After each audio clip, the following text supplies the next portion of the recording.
born for the wild.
born for the wild.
Beauty.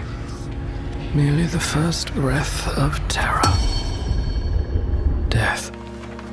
Perhaps the opening act of eternity. I've sought proof my whole life. The cost insignificant. I give the dead an eternal shadow. The living a face untouched by time. What I truly desire is not to freeze the now into forever, but to bring the once into this moment. I long for silence to break, for light to turn for you again. I long for you to breach the album and speak my name again. I long for you before my very eyes.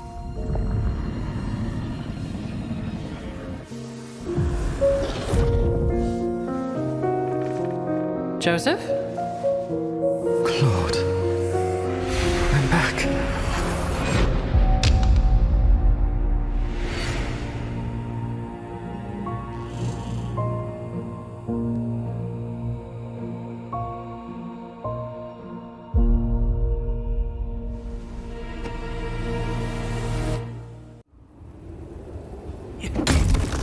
Life is an endless adventure, and danger waits at every turn. The more you flinch and hide, the deeper you sink into despair. Only courage can cut through the darkness and reach the dawn. Only those who have walked the world with their own 2 feet earn the right to be called the greatest explorer. Well said.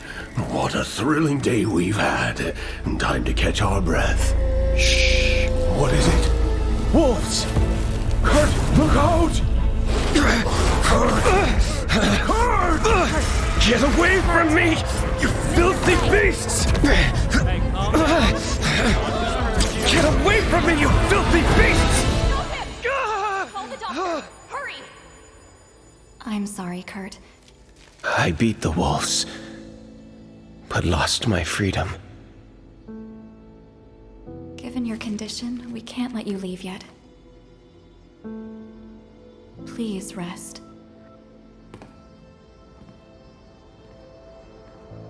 I must leave this cage. Because my next adventure is about to begin. Are?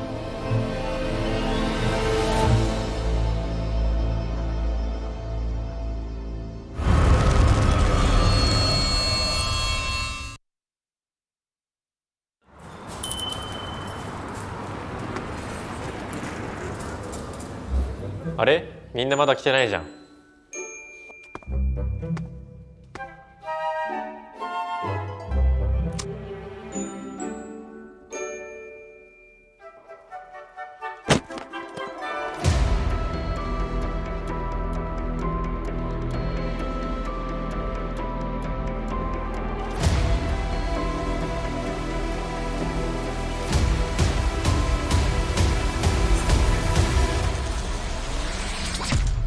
お疲れ。おい遅いぞ。で、いつの間に来てたのみんな。もうずっと待ってて俺たち。マジで。じゃあみんな使ってるキャラにするのがいいんじゃない？いいね、確かに。まあいいんじゃないですか。じゃあみんなが S バッジ取ったことあるオフェンスどうすか？オフェンス。確かに。言われてみれば全員取ってるね。確かに。確かに。ハンターの衣装も決めようよ。忍者でいいんじゃないですか。忍者か。でも俺使えないんだよな。確かに。確かにな。じゃあでもどっちも使えるのサングリアじゃない？どう？待って。確かに。天才やん。最強じゃねこれ。じゃあ衣装どういう感じにする？まあかっこいいやつがいいよね。確かに。そうね。なんかこのゼータのねやっぱこのマークとかやっぱ外せないと思うんだよ。確かに。あとこのユニフォームやっぱさめちゃくちゃかっこいいからこの雰囲気やっぱ取り入れていきたいよな。確かに。雷も欲しいよな。確かにゼータといえばね。ゼータといえば雷。ゼータ君も入れてほしそうにしてる。贅沢。可愛いな。入れてあげる。そんな感じにしますか。はい。はい、行きましょう。行こう。じゃあリーダーあとはお願いします。ありがとうございます。はい。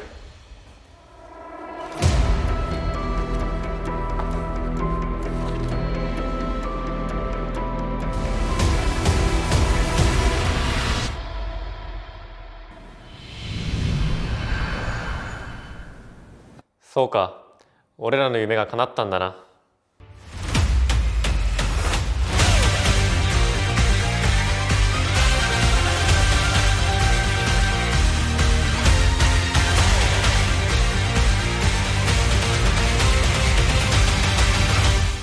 おいもう練習始まるぞ。ごめん。それじゃあやろうぜ。やりますか。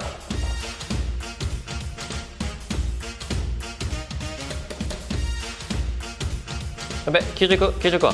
やべ。何やってんだよ。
The same dream again. Chaos. Turbulence. Darkness closing in. In unseen corners, sinners hide behind virtue. Power spills into blood and ruin. I stand at the edge, believing I could fly. Father, I once dreamed of reaching your sky. High, far, free. To spread my wings, to guard Libero's sky. You said an honest heart matters more than flight. Do not fear falling. Do not fear loss. Do not fear being alone. Because someone on the ground will always reach up to hold another sky. That is the true meaning of flight.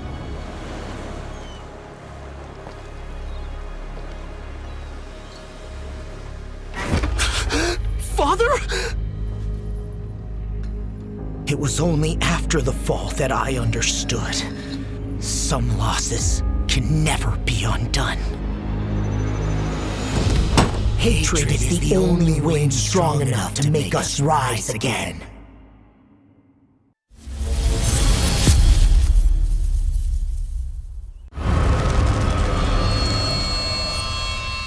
Hello and welcome everyone. I'm your caster, FPX.ZQ. As our protagonists gradually unveil the secrets of the ultimate question, the curtain finally rises on the 2026 Identity V Call of the Abyss 9 Global Finals. As the grandest offline celebration event of the year in the Identity V tournament scene, the Call of the Abyss 9 Global Finals boasts an impressive total prize pool of 8 million Chinese yuan. The Call of the Abyss 9 Global Finals is divided into two stages: the group stage and the playoffs. The group stage kicks off at the Shanghai Yangtze River Delta International Esports Cultural Center from April 10 to April 19, spanning a total of 10 days. 20 teams bound for the global finals. The results of the group draw are in. Here are the groups. Group A, Weibo Gaming, DFM, ARTERC. Group B, GG, Axis Wave, Xteam, Wolves, GR. Group C, Omni, PRR, FPX.ZQ, FLACT. Group D, MRC, RT, LX, B4U, Zeta. Each group will compete in a single round-robin format using a best-of-3 system. The top 3 teams in each group will advance, while the bottom 2 teams will be eliminated. The top teams in each group will directly advance to the playoff quarterfinals. After 10 intense days of competition, the 12 advancing teams will head to the Shanghai Oriental Sports Center to battle it out in the final showdown. The Call of the Abyss 9 Global Final playoffs will span 5 days. The first day will feature a best-of-3 single elimination format, while the subsequent 4 days will adopt a best-of-5 single elimination format. Will it be the legacy of the veteran giants that prevails, or will the dark horse rise to glory in a single battle? Who's your champion? Share your predictions in the comments, and together we'll witness greatness.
欢迎回到深渊驿站特别节目，我是主持人小小。那现在我们也是来到了本次的第2站，在正式开始今天的体验之前呢，我们也是有请到了一位特殊来宾，让我们欢迎AbyssⅨさん，来和我们大家打个招呼吧。皆さんこんにちは。日本地区解説、キャスターさせていただきますAbyssⅨです。よろしくお願いいたします。欢迎AbyssⅨさん。那他今天呢也会和我们一起来进行接下来的挑战。那今天的话也是要请你先来做一个我们刚才也完成过的环节，那就是从夯到拉，给自己今天的体验来进行一个预测和排名。好啦，那么现在也是选完了他自己的评级，小明有人陪你了，你不是唯一一个夯了，而且他还在后面加了2个感叹号，感觉他比你更有自信。那下面也是要来问一下AbyssⅨ为什么会非常自信的给自己选择到一个夯呢？毎日朝コーヒーを飲んでます。もうたくさん飲んできたんで、味は完璧です。那在这里其实也是想要稍微提醒你一下，因为确实我们今天第1站小笼包的制作还是非常有难度的。你现在想要退出，还有机会，还来得及。任せてください。コーヒー大好きなんで、1番取ります。从生豆到熟豆，每一颗咖啡豆都历经烘焙的蜕变，萃取出醇厚浓郁的浓缩。细腻绵密的奶泡缓缓打发，温柔融合，再以巧思雕花，随心所欲 DIY 自己想要的图案，一杯专属的咖啡就此诞生。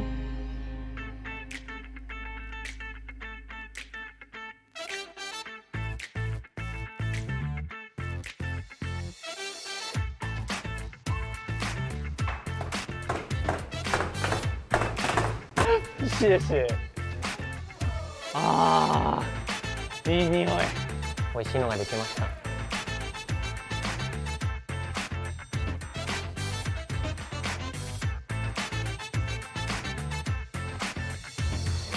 老师，没有 line。1/3。こんぐらい。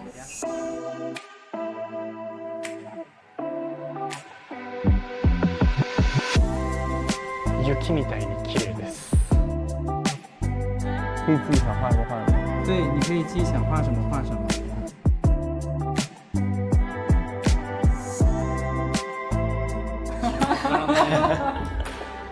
OK， 那谢谢你。OK。なんだろうな。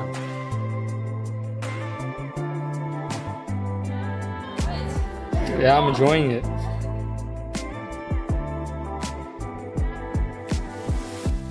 好了，那我们的选手也是在经过了学习和制作中，现在我们的面前就已经摆了7杯非常非常浓郁的咖啡了。接下来就从我身边的我们今天特殊的来宾AbyssⅨさん开始，我们来问他一下，今天你选择进行创作的会是哪一杯咖啡呢？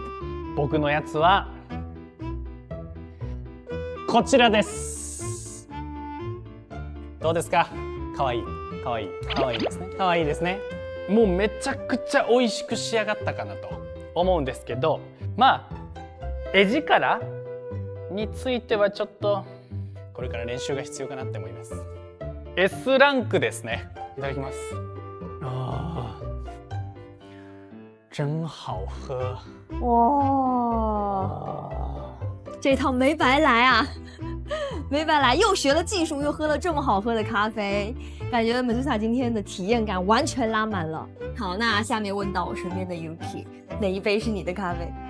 哇，这一杯看起来是最专业的。你之前有接触过咖啡拉花相关的吗？没有。所以今天第一次学，第一次做就做成这个样子。是。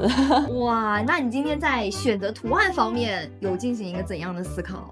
没有吧，是老师全靠老师教的。然后就到了我们的 Green 选手，来拿出那一杯你亲手制作的咖啡吧。Yeah, this is my coffee. I made this design because I felt very happy today to participate. So yeah, I have a happy face to represent my feeling. 感觉自己亲手做的就是好喝一点。那接下来我们问到所有选手，哪一杯是你做的？ 일단 이런 경험한 것도 굉장히 좋았고요. 근데 특히 세계 각지에서 이제 온 다양한 선수들과 같이 이제 만들 수 있어서 더 뜻깊은 시간이었던 것 같습니다. 那请他来和我们分享一下，怎么样想着今天制作了一个有点像 X 这样的一个图案。 오늘 행운 같은 날이라고 생각해서 이제 네잎 클로버를 그리려고 했습니다. 那下面的话也是问到我们左手边这位选手，哪一杯是你的咖啡？ 因为我自己本身没有什么想法，所以我是跟着老师的教学一步一步去做的。那你觉得对于你来说，今天整个的学习和制作会是比较难的吗？不会，因为老师教的比较慢，会一步一步教。那接下来问到石榴女选手，私が作ったコーヒーはカフェラテはこれです。なんかそのお花とかその葉っぱみたいなやつを作ろうと思ったんですけど、それをうまく表現するのが難しかったなって思ってました。但还是尽力尝试去还原了。能够感觉到大家对于今天的学习还是非常非常认真的嘛。那下面我们来问到小明同学啊。因为我本身自身比较喜欢小狗嘛，所以说我想的是在拉花上也画了一只小狗，就是2个耳朵变成一个开心的笑脸，有点色跑了。你要喝吗？可以啊，你想喝就喝吧。从小明的表现来看，确实今天他这一杯咖啡可以给到一个非常非常高的一个评价了。那我们本次的深渊驿站到这儿就要告一段落啦。在这里呢，也想要对我们所有的选手还有屏幕前的观众说，希望大家都可以好好吃饭，好好睡觉，好好喝一杯，身体健康快乐才是最重要的。也请大家继续关注深渊的呼唤9全球总决赛，拜拜，拜拜。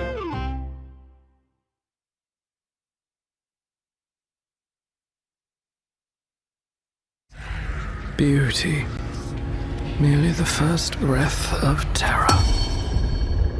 Death. Perhaps the opening act of eternity. I've sought proof my whole life. The cost insignificant. I give the dead an eternal shadow. The living a face untouched by time. What I truly desire is not to freeze the now into forever, but to bring the once into this moment. I long for silence to break, for light to turn for you again. I long for you to breach the album and speak my name again. I long for you before my very eyes.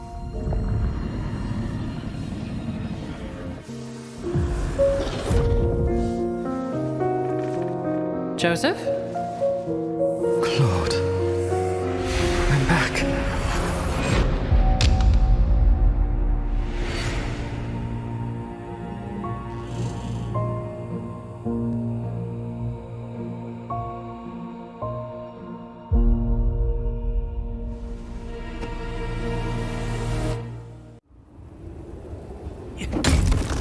Life is an endless adventure. And danger waits at every turn. The more you flinch and hide, the deeper you sink into despair.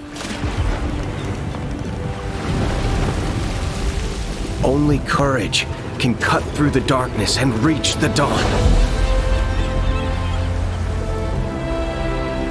Only those who have walked the world with their own 2 feet earn the right to be called the greatest explorer. Well said. What a thrilling day we've had. Time to catch our breath. Shh. What is it? Wolves! Kurt, look out! Kurt! Get away from me, you filthy beasts! Get away from me, you filthy beasts! Call the doctor! Hurry! I'm sorry, Kurt. I beat the wolves, but lost my freedom. Given your condition, we can't let you leave yet. Please rest.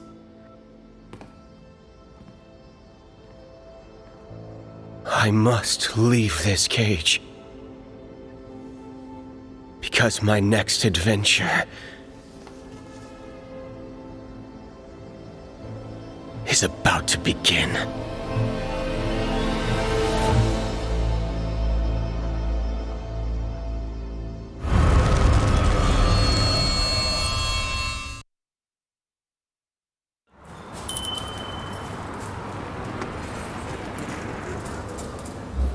あれみんなまだ来てないじゃん。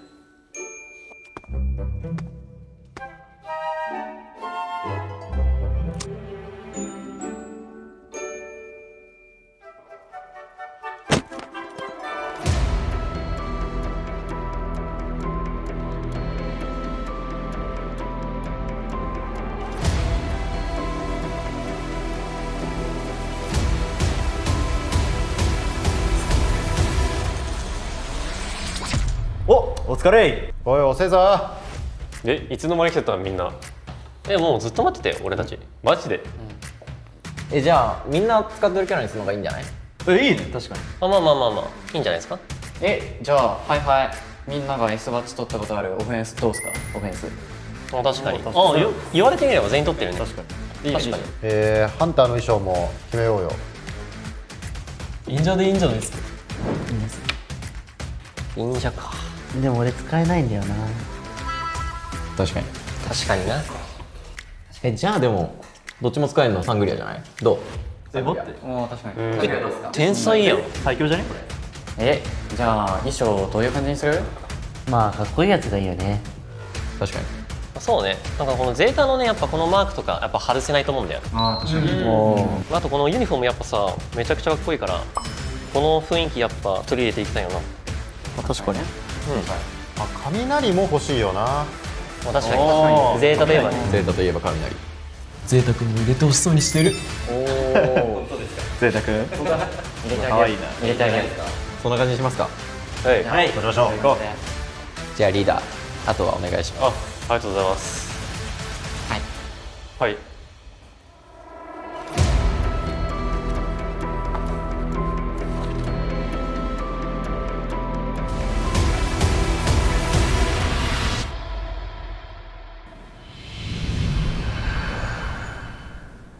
そうか、俺らの夢が叶ったんだな。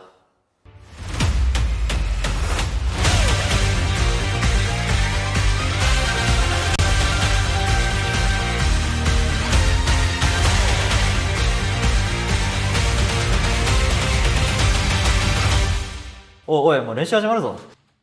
ごめん。よいしょ。やろうぜ。やりますか。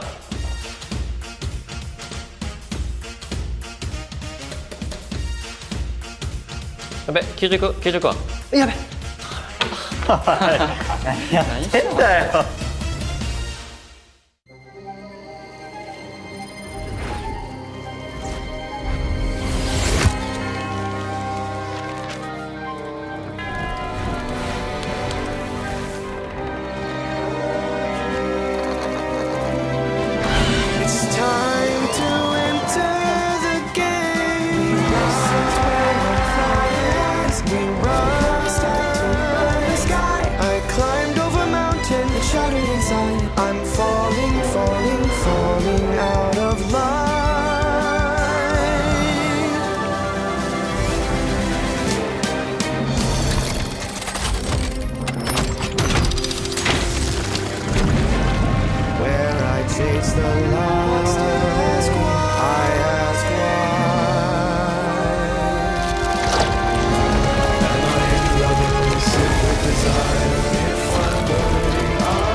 The same dream again. Chaos. Turbulence. Darkness closing in unseen corners.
便第一次踏上这个舞台，我们也必将展现最耀眼的自己。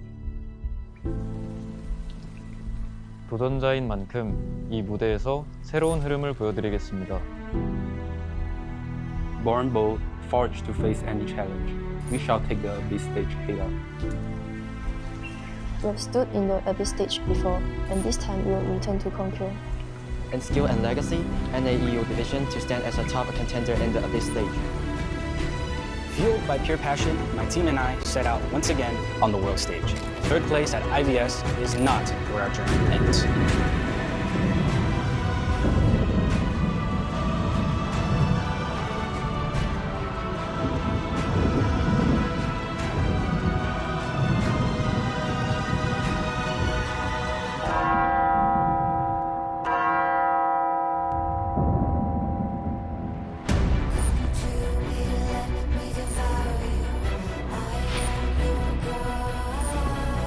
”1年间，身份的转变让我不断变强。这一次，我也想书写属于自己的传奇。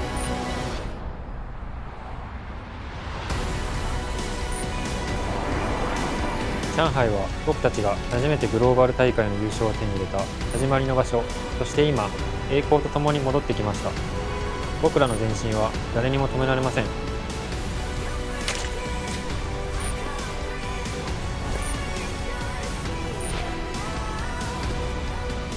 我们踏上过巅峰，也咀嚼过遗憾。成都狼队极具经验与韧性，追逐冠军的星火，我们永不熄灭。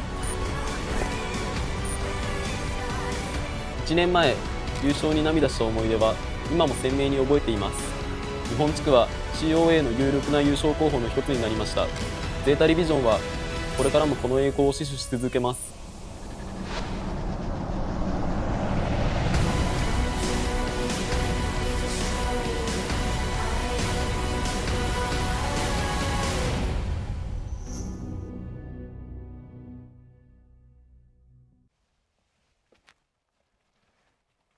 乖星星，要比赛了！小组第一，我们来了。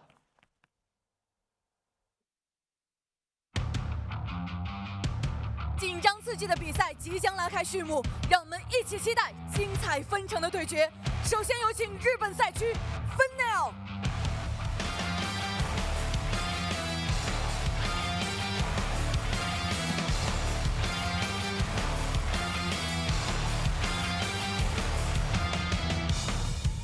欢迎カット、タツキ、ハッシャ、ピピチャ、モリリ、麦肯。接下来，让我们有请中国大陆赛区 FPX 出缺。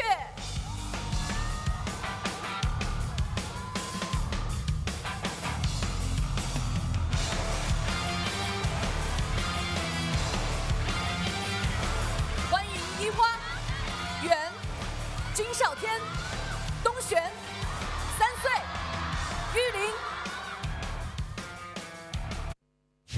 Day number 9 coming at you, and you got Nello Mello and Pot Spice at your service for this matchup that has first place implications. FPX.ZQ versus FL on the stage. You saw Maiken carrying Hasha to the stage. Yeah. I'm excited for this one. Nell, how you feeling today?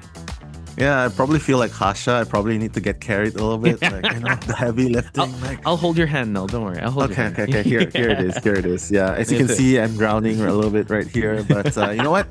Super excited to be here for day number 9. It's COA⅓ day number 9 group stages. We're just one day away from the finale, right, of group stages where we determine the top 12 teams going into playoffs. That's going to happen on May 1st to May 5th.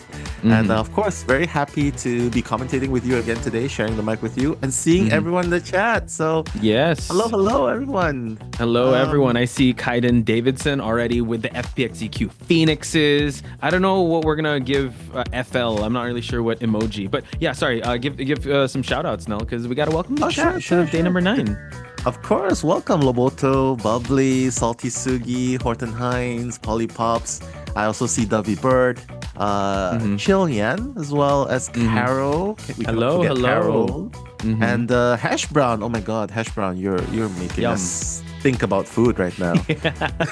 It is lunchtime where we're at right now, but we'll be eating up some good matches. Hopefully you guys will have a good time today because we have some first place implications, but afterwards me and Nell will be covering a very I would say tense match between LX versus B4U that has playoff implications. So that's going to be a very exciting one to watch. So still stick around, guys, and let us know what time in the world it is where you're at. Is it dinner time, lunchtime?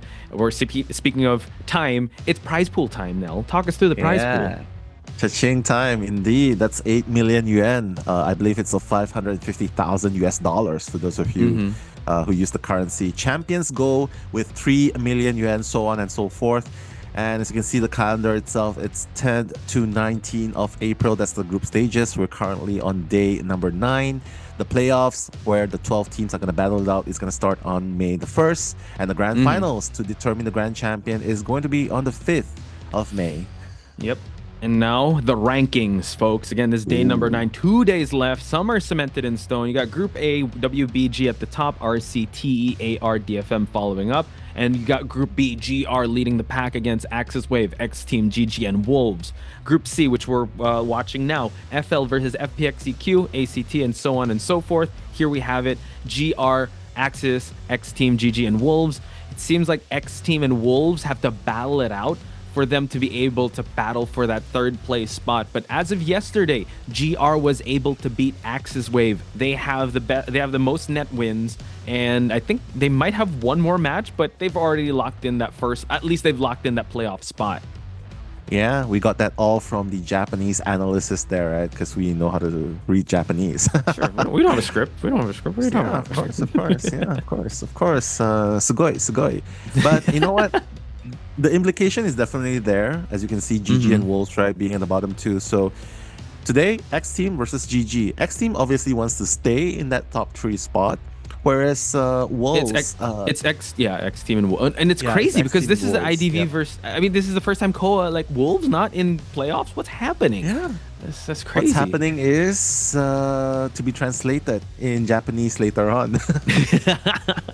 But one thing's for sure, the one thing we can show you right now is the support event where, during COA 9 Global Finals, when you cheer for your favorite teams and players, you stand a chance with your illustrations, written works, or videos on any social media with the hashtags IDV COA 9 and COA 9 support.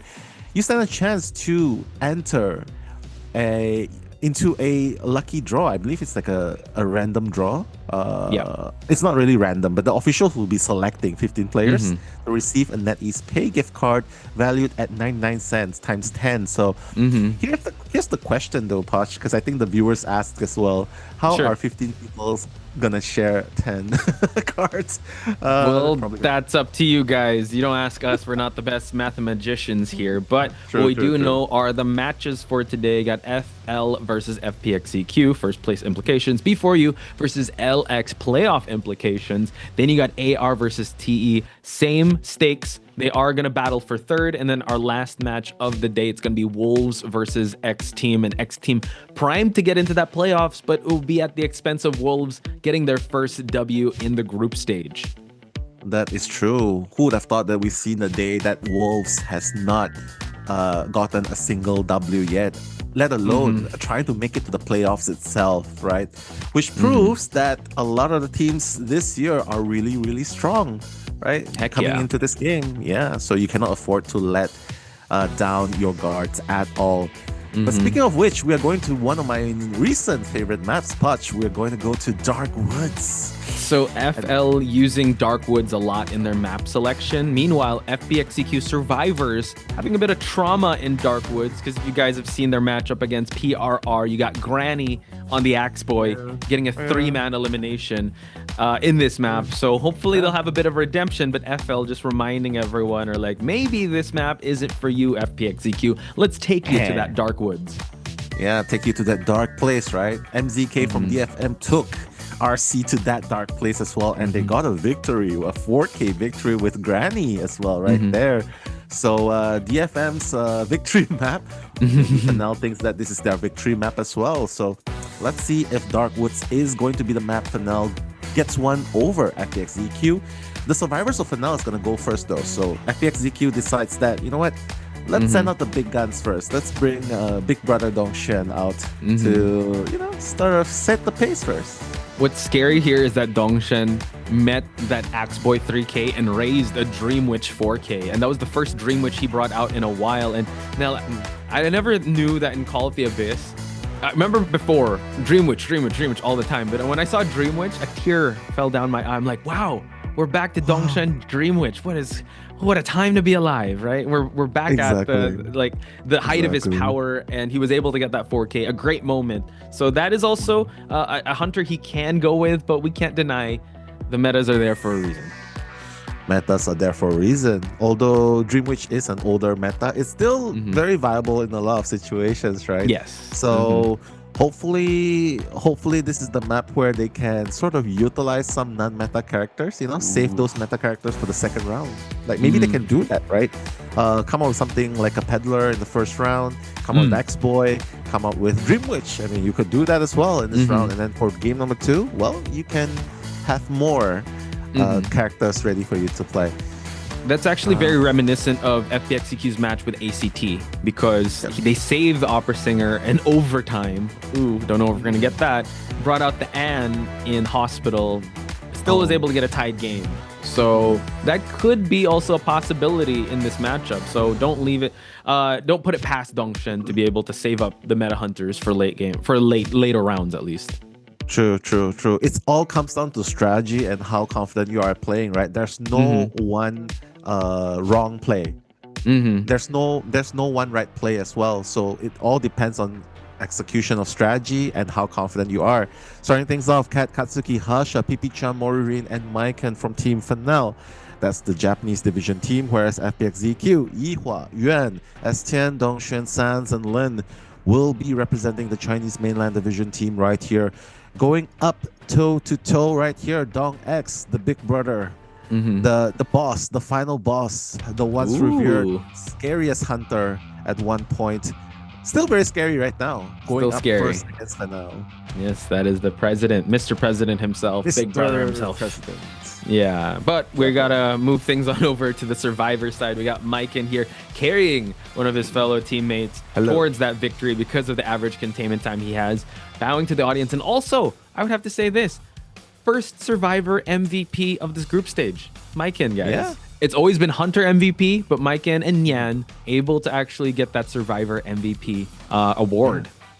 Yeah, Micah nodding in agreement right there. Yes, Posh.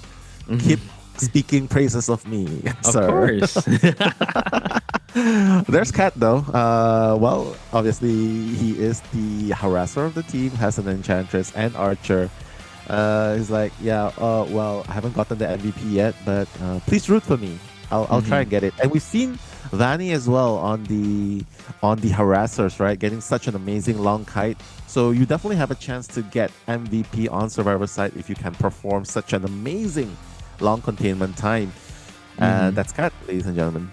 Yeah, Kat bring out Enchantress thrice and Archer twice. So really likes that harass. Now we're going to move things over to Katsuki. Average containment time at 7th place here with 77 seconds. Again, anything above 60 seconds is great because a lot of these hunters really like to knock down in the first minute of the game. Katsuki bring out also the prisoner, also has a patient, a magician, as well as an acrobat alongside his meteorologist and acrobat. Aeroplanist, I mean. Oh, airplane. Oh. Whoa. Moririn. Flying kiss right there. You know, he's like, you know what? Baby Top gave you guys a flying kiss. Well, here's some flying kiss from another Japan. one. more. Oh my god. He's spoiling like, chat. You guys are being spoiled by Moririn. Being Riz. The Riz King right there. Moririn right there. The no look. The no look. Yeah. Like kind of Steph Curry just blowing it towards the rim there. Whoa! Oh, we also have one from the coach. So once again, Moririn, good with the puppeteer, good with the lanternist, good with the airplanist, but No Nino, you know what? Also good with the kisses. I still remember when No Nino was competing back in, I think, COA 4. So now he's graduated to be a coach and blowing kisses to the crowd. So hopefully that will bless them up in this matchup. I think that's the game plan for today. Blow kisses to Dongshen. Hopefully soften it up. Please a stop. bit. Please stop. Please. We're gonna more love, guys. More love. More love. Less. I don't know if there's that much fighting. love here. Look at this with a 50% 4-man elimination rate, 8 average knockdowns in second place with that. Yeah, not sure if there's some love to be given here on Dongshen's side. I think he's only going to smile if he gets MVP or if he gets a 4-man elimination. This man is locked in. Yeah, I mean, it's hard to have love, especially when you know you gotta get 3 or 4 eliminations right there, right? Thank you for saying what's right. That's the quote right there, TY. Thank you. But one thing's for sure, he's got to set the pace though, right, Poch? Yeah. I have noticed, and I think you also saw this with DFM and the other IJL teams. They're taking things in stride. They seem like they're blowing kisses to the crowd. You see COAⅨ dancing. I think it's just to alleviate some of the nerves. While you see other teams like Dongshen, they're super locked in. So I don't know. I feel like playing to the crowd is good, but you also got to deliver, right? And being locked in is good, but you might be too locked in that you're very nervous. So it's a big balance. Yeah, I wish that they bring back the mascots, right? Where they keep that fight and they fight each other. Remember that mascot play? That was so cute, honestly. Maybe in playoffs, hopefully. Maybe in playoffs, hopefully. Yeah, for sure. The group stage. Yeah, but Sierra and First Officer will be the choice, so it leaves the Doctor open for grabs. They're gonna take it straight away. FL's gonna pick up Lanternist as well. No Puppeteer though. Puppeteer is really good, especially in BO1s, right? Especially tanking detention hits. Very good rescuer, secondary rescuer as well. They're gonna opt for a Gravekeeper right here, so basement might be a non-factor here, especially if you have a Gravekeeper. But it's also a very good first kite rescuer. Well, what we noticed yesterday is when Peter was able to kind of have that bait of not allowing the Doctor to be banned, we see RT picking up the Doctor, and it played to the hullabaloo of Peter. So what I'm scared here is that he might be gearing towards that, because you can have some counters here, especially if the Doctor has to heal. But like you mentioned, there is the other meta characters you can use. Can use the Goatman, can use the IV. There's so much left on the table for Dongshen to use, but having this Doctor can help out the team, or it can hurt the team depending on how Dongshen chooses the Hunter. That is very true, like depending on the lineups, right? But right now, everything has been set in stone, with of course a very rare appearance from the Doctor, right? Everything else is pretty much standard. So Dongshen right here has an opportunity, if he wants to play IV. Right? Because IV spray, we've seen it happen before. Spray the Gravekeeper out of shovel, and then it counters Archer as well. So if Dongshen wants to, it's a very strong choice for an IV here. Save Marcus, save Sangria, save Goatman for the later rounds when they are the ones picking the map. That can be a choice. Definitely. Also, Doctor has to stand still in the Ostracon area just to heal up. So Dongshen needs to be able to, if he can use Dream Witch and get a 4K in this map, for sure IV can kind of counter also because of how big the map is, and he can also just prepare his Ostracons. And as you pointed out, now we are seeing the IV making its way here. So let's see if FL can handle the wrath of Dongshen. Yeah, you can see IV right there with a little bit of spin right there. It's definitely a counter towards this composition. I would say that FL is going to have a little bit of hard time. Oh, for especially sure. when you have a Doctor and an Archer. Archer alone. I think it was us. We were commentating matches where the Archer Ivy matchup did not work. The only thing you can't even aim. All you have to do is the back step shot. Yeah. But that can't give 100% laceration right away. So, yeah, Dongshen played the picks and bans pretty well in this one, and we just saw the spawn location, an inverted L shape as good, and we will see the coaches do a handshake in a bit. Yeah, for sure. Honestly, with this kind of lineup, if they can get a 1-man or 2-man out, that's already very good news for Fennel. But we're going to have to find out a bit later on, because right now we're headed to the Persona screens. Take it away. Yeah, we got Blink, Trump Card, Detention, got some Hunt, Berserker, Overwhelm on the side of Dongshen. Meanwhile, Survivor's side have 3 Tide Turners, full kiting build. No, actually just a Flywheel on Cat's side. 1 Knee-Jerk Reflex is on the Doctor, and you have 3 borrowed time. So folks, match 1, first half, Poch Spice and Nello at your service for FL versus FPX.ZQ.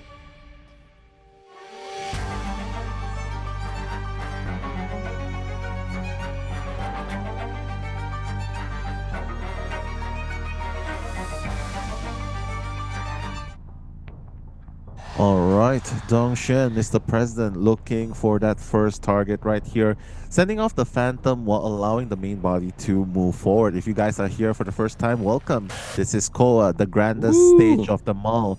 Already going towards for Mycon first. Well, Mycon's already in the shovel, not out of trouble just yet, but very minimal corruption. So just trying to set up more Ostracons, I believe, around the perimeters. It's already on Cat right there. Not going to be sprayed just yet, but Dongshin just still trying to set up things to begin things with. Yeah, and for those the uninitiated, if this is the first time seeing Dongshin, this is a masterpiece at work, piloting a phantom form as well as a main body. Has finally got Mycon out of the shovel. Wants to chase with the main body, wait for that scare to get that corruption going on. Once it's 100%, you're able to actually get that hit. Played that mind game very well. Mycon, one of the MVPs here, is going to have to take that regular basic hit and has a shovel to work with to keep kiting. Yeah, I mean, running at 121 beats per minute, right? His heart rate is definitely pumping, starting to pump, right? It's the first game of the day. After all, Mycon just one hit away. Dongshin has a blink to work with, but with shovel mode, you kind of have to get him out of it just yet. One spray is going to do it, I think, as long as you position it properly. But Dongshin needs to be in front of him, spray him out. Oh, the blink should work. Not going to even use the blink.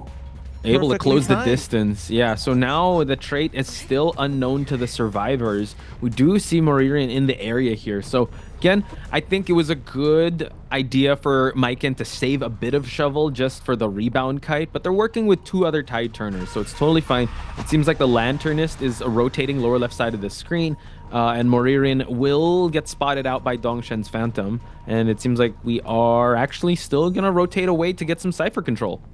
Yeah, this is kind of scary for FL. There's only one Cypher being done, a lot of progress in the second and third, but that's the thing. Right now, Dongshin realizing, hey, you know what, 4 Cyphers remaining, it's okay. I'll just farm off Mycon, because that way I'll get rid of one Tide Turner player throughout the entire game, and that's it. I'm good to go. So Gravekeeper right now, last opportunity. Oh, it's just gonna hit through. Katsuki, obviously a little bit of miscalculation there. You know what? Dongshin's not afraid to hit you through the pallet, so a little bit of pointer for FL right there. I think that's the confidence of Dongshin. Misses the first swing, we walk on through, and we also farm a hit off the lanternist. So now they have to really manage the resources here, because second time on the rocket chair for the Gravekeeper, Doctor is actually going to be the one that needs to save if they want to, since she has that Tide Turner.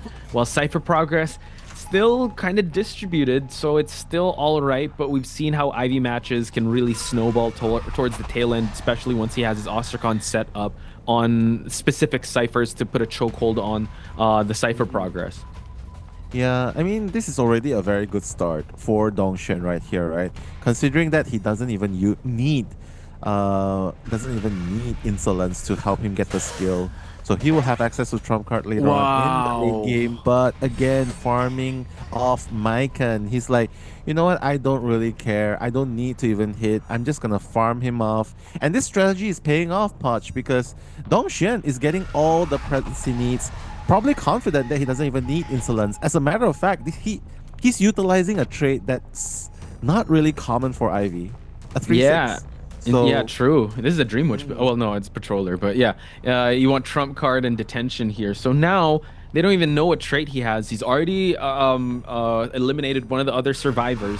But Cypher progress looking kind of okay. They have their choices for their last Cypher. Lanternist not showing that the Cypher is about to pop. So it seems like they are forcing like a 3-man end game. But Dongshin, once again, if he's able to catch these survivors overextending, it could be the death of them. Doctor, 3% corruption left. Oh, 100%! He's gonna come back to where Dongshin is. Dongshin doesn't even need to expand Blink, and with that, he'll still be able to change into Trump card in the late games. I'm pretty sure FL is aware that he does not have insolence simply because it took him 2 hits to unlock first presence, if they picked up on that. So Dongshin, with access to trump card, able to change his skills at the very late game. But again, the ciphers are being rushed by the survivors. Yeah, what's scary here is that the Doctor does not have borrowed time. However, Lanternist and Archer can come for that save. It seems like it is the Archer, while we see the last Cypher being primed. Phantom Form is going to try to camp out that Cypher. We do see that Cat is already near the chair vicinity. Dongshin has already changed his main body to prepare for his defense, and we try to not farm off a hit. Gets a scare, a spray. We keep on going. We need this body block to happen. They're going to go for another save, I think. Oh, they just Cat pop is there. it. Oh. Yeah. I'm surprised Cat did not try and shoot Stun. a bow, right? Yeah. Stun before you even try and pop. You know what I mean? True. Because Archer, well, I guess he doesn't want to risk it. He wants to go for a two-man endgame, but this is the danger right here. Dongshin still has a blink. Yeah, He's that's gonna use it true. right there. So it seems like Dongshin's not done just yet. He's gonna leave Cat. But Maureen's going to be able to open that gate, and at least FL will be able to secure a one-man elimination right here. So Dongshin, so far so good. Not the 4K he's expected, but hey, at least you're setting the pace with a three-man elimination first. Yeah, like we said before, one-man escape or a tie in this lineup that worked so well for Dongshin is kind of that moral victory of FL, because we saw how the Archer was very scared. We saw an Archer that didn't stun at all in this match, which is crazy because the stun rate on that Archer should be good. But the fact that Dongshin brought out the Ivy in this matchup, yeah, he really played that quite well. I think they were, like you said, maybe they were thinking of another hunter. Maybe Goatman was going to come out. So let's bring out the Archer, let's bring out the Doctor. But unfortunately for them, the Ivy reigned supreme in that match. Any highlights you want to talk about there now? I think the first highlight is definitely something we did not mention earlier. The ability, not bringing insolence, and the ability to have the using the trump card. The threat is there, although he did not use it at the very end. But the highlights as well, being able to cut Maiken off so fast. I think that was really one of the main points, the notable points, which allowed for Dongshin to pressure the survivors. I think this is a very classic rinse and repeat strategy. Go after either the Archer or go after the rescuer first. Remove one of the two tight turner players, and it's just downhill from here. And if the players make some more mistakes, then it's a 4K. But fortunately for FL, they salvaged it. Did not risk it, went for a pop, just leaves the Doctor there. So Cat did not even try and harass. So it might work, it might not work, but they got a one-man out. So that's the important point for FL. Right. It's not 4K. This does put a little pressure on Pipicha. With he needs to be able to at least also match, if not get more than a three-man elimination. And again, kudos to Dongshin. The placement also of his Ostracons and also his Phantom Forms were really good, especially when the Doctor was trying to go to that log swing. He was able to put his Phantom Form, get the scare, get the hit. So if you think about it, we didn't even highlight.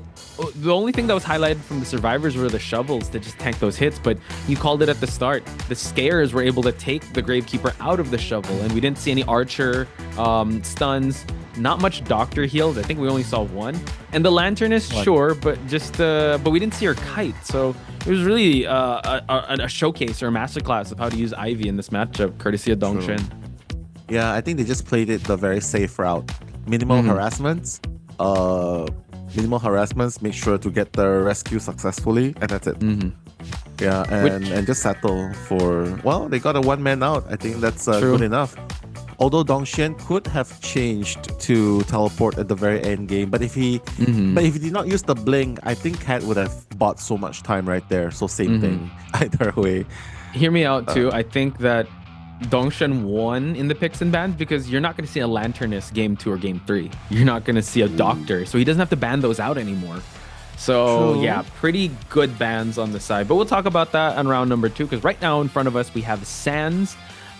In first survivor of FPX.ZQ, has the Enchantress, has the Coordinator, also Enchantress 3 times. He's also brought out the Forward, has a Coordinator, Aeroplanist. Trust in Sans to get the kites going. Yeah, definitely. I mean, considering how the game played out in the first half, right? This is where they sort of need to buckle up and get a draw, and that will allow FPX.ZQ to get a win in round 1. Fanel, obviously, with PP-cha on the ground right here. Up next is Yuan. That's the utility character, the magician, the aeroplanist.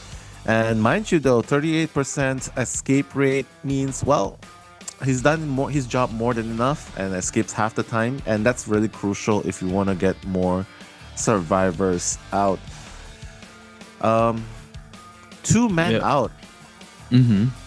That's 2 men out is what they really need here. Yeah, for sure. And that's very doable, especially since they don't have that much band when it comes to survivors. We're going to move on to Xteam here, featuring his puppeteer and his lucky guy. Stats, again, not that incredible, but they were able to face the wrath of PRR's hunters, the 2 of them being Granny as well as, I think, Vuitton? Yeah, and also Pitts, Bonbon, and I believe Ivy. So yeah, very well rounded. And this is Lin, their rescuer of the team. Does have first place in escape rate, 100% always escapes, and average deductions at 7th. Does like the first officer, has used it thrice, and also the mercenary used it thrice. You know, FL. Yes. Do they, in round number 1, I think I gotta check a little bit. Do they rely on PP-cha to go for the defense and the survivors with the point raking? Or are the survivors usually the ones defending and PP-cha going for the points raking in BO1? So it's usually kind of a half and half. Half and half. Yeah, because you're right. There was that time also where Maiken got MVP. That means the survivors kind of carried. So yeah, in this instance, but this time it they're will. not. Yeah, in this time, well, PP-cha does have a good record when it comes to first round. So yeah, you're going up against Dongshen here. Usually survivors kind of tie it out. Again, they won against PRR, they won against ACT, which I feel like was their hardest matchup to date. Then they won against Omni in a BO2. Well, it really comes down to the battle of Mr. President versus Mr. Worldwide, right? Because Dongshen's got on a 3K. That's with a really good draft. Ivy into a composition that FL, obviously the best that they could make of it is a 1-man escape. So here, if FPX.ZQ can avoid that Ivy trap, although I'm not sure if PP-cha really wants to go for that Ivy picked here, but if he can bait them into using a composition that Ivy sort of can capitalize, I mean, why not? Mirror match could be really impactful. Could be. Looking at my notes here, PP-cha first round hunter, Hasha comes in second. So PP-cha's notes in the group stage, he's only used Goatman and QS. Actually used QS twice. Hasha, on the other hand, has the Ivy, has brought out the Hullabaloo, Opera Singer twice, and Peddler.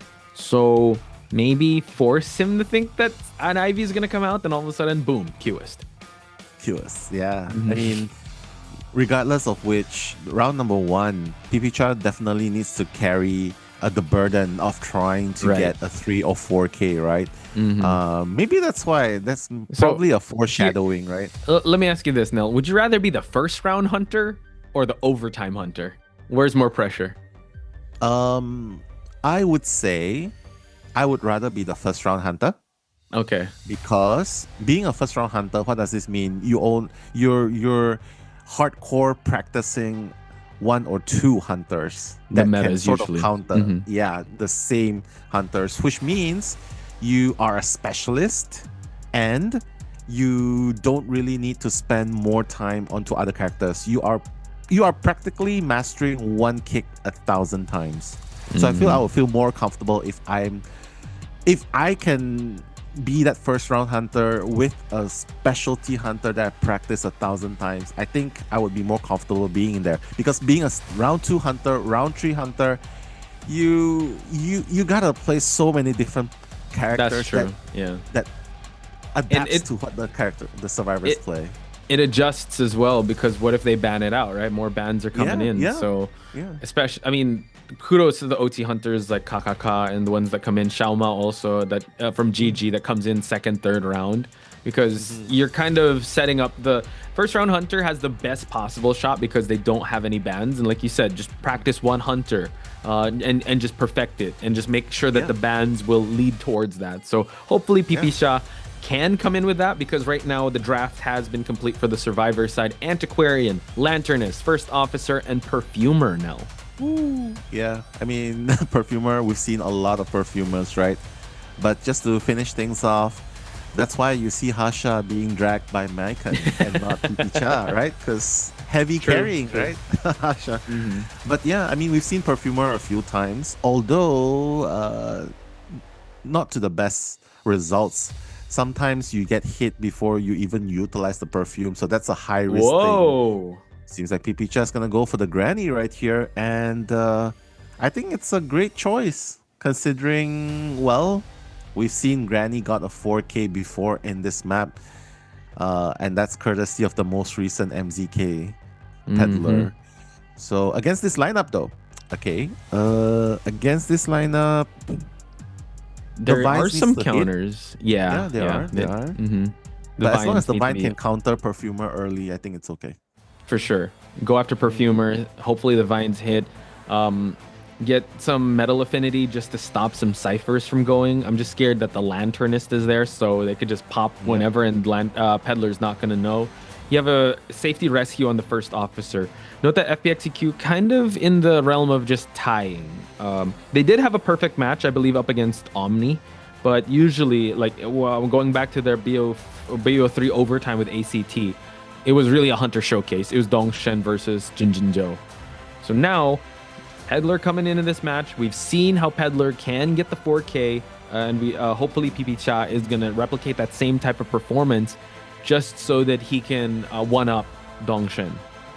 Yeah, we'll be able to find out really soon if Pipicha's Peddler is of the highest mastery, because you got to execute every single Vines and the Earth Affinity perfectly in order to close the distance and land the stun. If you miss either one of those, you're just wasting a lot of time right there. So the stage has been set. Both coaches are gonna bow and give each other respect. And here are the persona traits. Whoa, aggressive, abnormal, trump card detention, wanted order, and a bit of berserker there on the side of Pipicha. Meanwhile, on the survivor side, we have 3 tide turners and 3 borrowed times. We have knee-jerk reflex on Estienne, and we got a flywheel on Sands. This is Nello Mello and Potch Spice, your commentators for the second half, round 1, FPX.ZQ versus Fennel.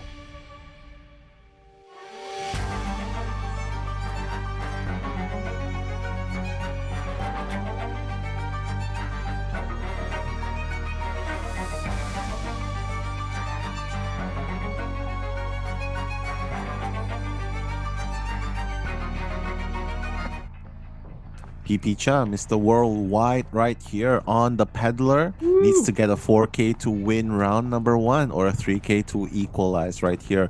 Already getting that first skill, trying to make a dash towards the nearest survivor. Although Yuan will be a little bit far. That's the Lanternist we're talking about. Might not be the perfect first chase, but Pipicha's got to start somewhere.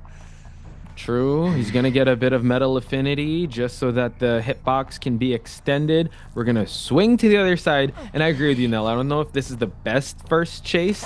We've already put the projection onto one of the ciphers, so he's not going to know what's going to hit him. Able to block out the pallet, and we do get a bit of wall affinity here. Drops the pallet, unable to get the mind games here. So Pipicha still chasing down this Lanternist. Nice avoidance, able to get the pallet drop down, but we continue on the chase here where Sans is in the area. Yeah, and you can see how powerful the Earth Affinity is, right? Just building entrance where you cone. Wait a minute, will it hit? It actually connected. Oh wait, okay, never mind. No, it connected to the image, but that was really close. But we're able to still get it down here while the ciphers aren't close just yet, forcing Estienne away from this cipher, and now we abnormal. Oh my god, that's such a perfect abnormal at that spot. Yeah. And Pipicha right here. Great start so far. I mean, I would say that was a 3 ciphers kite, but thanks to that abnormal, it's gonna be a 2 ciphers kite. So, well, so sorry for that. But Granny knows what's best. No, for sure. Yeah, get off your technology there. Wow, drop down, able to actually farm off the hit, but the tide turner will carry you in. And this is actually really good. able to actually farm off that hit and also get that injury. We're gonna see if anyone is touching that Cypher, get a bit of the touch a bit of grass and also touch a bit of wall here just for him to get the affinities going. So just has to farm off another chair off of this Lanternist. Not really sure why the perfumer did not use a perfume before jumping down. You know, if you if you use a perfume, jump down, you get hit, you get the speed boost, you rescue, you can still go back to your position unscathed. But now the 3 perfumes are going to be rendered useless. Yep. And look, the first officer has wanted order, so he's going to get caught out here, but we're not. Oh, tried to actually go through, and the pocket watch is going to come through. This might be an early rescue. Vine Affinity here. We're going to see if he's going to actually approach the chair. Not yet. Able to just get the hit, and they force the rescue. Yeah, last chair, and he's going to go down. Unfortunately, Lanternist has no choice. At this point, right, it's really good that FPX.ZQ had 3 tight turners, because regardless of who gets chased first, you still have 2 tight turners, right? So unfortunately, that's going to be the last of Yuan. Once Pipicha chairs, I think he can still abnormal, but the 3rd Cypher is about to be popped. So honestly, the 4th Cypher, I'm not really sure he knows if he knows where it is. But it's a good thing. right? Yeah, it's a good thing they popped that Cypher. That would have been heartbreaking if he was able to abnormal that one. But we're actually gonna make our way. Yeah, they're actually healing up at the top. This is not good. 40%? Oh, he's not going for it. Oh, never mind. It's fine. Not quite. He wants blood more. True. Trying to cut off the routes. Estienne now is all healed up, so the perfumer does have a bit. Oh no, we're actually going through with the vines to see if the first officer is there. Able to actually catch the first officer heading upstairs. So seems like, yeah, he wants more knockdowns than Cypher control. Yep, I mean, definitely very important here. He knows that as long as he's around this vicinity, he can save abnormal for when it really counts. Oh! What? Wow. What was that? What was that vine? Sharp turns, but luckily the pallet drop was just in time. Unfortunately, the first officer is 1 chip damage away from falling. So really trying to guard this Cypher and chasing out Estienne as well. Another vine. Wow, oh my god. Absolutely insane. Just wait for the perfume to go off and then just hit. No, he's not gonna hit. Snare. Why? Yeah, I think because like the shield, right, the new buff of the perfumer, don't hit him just yet. Yeah, you're right. Yeah, but that perfume landed real perfectly for Estienne. So we continue on while 1 Cypher remains. Nell, I think he got tunnel vision here. He got tunnel vision, but no choice because it's 3v1. And honestly, the second kite by FPX.ZQ did buy a lot of time, but doesn't really matter. The chip damage is gonna bring perfumer down, and that's gonna be 2 survivors remaining. First officer is the last one. Okay, good job, Pipicha, realizing that the last Cypher is being done. He just wants to bring him closer. Struggle. But I'm not sure. Struggle. I'm not sure he can bring him. There. Oh my god, can he? Come on! Estienne! Struggle! Oh my god! Wow, he didn't struggle free. That was wild. Granny Giant Claws right there. Oh, that's true. No, you stay on the balloons. But this actually forces a lot of pressure. Lin, no items. 1 chip damage from falling down. Antiquarian has to go for the rescue, and unfortunately, Lin falls down real quick. Perfumer is rescued. Doesn't have Tide Turner, focusing on decoding, but here we go. Another Giant Claw here just for him to be able to get it. Be careful, because Antiquarian is right here with the stuns. I think he can go for excitement if he wanted to earlier on, but I don't think it really matters. Oh, wait. Block out. Are you... Oh, I actually thought he'd try to abnormal it, but no, first officer loses the mind game and now has the metal affinity. Will go for another chair here. We're still locked at 96%. He's going to try to force this Cypher. Well, they're going to pop it either way, so it's a 2-man endgame. They're waiting for the perfumer to reach the gate, honestly. So at this point, it might really turn up into a 3-man elimination, best case scenario. But wait a minute, FPX.ZQ. Oh, wait. If the rescue manages to happen here, Granny will have nothing to go to the other side. That's true. Oh man, able to get the chip damage, and like you called it, now Antiquarian is already here, so they can try to heal up and just wait out the tension here, because, or at least push for the exit. They don't. Granny does not have the movement. Has to use the vines to just close the distance. Yeah, I mean, he can use the vines to hit nothing, but still can get that distance, right? But right now, being really cautious, Sans... they're gonna open up the gate regardless. Yeah, they need to. So it could potentially be a two-man escape, but now Antiquarian realizing, okay, Perfumer, unable to make it in time though, too far. Too far, but Jin is already running towards the other direction. So right now, good thing, Pipicha will get a 3K, but FPX.ZQ, at least they won't be 4K. Because right now they are both at separate locations and there's no no teleport available for Pipicha. Whoa. Okay. Lin doing a great job so far, but wow, just hugging the walls, but unfortunately just getting the basic attack. Antiquarian already at that exit. And now we have a 3 survivor elimination. We're all tied up. Pipicha able to meet Dongshen right with this tie. Yeah, beautifully done as well. I think Pipicha was kind of concerned that they would escape with 2-man escape right there, right? But good job. I think that was definitely a 3K moment, at least. It got scary right now, especially the tunnel vision part. Like, he was really persistent on being at the Hunter Shack and just keep going around and around. But yeah, I think that the abnormal worked out. We've only seen one abnormal, and it really helped at the start of the game. And it seems like, yeah, Peddler in this map is definitely a problem for the survivors. For sure. But Al, Pipicha has done his job, right? A tie is the minimum that he needs to tie things up in round number 1. So what does this mean? It means that, well, round number 2, Hasha needs to do a little bit of heavy lifting. Hopefully he'll be able to help Fennel win. But whereas Dongshen will need to continue to set the pace in round number 2. But for now, despite the abnormal though, 3-man end game right there, resulting in a 1-man escape ultimately. But 100 seconds containment time by both First Officer and Perfumer. So really impressive. Sans, despite being the harasser, he's really the decoder on duty right there. Yeah, an unfortunate kite by Yuan also. The lantern is only 47 seconds. So even though we didn't agree with it, I didn't agree with it at the start. Like, chasing lantern is going to be a bit tough. But you got to trust in Pipicha that he was able to actually contain the lanternist and also eliminate the lanternist right away. But like he called out, triple digits when it comes to STN and Lin, just to push the Antiquarian for the exit. And right now, all tied up, 4-4, tie round number 1. And in round number 2, Hasha may come in. I feel like with Pipicha, clock in, early out. Like, okay, I'm done with round 1. I got my 3 points. It's up to you guys. I'll just cheer you guys in the background. You guys got this. And that's why I prefer being a round 1 hunter. I don't like the late shift. I just go morning, so it's fine. I feel like they should make round 1 hunters do extra duty. Like, you know, if it goes to OT, please get us some snacks and stuff like that. I think that's, I take it. I mean, I'm pretty sure, yeah, sure. Yeah, anything to help you guys with OT, I'll buy the snacks. You guys do the heavy lifting in OT. Here, guys. Yeah, here's some Red Bull. Go. Fighting. But let's check out the highlights again for those memorable moments.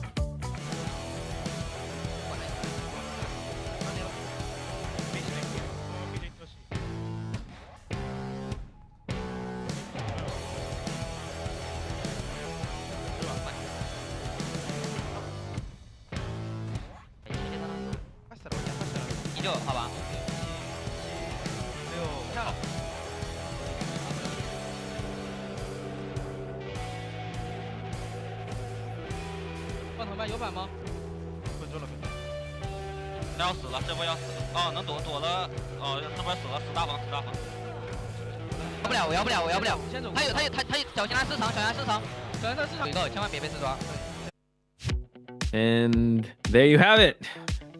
Blown kisses to the chat, just like Moririn and also No Nino. So hopefully you guys are enjoying so far. We see a lot of new names. Hopefully you guys will stick around. I see Hash Brown has the crown right now. I see Noel's in chat. We also see the usual suspect, you know, Just a Girl, Caro, also Mystical, all you guys. Shout out to each and every one of you guys. Welcome the new guys here, chat. We want to welcome the new people here, and we welcome you guys to Lakeside Village because FPX.ZQ is choosing the map now, and this is Dongshen's stomping grounds. Exactly. Stomping grounds it is. It's a very big map. So what this usually means is it favors the hunters a little bit more, simply because hunters have the resources to keep using throughout the game, especially if they choose high mobility hunters. So here, Lakeside Village, it seems like FPX.ZQ is very comfortable here, and their survivors are gonna go first. So Panel choosing to let Hasha come and set the pace first. So I'm really excited to see if Hasha is going to be replacing PP Cha. It's most likely, right? In BO2, he's going to be replacing PP Cha. PP Cha. PP Cha and PP Cha is so close. Really, there's a lot of just a lot of names that sound similar. But yeah, I think Hasha will be making his way in. And note that usually FPX.ZQ doesn't choose Lakeside Village. It's actually always Ever Sleeping Town and Hospital. But Dongshen did have an amazing performance up against ACT when they chose Lakeside Village, and it was the basement party that happened. Actually, someone was hiding in the basement. Dongshen went up, like, I don't think he's there, but wait, let me go back down one more time, and found the white hair of the Gravekeeper in the basement. So hopefully that won't happen to Dongshen. But yeah, Hunter Instincts kicked in for that one. Yeah, Ultra Instincts, Hunter Instincts, Ultra Instincts, and yeah, Hash Brown still going strong with the crown. Keep it up, guys. And Salty Sugi not falling far behind, number 2 right there. And yes, Salty Sugi, I remember him being really salty, being really not salty, being really the supportive. Opposite of salty, right? being sweet. Yeah, the opposite of salty, being sweet, right? Yes. Sweet Sugi. Sweet Sugi. Oh, the alter ego of Salty Sugi, Sweet Sugi. Exactly. Yeah, I mean, there are times when people tune in and you're wondering what this is all about. Well, this is the English broadcast. We have our own ways of interacting. We do read the chats as well. Probably something that's not happening a lot in other channels, but this is something we do here.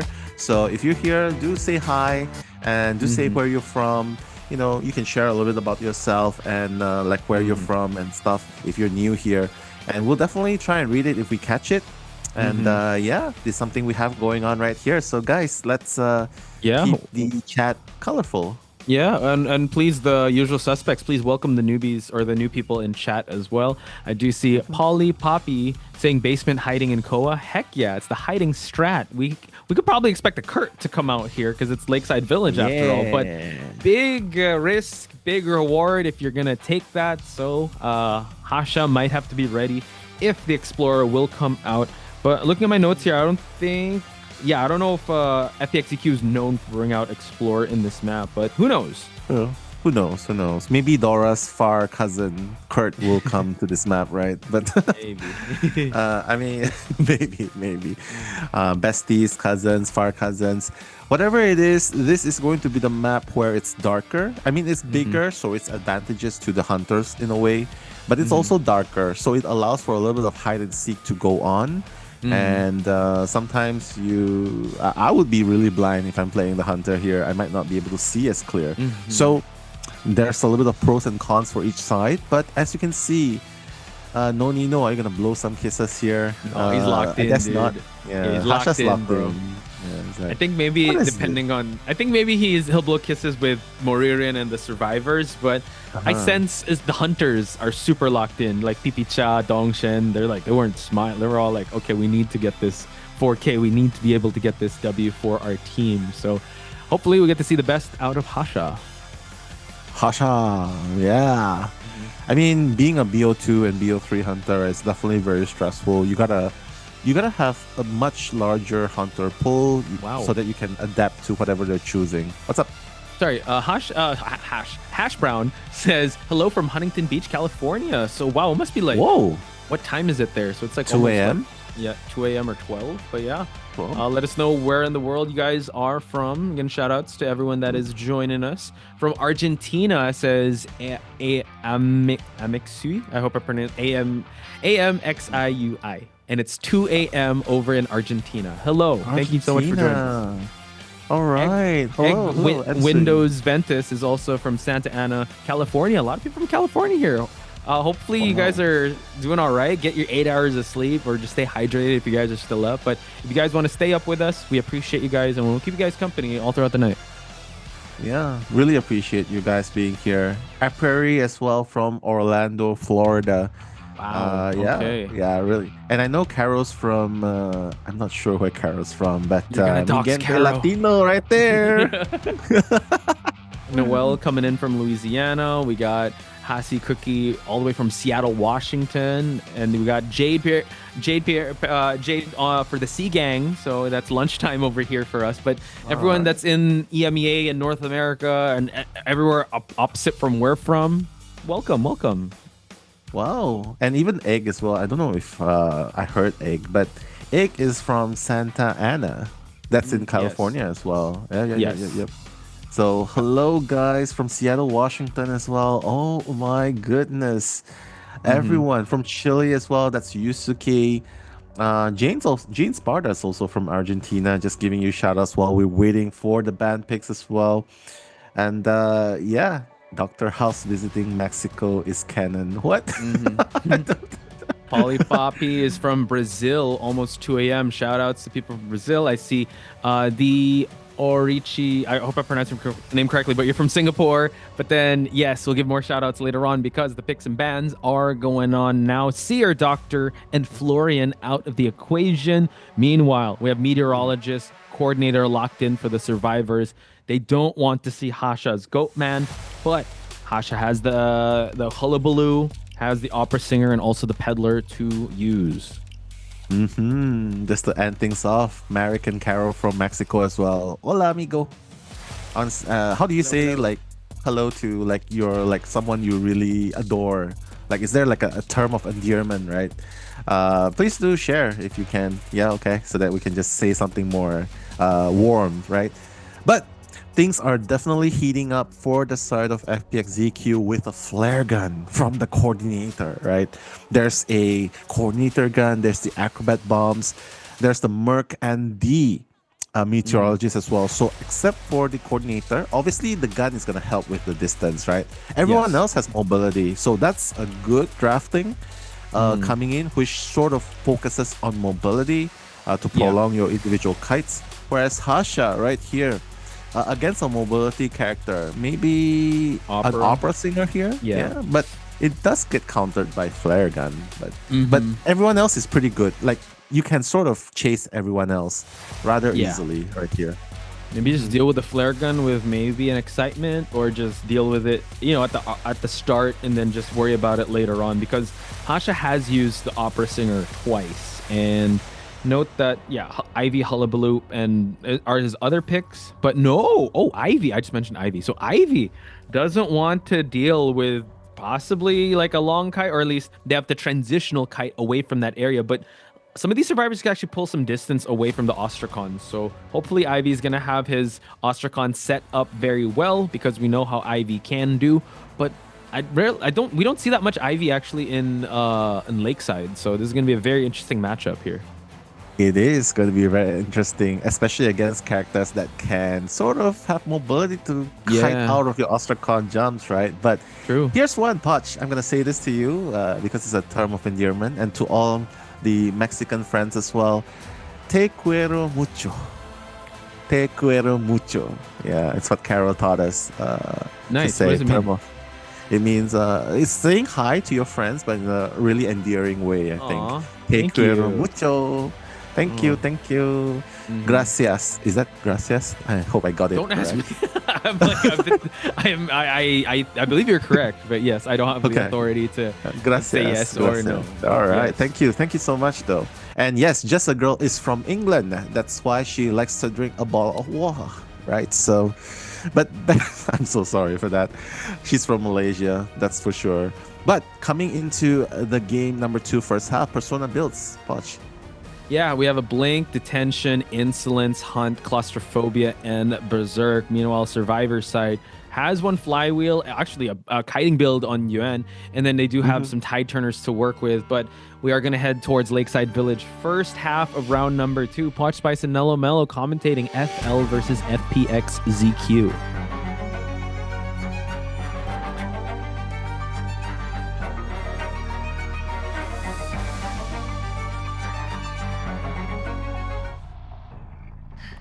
All right, Hasha Ivy right here, sending the Phantom form towards the 12 o'clock area. Not the best place to chase because it has a lot of high walls and windows, but, well, leave it to Hasha to trust what he knows he can do. Sans is going to be that first target. That's going to be the acrobat. The spray already, oh my god. The correction that was really all fast. the way to At 71%. Luckily, he could still kind of it out before the blink comes online, but he cannot afford any more scares. However, he's getting ready for another jump bomb here, so let's see if he can make the transition work. He's already at 81. This is getting quite scary. Here we get the scare, but unfortunately, not in time. Just gets the hit. Still at 42%. Relatively early hit, I'd have to say. Yeah, very smart as well, realizing he has time, just decides to give a little bit of spray, right? Just to add more corruption. And now the chase continues. Hasha will have blink available right here, but so does Sans. I think he's got to account for the time of the blink, right? So he's got to get that bomb ready as well in order to transition a little bit more. So right here, Sans, realizing what's going on, decides that, you know what, distance is the way to go. The moment he gets leeched on and the Ostracon teleport comes in, I believe the bomb will be unleashed. But this is a really hard area to kite, though. Yeah, so look at that. He did drop the pallet, but he's still stuck here. We're at 95% and not trying to go for the bomb, but unfortunately able to anti-air him as he was making his escape. And now we save up the blink. This is something very reminiscent of Dongshen's performance. However, Cyphers, at least it's actually looking kind of healthy here on as we head towards the mid game. Yeah, I mean, it's a very respectable, close to 3 Cyphers kite. And in a lot of situations, right, it's more than enough. So maybe this is FPX.ZQ is still in a really good position. Well, it's going to get that rescue to happen. And a gun right in the face of Hasha, saying, you know what, Micah, you can bring Hasha back out. And also, Coordinator did flywheel away from the 100% corruption.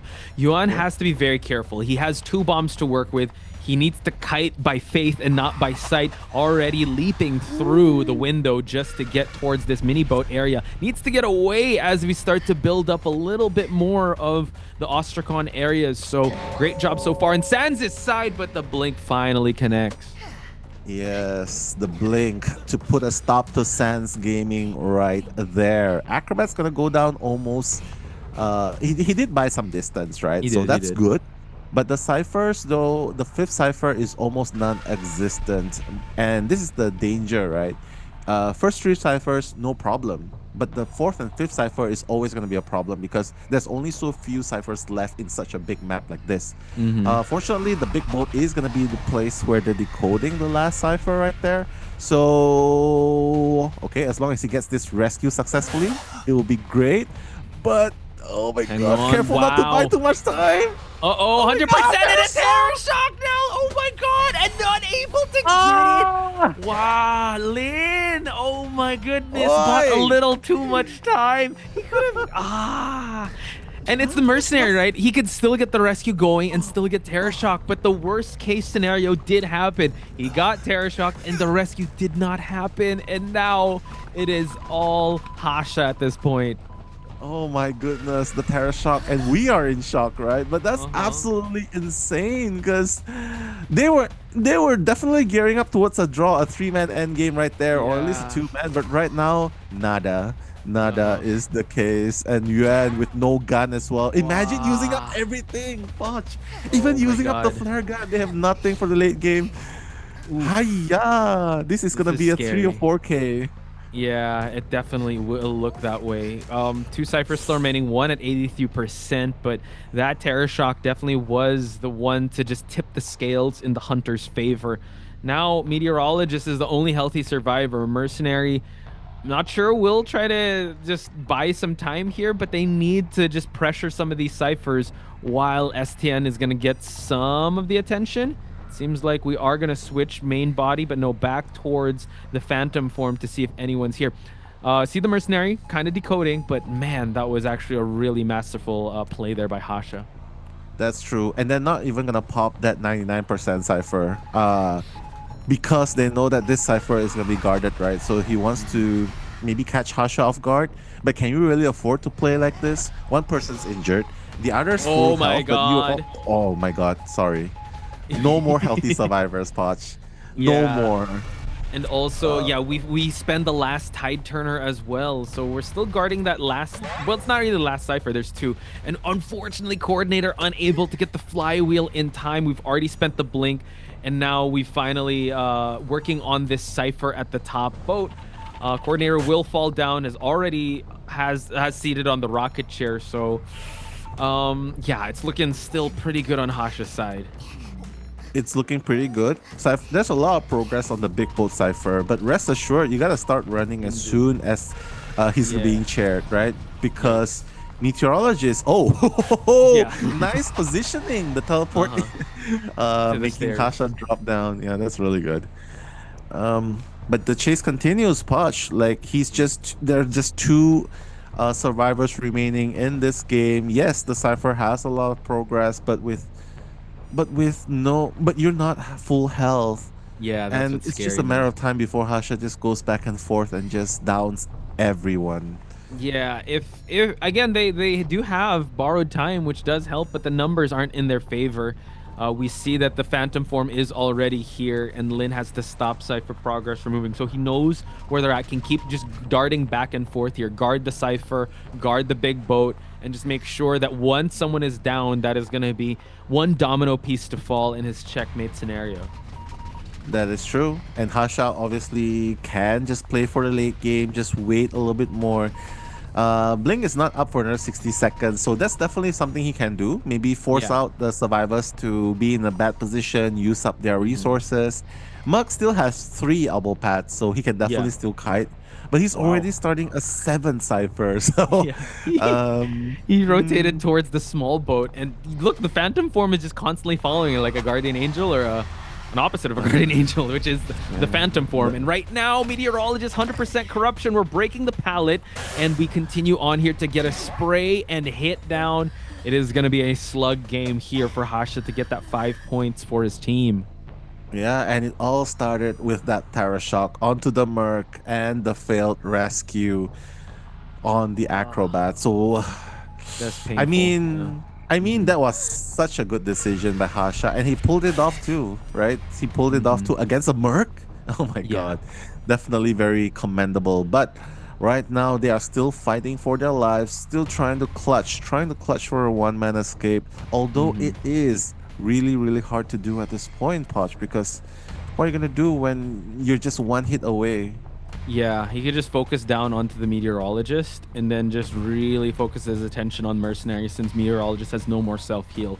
So only matter of time till Mercenary does fall here, has the elbow pad to work with, double back, but we could just instantly go for STN.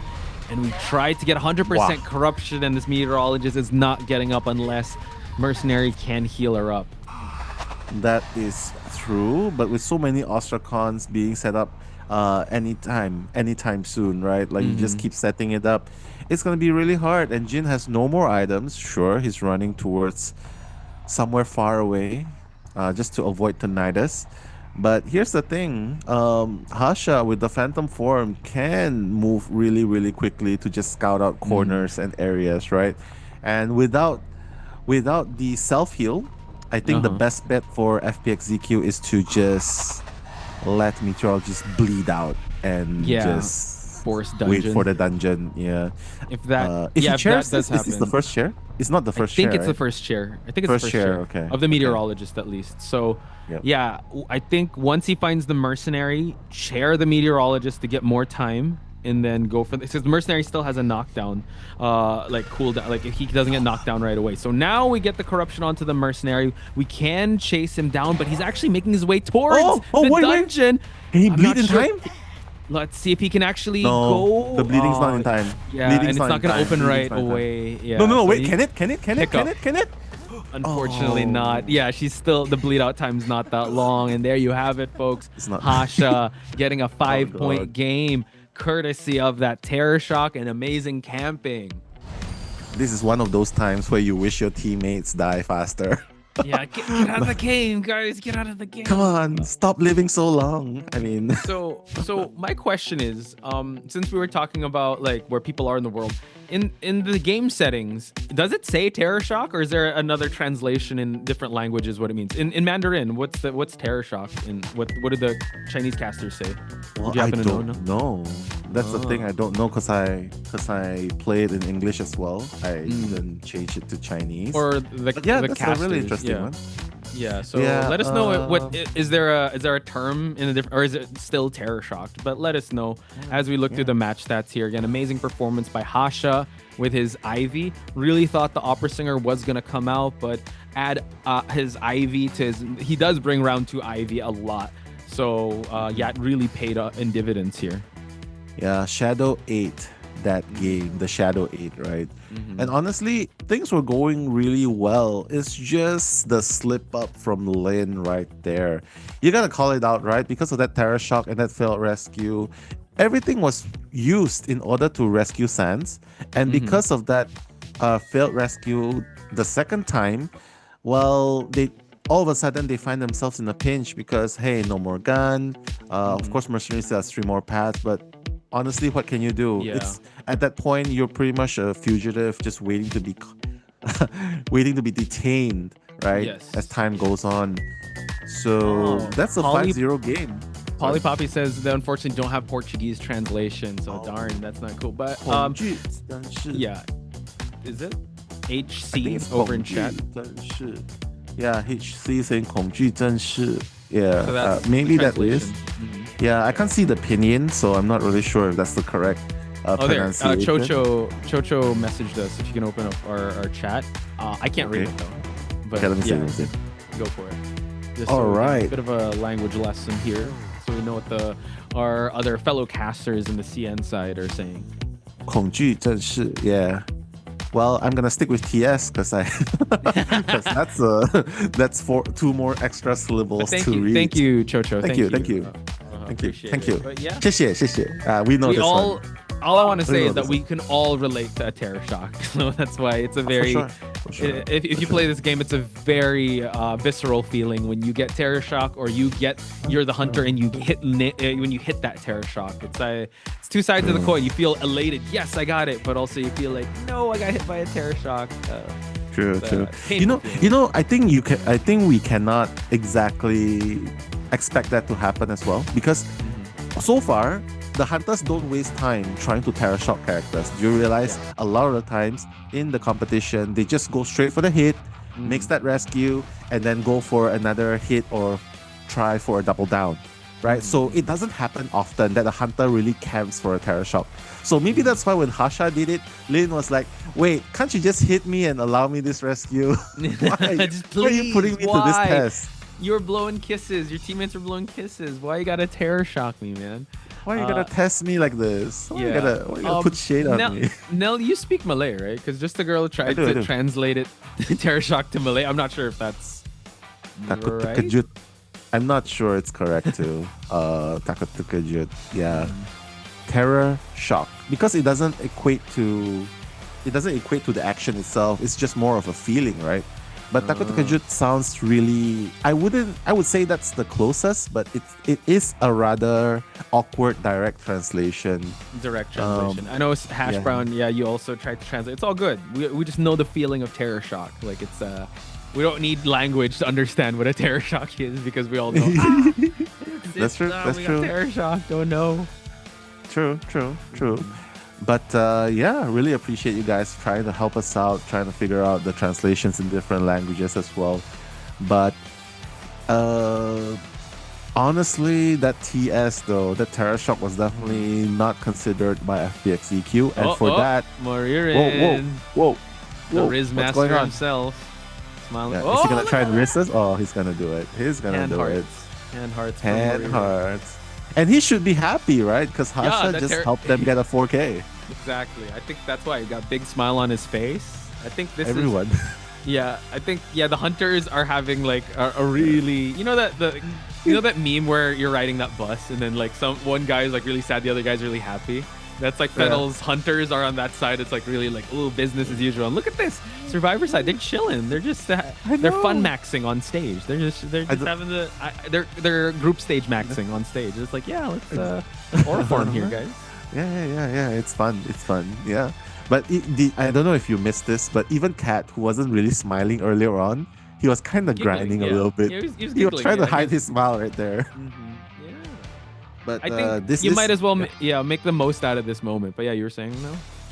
But this is a moment of truth for Dongshin, right? This is a trial right now, because Hasha has already started with a 4K, and right now you gotta sort of return the 4K to equalize the game. And maybe that's why maybe that's why Fennel survivors are smiling, because they know they have a plan for FPX.ZQ Dongshin and this map. They got in a 3-man escape before, and I feel like they can continue it, or I think they're at least confident to get one even better.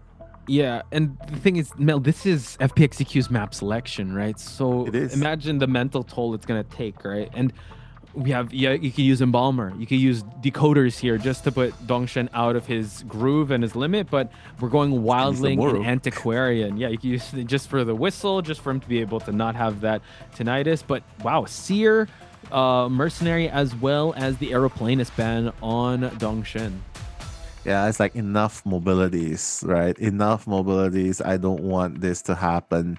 But honestly, Merc would have been a really big threat right there. I mean, despite what happened with Lin, right? Mercenary is still a very good choice in this map. So taking him out is really definitely goes without saying. It's a good choice of ban, which is why Muro might be that second best choice, although decoding is going to slow down a bit. So if they can bring something like another decoder, like a postman who can kite but also give kiting letter, I think that's good. Yeah. But no, they're gonna be safer. I remember you made that Postman request last time and it was fulfilled. And so I mean, Postman, I do agree. This lineup does not have the best decoding, and Dongshin does shine when he's not as pressured to just monitor ciphers. So he can kind of take his time with that first chase, knowing that you don't have a main decoder on the team. So I do see some hand hearts in the chat by Pocket Ratty and also Maru Sunflower. So shout outs to you guys. Can we get some hand hearts for Dongshin here? He's serious right now, guys. Meanwhile, you got FL, the survivors. They're just chilling on the other side of that stage, just rizzing up the crowd here. Yeah, I mean, they're definitely feeling very comfortable, whereas Dongshin needs to be locked in.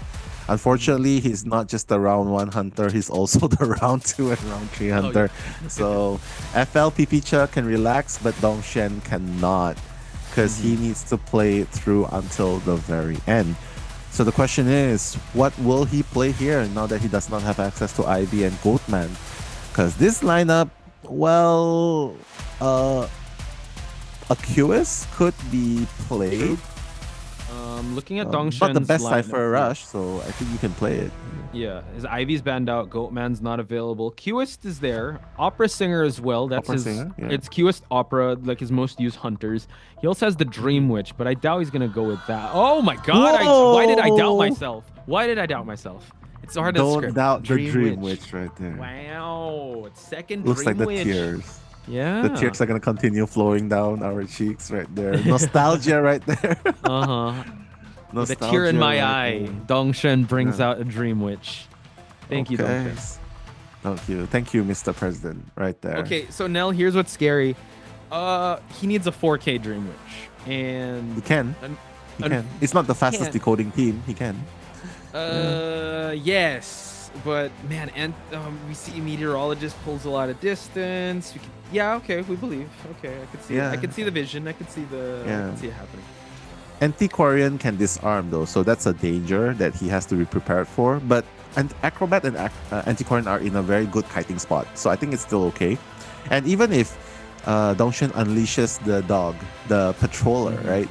Antiquarian can disable it too. So things are going to be hard, but I guess it all comes down to the word belief, right?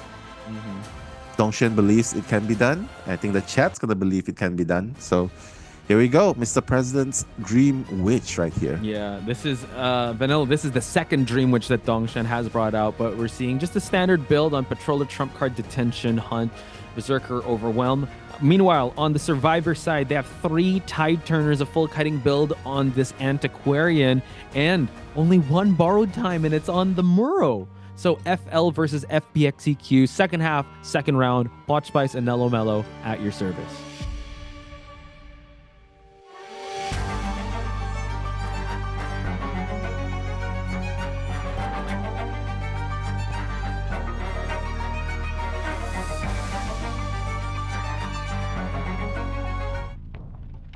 Dongshan with the Dream Witch bring us nostalgia right there, going towards where Cat is, and that's the Antiquarian we're talking about, already unleashing the first leech. So it seems like Cat will be that first chase, Potch. So this area is kind of hard for Dream Witch to catch up, but he's just gonna move things. Wow, he's actually trying to cipher control with the leech as well. So he's going for Micah. Wait, Micah's the only one with borrowed time. Help. Yeah. He's going for the correct person. He is.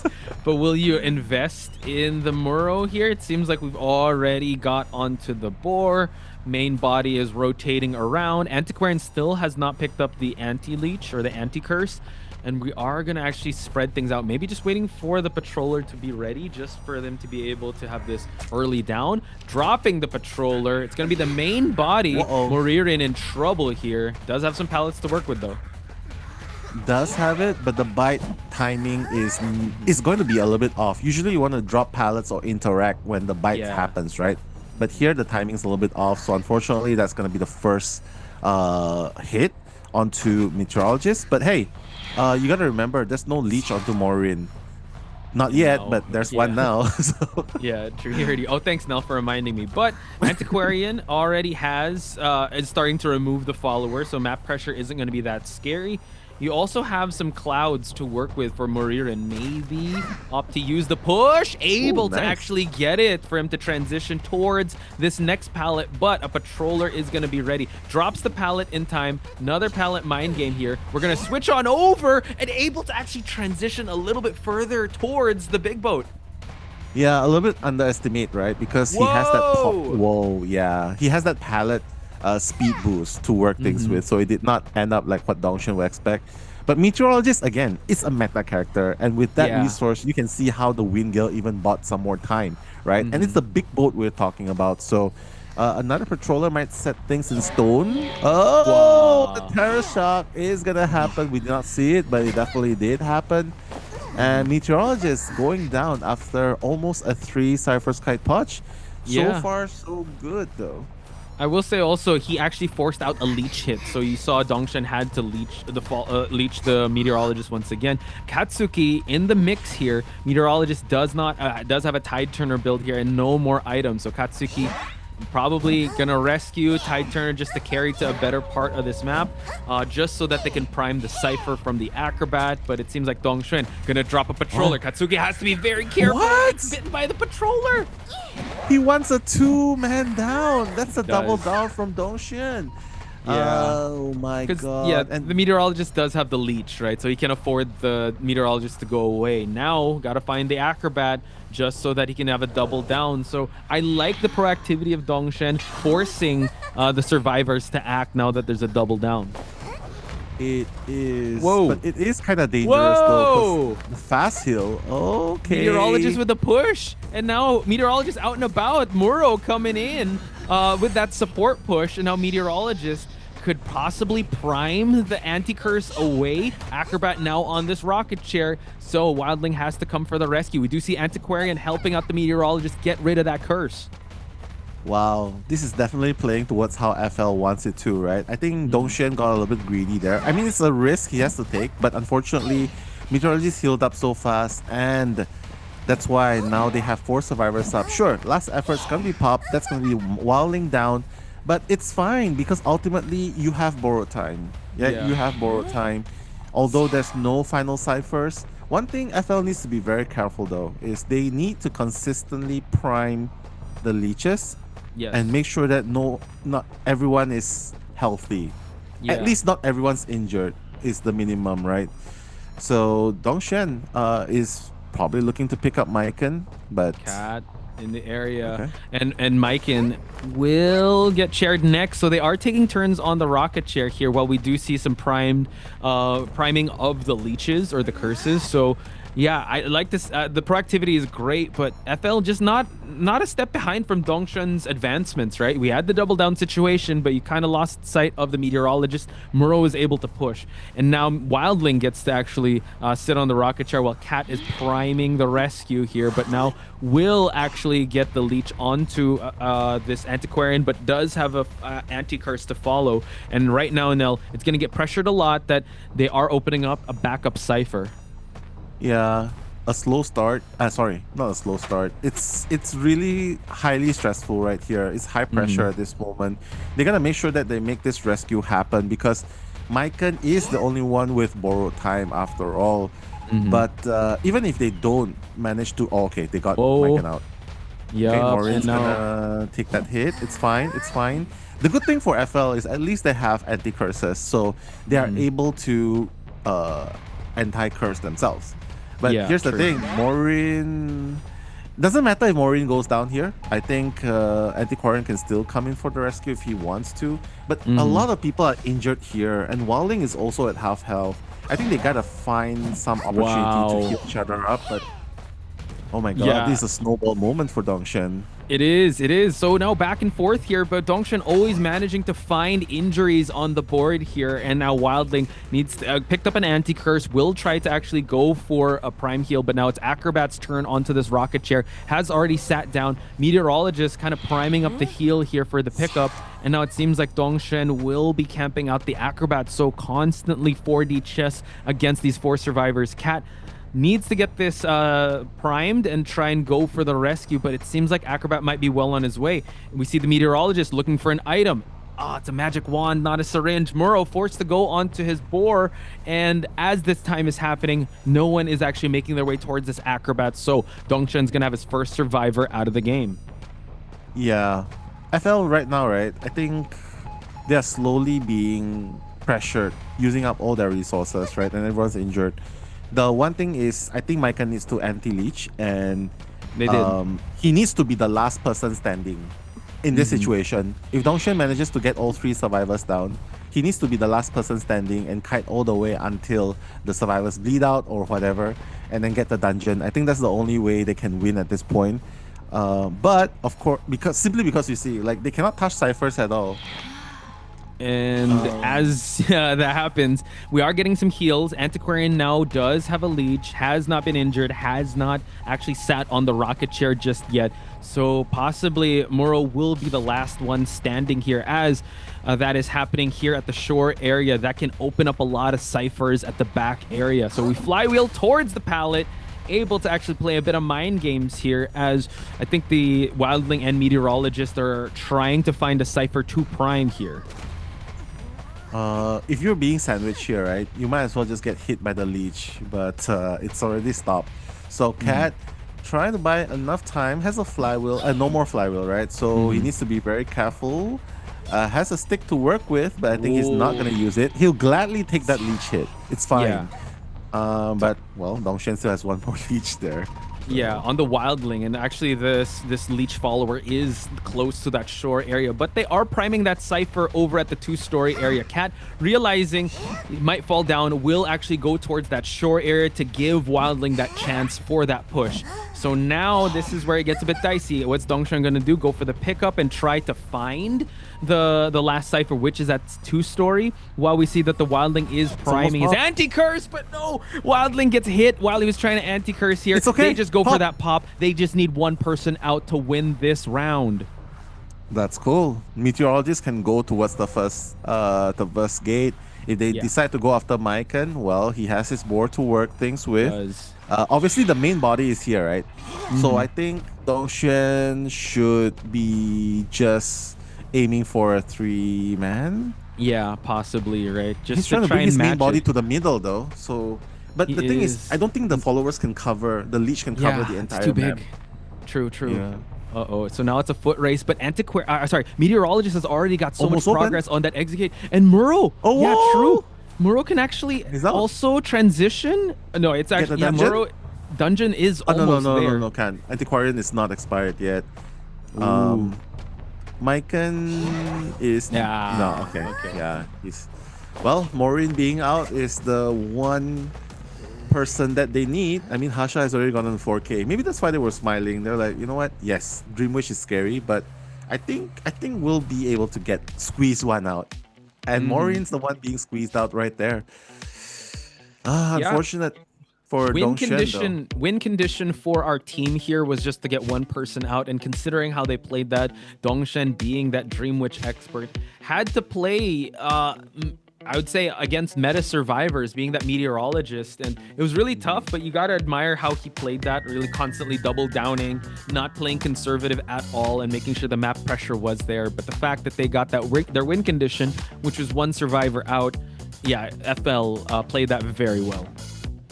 They did. It was really high pressure at that point, right? The double down situation, but meteorologist got up so fast. So that's Maureen that's escaped as well. Honestly, Cat was the one with the longest containment time, but at this point the containment time doesn't even do justice to what they've done throughout the entire game, because it really is just a matter of rotating away. They've kind of really long, but as long as the main Dongshen is not maneuvering the main follower or the main body that's near them, it wouldn't count towards their containment time. So here you can see everyone has their own fair share of decoding. Even Muro has his own fair share of decoding, 122%. Everyone else 135 and above, 176. So ultimately, it was just a matter of when they got that last cipher ready to pop. I think there wasn't really much that Dongshen could do right there. It's not an IV we're talking about after all. But the fact that he brought this out still gave us a treat for the Dreamwitch fans out there. And you know, he's still able to get a 3-1. So moral victory on his side that he was able to get a round 2 Dreamwitch. And this is what we talked about before. Dongshen able to save some of his meta hunters towards the late game. But we will get more bans in the hunter column. So I'd say FL did a great job in game number 2, because this was also FPX.ZQ's map selection and they won against them. So congratulations to FL. Not over just yet, because there is a game number 3 happening. Hopefully FPX.ZQ can kind of lock in and figure out a way to get themselves out of this sticky situation. Yeah. Hasha definitely the factor that they need there to get the 4K. I mean, obviously Pipicha has done a great job, 3K, but 4K was was the extra boost that they needed to sort of put themselves in a more comfortable position. So right now, if they are able to go into BO3 and get I think it really is the survivors of FPX.ZQ as well. They kind of need to lock in and get one survivor out against Hasha, or at least one or two. True. So that they can manage. Yeah. Well, we're gonna head to the highlights, so do enjoy the highlights. 空军依旧，当黄铲。我前一波了。交。哇，他闪空军了。小船地窖，他顶不住，我们等会儿就。当时有机会。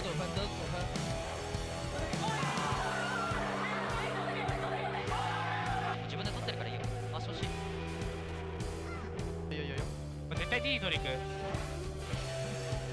べえ、俺ちょっと90個。熱い。えぐい持ってるんじゃないこれ。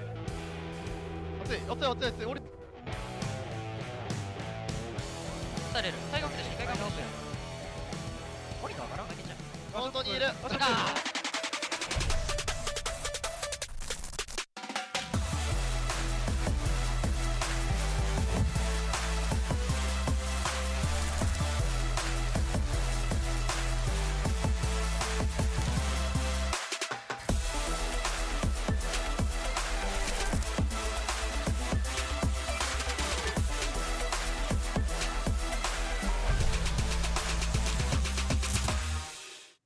And there you have it, folks. The winners of round number 2 are none other than FL. And you saw the excitement in the locker room when they were able to secure that one survivor out, which is all they needed, because Pipi Chow with a hard carry there, getting a 4-man elimination courtesy of his Terror Shock.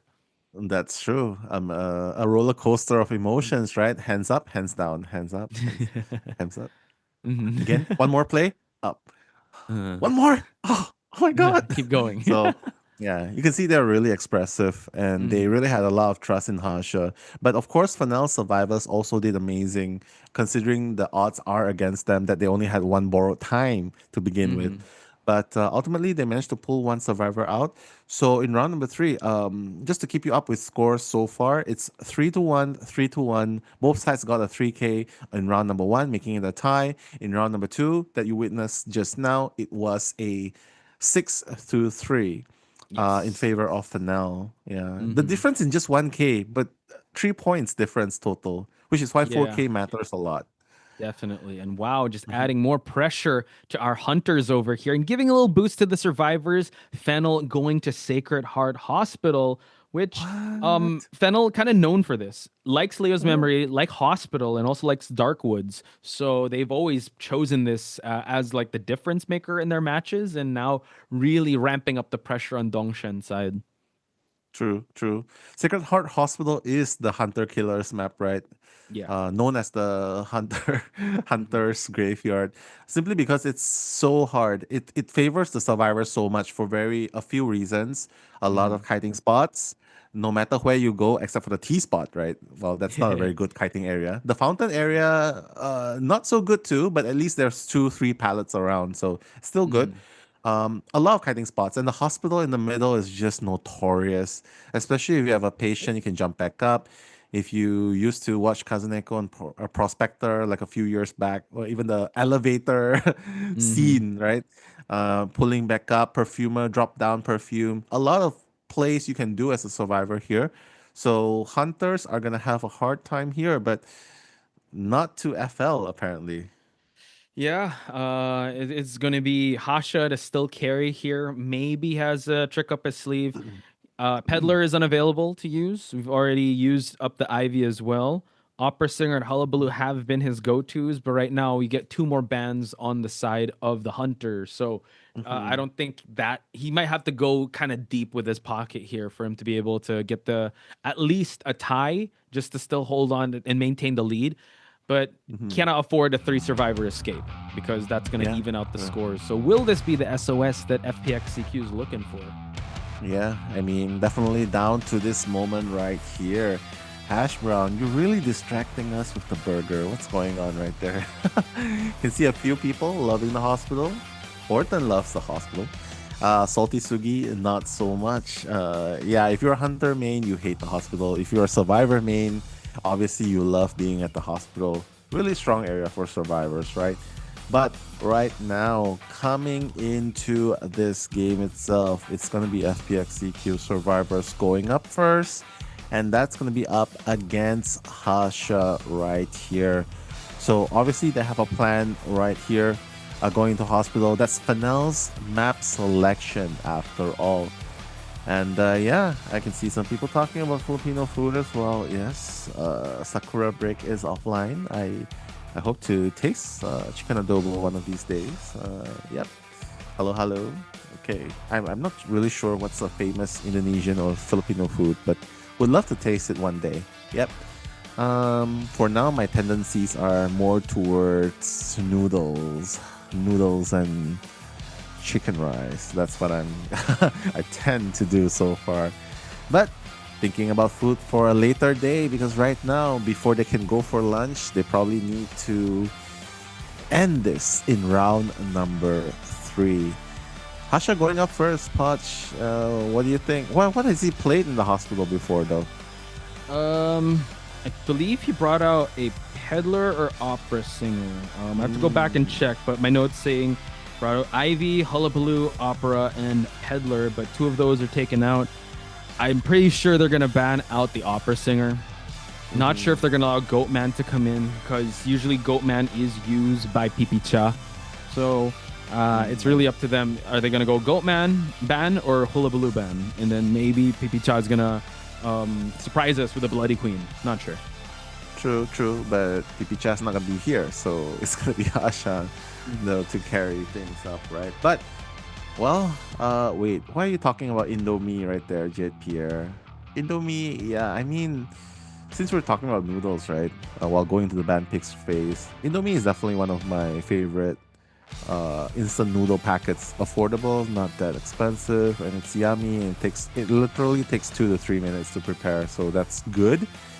But yeah, I mean, I'm kind of interested to find out what you guys have. Like, what's your favorite go-to brand in your countries as well? Because we saw Mexico, we saw Argentina, we saw people coming from California, from the States, EMEA. I mean, probably something special from your place if you guys want to share, of course, right?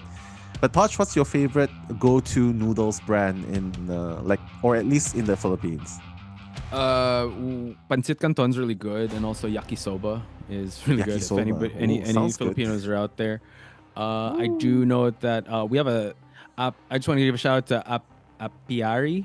Has the third crown along with hash brown and salty sugi. So hopefully y'all can still stick around as we head towards the picks and bans while you guys share your favorite food and we work the lunch shift here. Yeah, exactly. Salty Sugi, you might have to change your name very soon to Sweetie Sugi, right? But for now, Forward and the Seer is gonna be banned, which is what's probably catching FPX.ZQ off guard, right? Like, oh wait, what are we gonna play here right now? Forward here is good because there's a lot of walls here you can use, right? But starting things off with a double decoder Poch, Mechanic and Luca in the same lineup. Wow, FPX.ZQ is really going really hard on decoding here. Yeah, I like it. They want to be able to... This is like the most aggressive we've seen FPX.ZQ, and it seems like they're playing for aggression, and they want to get more than just a one person out. And this could be the way. However, having the Forward and Seer being banned, IJL does usually ban out or priority ban out the Forward, but now Fire Investigator making its way into the mix here, really strong, especially in those tight corners in this map, just for the balloon transitions. Yeah, balloon transitions can help the kiters too, right? Because they don't really have any skill sets to kite. Yes. But then again, you have the terrain advantage. You have a lot of windows, you have a lot of pallets, and honestly, if you ever find yourself in trouble in hospital, well, there's always the 2 floor in the middle to help you with the looping. The looping can help you as well. But so far, it seems like they are going for a glass cannon sort of lineup, right? Because everyone's susceptible to be... Speaking of cannons, Nell, we got a Weeping Clown cannon as well. This is kind of scary because they're really going all out with the support onto these double decoders. They don't have a dedicated rescuer here. So, and also when it comes to kiting, they do need the support of the balloon or the rocket. Yeah, I like it. It's high risk, high reward though. High risk, high reward, and maybe that's what they need, right? Because in the hospital, if you can get a 4-man escape, wow, that's as good as getting a 4K, right? Yeah, especially in this map. I mean, seriously, right? This is where Hasha sort of is the defender of this game. He needs to get a draw here. I think it will be unrealistic to say, hey, 4K. But if he can repeat that unexpected terror shock or capitalize on the mistakes of the survivors, well, he can turn it. He can turn it around. He can turn it around with an opera singer, since the Goatman and QoA⅓ were banned. Peddler's not allowed either. Yeah, that's true. Oh my god. But you really have to work with the map, right? The map buffs the survivors, as you said. But yeah, it's quite scary because if they're unable to execute their game plan, if it goes sideways, it could mimic the same results as Lakeside Village. And let's hope that's not the case if you're an FPX.ZQ fan, because that would be very devastating. But actually, if he gets a 4K here, Dongshen, even if he gets a 4K as well, FL gets it. But wait a minute, he's gonna mirror match. We're gonna go Dream Witch. Wow, Hasha, we're being spoiled. Hasha, wow, he wants to put a tears in our eyes again, right here. And I think there's a lot of reasons to have tears right here, because you want to see a Dream Witch. Yeah. But this is a in a map like this, yeah, I'm a little scared. So this is kind of looking real good for FPX.ZQ now. So we trust more in this lineup because she can get Cypher rushed here. Hiya. I mean, yes, it's a smaller map than Lakeside. Yeah. Maybe he wants to make them waste their time trying to deleach, right? Just provide that pressure on the map. Possibly. Yeah. But I would have preferred an opera singer. If you're afraid of Cypher Rush, maybe Abnormal to help you a little bit. But yeah, maybe, you know what? Trust. Yeah. Trust. Trust. Asha knows what's up. Dream Witch. Wow. That's starting build is going to be tough. But we're going to get control of the shack just so that we could possibly chase out Prisoner. But you have 5 survivors to worry about, including that mechanics bot. So he needs to hunt. I mean, what a statement that Hasha will be making, right? Like, I could do you Dongxuan, you get a 3-man elimination in round 2. I'm gonna try to gun for that in round number 3 with more hunter bans on the table and more survivor bans. So yeah, it's kind of a wild card pick, but we gotta trust in Hasha as the coaches do the handshake, and we are gonna look at the persona traits here. Blink, Detention, Hunt, Max Palette, Overwhelm, and Berserk on the side of Hasha. Survivors are carrying 2 Tide Turners, a full kiting build on both the Prisoner and the Mechanic, getting ready for any possible first chases. So FPX.ZQ versus Fennel over here at Sacred Heart Hospital. Potch Spice and Nello Mello at your service for commentary.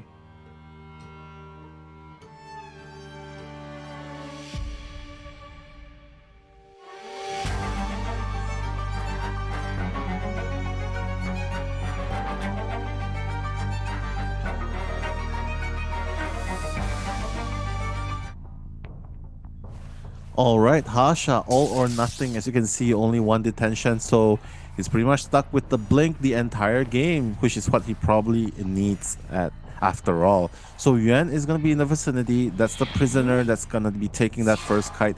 The reason why he's putting the leech far away, so that if he rotates away from the area, the leech is going to auto-follow, right? So right here, using the leech to disrupt another Cypher is also very viable as well.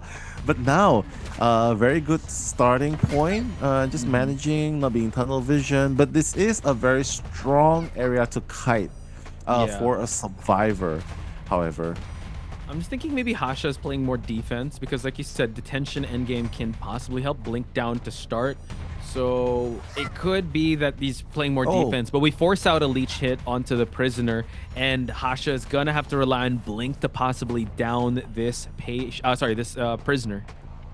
Yeah, I mean, all or nothing, right? Only 1 blink, and the blink's gonna be available really soon. If Hasha can down, Yuan without using the leech itself, that will be insane because he'll be able to leech the next survivor instantly, and that's gonna present more. Does not work that way, Hasha. The blink, very aggressive blink right there, but unfortunately, Prisoner just a little bit too far away. With that missed blink, though, this might be the opportunity that FPX.ZQ needs. Yeah, at least we're able to down the bot, but now we have to leech Yuan once again since that was a leech down hit. And just like that, now look at the ciphers. They're finished with 1 cipher. It's about to be 4 ciphers about to be accomplished here by the survivor. So Hasha, unfortunately, still has not downed this Prisoner just yet. Yeah, I mean, it's a good thing that he missed the blink because now Hasha is stuck with nothing, which is why sometimes bringing a patroller might be good, but the electric shock doesn't really matter because Hasha's gonna get Yuan, and that's with the main follower as well. And there's the basement here as well. Hasha basement here could be the detrimental swing of favor into the hunter side here because they will have to go for the rescue. They unless they just want to go for a 3 survivor endgame, but it's going to be a lot harder since FPX.ZQ cannot afford to keep tying things out. And that's what Hasha wants to be able to do. Double decoding happening. We see 2 survivors working at the T-walled area, and Hasha already spots out the dungeon, spots out these 2 survivors, and leeches them right away. Absolutely insane, Potch. 2.5 minutes and Cypher's almost prime. Double decoders. Yeah, we should try this in rank. For sure. Yes, it's if it works for FPX.ZQ, it can work for us, right? I mean, after all, we are. As long as it's the hospital, for sure. But Investigator is just going to tank that hit. It doesn't really matter. He just wants to keep decoding, right? And the Cypher's going to be Prime right now. Holy moly, 3 minutes, Cypher Prime. What is going on? But it has to be really careful, though. Jin! Are you gonna pop? No! And now you have your second survivor down and out. They're gonna have to go for another rescue here. Luckily, they just have to go for the Oh my god, that the rocket didn't work out in his favor. Yeah, but it's okay. At least they'll be able to have 2 survivors out at least, right? Because they don't have leeches on Mechanic and Fire Investigator. So I would say mission accomplished for Hasha right there. Yeah. But for FPX.ZQ, I'm pretty sure they wanted to have more than just a draw, right? But fastest Dream Witch match we've commentated. That was so that wasn't even 5 minutes. We ended it like under 4 minutes. Ooh, new meta right there. If you max out the audience effect, even faster. Yeah, holy moly, Cypher Rush right there. That's the one true Cypher Rush right there. Imagine just downing your first survivor and wait, what? Cypher's Prime? What? Endgame already?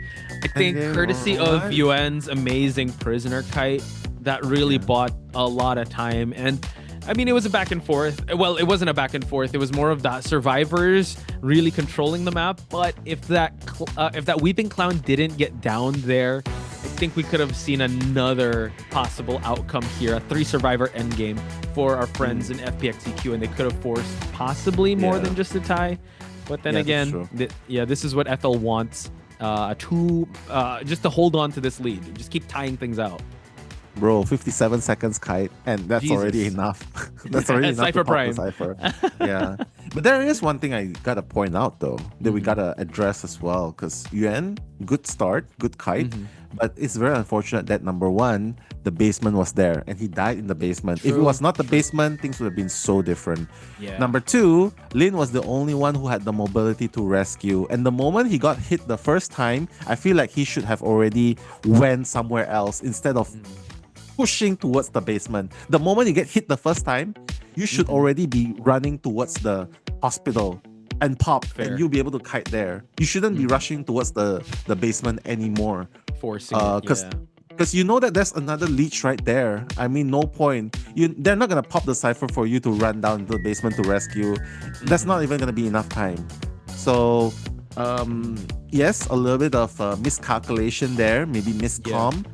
A little bit of being unlucky there, the basement being there, but honestly, I don't feel like Lin should persist. Yeah, if I would jump on that point and kind of go with that thought experiment, imagine if he actually got hit the first time, run to hospital, and fine, they push the Cypher, they just not go for the basement rescue, and you still have a lot of items, and the Dream Witch is out of position to even try and pressure that exit gate from opening, and the mechanic spot was there, so it could have opened the back gate as well. So I hate to say it could have been a 3-man escape. I think if they didn't, if that situation didn't present itself, the basement wasn't there. So all's well that ends well on FL side, though. They wanted that tie and they got it.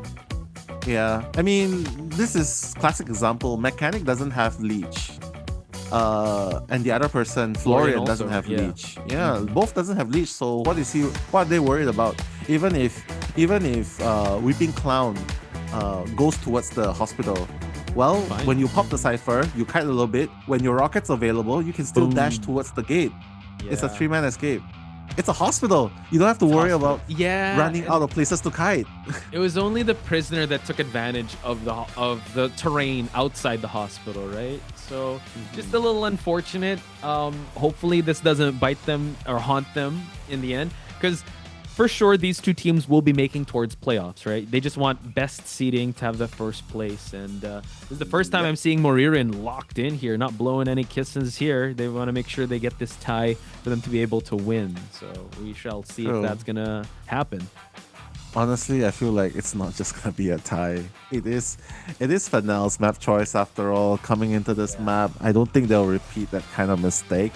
Although I still gotta say I'm overall still very impressed with FPX.ZQ's Cypher Rush strategy. Yeah, I like 3 that they minutes went endgame. Dude, they risked it. I like it. High risk, high reward. So again, very risky to go with double decoders. They also had a no end game build on both their decoders, so they knew the risks coming into this. So yeah, just need to tighten up a little bit. Yeah, Podge, and that was without the prisoner decoding. Imagine if the prisoner was decoding too, and Florian was the first kite, right? So that was just without prisoner. He connected, and that's it. So absolutely insane. Can't wait to see how they're gonna put this into play. Maybe some other teams can pick it up in playoffs. If it's in the hospital. I remember last night's match. It was GR. I forget. I think it was AC. He was the prisoner, right? And AK was helping him kite with the forward, and then he was able to, as the prisoner, he was able to kite out Tide Turner. Then all of a sudden, you see him crouch, like while he was able to make it towards that pallet. But then he just froze. Then he crouched right away in front of the hunter. And then he just, like, I think the survivors were like, stop kiting, connect the ciphers. We need to pop the ciphers. Oh, right, sorry. I shouldn't survive. I should connect the ciphers. So sometimes as prisoner, yeah, you just need to connect first before you kite. So that's a PSA for everyone. That's very important, because that's the whole point of having a prisoner. You want to connect ciphers and give that extra decoding power, right? True. But after all has been said and done, they managed to draw against Hasha in a hospital. If it's in a rank, I think, I think you're gonna get some get some comments right there, right? But it is competitive after all, and you cannot deny that Hasha is very dangerous as well. So you cannot take unwarranted gambles against him in that position. Detention Dream Wish is no joke. So yeah. Yeah. Just want to say what's up to Puso. I think Puso is from the Philippines. Puso means heart, by the way. Mabuhay. Hopefully you find someone here. Anyone who want to play with Puso has no one to play with. Maybe you want to play Hunter. Maybe you could find someone here in SCA to play with as well. Because IDV is, for me, IDV is best enjoyed with friends. When you're playing Survivor with Hunter, you want to trauma bond with your other fellow hunters with how stressful it will be. So shout out to each and every one of you. Hopefully y'all are still good. We also saw the snacks you guys were posting as well, so we'll check those out as well. Getting real hungry here, so well, one thing's for sure, Dongshen is also hungry right here. Hungry for victory. Some stuns with the Enchantress.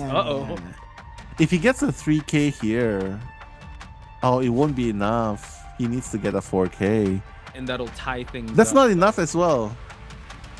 Oh, wait. Is it enough? Yeah. The second game, it's 5. enough. Oh, yeah, it'll be enough. Wow. So, interesting enough, I think they will be preparing for the opera singer, bringing in the aeroplanist and enchantress, and they do have the advantage of the hospital as well.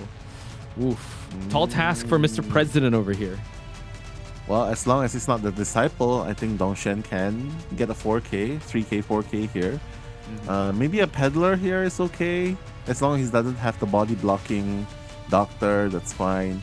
But doctor is going to be up for grabs here. Oh, no, sorry. It's already gone from game number 1. My mistake. Yeah. But Florian, Florian right there. Ooh, 2 Florians in one game. We got spoiled here for some Florian gameplay. Tis is asking, can commentators ask for a disciple gameplay? We can manifest it, but we unfortunately, it's up to Mr. President over here. He did bless us up with Anne in ACT's matchup in hospital, so you can check that out if he doesn't bring it out here. But so far, no. Looking pretty good with this Survivor lineup, though. Yeah, I mean, Anne here could be good, but I don't see it being a 4K hunter. You know what I mean? Yeah, manifesting a disciple here. It does counter Enchantress. It does. Yeah, simply because you jump in, I don't think you're gonna survive long enough for that. But only if you don't miss your cats. That's a problem as well. If you're gonna play like that, you might as well play Peddler. You know what I mean? Yeah, Peddler is kind of good against harassers like Enchantress with the vines.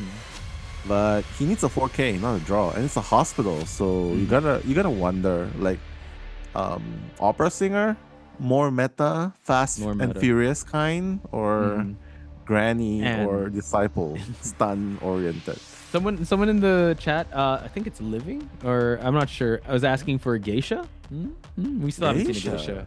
That's we've been requesting for that, but yeah, it's been a minute since we actually saw Geisha in competitive, especially with the meta hunters we've been seeing all throughout. It's not. But Mr. President obviously is still thinking it through with his coach TY. Time's up. Oh, the Clark! It's not over till the fat lady sings. Wow, kind of controlling the ciphers here to just prolong it. Oh my god, I'm so excited. A really seen her for the longest pick. time. Yeah, I'm surprised. Clerk, is this the first Clerk we're seeing? Period? I believe so. Yeah, wow. In this day and age, in this economy, in this climate where it's really hot, the Clerk coming out, folks.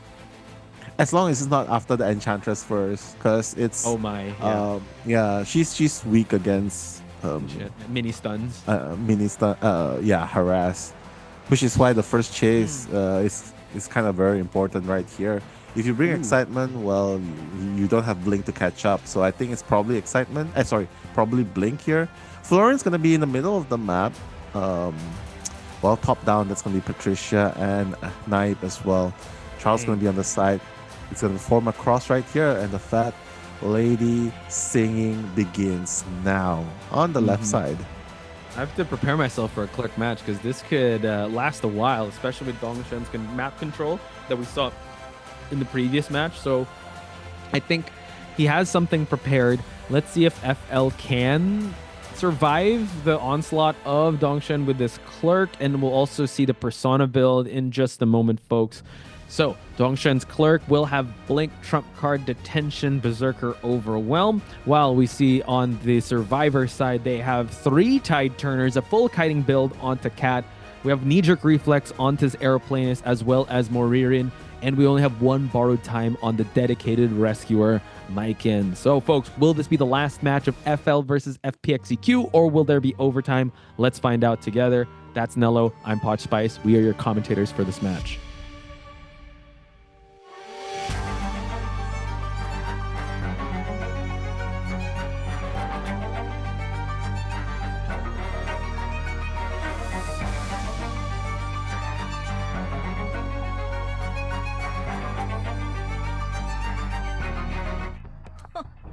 All right, Dongshen on Keegan, making a move towards the hospital itself. Dongshen doesn't really need to worry about the loops because remember, Clark has a very specific skill set, right? And that's to record.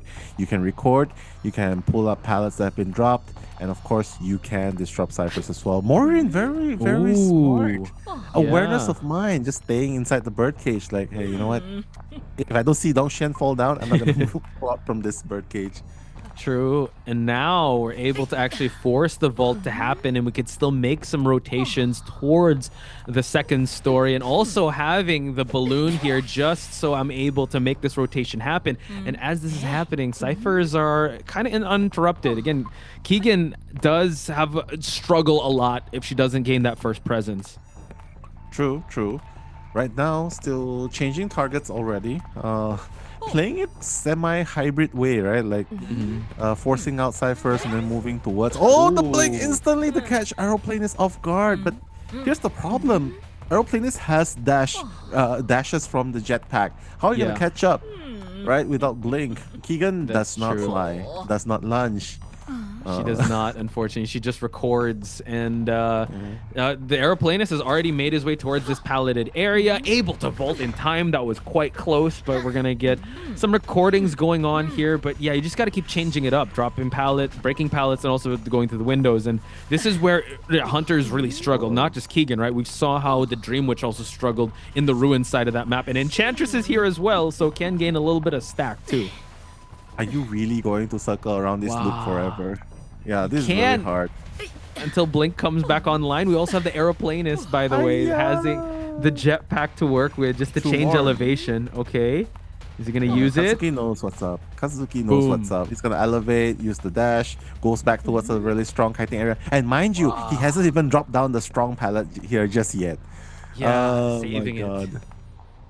Okay, red light trick. I don't think he's gonna move back in. He's actually moving further, so it doesn't really matter if you do the red light trick here. You see, Okay, without red the light blink, trick it's again. taking Dongshen so long. It It's taking him so is. long. The struggle bus. Oh my god, Dongshen.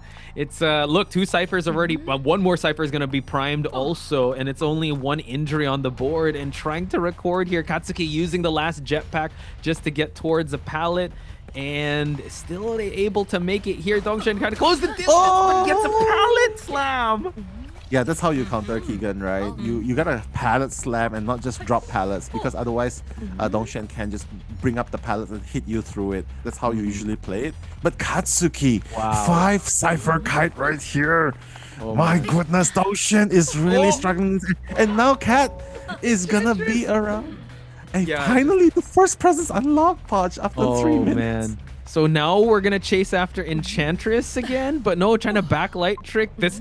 Oh man, that's actually great because the Aeroplanist does not have any more items. And like you point out, once you get that first hit, let's go towards the hospital. We've already popped the cipher at Birdcage, and now we're at 2 ciphers remaining. We're also able to use Florian's airbag to transition away, and now Moririn might actually take this next kite. Well, he does not have any more airbags, right? So right now, it really... Oh my god! Yeah, it's gonna be... You see? Classic Keegan right there. If you don't pallet slam him successfully, then, well, he's gonna just put it back up and move through and hit you through it. You can't even put it back up again. So Maureen, with the help of the knee-jerk reflex right there through the pallet speed boost, is gonna make it towards the bird cage. Dongshen has a recording there to stop it. Oh, but he can still make it through. But the bling, he expanded the bling. He did no, at late game. What are you gonna do with the late game? This is gonna be a little tough. Trump card is available. We're already gonna heal up onto the Enchantress, and they have Mercenary for the rescue. 90% on that cipher. They're not opening up a backup cipher just yet. We're still not at full presence. Katsuki might have to be the one to get this rescue while Enchantress does support, and Mercenary just prime that cipher. Yeah, priming the cipher. It's already at 99%. But remember, there's a trick. Force the cipher to pop. And then with detention hit, just bring Katsuki down. But that's not going to happen here, unfortunately. Yeah. So... Whoa! No hit! Wow! Able to pallet vault in time, and now Katsuki just has to be forced to be in this area, able to bait out a swing! We still continue on kiting here. It's a 4-man endgame, and Dongshen has already used up his trait. He can record the decoding of the gate, but right now, Katsuki keeping him occupied. Oh my god. Maybe record some hit animations. That can work as well as they're decoding. But yeah, you gotta block that. Usually the Clark will always try and block the exit gates, but if you have 2 survivors, one person can just kneel down and you cannot really block the ciphers anymore. Back gates is already close to being completion. That's huge. 3 survivors endgame, man. Yeah, and Florian. Escape, man. Yeah, Florian at the top floor here. Exit gate's already open. We're gonna see 2 survivors make it out. FL have definitely fulfilled their win condition, but can they get more out is the question. Seems like lower left side of the screen sees Florian already use that knee-jerk reflex to make his way out. So looks like a 3-man escape on the side of FL. Yeah, very unfortunate. Very interesting game, right? Having a Clark in this game, but ultimately, what can you do when you have so many survivors that are already way beyond your meta, right? Look at FL just popping off. Congratulations, FL. Fanel right there. Yeah. I'd say maybe Dongshen wants to keep the cards close to his chest, and I think he starts to realize, wow, this is a really hard lineup. Let's save most of my hunters for the playoffs and just kind of bring out Keegan just to see what it can offer. Again, moral victory here is that they're still safe in this group stage. Again, they want to perform at their best, but FL, right from the start, incredible performance and the show of sportsmanship here. Yes, get your hand shaken by Mr. President himself. He acknowledges, yeah, Survivor is very strong, very strong. Any other map, I would have loved to see a Keegan, right? Yeah. But in Hospital, you saw how much the Clark struggles, especially after utilizing the blink early on. Like after that, it was basically, what are you gonna do? Are you gonna block windows? Doesn't really matter. There are more than 1 windows there. Yeah. There are pallets there. And Aeroplanist with the personal jetpacks as well bought so much time. There was literally a 5 ciphers kite. It was. And you couldn't even block ciphers much as well. I think even the QS would have had a better time mini abnormaling ciphers there. I'm not sure why. Yeah, I think they banned the Qist. Oh wait, let me look at the picks and bans once again. So they banned out the Qist, Goatman, Ivy, and Dream Witch. So Opera Singer was still available. So that's, I guess, maybe he wants to hide his like meta Opera Singer for possibly late game. I'm not sure. Or yeah, because it's so apparent here. 5 Cypher Kite. We got to give it up to Katsuki here. He has to get MVP with that type of performance, but you got to look at the matchup, right? He had the Aeroplanist versus a Keegan. That's a meta character versus non-meta character, and you're at hospital. You're at hospital, indeed. Just 2 seconds away, right? 165 seconds containment time. Wow. Starting things with a draw in the first game, 6-3, 5-3 to solidify things in the second and third game. That's Fennel, ladies and gentlemen. Congratulations, FL, for FPX.ZQ. Yeah, I mean, maybe they're saving their hunters for the playoffs. I'm not sure if they can afford that, though. But, I mean, well, nothing lost at this point. Dongshen, though, trying to bring back certain characters, and for that, he has a lot of respect, I believe, from us, because you know what? Not everyone can just play something off meta and expect to do something with it. At least he got a 1K in a hospital. That was really hard. True. And he brought out the Dream Witch also in Lakeside Village and was able to get a full man elimination. So yeah, bring back like the old hits, but meta is very strong in this day and age, especially in this Call of the Abyss. So yeah, my heart goes out to Dongshen. We will still see FPX.ZQ come the playoffs because at the very least they're at second place, but it is Fennel to lead this group stage. They have gone actually uncontested, so they have a perfect group stage run thus far. True. Congratulations to FL though for getting one over FPX.ZQ and solidifying the king of the hill spot in this group. But yeah, I mean, again, still very impressed with the off-meta characters that was shown to us today. And I particularly enjoyed the Prisoner Plus mechanic Cypher Rush right there. So, fastest Dream Witch match of my life. Fastest. I think Hasha was like, wait. What? Why is it so fast? Probably wasn't thinking that. Probably was just thinking, yeah, well, a draw. I think it was very good. Yeah. I mean, it's still good. Like, yeah, 4 minutes, but 4 minutes, 2 survivors down. Okay, I'll take that. And partly because of the basement factor, right? But other than that, and the fail rescue of the Weeping Clown, it's still okay. It's still a draw. But you gotta wonder if they are gonna, what else they have that they have in their arsenal that they're gonna bring to the playoffs afterwards, right? But yeah, so far so good. I think a few unexpected picks in the game. I can see people in the chat as well. Poch, where did you buy your shirt? Carol? I got this in Thailand. So it's a really good shirt. Thailand? Oh, yeah. I remember. Was it from the time when we went for IVC? No. I got this in the Chatuchak market. But I'll talk about that more later because we have our highlights and afterwards our MVP. So stick around. 这个地窖点，你们告诉我。等，还是得死。小警，你要救下来。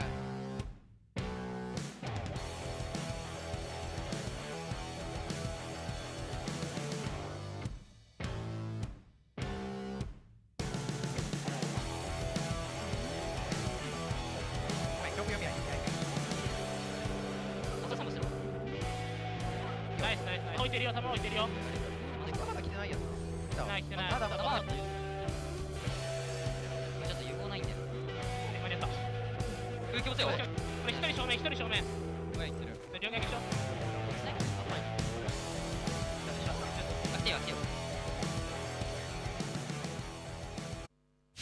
And there you have it, folks. FL taking the stage there and bowing to everyone because they did go unscathed in the group stage. So congratulations to them. FPX.ZQ still, qualified for that playoffs, but Fennel, amazing performance. Are we going to see a Survivor MVP or Hunter MVP? Any thoughts on that, Nell? Any highlights or highlighted moments you want to talk about before we award the MVP? I mean, Hasha did get a 4K, right? So maybe it's him. But if it's the survivor, I would say the person that was kiting out of his mind, right? Yeah, Katsuki kiting 165 seconds right there. Was it 165? Yeah, I believe it was. Quite a long absolutely time. Insane. Yeah, it was insane. Imagine kiting 165 seconds just to get a draw. Well, they did not let that happen. So yeah, good thing for them. Clark really struggles, especially against comps that, after no blink and characters that can pretty much not utilize the windows. Like your windows block, it's fine. I can levitate and just jetpack away. Yeah. See you.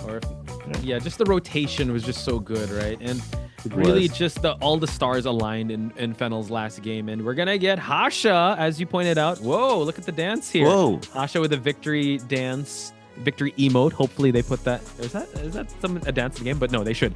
Hasha, 4K, able to actually get the amazing terror shock. Again, round 2, round 3 Hunter. Congratulations to Fennel and congratulations to Hasha. Exactly. And Hasha has the answer for what is 2 plus 2 on his fingers, right? That's 4K right there from the Ivy, 2K on the Dream Witch. But very well deserving. Hasha so far really impresses, right? Carrying in the later rounds. Of course, we gotta attribute PP Cha as well in BO1. Getting that 3K to equalize was what that they needed to come into this position. So congratulations, Hasha. Hopefully you continue your 2 plus 2 streak.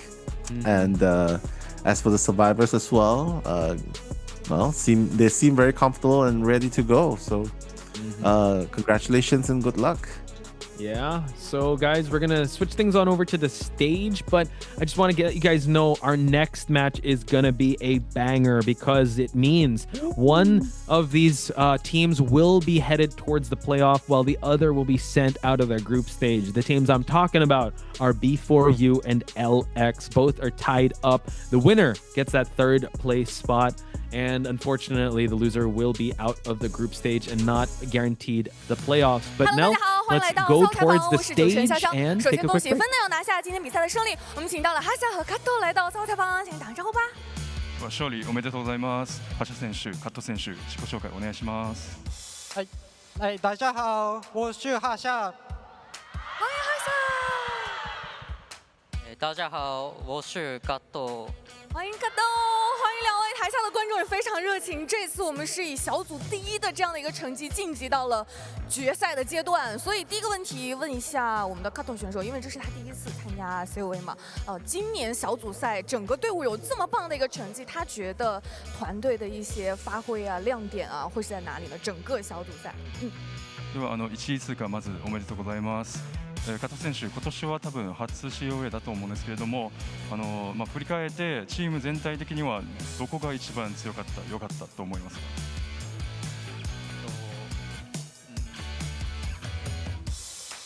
か？初めに比べて、今もちょっと連携面怪しいんですけど、初めに比べてどんどんもう中国来てからめちゃめちゃ練習してるんで、連携面も徐々にいい感じになってきて、1位通過もできて、もうめっちゃ嬉しいです。就是比起刚加入队伍的时候呢，我们特别是来到中国之后，进行了大量的训练，感觉到我们队伍的配合变得越来越默契，让我能够拿到这样一个小组头名的结果，是非常的开心的。而且今天的这场比赛，我觉得打得有来有回，也是很焦灼，非常有含金量的一个胜利。第1局的时候大家是打平，然后第2局的时候哈夏是通过一个很漂亮的一个手椅完成了整个局势的这样的一个掌控，所以想问一下哈夏，那波手椅是如何操作出来的？本日すごいいい勝負をずっとしてて、最初は分けというセットの結果で、第2ゲームで覇者選手ハンタ戦で椅子前の救助シーンで、恐怖の一撃があって、その辺でどういうふうに考えて読み合いに勝ってたんですか？覇者選手お願いします。そうですね。椅子がギリギリだったので、傭兵っていうこともあり、できればDD を取りたいっていうのがあって、そこで90侵食度が98ぐらいで殴ろうと思ったら恐怖が出て椅子もギリギリだったんで、救助ができないっていう状態を作れて、読み合いに勝てましたね。然后他是想，因为椅子的那个进度已经不多了嘛，很快就要飞了。虽然说对面是佣兵吧，但是他想去尽可能去利用机会，他是想创造一个双倒的局面。然后在差不多那个侵蚀度到了98的时候，他去尝试的去拼了，给了一刀，然后发现正好是个就是震慑的结果。然后呢就是也是算是比较意外的收获。所以其实也是能感觉到他在那波手里是完全稳住了心态，才拿下了这样的一个机会。然后包括到了下半场的时候，因为上半场完成了4抓，所以下半场东选也是选到了梦之女巫，非常有熟练度的一个绝活，去想要对求生者进行这样的一波，给到足够的压力。但是他们求生者也是成功的跑了一个，从而第2局也是拿下了优势。所以想问一下，那一局求生者又会有什么样子的思路呢？では後半戦で相手は4釣りされてドンシェン選手で魔女を出してくれたんですごく圧をかけてくれて、それに対してどういうふうに立ち回りに工夫してましたか？加藤選手お願いします。正直あんまやられたことない立ち回りされて焦っちゃって崩されかけちゃったんですけど、1人飛んだ後に最後自分が追われた時にもう絶対に犠牲殴りだけを徹底してダウンしようと思って、それができて1、2ゲにつながって本当に良かったです。就是对面一开始其实给我们非常多的压力嘛，然后我们也没有打得非常的如意，有一些局面已经有点乱了。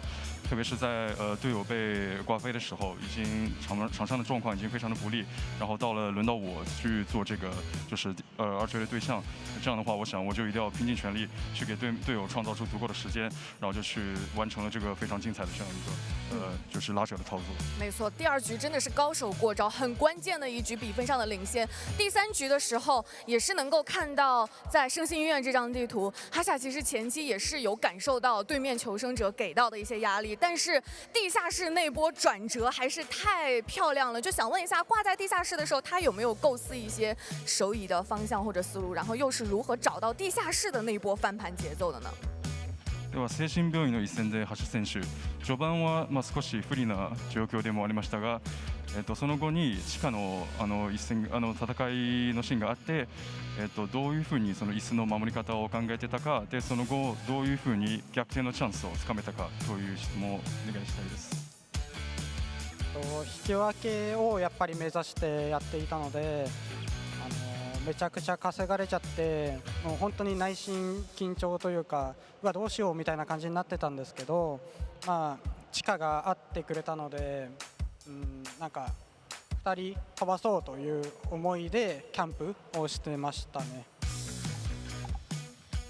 就是呢，一开始他因为打得不是特别的就顺嘛，然后他本来是奔着保平去的，然后这个节奏有点乱，他其实心里非常的紧张，但正好呢就是溜到了地下那边，然后他想这是我的机会，我要抓住他，挂了之后呢，争取就是把2个人都能够留在那边，然后再去蹲了就是来救的那个求生的队友，然后成功蹲到了。没错，而且拿下了这样一个局势之后，下半场求生者的压力会少很多，而且也是能够看到他们也是抓住了上半场创造出来的这样一个条件，成功完成了今天这样的一个胜利。所以问一下我们的加藤吧，就是今天这个胜利拿下之后，面对接下来的这个总决赛的这个环节，也是他第1次嘛，有没有什么自己的一些期待和想法呢？では加藤選手、本日無事勝利をできて、これからの本戦トーナメント戦に対して何かご期待していることありませんか？チームめっちゃ調子いい感じなんで、次もう BO5 が確定してても BO5 の練習めっちゃできるんで、練習をめっちゃしてこのまま優勝を目指して頑張りたいです。现在我们的状态比较好，然后到了那个决赛的时候呢，都是 BO5嘛，然后我们会针对这个 BO5去做一些就是有针对性的训练，做好充足的准备，然后想要拿到这次的冠军。而且想问一下哈夏，就刚才上台的时候听到台下很多观众在给他们应援打 call， 然后这次进入到了总决赛，他有什么自己的期待，或者有什么想对台下支持他的粉丝讲的吗？では橋選手、ステージに上がってる時にすごい歓声を聞こえてると思うんですけれども、何かファンたちにまたは自分に対して何か言いたいメッセージありませんか？そうですね、本当にもうこの会場でいっぱい応援してくれる方がいて、本当に嬉しいし、頑張ろうっていう気持ちになるので、本当に感謝です。ありがとうございます。是在现场有这么多的观众来支持我，我真的是非常的感激。你们的应援就是成为我继续努力下去的力量，就是再次谢谢你们。没错，那也是感谢大家对FPX的支持，也是期待大家在总决赛的精彩发挥。感谢两位来到赛后采访，再次恭喜FPX拿下今天比赛胜利。接下来即将进行的是我们今天第2场比赛，让我们稍事休息，马上回来。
This is an important match for us. We will make our region proud. Before you， 我们来了，你们准备好了吗？新的冒险即将开始，让我们一起期待故事拉开序幕。首先有请欧美赛区 Before You。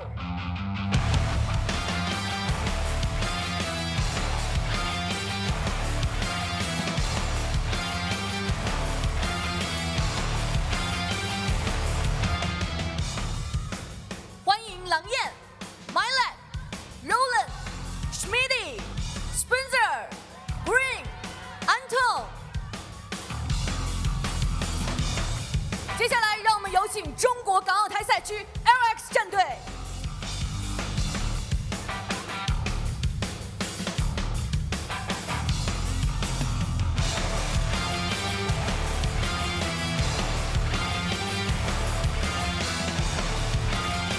欢迎吉渊、顾、可爱、Alan、可爱。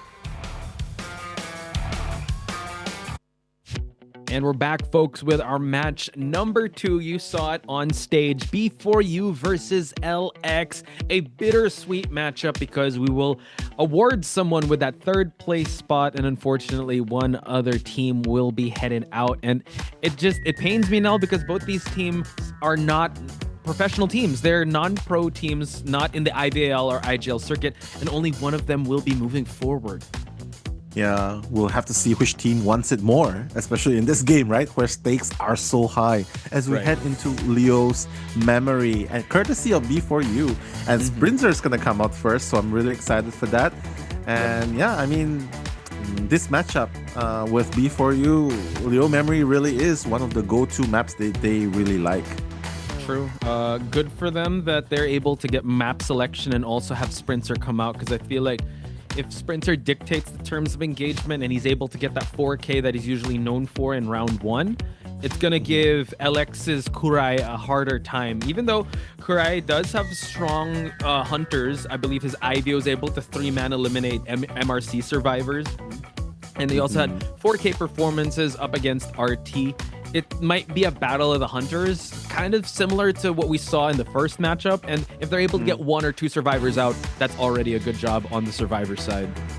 That's true. You gotta make the most out of it, right? But Alex probably has a plan, sending the survivors out against Sprinter first. So let's see if they'll be able to capitalize on the B4U's map selection first, and hopefully break the defenses of B4U, starting with Sprinter. So Leo's memory, I mean, we talked about the cursed map before, but it feels like this is not the cursed map that we thought it is anymore. I think it's known as the tutorial map now. It's known as B4U's favorite map now, Kurt's hiding spot. And we know B4U likes their Kurt's. Yeah, we can also assume that they might use the Explorer because Kurt has been used by Schmitty over, I believe, at Lakeside Village. And yeah, Snowfall could definitely hide up our Kurt here. You can possibly wear a different skin. I'm not sure if the Snow can hide out the S tier, or like, I don't know what tier that skin was, but it was really nice. So hopefully it works out. Yeah, hopefully there's a winter wear version for Kurt, right? Like everything's just white, even with the white cap, even with the white mask. That'd be great. Yeah, seriously. But Lion, Mylek, Roland, Schmitty, Sprinter, Green, and Anton with their coach Aaron will be the lineups for B4U NAEU Division, going up against Lunxian, LX, Ziyuan, Cool, Cute, Alan, and Kurai from the Hong Kong, Macau, Taiwan region here as well. So you set up the story really well. B4U needs this to secure their third placing. For LX as well, they definitely need this if they want to move up. So who wants it more is the question right here. High stakes for both B4U and LX. We're going to start things out with Cute. He did give a message to B4U that they're coming after them and they want that spot. With his average containment time above 60 seconds at the 77-second range, Cute has also used Puppeteer twice, Enchantress once, Acrobat twice, and also has a Magician. Yeah, you definitely need all these characters, right? Every single character, Magician, utility characters, harass characters, they're definitely very vital, especially in the first 2 rounds. You want to secure the best lineups against the meta hunters. Cool. It is going to be our next highlighted LX survivor. That's the rescuer main for the team. But don't let her cool face fool you. She does play the forward at one point as well. So definitely has the harass rescuer in her arsenal as well. Definitely have to play cool under pressure if you're going to use those characters and main that rescuer role, especially that forward that she did bring out. So now we're going to move things on over to Alan. Has the Lanternist, has the Lucky Guy in his, that is featured here. But he also has a Meteorologist and has used the Archer as well. Yeah, practically a multi-purpose character, right? Multi-purpose man right there as well. Although the 17% win rate does not really justify how much he's contributing. But, well, Alan right there for Team LX. Up next, of course, this is our final survivor. Zhu Yuan has the Lucky Guy and the Doctor as well. Has a slightly higher escape win rate right here. This guy definitely, we've seen moments from him where he used the Lucky Guy as well. And of course, the Doctor, if it is ever released. So, well, let's hope that we get to see some action from him this game.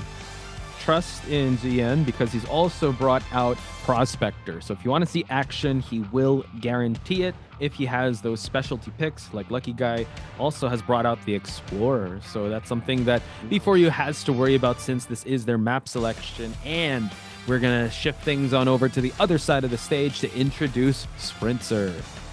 Sprinter has so many characters, right, that he can use.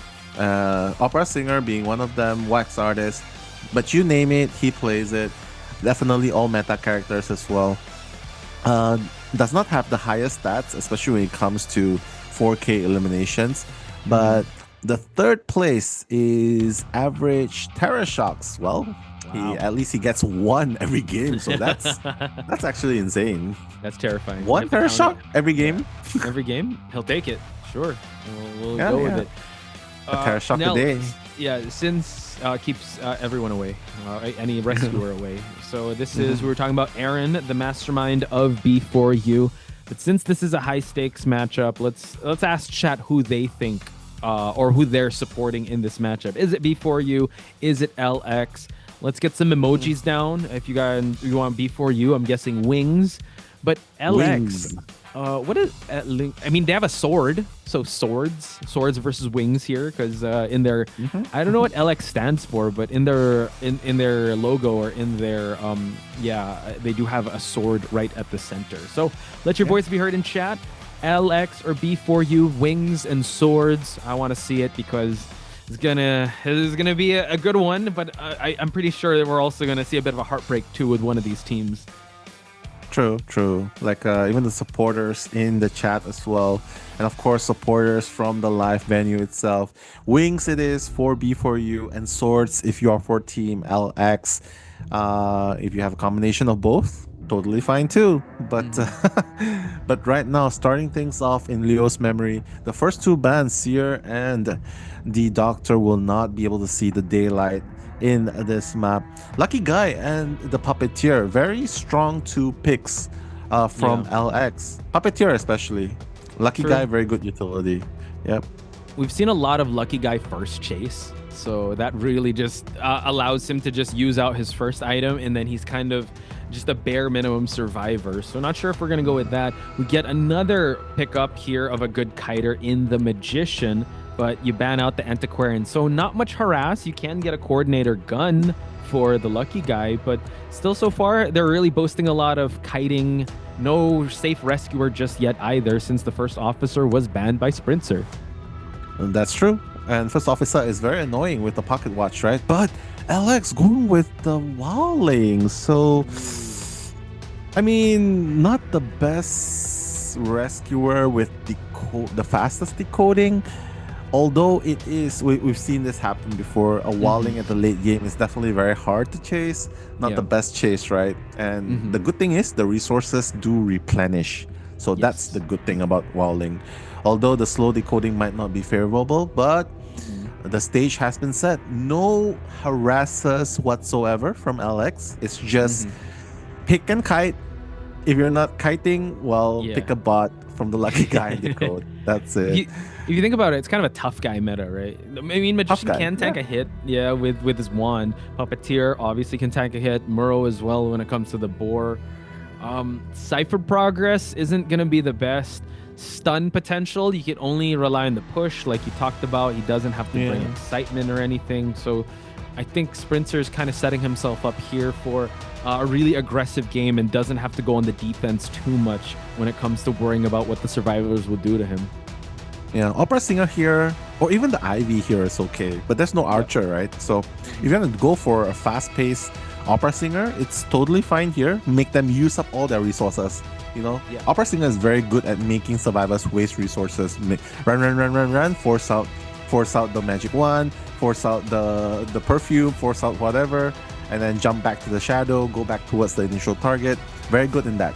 But of course, if he wants to play Ivy here, it's totally fine as well. No one here can exactly jump out of the Ostrakon. But again, even if he wants to do QS here, it's also okay. There's no Lanternist to counter him. Only one Magician that can sort of counter him with the shadows, right? Sorry, with the Magician wand. So perfectly viable options for him here.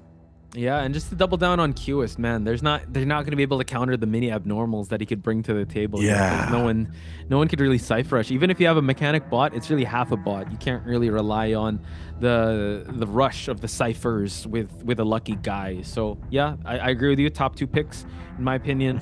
Yeah, either Opera Singer or the QS. He also has used Goatman, but I feel like with those two on the table, you don't want to mess with it. That's why he's going with his tried and tested Opera Singer. Yeah, I like Opera Singer here simply because I feel like if he goes for QS, it might be an overkill for him. And he needs to prepare for the next round. Maybe that's what he has. That's a good point. This is their map selection, right? So maybe he wants to save QS for when it's LX choosing the map. Here, he thinks that Opera Singer maybe is already good enough to secure a 3 or 4K. So that's playing smart. Not being too greedy, or maybe just taking calculated risks. Like, okay, Opera Singer here, let's leave Marcus open for the next game. True. And let's see if that's gonna pay off though. So almost a cross-shaped spawn here with the Puppeteer actually getting the 2-story factory area Magician over at the shack. You have a lucky guy opposite of, well, the left side of this map where the exit gate is at. So I wonder where we're going to spawn. It seems like we want to just possibly chase the lucky guy or take a risk with the Puppeteer. But the second story area is just so hard for the Opera Singer, especially that window. So I don't know if he's going to want to chase that Puppeteer in that area. Definitely lucky guy here. No reason why you should let lucky guy take his time and get an extra item out of the chest, right? You definitely need to go for lucky guy here if you're on Opera Singer. Puppeteer, you know what? It's fine. Just leave him for the late game. He probably doesn't have borrowed time anyway, right? He's probably on tight turner, secondary rescue duty. So that's good enough. Aaron, gonna walk back to the stage alone. No coaches from LX. Yes, but what we do have from LX is 3 tight turners, the lucky guy with borrowed time and knee-jerk reflex. Well, we also have actually 2 other borrowed times in the Puppeteer and the Wildling. Meanwhile, we have Blink, Trump Card, Detention on the side of Sprinter. Let's get to our first half of match number 1. Watch Spice and Mellow commentating B4U versus LX.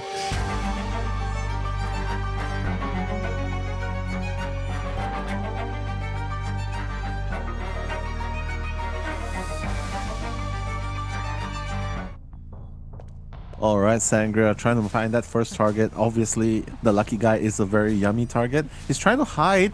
Oh, wait, did he manage to hide? I think so. We don't actually see him. He got a book. He got a book. That's why. Oh my God. He's unable to find him. That's huge. Great call on lucky guy. Out of sight, out of mind. This might actually mess up the flow of Sprinter. And now lucky guy. Yeah, he's going to go to Cube now. Oh my god, it paid off! What a play! If he really wished for the book from the very beginning, that's awesome, man. Right now, he has no choice. He has to change target to cute. And that's the puppeteer we're talking about, right? Really? Oh, Little Lewis, in effect. Okay, there's a basement here, so take note of that. Yeah. You definitely don't want to kite here much longer. Alex Cute putting down the pallets, making sure to make a big wall. If he decides to break one, then, well, bit of success. Well, first hit gonna be registered by Sprinzer, but again, Podge. What a play from the Lucky Guy. Yeah, first time we saw Lucky Guy hide it out and now able to even farm off a second hit. We're building that presence, so now we're gonna have Showdowns to work with, and we're gonna blink down this puppeteer. So not the best start, but Sprinzer slowly gaining his reins back in this matchup. Well, Lucky Guy has another perfume to work with, so that's okay. Does not have borrow time. Sorry, does have borrow time, no tide turner. There are still 2 tide turners available, which is why maybe that's why it pays off to have 2 tide turners here. Yeah. You can see the Wildling obviously trying to buy more time before going down, making that rescue. Okay, successful rescue before half. Good job. And Magician can come in later for the rescue later if he needs to. No! Going for the double down, Podge. Yeah, he probably knows that, yeah, Cute not in the best spot here, so he just took a chance, went after the Wildling, and now we could still, I mean, they're still kiting out Tide Turner, so he can definitely land a hit, but the Puppeteer going with the Little Lewis here. Gonna be a little bit of a mind game on this palleted side, but let's see what Sprinzer has to offer here. He does have a shadow in this area, so let's see if Cute's gonna go for it, and now we just go for the double down. Always the same strategy, right? Leave a shadow there. If you vault, then there's the jump back to the shadow.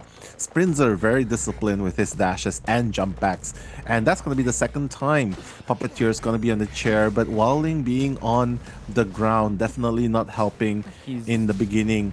As a matter of fact, he expanded his self-heal. But did. And yeah, so not going to be... yep. I think because he relies, because he has borrowed time. He's one of the guys that has borrowed time. And now we see Alan making himself known here. Can he though? To force, able to actually get it. So now Alan, another double down. It seems like he's going to chase the Magician first. And now really has to focus his attention on the Puppeteer. Cannot lose track of where this Puppeteer is at because this Puppeteer is on the death chair. Honestly, Alex is just giving so much opportunity for Sprinzer to go for the double down. And maybe that's why the ciphers are not even done yet, Podge. And this is dangerous. Cute. Last chance on chair. Okay, the mind game's working right there. And Cute's gonna go down for the last... Sorry, not the last time. Cute? Last time, right? Last time, yeah, last This is the second rescue. So no. Now the numbers game is working in favor of Sprinzer, adding injury after injury. And Lucky Guy, the first chase, hid, and now it might have to be the one to try and extend himself for a kite because now he has a mechanic bot. He had a perfume a while back, but he's still holding on to that book to start out with. Now they're prioritizing healing, so Sprinzer knows this. 2 of the ciphers are not moving just yet, but he knows someone's here, able to heal in time, able to get it, and now Alan might have to take this next kite. He knows. And that's where he's going. And Magician with that full health is gonna kite, but you know what, without a wand, I don't know how long you can actually kite. No flywheels available as well, so it's really just take a hit and run and try and buy more time with the speed boost from the damage. And that's the thing, with an opera singer you can catch up. So Sprinzer, 1 hit away. No, giving the Terra Shock, and that's where the average Terra Shock is coming from. Yeah, Sprinzer's opera singer is definitely a Terror Shock farmer, but Wildling is injured. Lucky Guy has a bot to decode the last, or the 87% cipher. He's the safest one to go for this rescue, while Cool does leave some scratch marks on the floor, so Sprinzer has his next target right in front of him. Bro is playing with 81 heartbeats beat per minute. He's just chilling. Cool. Yeah, he's just chilling. He's so cool. Oh my god. And the person that's actually cool is at 125 beats per minute. Oh my god. Teleport straight away to the last cipher. Cool needs to be really careful. But nothing much you can do. You're out of your board right there as well. So no more self-heal. You're the only one with borrow time. Well, Lucky Guy is the one with borrow time too. But what are you going to do here? Oh, basement? Forcing the basement? Not quite. Oh, I thought we were bring going it to go closer, bring it basement. closer, Yeah, closer bring it towards closer. that cipher. It's not yet primed, so it's really tough for the survivors to try and... Because Sprinter's just so good at shadow dancing back and actually catching the lucky guy here, and unfortunately does get hit in the process. Everyone is injured. This last cipher couldn't come any faster for the survivors to push for the end game, but Ziyan has to be very careful. The lucky guy finally has fallen down. And that's why Sprinzer picks Opera Singer right here in this map. He knows exactly how to maneuver the Opera Singer. Very smooth maneuvering as well. Dash to lunges as well. And now Poch, everyone is injured. I'm not sure how they're gonna play this late game. Wildling's not the fastest decoder. And this is where you see the weight adds up into the late game. True, and now focusing his attention on Alan, since he knows the Wildling will go for that rescue, we can simply just keep cheering these survivors and just constantly keep going back and forth because the cipher pressure isn't even that much. He knows he could just keep farming off these survivors because they have to constantly keep going for rescues. Cool, hiding out here. Oh my god, Sprinter, don't find him. Turn right. Oh no! Burrow's obviously the Wildling. His little buddy found... Oh man, that feels bad. Muro's like, summon me faster, bro. Oh god. But Omar obviously not coming into manifestation fast enough. But no hiding for you this time, sir. I know what you're trying to do with the books, and unfortunately, Sprinzer, ice in his veins. How do you play such a high impact Fast and Furious character with such a low heart rate, right? Yeah, he was just relaxing. It's 80. I think he had the lowest heart rate. If there's no ward for the lowest, someone check his blood pressure too. If it's like, if it's all right, he might be like a little on the low side. But yeah, I mean, he just doesn't seem phased, and that's what you kind of want with your hunter, especially with your map selection. So it definitely paid off very well. Before you just need to set themselves up for just a one-person escape, just to honor Sprinter's 4-man elimination. LX starting out really well. The hide strategy worked out at the start, but then it kind of turned sideways afterwards. That is true. Puppeteer didn't fall down the fastest, right? He did a very respectable 91 seconds kite. But unfortunately for LX, the one thing that was really unfavorable for them is the constant double downs.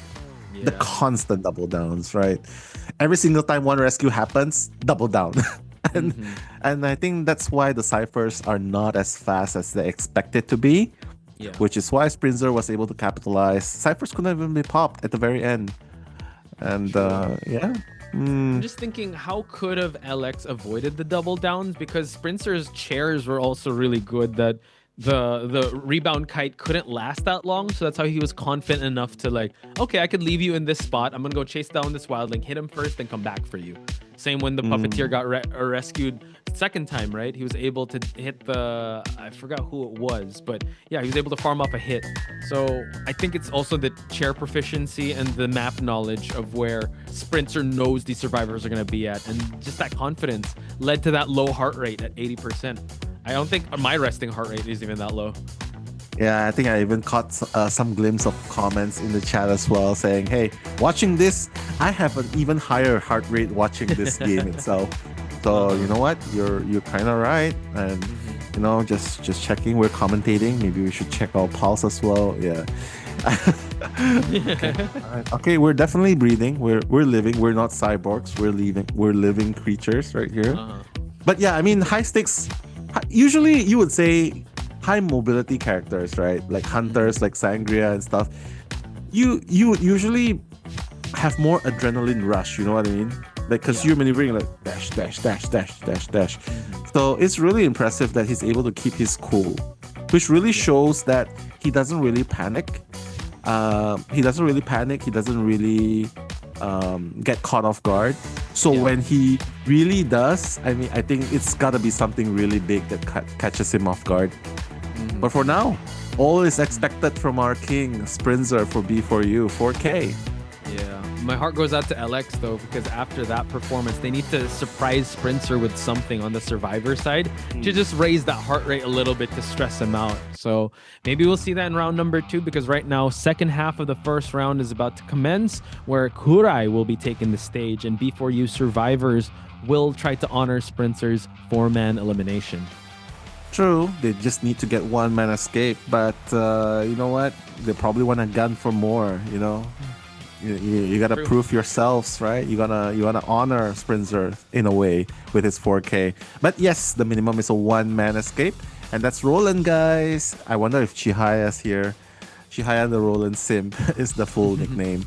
Roland, the rescuer main of the team, 50% escape rate, and honestly, he's played really stable so far. The one time I did commentate his match was I believe it was a double down situation, getting caught off guard with the pocket wash, but that was against the Goat Man, right? So well, this time, well, opportunities, new day, a new opportunity. Yeah, and we're going to move on to our next survivor here. Green, known as the harasser of the team, has used the archer and aeroplanist most of the times. Also uses the enchantress. Very viable picks in round number 1. So hopefully we get to see a highlight and maybe boost up some of his stats here, because he definitely can kite it out. Especially he had a really good kite in the qualifiers getting to this moment here. True. His archer is also really good, enchantress as well. But hey, look at that. NAEU, the pride of NAEU right there, pointing towards his division. That's Schmitty, the captain for B4U right here. And shout out to David's Delight as well. Man of many talents, and definitely because Lucky Guy is also a man of multi-purposes. So that's his main. Plays the magician as well. And I believe before the arrival of Green, he was also designated the harasser as well. He's kind of fell into the role of just support. It was embalmer, his puppeteer, fire investigator, but Elian now showing a bit of a Polaroid photo here. It's probably a shout out to his good luck charm or something that he keeps in his pocket. And Elian also dedicated decoder, has used the mechanic twice, lanternist as well. Also has the meteorologist, professor, and journalist as well. And that, ladies and gentlemen, is B4U. Yeah, Lion had an amazing kite as well in the beginning with the mechanic as well. The wax. Oh no, the wax artist shooting. Oh no, help.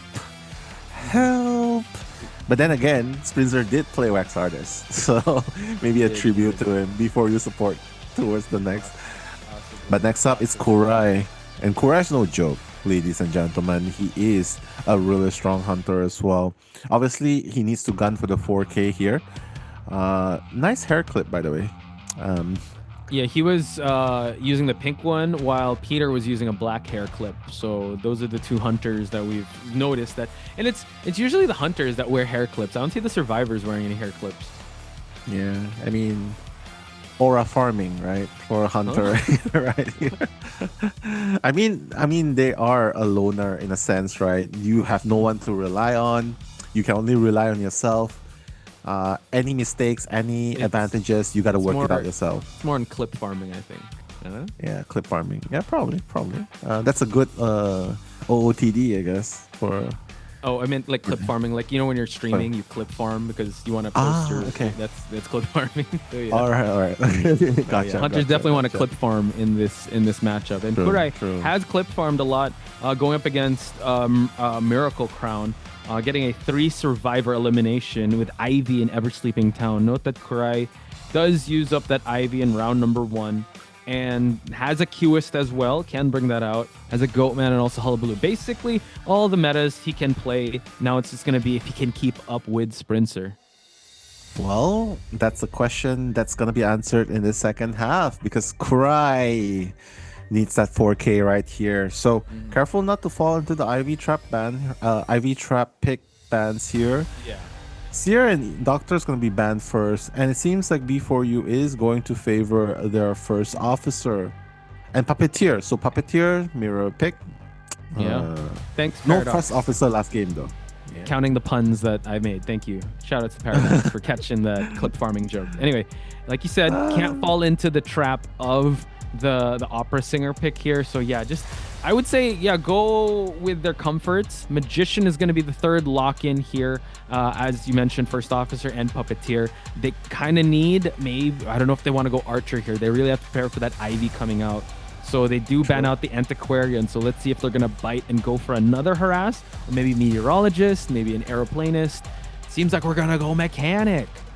Yeah, no harass. We peaceful right here, man. Let's just go with Mechanic right here, because why not? Lion has done an amazing job with Mechanic so far, and what this means is this will open up all the harassers for the next game, right? So Kurai not wanting to face against harassers, except for the Archer. So before this, he's probably thinking Ivy. But now, you can sort of play Goatman here. You can in this lineup. Yeah. It'll work out quite well. I just don't know how risky they'll be when it comes to rescuing. Of course, you need Mechanic in a really good spot just to have the bot. Again, one survivor out is the game plan here for B4U.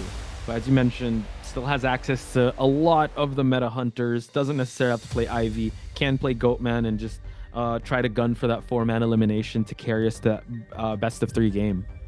Yeah, when I think about Goatman, I still thought about Jin's Goatman. Absolutely insane in that big boat up against B4U, right? So yeah. Ooh.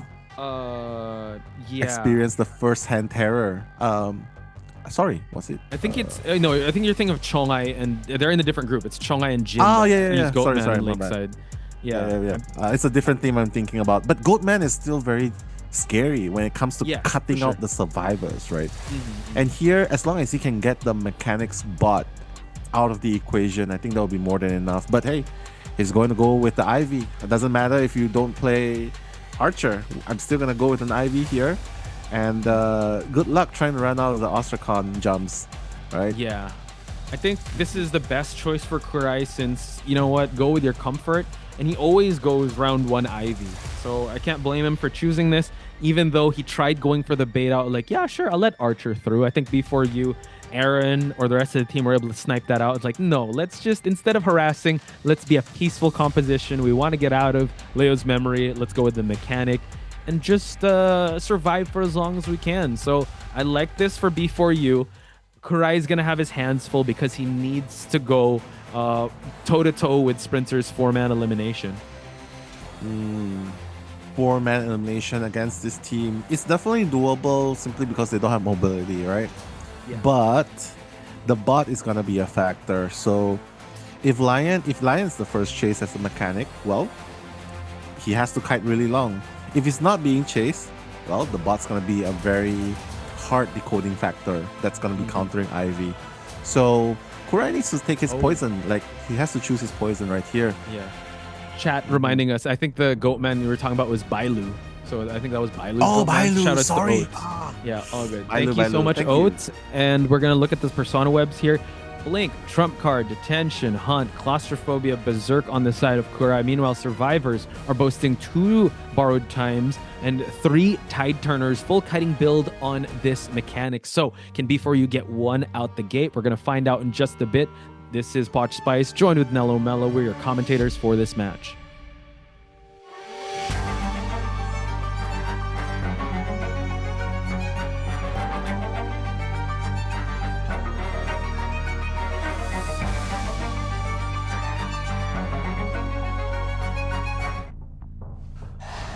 All right, Kurai. You can't spell Ivy without an I right there. So Kurai trying to make that rotation. Trying to make that rotation towards where I believe the Mechanic would be. But Lion's already hiding his bot. Is that his bot or his main body? No. Oh, that's his main body. Oh my god. The Phantom's gonna be in. Is Kurai gonna jump in? No, he's not gonna jump in just yet. He's probably gonna jump in as soon as he goes through the window. Maybe that's a strategy he can employ. But right now, Lion, again, this spot is really hard to chase simply because of the window that's gonna give speed boost. If he wants to circle around, there's another window. There's another pallet a little bit further away. So Lion's definitely gunning towards that pallet. But careful not to get sprayed right there. Spray. Oh, nice. Nice. Yeah, so good job so far. Elian doing a really good route here. He knows that there is Ostracon on the second floor. We drop down the bot at the back part of factory, and this buys in some time for the survivors. Oh, nice flywheel just to get to this next pallet, but finally able to actually draw out the blink from Kurai. Beautiful kite by Lion as well. The reason why he dropped his bot is because he's saying, hey, you know what? I'm confident I can kite this. Even if I don't, I force out the blink and I'll still be able to buy so much more time. And with the bot, look at how fast the Cypher progress is going, Poch. And with the bot around, it's going to be even faster towards the late game. So Kurai is definitely in hot trouble. Not even 2 minutes into the game. Yeah, the fact that he is forcing him to be at this part of that map away from the mechanics bot is already a huge win. And now we finally get the 100% corruption. We break down the Ostracon that Roland's working on, and now it just seems like they can go for another Cypher with the mechanics bot while he goes for that chair. But 3 other survivors very healthy and can make this rescue since they brought 3 tide turners. Amazing stuff by Lion. That's a 3 Cyphers kite with a bot available to use. Remember, without a bot body block right there. But you know what? Kurai knows what's up. He knows that the bot's closest location here is probably going to be in the factory. Roland's going to tank that first hit. Does not risk that Terror Shock. Just needs to be careful not to get... well, he's going after the bot now. He's like, yeah, you know what? At this point, it's worth chasing down the bot more than the mechanic, is what I mean. I think so. The mechanic just stood still. It's like, okay, this bot is way more precious than mine, but able to actually farm off the hit off the mechanic. Is he actually going to go for the bot? No, we're actually going to switch things up. Able to get the Phantom form towards the shack area, but now they have their last Cypher and even a backup just in case. My goodness. Kurai definitely did try to buy some time by trying to push the bot away from that Cypher, which is why they're probably thinking, you know what, we probably couldn't commit to somewhere closer in the middle because, you know, the Phantoms is just going to keep coming back here. And the bot's going to be possessed. Oh my god, I never thought that non-living beings like a robot can be possessed, but well, there you have it. Roland, half health, needs to be very careful as well. Poch, last Cypher available, but... Okay, all right, successful rescue, but unfortunately mechanic is going to be farmed off. So not good job for Kurai for not allowing the bot to be maximized in that situation. Yeah, well, win condition still remains that before you just needs 1 survivor escape for them to be able to claim victory in round number 1. So last Cypher is already moving. Mechanic is going to get shared. This can open up that Cypher from being primed. Green's actually in the vicinity trying to remove some Ostracons. Has to be very careful. Can tank a detention hit and also has borrowed time. So he wants to be able to take this endgame kite while they pop that last Cypher. There are so many characters here that can counter Ivy. Not to say counter, but able to kite him longer. First officer still has a watch, so even if he jumps towards Roland, Roland can still survive. Schmidty obviously still has 3 magic wands that he can work with. And not to mention Puppeteer, like what you said, Little Lewis can tank the detention hit. So Kurai is in a really bad situation here, but no, the blink. Yeah, I think at this point, right, he's not even gonna care about the trump card. He'll be like, you know what, let's take the draw. Nothing more I can do here. And good job, B4U. Yeah, a Green draw. Making it out of the gate here as the Puppeteer. First officer as well is slowly following. Has actually the dungeon here, but we could just simply walk it. And I could see the stress on B4U survivors. Roland's still beating at 1. He's still running towards the gate. He has 1 pocket watch to work with, but he cannot rest until his body is outside the gate. So I totally understand. And I still feel like undefeated is Sprinter with the 80 beats per minute. But look at that. Clapping. Well-deserved, well-earned tie on the side of B4U. They claim a victory in this first round. What a play. B4U 7-2. in round number 1. So that's already a very good start for the NAU division team right here. B4U, 7-2, round 1 win, 5 points difference. Yeah, it looks like they are already halfway through in order to claim that 3rd place spots and make it to the playoffs. But there is still a game number 2 where they can Alex can definitely still come back from. But Poch, just from the last game itself, absolutely insane. Sprinz's opera singer, he goes for the Fast and Furious, paid off big time because of the double downs. And here, I think the one difference really is just Lions kiting, the bot, and no double down situation. I think they played that very well because of that kiting route that he took. If you notice, Sprinter didn't even try to go 2nd floor, but here they baited him to actually take that 2nd floor window, which bought enough time for the mechanic to run a route and also get the pallet or get the window speed boost to transition away where his mechanic body is. So it really shows that B4U love this map, and they played that very well. An excellent start for Team B4U, but LX really want to come back in round number 2. And here we have this the Hunter containment time with Elian at 85 seconds, and well deserved. I think he played that very well from the start, and affording Green and Roland to get the escape. Yeah, if B4U can continue to maintain the momentum, like how they're playing now, if they continue to reproduce this success, this momentum, carry on the momentum into game number 2, I believe this will be a very strong advantage for B4U to secure another win. Whereas LX, I feel like, yes, both are non-professional teams, but B4U does have an advantage, which is they've been playing longer, competitively, and together. And they've been representing the division for a much longer time. So here, Alex is definitely the dark horse of the not the dark horse of dark horses, but definitely the dark horse coming into here. What can you do in this situation? Yep. Just to echo that, I think they are definitely like the underdogs in this match. And considering that this is the 7th several times we've seen B4U in the COA, right? So they're used to the bright lights. Meanwhile, I think LX, this is their debut in COA, so a lot of pressure on their side. They don't have a coach as well. So yeah, definitely back up against the wall here. A learning experience, and a lot of people in chat can agree that B4U, we've seen them through the years and they've been constantly improving. So they're slated to come into round number 2 with a big advantage. So let's check out the highlights before we head to round number 2.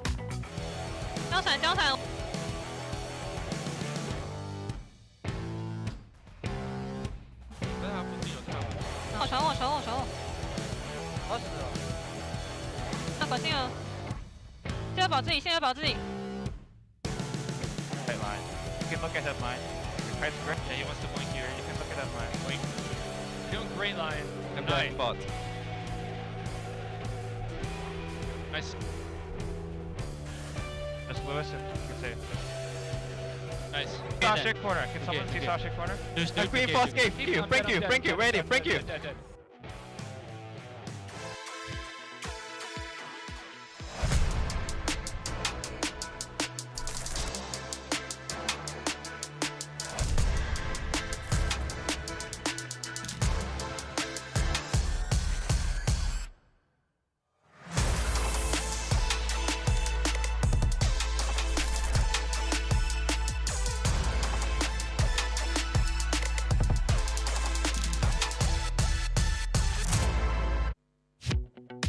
Wow, making full use of the quota, right? They brought everyone together. Of course, they have a coach, Aaron. They have the mascot, My Legs.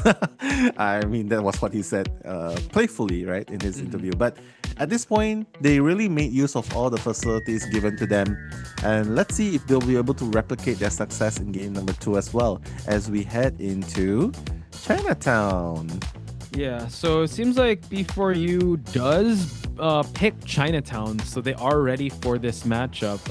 Again, both teams like banning out Hospital, so I would say that the team of LX does have a slight advantage, but it's still not that drastic. I still think B4U, this is a map pick they usually go to, and it's going to be a little tough. They're going to have to draft the composition to kind of stress out Sprinter, since Survivor side of LX will be going first.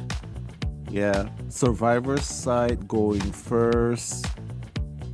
Well, it's kind of risky though. You know what I mean? Because if Sprinzer gets a 4K here, then well, Kura is gonna be put in another situation again. And unfortunately, I would have to say that B4U survivors are a little bit more seasoned and experienced right here. If you're gonna compare them to Alex Survivor's team, which is basically their debut here. Like what you pointed out, there's the stage nervousness, being in the lights, where before you're just very comfortable being in the limelight, in the spotlight. So not sure if this is gonna work into favor. I mean this map, because like you pointed out, before you also plays in this map. And the fact that before you chooses for Sprinzer to come out first, that's I would say that's like half a nail into the coffin.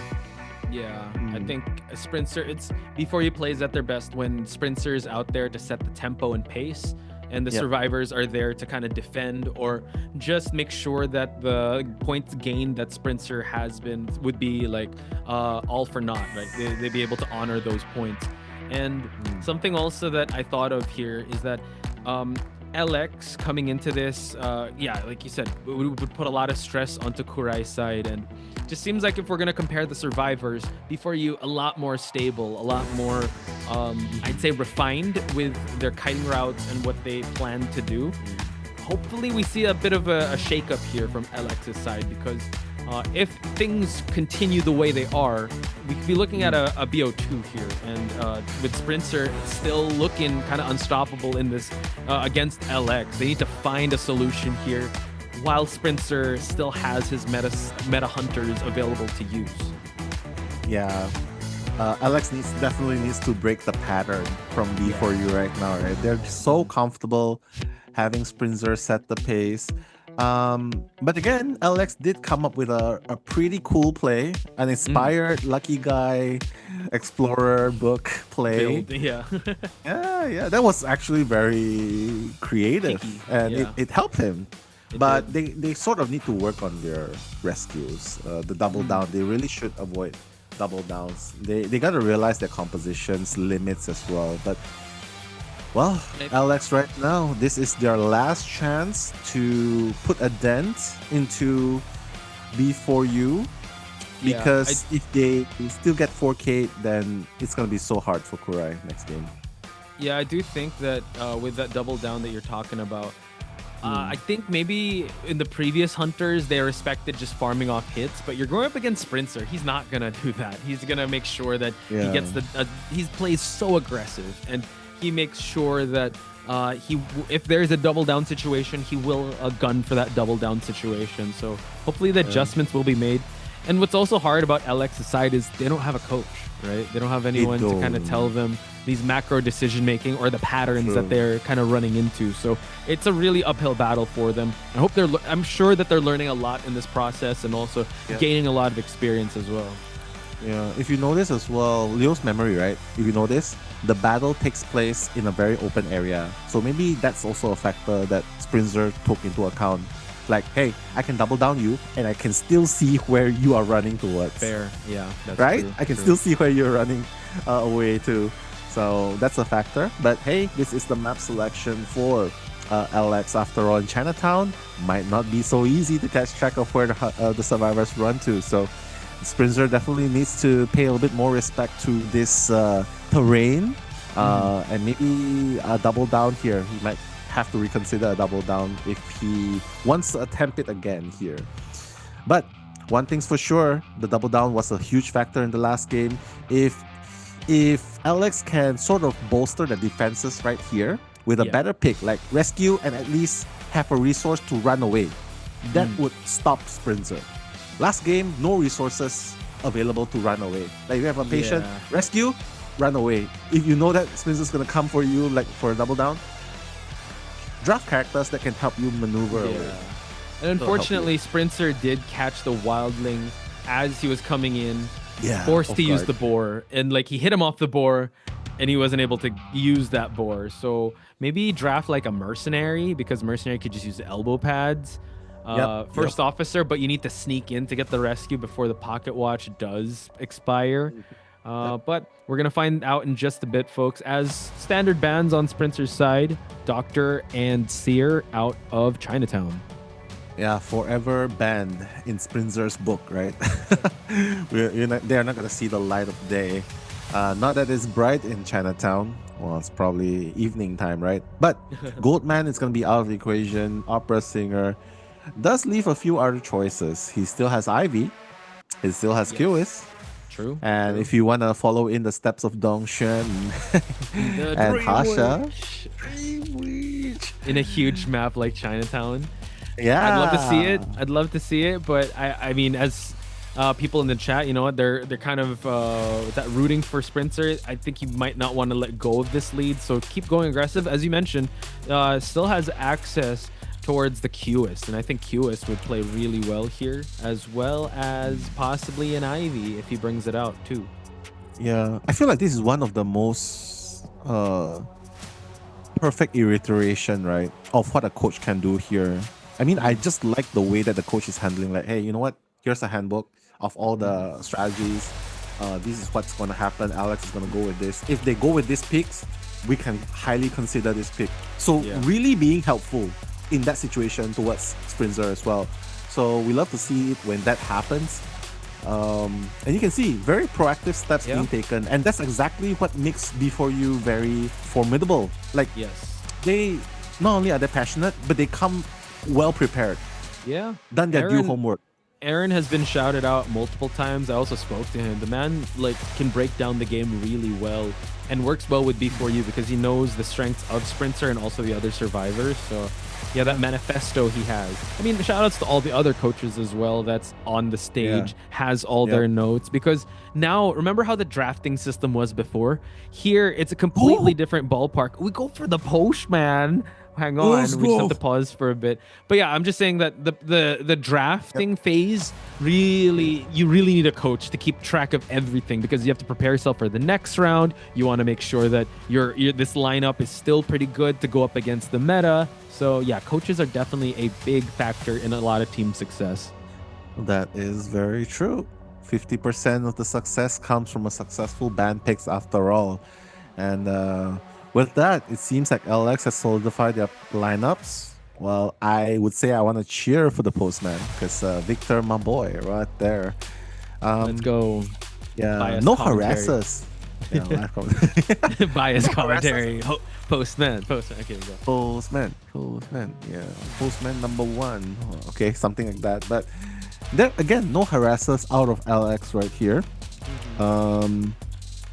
It's kind of the same story. If you're not going to introduce any harassers, you're kind of leaving Sprinter to do whatever he wants. He's not going to have to second guess anything. He just needs to concentrate on downing survivors, and he can play as aggressive as he wants. Yeah, sure, we have a dog bite, but that just slows down the hunter more than make you lose line of sight. So Sprinter will still be on you if he wants to down you as a target. Yeah. You can play Percy. Whoa, Percy. Imagine if they bring triple tight turners. Like, hell yeah. Oh, wow. But unfortunately, it is not going to be the Percy. We talked about it. And I don't know if we manifested it, but COAⅨ coming out against this lineup. Still pretty good. You can have some kiting routes and some captures. It's only the Lanternist here, since she is part of the invisible compositions. But knowing Sprinter's aggression, LX are gonna have to come correct here, because he's not gonna give them any leeway at all. Yeah, I think they need to perfect the strategy of they gotta bring flywheels. They gotta perfect the strategy of the frame freeze from the Lanternist, and that way it might be able to help them. A pretty unconventional location spawn right here. I'm not sure if you want to allow. Yeah, you definitely need to close the hole in the middle. Yeah, you definitely need to close the hole. That was kind of questionable in the beginning. There you go. Yeah, true. Yeah. So interesting. Yeah. So Sprinter's like, all right, I guess I'll spawn in the Umbrella Gate. If you're not gonna give me center fountain here. So interesting start there, but we still have a T-shaped spawn here. We have the Postman to the right, we have the Acrobat towards the left, and Mercenary and Lanternist stacked on top of each other. Yep, let's see. First best chase should be the Postman, right? And hopefully, I think he'll just rotate around the middle before moving towards the postman, before moving towards his real target. So let's check it out right now, the persona traits. Okay, so 3 flywheels on Acrobat, Lanternist, and Postman, but you only have borrowed time on just the Lanternist and Mercenary. Full kiting build on our Postman here, so you might take that first chase. Meanwhile, Blink, Detention, Insolence on the side of Sprinter. Let's see if this will be a deja vu moment for B4U, or will LX break that pattern? Potch Spice and Nello Mello, your commentators for the first half of round number 2.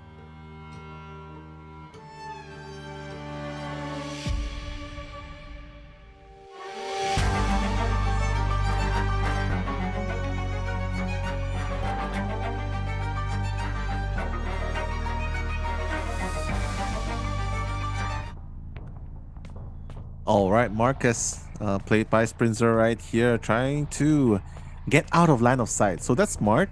Try not to make his shadow spotted out that soon. Ziyuan, though, will be in the vicinity. So that's the postman already sending out letters.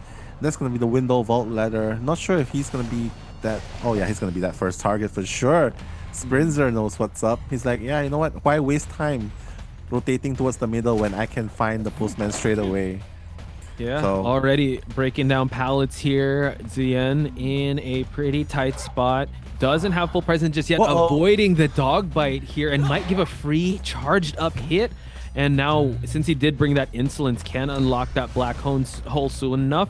But we're going to get into our demon form just to cut off the kiting route away from the hotel. Yeah, he has blink in 6 seconds, so I don't think he really needs the blink though. There's a dark hole, there's a black hole to work with. Oh, he's gonna be captured. Unfortunately, Sprinter's just waiting for the time, and Ziyuan's gonna go down.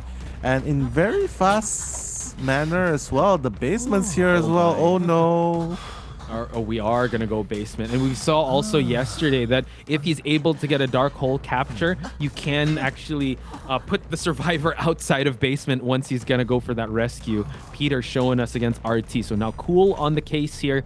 Let's see how this mercenary rescue is going to happen. We're seeing mini abnormals as well. So just a very aggressive start for Sprinter here. Oh, wait. Mercenary coming from the back. Oh, beautiful dash into the basement. And this way, they'll at least make sure... Oh my god. no. They're actually going to be able to get 2 men out.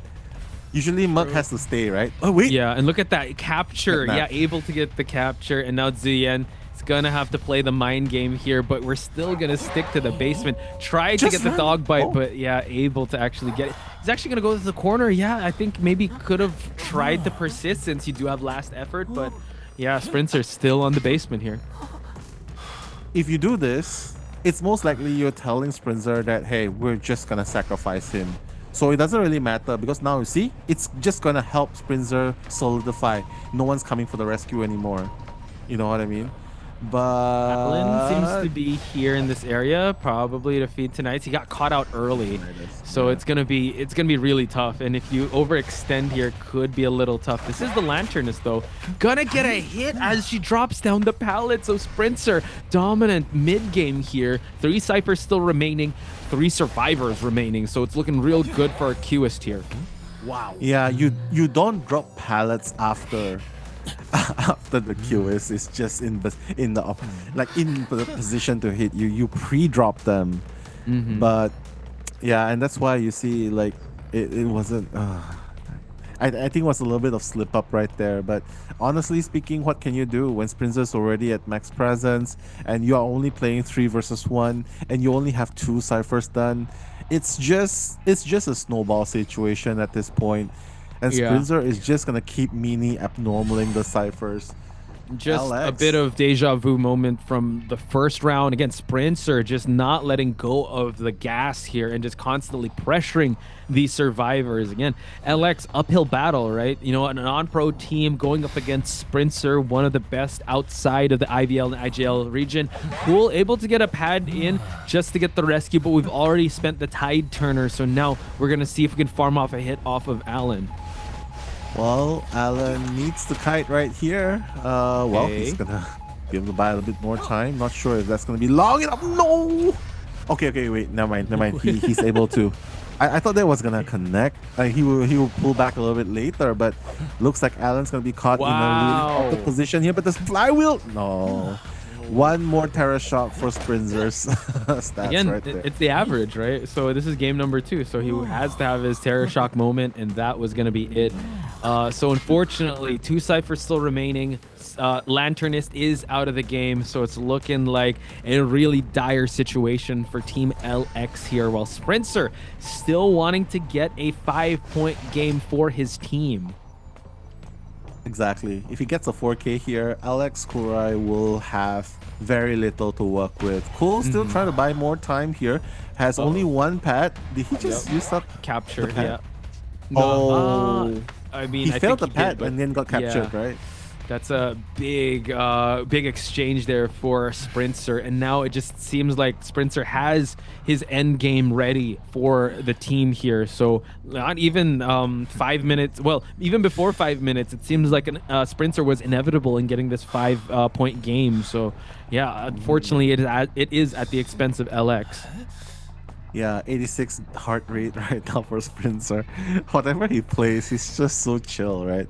So, but then again, as you can see from the screen itself, it is pretty low stakes for Sprinzer because you don't have the cipher pressure to fight back against Sprinzer. And with this, wow. He knows. Wow. He knows exactly where Cute is going to be hiding.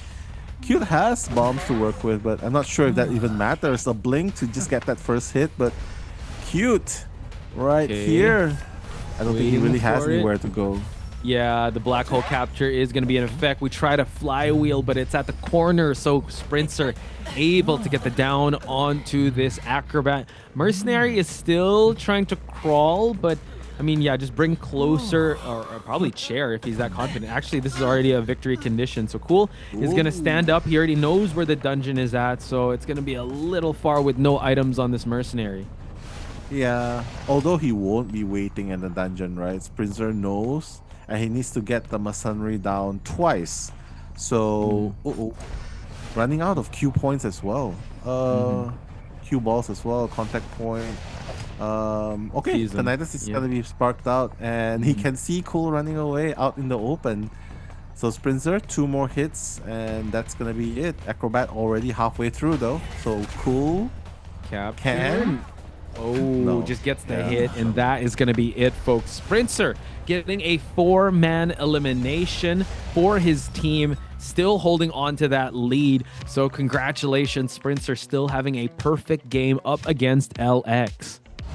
Beautifully played by Sprinzer. Ice in his veins, just making really, really accurate decisions. And despite not having double downs at all, I think he just controlled the game really well. Postman was not the character that Alex probably thought could have helped, although it was a really good fan service right there. Missing the dogs once also is like, yeah, it's not really helping right there. But again, it is QS we're talking about. It's a meta character that is really, really countering a lot of characters. Yeah. Even if you have a Lanternist and triple flywheels as well. Here's actually a play that Alex can do. It involves very technical stuff, but if you can freeze frame before getting attacked, I believe that's how it's done. Please correct me if I'm wrong. You can actually flywheel the damage, during the precise damage. At the precise time. Needs a little bit of work there, but definitely doable, especially since you already have 3 flywheels. I thought that they already had that in their arsenal to perform. I think we've also kind of pointed out or observed like this maybe an unfamiliarity with the aggression of Sprinzer and the QS as well, not pre-dropping pallets, also with the basement rescue, not really running all the way out. So I think it's really just LX, just learning in the process, right? It's just unfortunate that they will have to have their last match up against B4U that is not pulling back any punches here because they want to solidify themselves as a playoffs team. So we have to congratulate Sprinzer in that performance. We're going to get to the second half of this game number 2 where a lot of pressure is on COA⅓, and I feel like maybe he should just play the hunter he wants to and just give us a show because B4U seems like they are just constantly playing to their best form because they want to come into playoffs very strong. Yeah, BeForYou survivors need to make quite a number of mistakes for COAⅨ to actually get that 4K. But considering how steady and stable they've been playing, I really doubt that they are gonna allow this to happen. They seem really locked in as well. So, with a proper coach, with a proper setup, with the Sprinzer setting the pace as well, with a 4K, I don't see how BeForYou survivors can fumble. But again, we don't want to jinx it. I don't want to jinx it. COA⅓ definitely needs to find that opening and exploit it if BeForYou survivors really did that. But there's always that chance of it happening, right? But again, I really want to I just want to add on a little bit. Chiu mentioned a really good point. Like, if Sprinzer can 3K professional teams, 3K, 4K professional teams, he's definitely a huge threat to the non-professional teams. I mean, you could also say the same for COA⅓ because he was able to 3K MRC. So BeForYou knows this. I think that's where the coach can come in because they drafted that first composition very well. It was their map selection, so let's see what they can cook up here up against COA⅓.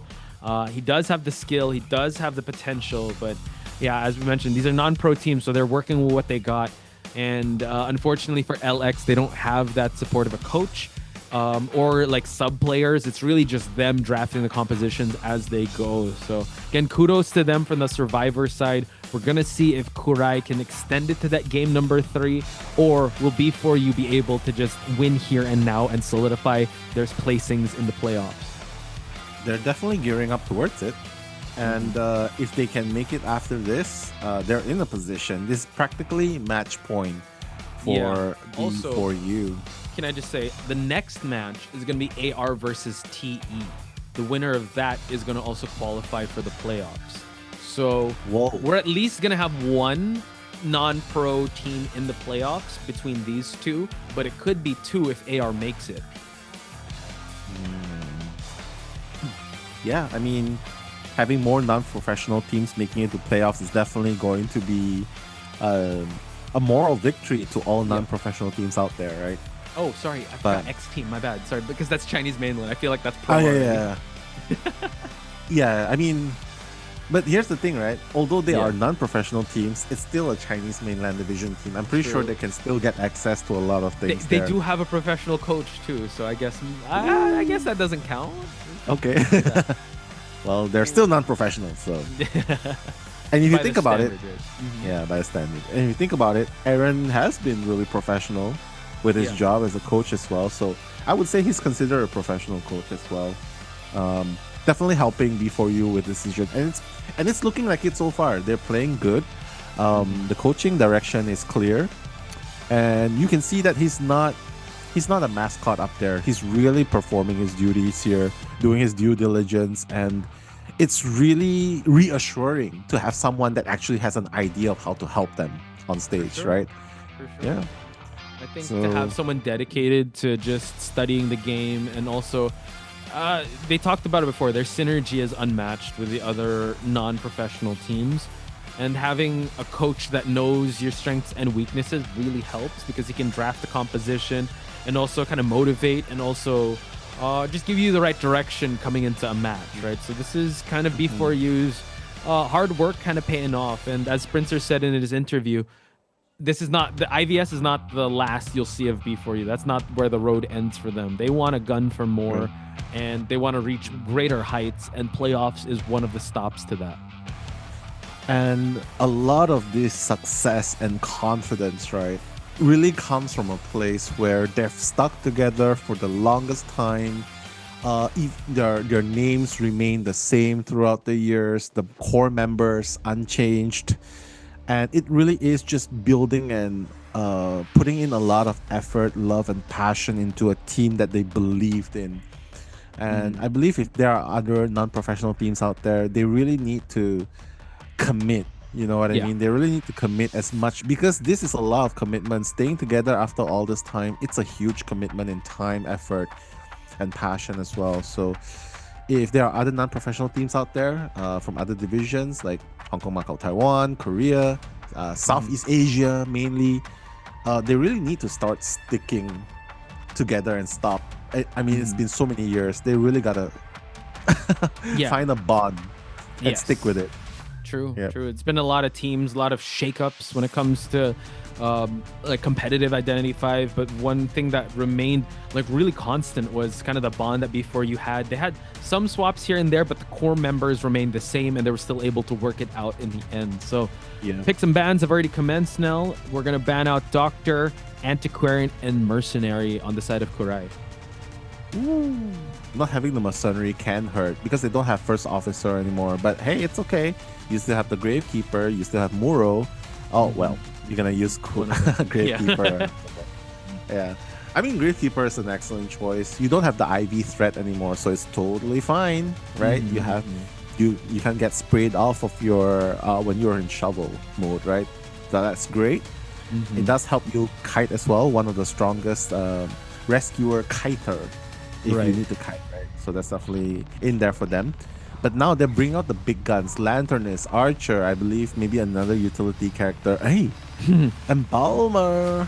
The coffin making its way into the Chinatown, and Embalmer really on Schmitty's side, or usually or is the one being used by Schmitty. So this is a very meta lineup with the Archer and the Lanternist in the mix, and you have a self-rescuing character like the Embalmer and the Gravekeeper just to tank. I think they might be gearing up towards whatever COA⅓ can bring to the table, which may be a Qist, could be a Hullabaloo, because Goatman and Ivy have been banned out. So I think they're really playing to their win conditions. They want one survivor out, and having an Embalmer in the mix and two meta characters in Archer and Lanternist can get them there. Yeah, I like it. Although Embalmer is just really like a safety net, right? I think it's very valid. Because you did make a very good point. COA⅓ really did 3K MRC, and against a non-professional team like B4U, his threat is definitely there. Although I would really favor someone else more, though.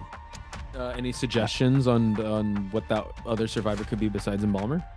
Oh well, I would prefer the Meteorologist, which was banned.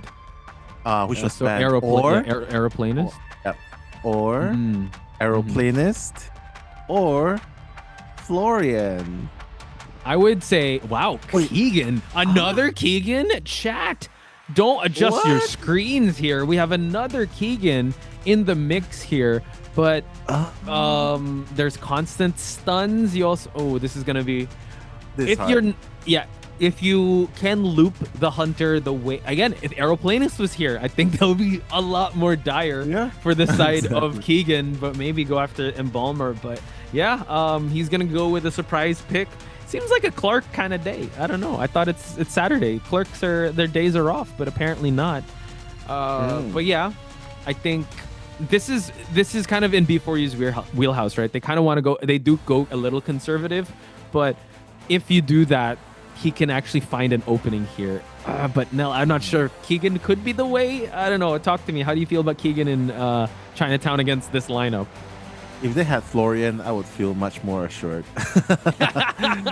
Yeah, I mean, no Aeroplanist, no Florian. Things can be a little bit tricky for B4U, but then again, Keegan again relies on Blink to catch the person off guard early. And if it's a highly hard to kite area, well, she's gonna struggle a little bit more. Yeah. But remember, Lanternist can still counter Keegan. Yep. Okay, it can counter a lot of characters. Archer as well. So unless if COA⅓ decides, hey, I don't need a Blink, I just need an excitement, then things could be very different, right? But honestly, I feel like this is not a 4K Hunter against this composition right now. I was kind of hoping for a QS, to be honest, or something that would bolster silencing or kidnapping. I understand Lanternist is there, but we're gonna rock with the Keegan, folks, as we look at Warp, Trump card, Detention, Max Palette Breaking, Berserker, and Overwhelm on the side of COA⅓.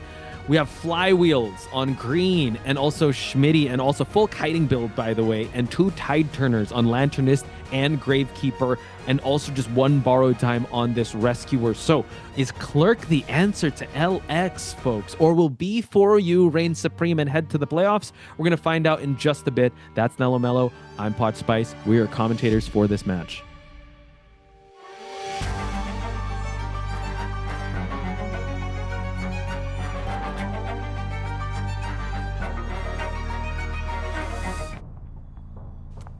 Well, let's see if Kurai's Keegan will be the bane to B4U survivors right here. Maybe he's really counting on the fact that B4U hasn't exactly faced against Clark a lot right here. So let's see if Kurai will be able to catch that first survivor off guard. Schmitty on the Embalmer has not dropped the coffin just yet, I think. Has he dropped the coffin? Yeah, he's going to drop it right now. And Green on Archer should be that first chase. So Kurai needs to get this down as fast as possible if he wants to get any opportunity to 4K. Yeah, so Archer, I mean, able to actually get the heart shot already and just provide that distance for the pallet record. No, we're able to actually get 100% to make it towards this window. We do get a bit of recording here, but Green kind of double backing here. Gonna provide a little bit of time, but he's being chased away towards hospital, but we're slowly aiming, and unfortunately, Keegan has a big hurt box.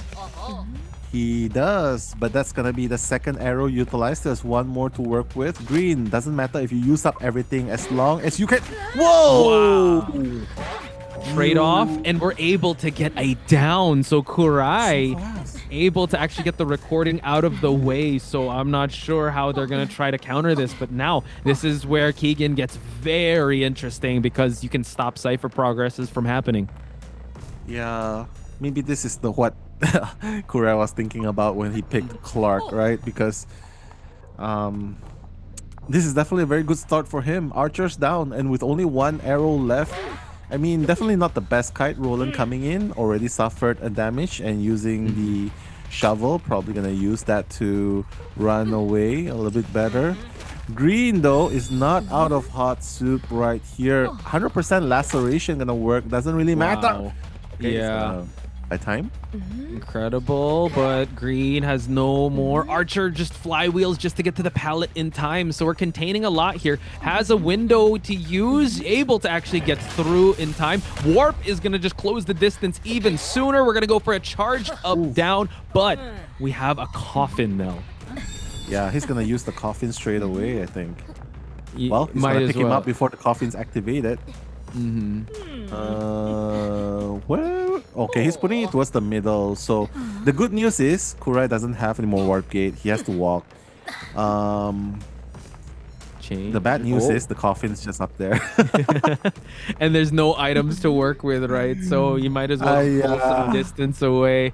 And just like that, we're gonna get another hit onto Green. Oh, actually, just waiting for the Embalmer Tide Turner effect to wear out. Gonna hit the bubble, and now just the body block on Schmitty's side to provide a little more support on Green's side. Beautifully done by Schmitty right there. But Green is kiting raw right here. No more items to utilize. And not to mention, look at the ciphers being regressed at the moment. Only 1 cipher at 3 minutes and 15 seconds, Poch. So things are looking very dangerous for B4U. Green, last chance. Needs to make this work. Okay, we do get a window record here, but pallet is still available. Let's see if he's going to get to it in time. Drops it right when he was going to go for it. And Kurai, the Terror Shock mind game, strong. So now 1 survivor out of the game. Kurai fighting very strong here as injuries are stacking up for B4U. Yeah, no more coffin factor. This is why I said I would rather have an Aeroplanus or a Florian, right? The airbags is definitely going to help a little bit more than just the coffin, because this is what's going to happen. Now Schmitty has no more coffin to work with. Sure, you have the flywheel to reach the window, but too many window recordings thus far. Schmitty's going to go down, and who's going to come in for the rescue? That can be Lanternist, but it's the basement we're talking about. So this might look like a 4K, Potch. It's looking like that, but before you have been in sticky situations before, we're going to see how this one will pan out as the recording is going to happen. But Lanternist already making her way to just probably feed Tinnitus. Not sure if we're actually going to go for the rescue here. Because again, before use, victory conditions still remain the same. They just need one survivor out. And stalling this out might be the play because a Gravekeeper is the only one safe enough to go for the rescue. But this Gravekeeper is injured. Yeah, he's just gonna continue buying time. I think he's just gonna allow Embalmer to expire in the basement because no rebound kite, right? Hang on. Lantern is already here at the basement, so they are forcing this rescue. Does get the hit, but now Lanternist with the Tide Turner forcing Schmitty to actually escape this basement. Let's see if Schmitty's going to gain enough distance for Kurai to bite. Able to actually do it while we go for the last Cypher at 76%. Okay, that was definitely very vital right there. Buying more time with the 20 seconds last effort. But Kurai knows exactly where the last Cypher is. And the opening, right, is when he's ballooning. When the clerk's ballooning, you cannot operate your recordings and whatnot. But here's the thing, you're 2v1. Both of you are injured. How are you going to fight late game against a clerk? And 77% might seem like a lot, but rest assured, he's just going to keep recording and blocking that Cypher. True. Elian now seems to have the attention of this clerk while that last Cypher, Kurai noticing it, immediately tries the recording already. Might just go for the endgame pop here because there is no borrowed time, but we're still locked out of 92%. So let's see how this one is going to shake out. It did go down 2%, but Elian needs to be able to kite for as long as he can as the regression of the Cypher is continuing. Yeah, that's not even the worst part. Every single time you touch the Cypher and he removes it, the Cypher gets blocked. So that's even worse, right? So Alien right here, if before you wants to stand a chance, he needs to kite much longer right here. You okay? Oh god, no, this is not happening. He still has plenty of recording available. Wow, missed the blink. You have to believe, Nell. 95%. We keep on going, but there's no borrowed time. It's only on the Gravekeeper's side, and it is locked out. We're not able to get the charged up attack. Elian being able to kite out for so long. My goodness. Chip damage though. Yeah, just pop it. Just pop it. There just you go. Pop it. Able to pop it, and now we don't have the detention we don't have the warp gate anymore. Elian doing an amazing job. Gravekeeper using the shovel just to get to the exit gate fast enough, and now the exit gate is opening here. See, Lanternist counters, right? They're still not out of trouble just yet because he can still record the gate. But Elian, no, Elian's gonna go down. Roland, it's fine. If he chairs Elian here. Can wait for the expiry to happen and go with a shovel. The dungeon is close by after all. That's true, but no, hang on. Not going for the exit gate just yet, but Roland can actually just chill here. He has 2 shovels to work with. He needs to be in a good kiting spot and just, wait out dungeon. That is a good plan there now. Yeah. Or wait out detention. You can definitely do that. You have to 2 shovels, right? But I think you can come for the rescue. You don't have warp gate. I think he can come for the rescue if he wants to. Come for the rescue, and then if he chases after Alan again. Wait, what's going on? I think we're just waiting. Oh, he's hiding. I think it's good because he could just plainly go for the dungeon. He's just giving away a little bit of distance because he knows Kurai is gonna camp out this dungeon area. But man, can I just bring back? I forgot what Koa it was, but Roland was able to get the dungeon escape up against Pepe in his breaking wheel in TE's debut of Koa, right? So now, can he do it? This is going to be real. He did not find the Tinnitus. Oh, he did it, but no, we're going to find it now. But he can just go for the shovel. Not yet. Hang on. Now has to go for the shovel. Already expiring. Here we have it. Kurai now needs to catch Roland away. Go for the dungeon. Can he go for it? It's going to be a foot race, Kurai. Oh, he's going to get closer. 12 seconds before he's able to use it again. But no, the recording able to spot out Roland. No, he's trying to do some mini damages. Detention's gone. Detention's gone. Detention is. My God. In the hit. Oh my able God, to go Roland. for the dungeon. Go for it. Shovel. Oh, it's not going to be enough in time. He's going to have to go through. It's going to be a foot race, ladies and gentlemen. He has a blink though. There we go. Oh, Before you, able to deny the third game. Do you believe now, Nell? The faith in B4U is alive in chat. Holy smokes. Holy smokes, indeed. Schmidt's like, you know what? I told you. I told trust. What? Trust.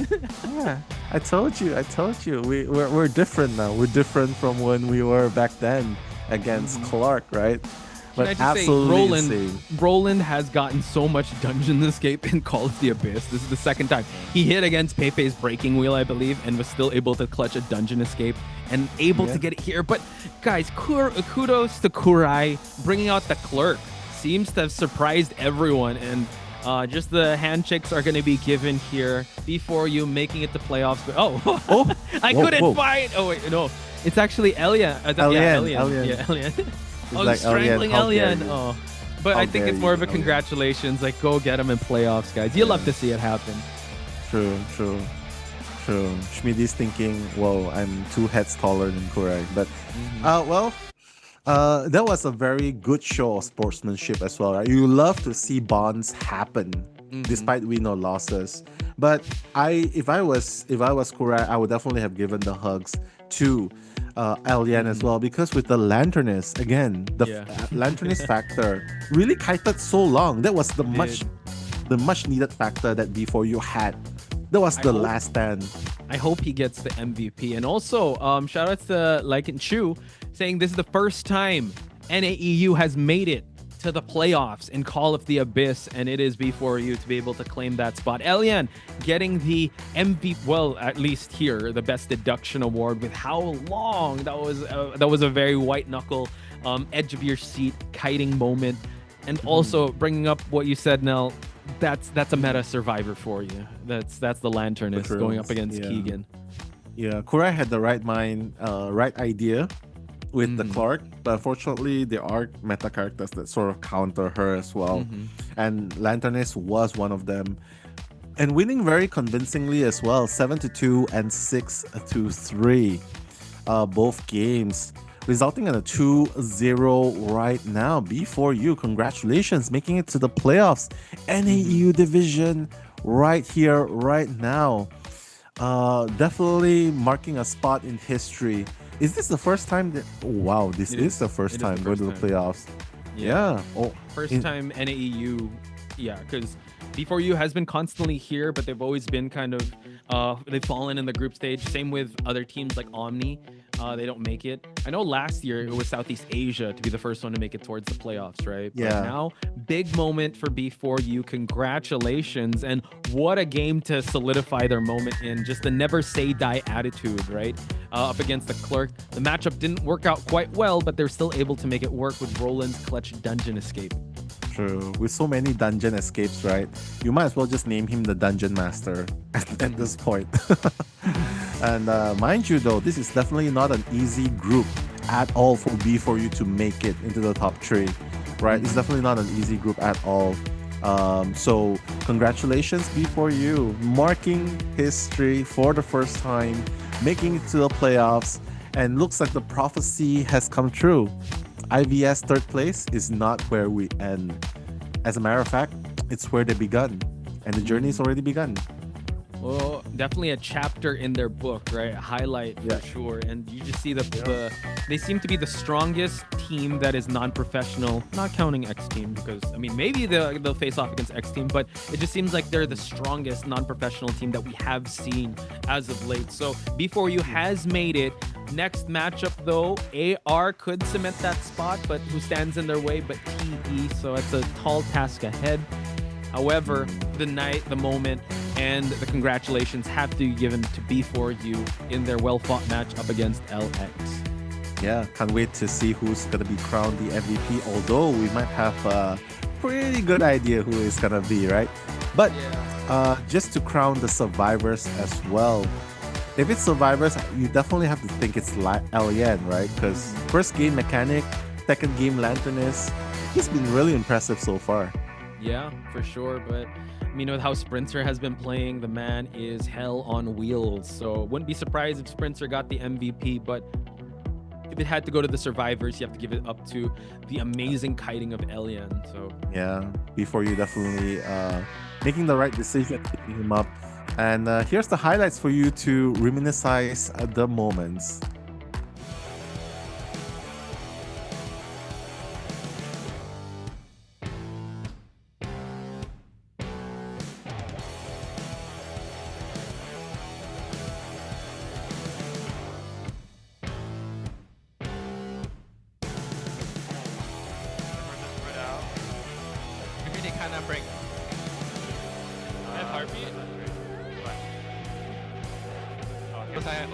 OP have 2 cypher. Corner out. Yeah.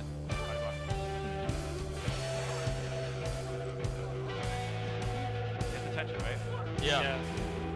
Swing. Yes, blank. No!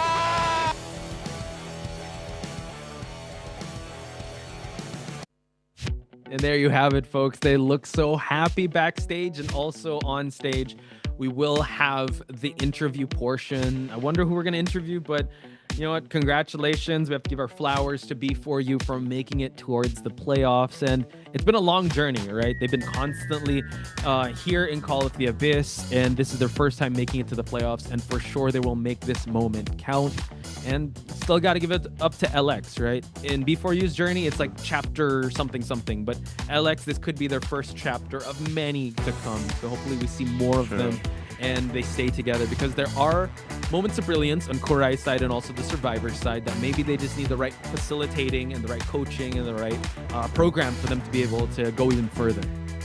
Yeah, hopefully they'll stay together, stick together, and improve for the next one, because there's always going to be a COA next year. Whoa. But we gotta give our props to the man of the hour, Sprinter, best deduction MVP. Countless MVPs actually. If you think about his plays, back-to-back 4Ks as well this game and the first game and the second game. Very well deserving of the MVP. Congratulations, B4U, Sprinter, guys. The man of the hour, too sweet to be sour, and his heart rate under 80. Yeah. It's an incredible performance on Sprinter's side. Hopefully we get an interview with him or the other members of B4U. Horton, I'm not sure if you're going to translate that. Maybe you'll translate it back to Mandarin, just so you've been translating it to English. Right? This interview is going to be English, so I'm pretty sure you could translate it, right, Horton? Yeah, for sure. You probably got to translate it for our Chinese fans, right? Yeah. Like, yeah. So funny. Wait, what's going on? Is this Billy? But one thing's for sure, B4U is definitely elated, over the moon, smiling from ear to ear, bursting with joy on cloud 9 with that performance. You can see Aaron they are definitely a hardworking group. And enjoy the moment in the sunlight right now. That's B4U. Okay, guys, congrats on today's win. It's an honor to have you on the stage for the interview. Please say hello to our audience. Sprinter, you first. Hello. 三个人一起打了招呼，特别棒！今天的表现太帅了，2-0，而且这是他们最后一场小组赛，是第一次打入总决赛。先问一下他们的心情。Okay, so this is your final match in the group stage, and congratulations, you are heading to the grand finals. Yeah. How are you feeling right now? Nervous or excited? Excited. Just everything, every emotion you can imagine after playing for so long. Sprinter 刚才告诉我们，现在他的心情还是非常激动的，因为终于他们做到了，打进了总决赛，非常的不容易。How about you, Lang Yan? I'm so excited. This is my first core, and this is the first year that B4U get into top 12. 这是我第一次参加深渊，我真的很高兴，也很难以置信。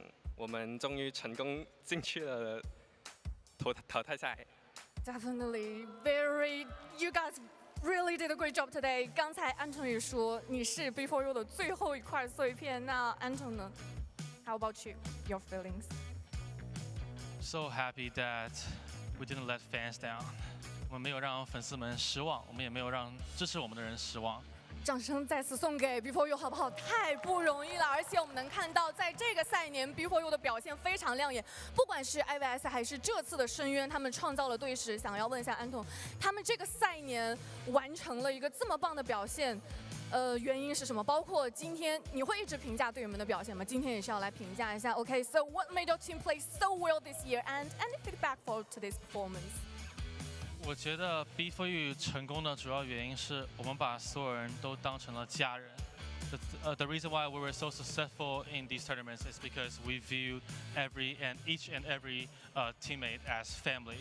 And in terms of ratings, I would rate Sprinter a 9 out of 10, and I will rate Survivors, especially Lion, 9.5 out of 10.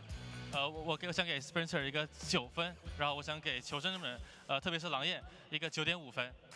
哇塞，所以 Sprinter 是刚才有说一直给我9分，但是我觉得不管怎么样，今天这个表现，我个人感觉真的足以达到满分。但是确实还有总决赛，最后再留一点点的希望和悬念。那今天这场比赛对于他们来说是生死之战，第一次面对 LX， 也有你的好朋友在对面嘛。你们今天有做什么特别的准备吗 ？Okay, so this is your first time to face LX. LX, a brand new team. Is there any special strategy you will prepare for today's match? Because we saw a really strong lineup today. 狼焰。We already know 暗影都是那个屠夫。He has a very strong Ivy and Curious, so we pick Leo's memory for my mechanic because when I pick mechanic, I'm already for Kai's. 就是我们知道对面的屠夫，他是一个很强的艾维，还有台球手，所以呢，我们就选了聊得回这张图，因为这张图我对我的六鬼很有信心。然后当我选出机械师这个角色，我已经准备好要六鬼了。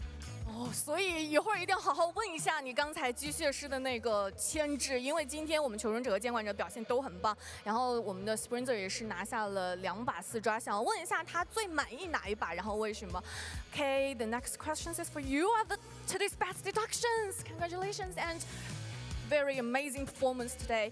I'd like to talk a bit more about your 2-4K, Curious and Opera Singer. Which one is your favorite and why? I think the first one. I couldn't find the person hiding in string form, and I started feeling my heart a little during the match. That game, I needed to stay composed to continue and finish the game.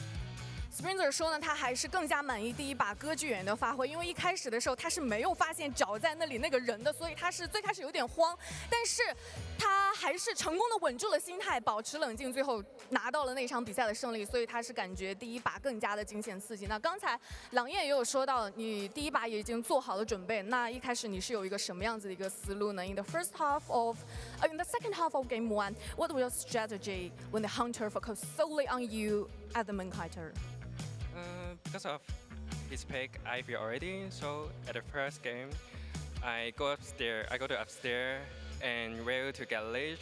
And when it lich me, I just dodge the first scare and I just do my solid route, and then I can carry free cipher. 就是我们知道对面已经选了艾维了，所以我一开局都已经上2楼准备他击胜我，然后他刚好空了第一个碰，然后我就继续做我那个已经准备了很久的路线去溜轨，然后也很成功的溜了3台机，差不多。所以就是真的已经做好了准备了，不管是路线还是各种各样的计划，已经在你的脑海里了。刚才我们甚至有说过，在第2局的时候看到他的躲闪现很帅。Sprinter, what was your react when you saw Lang Yan? Very nice dodge in the second half of game 2. Everyone jumped. Everyone jumped. So excited. So, how about you, Lang Yan? How did you pull it off? 狼焰是怎么操作出来的呢？ In that game, I'm thinking about how to get one in 2-man endgame, and he just keep chasing me and keep lock the cipher, and then I know I need to kite. I need to kite for the cipher pop. So I already know he's ready to bring me, but honestly, I can't do anything. But he missed the ring. 因为我那个时候在想，我们要怎么去打这个2人局，要走一个，然后我们就能2比0带走。所以那个时候他在追我，然后一直在锁 Ron 的电击，所以我知道我一定要溜，然后刚好到那个点的时候，我知道他要准备闪我了，但其实我没有任何道具，我也安然接受。然后他空闪，他给了我机会，然后我也接住这个机会了，所以我们就很成功的走了一个2比0。对，所以也是在那样的压力之下顶住了那样的对面给到的一些这个闪现的一些机会嘛，然后最后成功的完成了这样一个2比0，太棒了 ，excellent mind game。那接下来最后一个问题就是成功挺进了这次的总决赛，也是再次给一直支持 B4U 的各位讲几句吧，然后包括有没有什么对于总决赛的期待呢 ？So is there any word that you want to say to keep supporting you and supporting B4U? Any expectations for your first grand finals journey, Sprinter? It'll be our very first time. It'll be B4U's very first time on that stage. We've never qualified before. And the only promise we can make to everyone watching is we will do our absolute best. Sprinter 说：“这个真是他们的第一次总决赛了，所以不管怎么说，还是非常感谢大家一直以来对他的期待和支持，谢谢大家。在接下来的总决赛当中，他们也会尽全力发挥到最好。那狼爷你呢？” I believe we already make NAU proud, and we are so proud of myself too. So we will try hard into top 12 and try to get a higher result. 我相信我们已经令到欧美服很自豪，然后我们也为自己感到很骄傲。接下来的所有比赛，我们也会全力以赴，争取做到更好。就算我们最后赢不了什么，但是我觉得已经很足够了。我觉得真的已经很棒了，走到今天这步，一路看着大家从深渊，像史密利他是从深渊2就一直在坚持嘛。那安藤刚才在后台感觉你也非常的激动，最后也来讲2句吧。I hope the fans to continue to support us, and we will try our best. 希望粉丝可以多多支持我们，然后呢，我们也会尽力的，然后我也会尽力想一想怎么魅惑到总决赛的队伍的。好的，继续加油 ，Waiting for the 10 to 10。再次感谢3位来到赛后采访，也是恭喜 B4U 拿下今天比赛的胜利。接下来即将进行的是我们今天第3场比赛，让我们稍事休息，马上回来。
陈建鹏，给我坐下。陈建鹏，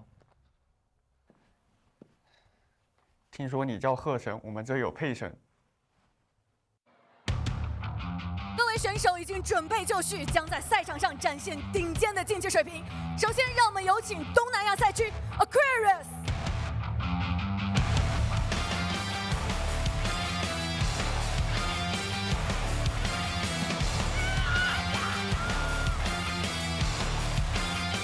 欢迎 Yuki、PP、秒牌、贺神、Jokra、周周。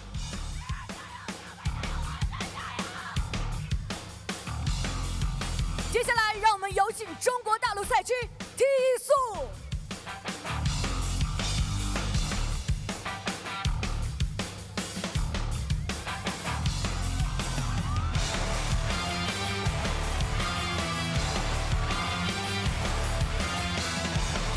欢迎文熙、猫猫、神坠、佩佩、豪里、梦露。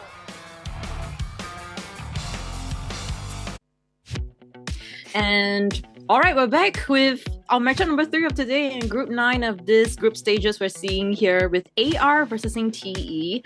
I'm Chocho. Hoping that this today my cosplay here as Kuro is walking out, and of course we have none other than the guy that has always been on live chat every time I'm close to an OT. We have Crucial Gaming joining us this time around. Kuro, how do you feel about this matchup that we'll be seeing really soon? I'd say it's a kind of good matchup as well, right? As we can see here, it's AR survivors that actually do get to choose their match, being Red Church as TE Banzai's Arms Factory and of course Sacred Hearts Hospital. But ladies and gentlemen, let's not forget the most important game of today for Group C will be this Group A will be this third place matchup between TE and AR, as both teams right now currently only has 1 win. So whoever wins this guarantees at least a top 12 spot. Yeah, top 12 spot, which is something they're gonna be fighting very, very hard for, because other than that, we also have multiple matchups, final matchups, all the teams just scrambling to get that 3rd place tomorrow's matchup as well.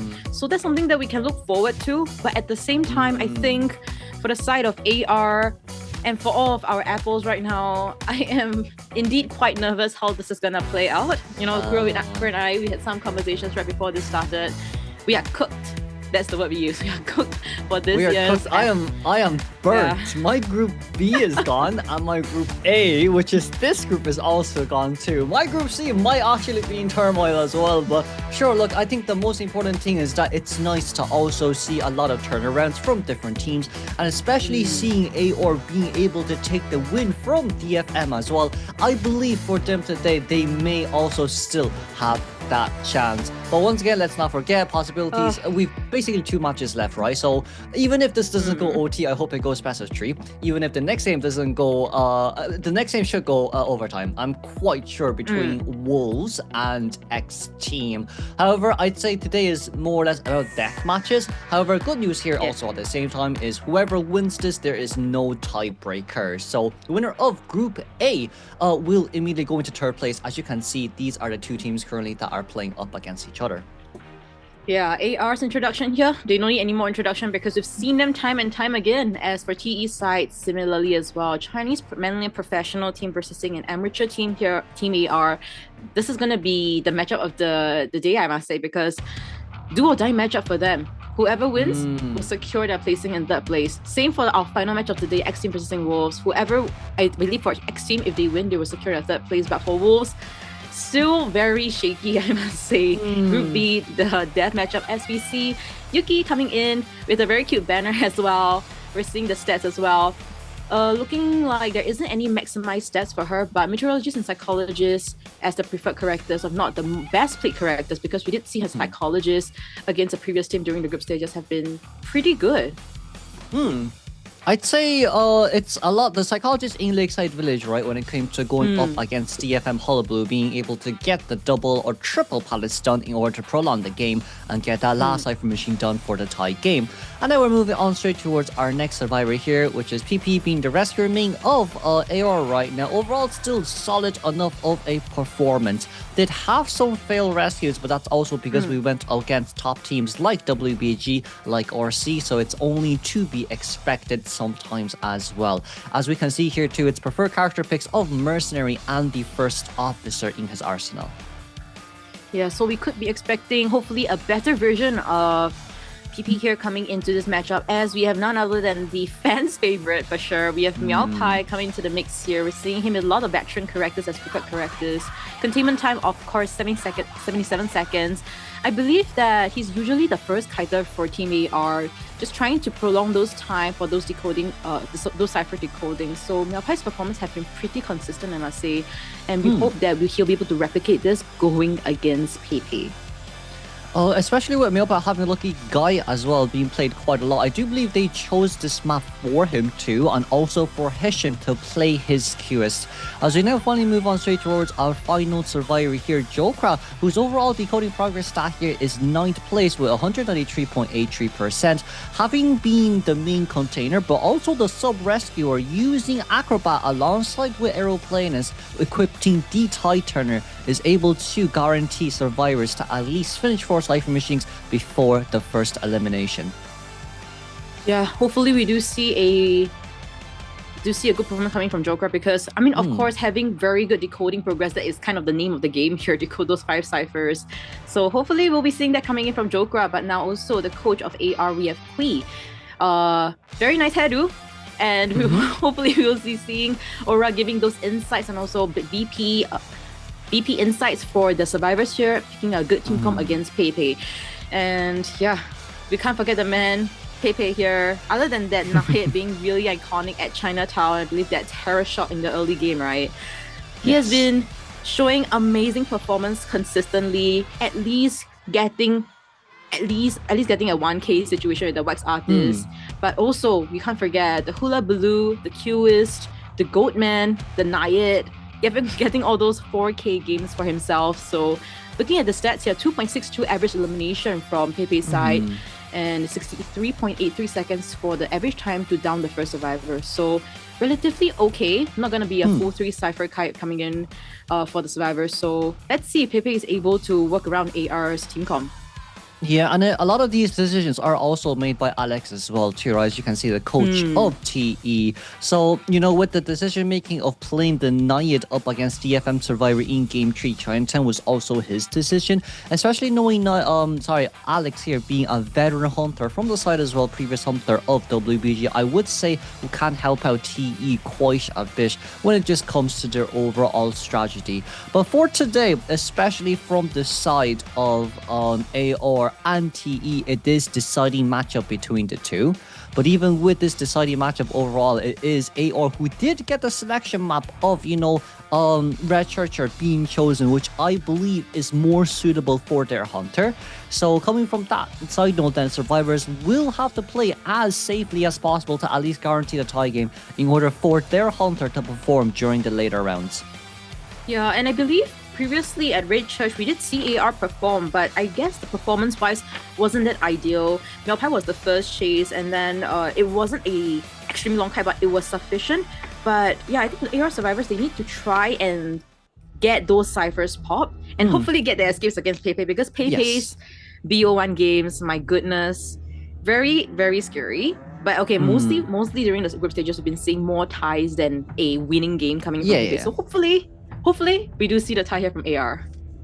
And you see as well, Seer Doctor, first 2 bans, in which the reply here from AR is the Gravekeeper and Meteorologist. And then finally getting rid of that Puppeteer as our 3rd ban.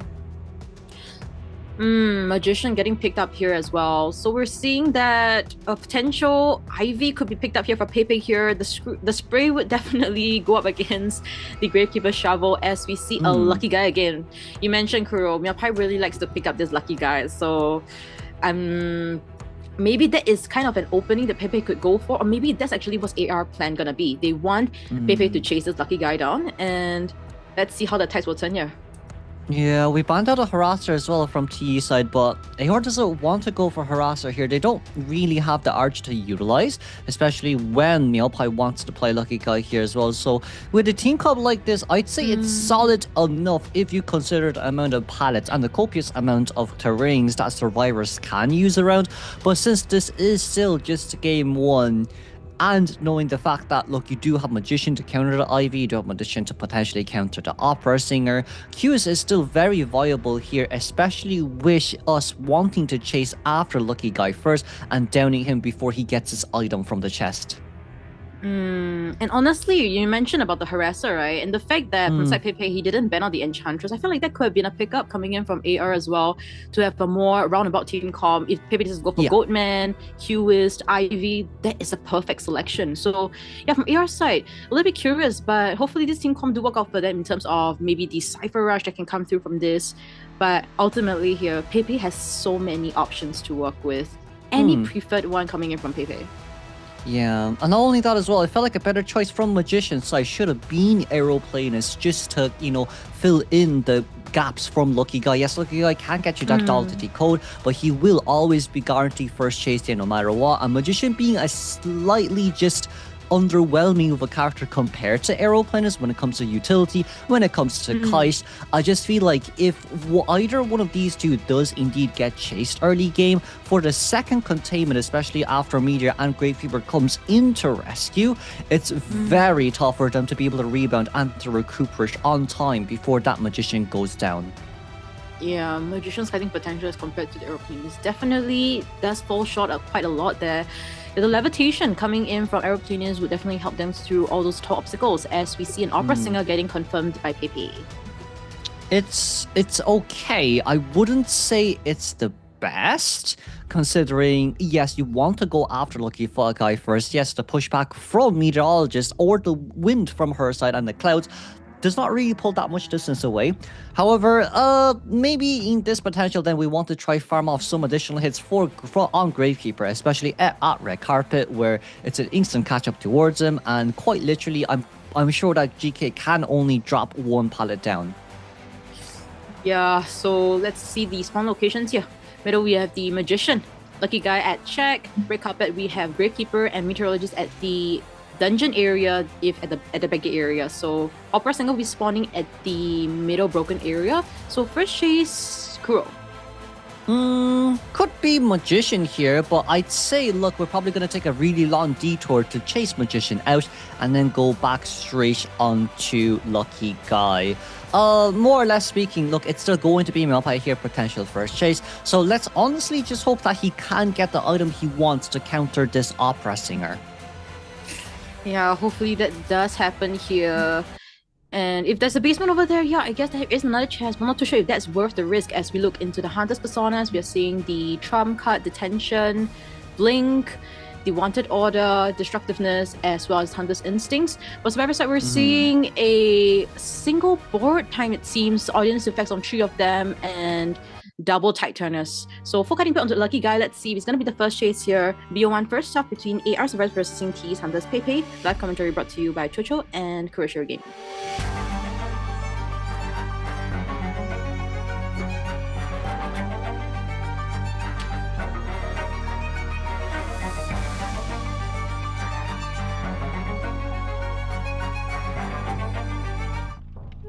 Okay, let's see here. Opera Singer decided to go straight towards middle for now. We will be intercepting and forcing Magician out of church, as we are going to, yes, fully focus on Magician here, as he is the guarantee first chase.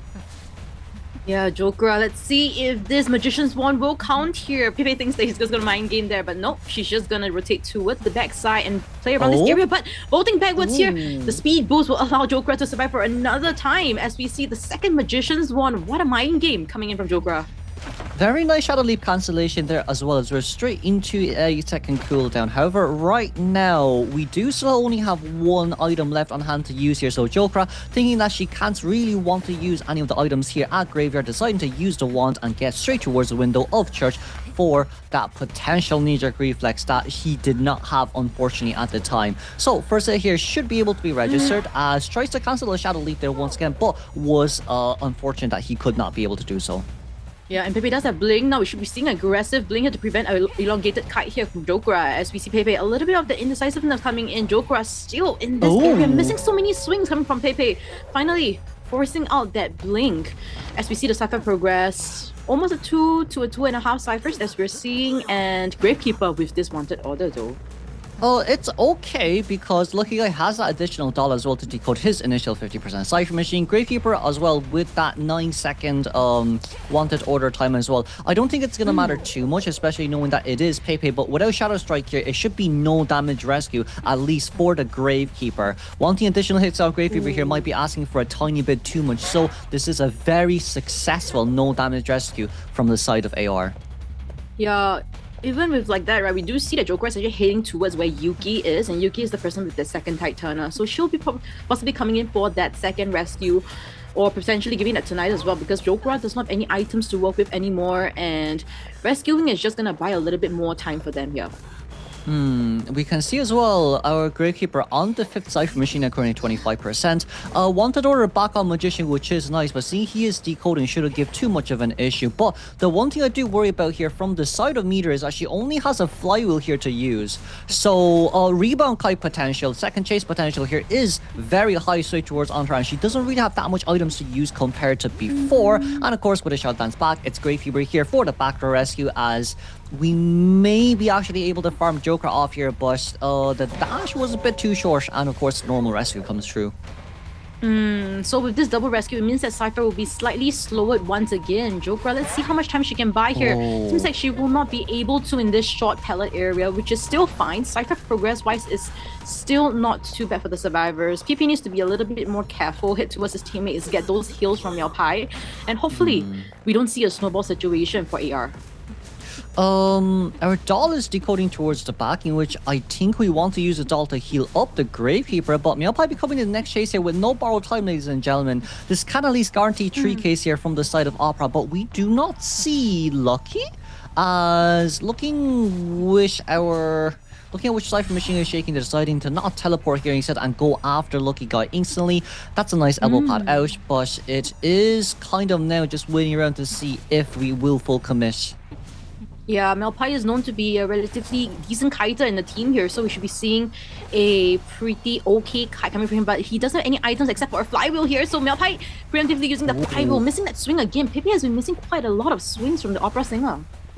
But it's okay. Normal hit here still comes through. Their Cypher Machines are pretty decent. You have 2 Cypher Machines at 60% and an additional one at 40, as Meowpai can take the knee-jerk reflex out here straight towards Graveyard, in which Jokra actually did not use that much pallets as well. So Meowpai should have a lot of room for containment here, as we did drop down the pallet on that side, in which no rotation straight towards Graveyard, unfortunately, as you can see there, right? Yuki Cypher Machine at 75%, and the teleportation that just has to come through as well. This is the second survivor without BT, and I would say it's probably the worst case scenario here from the side of AR.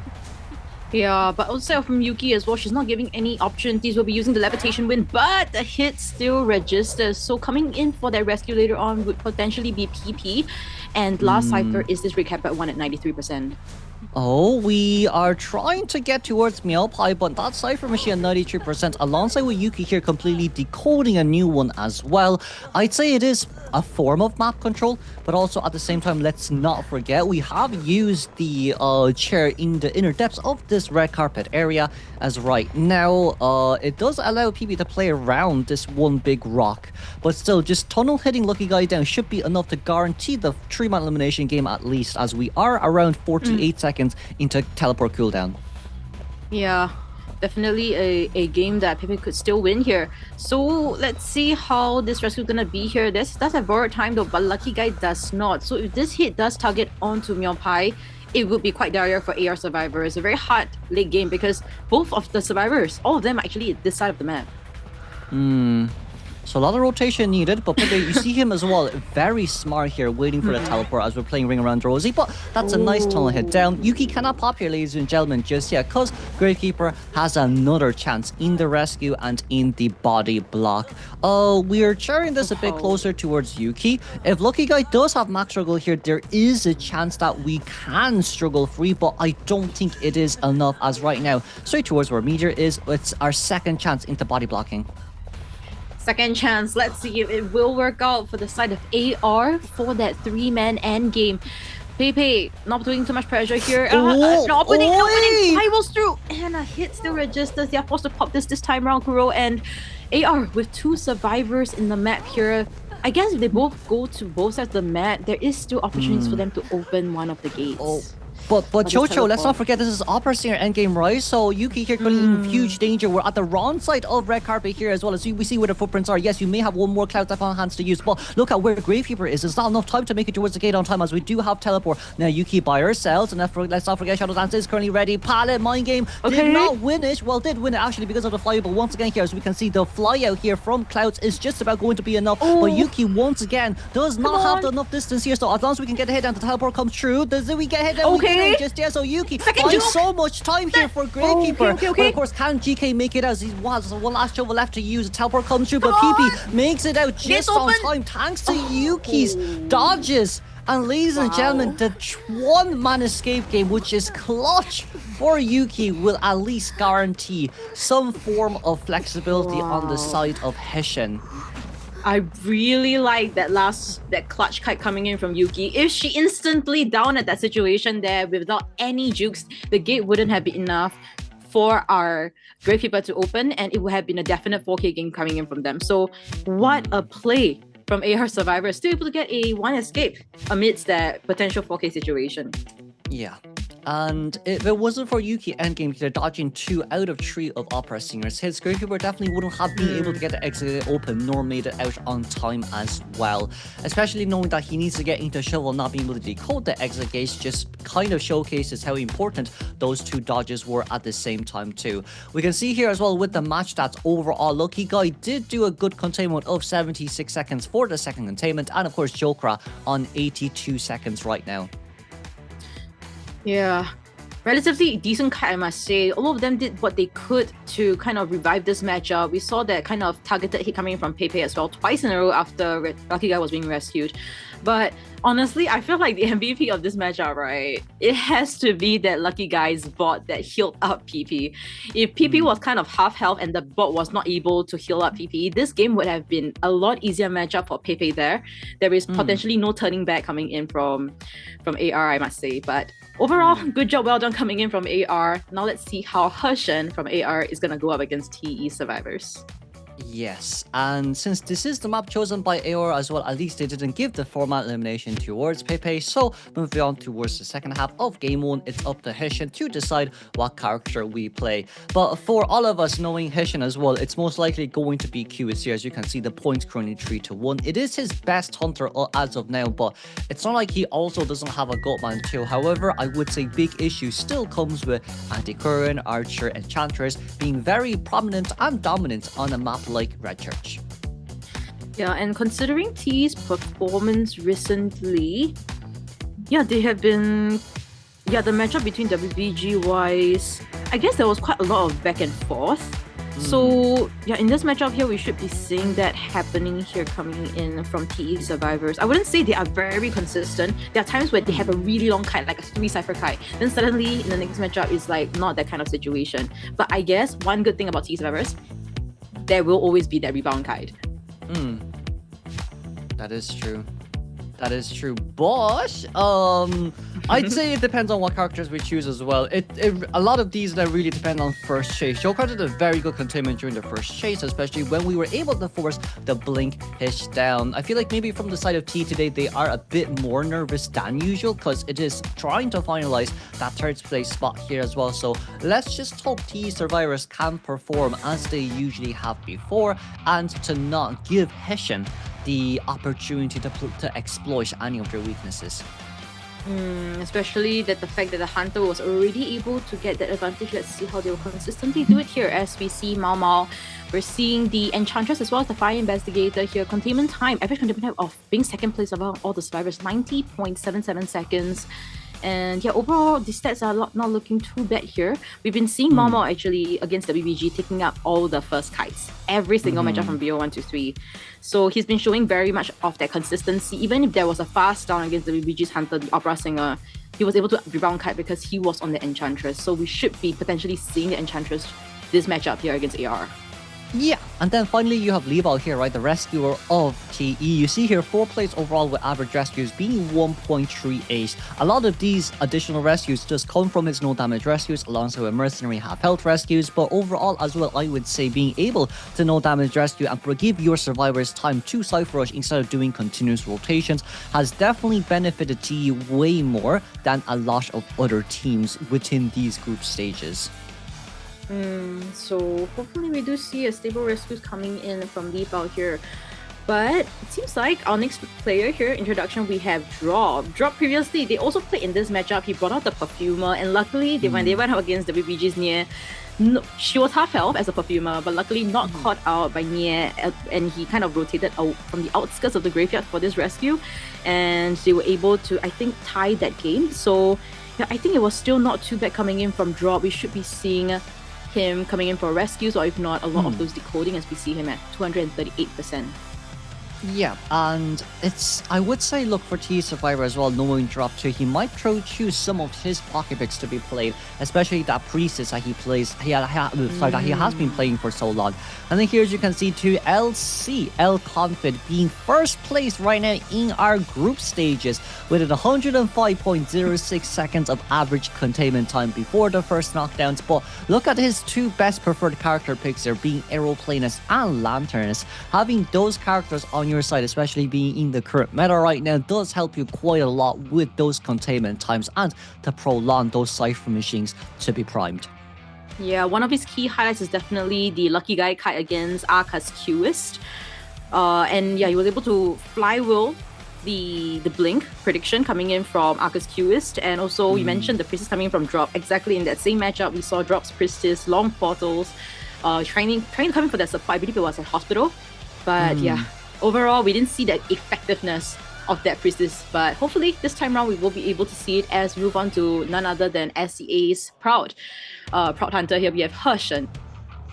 10,431 average reduction points, 6.5 average knockdowns, 2.38 average eliminations with 0.75 average terror shocks. We have 64.27 seconds average time to knockdown, and then finally 25% elimination rate with preferred character picks of his QIST and Hollow Blue, in which Bolt has been played on this map, and Bolt has performed 4-man eliminations on this map as well during his Southeast Asia IBT qualifiers. I'm quite sure he's got multiple terror shocks on this map too, so I'd say this is his comfort map, especially for AR. Yeah, we're most likely going to be seeing either the QS as you've already said. But maybe he just wants to add on another Hunter into this matchup to have another 4K potential, showing us that, yeah, he's definitely got what it takes here. Because, like we said already, this is a do-or-die matchup for them. We're seeing T's side, they're a lot more nervous because this is not just about being in the 3rd place, being in top 12 for playoffs, but a Chinese professional team against an amateur team. A lot is at stake, and AR is showing a very good fighting chance back. And like with the last game here not being able to get the 4-man elimination, I do believe for TE, yes, even though they do need a tie game, this is still considered round 1 Hunter potential games as well. So for them to move in right now, and considering that AR actually haven't used that much meta characters, I believe for them, especially in this half, we can utilize maybe a potential 1 or 2 meta containers and then keep one as an offset. Maybe the Perfumer from the side of, Drop here would definitely be enough, especially considering it's a small map. You don't necessarily need knee-jerk reflex. Flywheel Tide Turner, as we've seen, Dark Woods definitely is good enough, right? Especially in this small map. Yeah, I like that you mentioned the Perfumer, especially with that return and then the 3-second shield.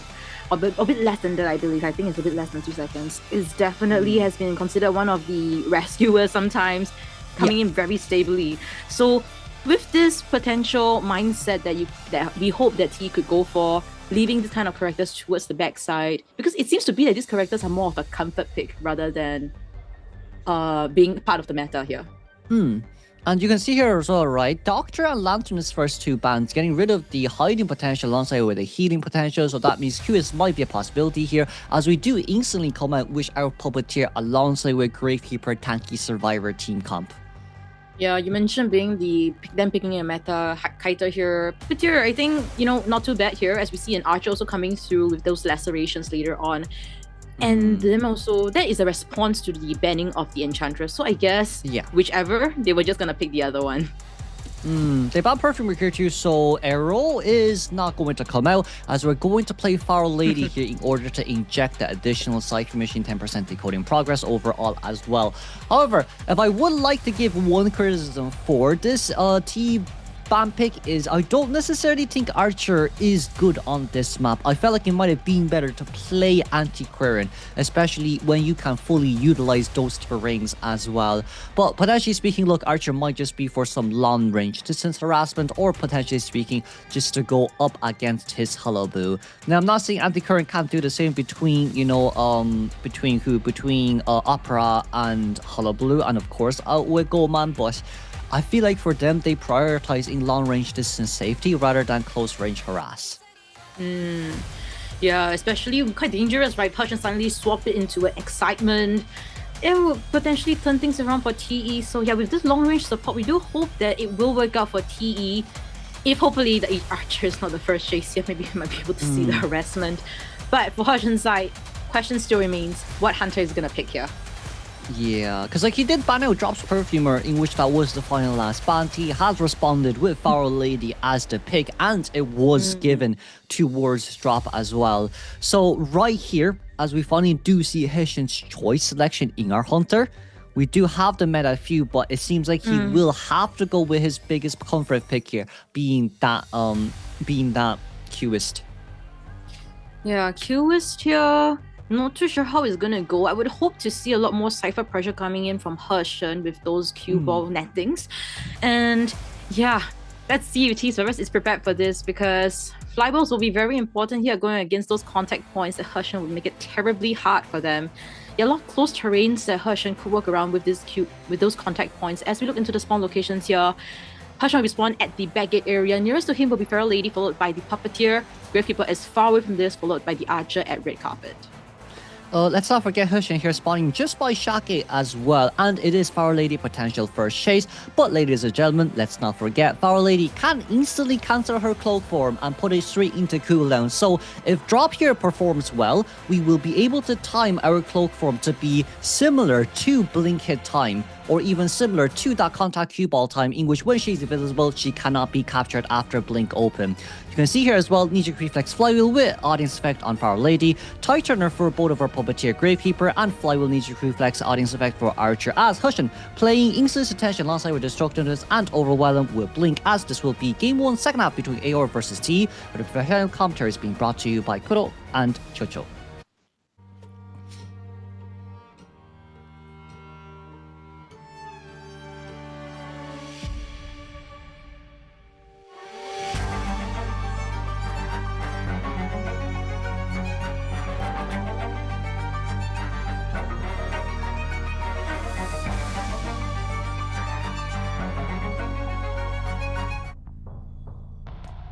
Yep, let's see who's gonna go for Hessian. In front of him is Drop the Feral Lady with full kiting build. So she is geared up for this if Hessian wants to hit on with this. As we see Hessian also making a minor rotation towards the center. Mau a little bit caught off guard there. We saw that she was kind of rotating towards this direction as we see Mau on this Archer. Let's see how well this kite is gonna be. Hessian changing targets again. We're full committing to Archer here, I feel, or maybe Hessian wants to Blink open Foul Lady, but Archer right now very close for comfort. We're 5 out of 8 stacks ready on hand to use. Maybe we're going to change targets. No, we won't. Don't want to go after Foul Lady there just yet.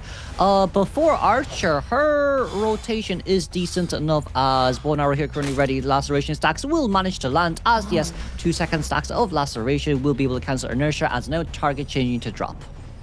Yeah, Hershen now doesn't really want to commit as much as to the Archer as we see drop. Has already made use of his. Has already made use and will be heading outside of this graveyard area towards center for this kite potentially. Oh, nice mind game there, but Hershen will not fall for it at the same time here too. No pallet stun towards the other side as a blink open here instantly, but the flywheel with the predict, unfortunately speaking, will not land on time. Cue ball here currently ready, and ladies and gentlemen, 5 out of 8 cue balls here ready on hand to use. Contact point. We didn't drop down the cue ball on the right place, so here comes back the cue ball once again. We're gonna go try for another stun lock here, and it's a good capture, just about on time. Right next to the chair as well. So instant chairing situation as we see that the Graveyard Cypher's progress will definitely be going down. But at the same time, let's see who will be coming in for the rescue. Seems like Untitled will be rotating for this rescue. It's okay though. Survivor's decoding progress is actually pretty decent because the only Cypher Machine we got locked here is middle, which was originally Archer, and then Foul Lady Cypher Machine here. So with 2.5 Cypher Machines done by the time we finish the rescue, I'd say the most important scenario here is that Cue Ball should go soon. No Terror Shock, no Undaunting as well at the same time. But sure, look, as long as you get the rescue, Foul Lady can utilize that Ninja Reflex to pull towards the Archer. Yeah, as we see him utilizing a skill once again. Momo, can this laceration happen here? It seems like 50% only, and yeah, wasted arrow there. Hit still registers through this kite turner. What Drop can do here is to just extend how long this kite, how long this chairing could be here, but nearby chair is just right outside the window. I'm not too sure what our Pharaoh was thinking there. I mean, Harass could be a potential, but still, Bow and Arrow was not ready on hand to use, as of course, Cue Ball will be dropped down with the contact points to prevent Moem from decoding that Cypher. I feel like Moem could leave, especially to decode the Cypher Machine towards Shake, but probably main point of view here is we can still harass for the Pharaoh Lady right after this rescue. Double rescue coming in as well. Lipa will be coming in for this rescue. Titanus is in effect as we see laceration 50% only onto Hershen. So Drop, let's see if he's able to kite it out here. Contact point is still on cooldown here as we see Hershen. Oh, and a peg lead as well.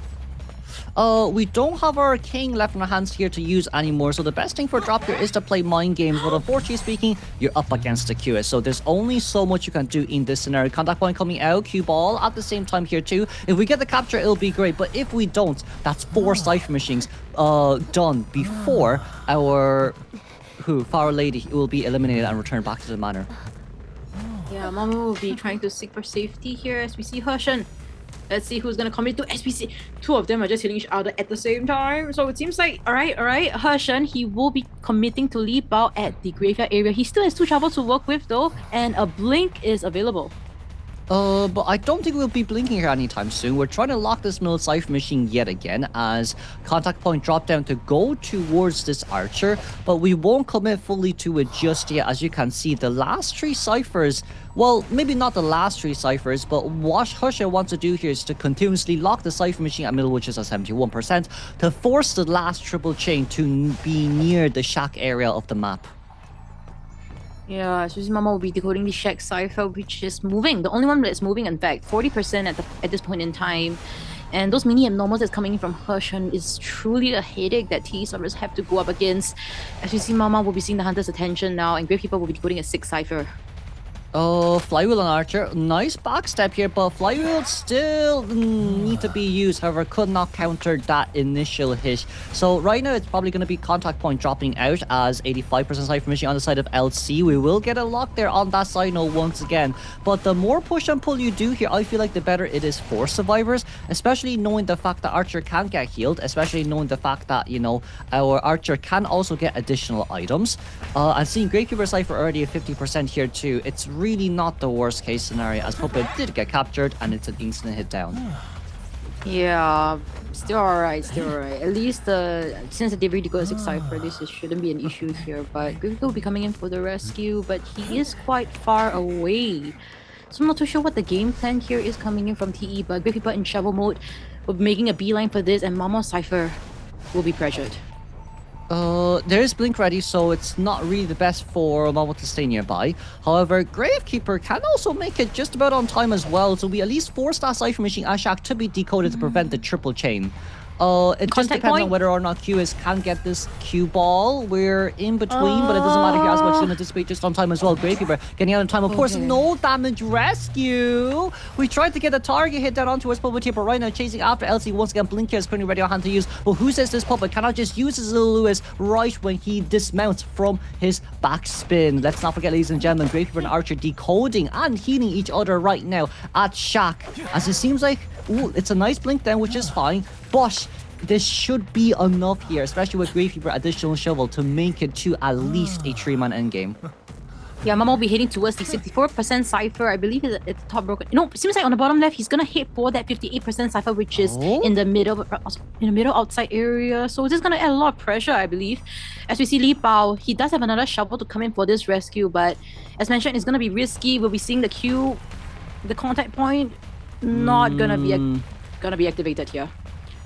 I'm not too sure about coming in this early. This is not... I don't think we should rescue here anymore. Hushin did such a great job on a terror attack hit down from the side of Hushin right now. This is not good from the side of T as Hushin finds his way towards a 4-man elimination game here once again. Not too sure about that decision making from the side of Gravekeeper. I felt like healing there would have been way better earlier on.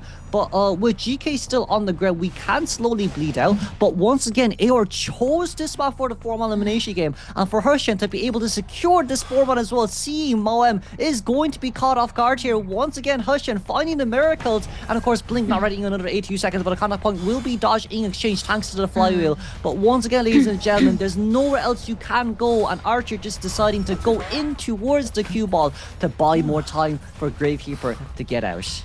Hushin, the fact that he was able to capitalize on the survivors, I'm not so sure whether it was miscomm or was it decision making, but I'm not too sure what the survivors could have done, that if they had to not come in for the rescue, the ciphers would still be enough because they're quite near with each other here.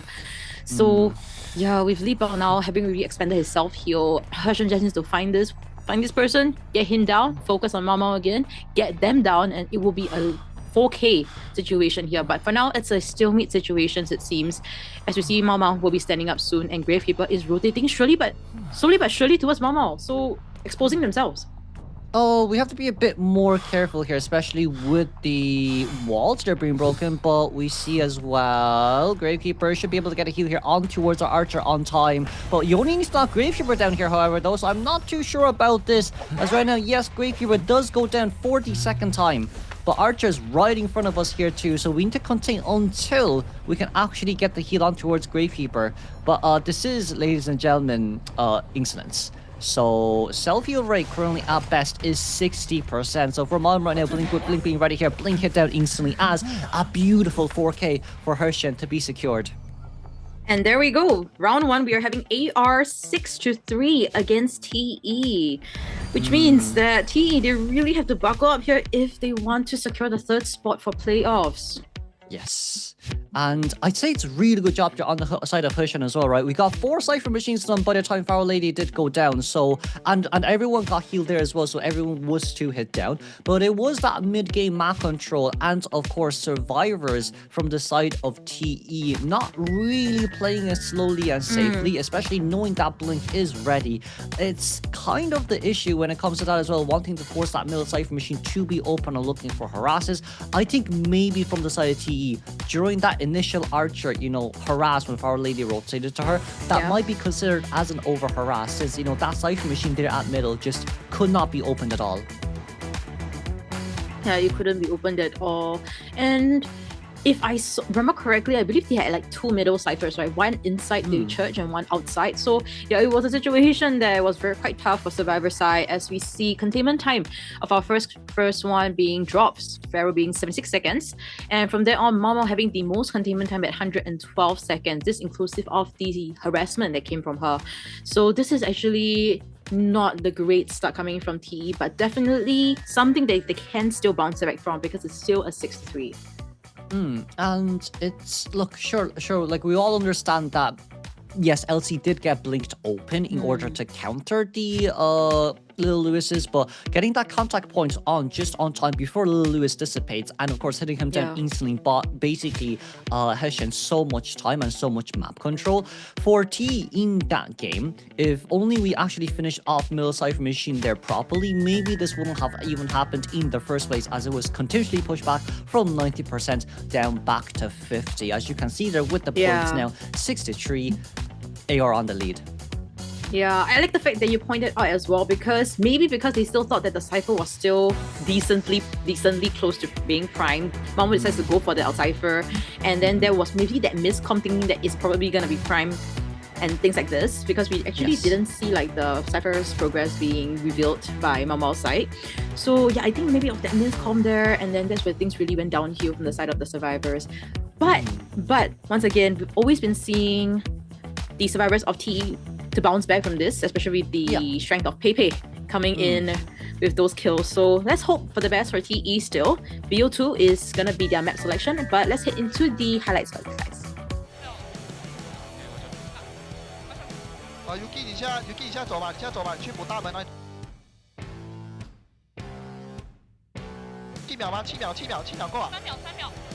有哦。哎，好6秒。牛逼！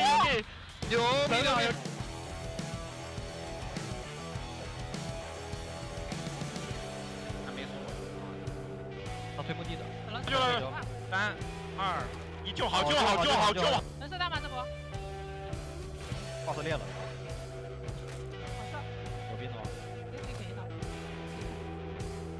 以的。好，首先我就摸了，插我。被吸到了。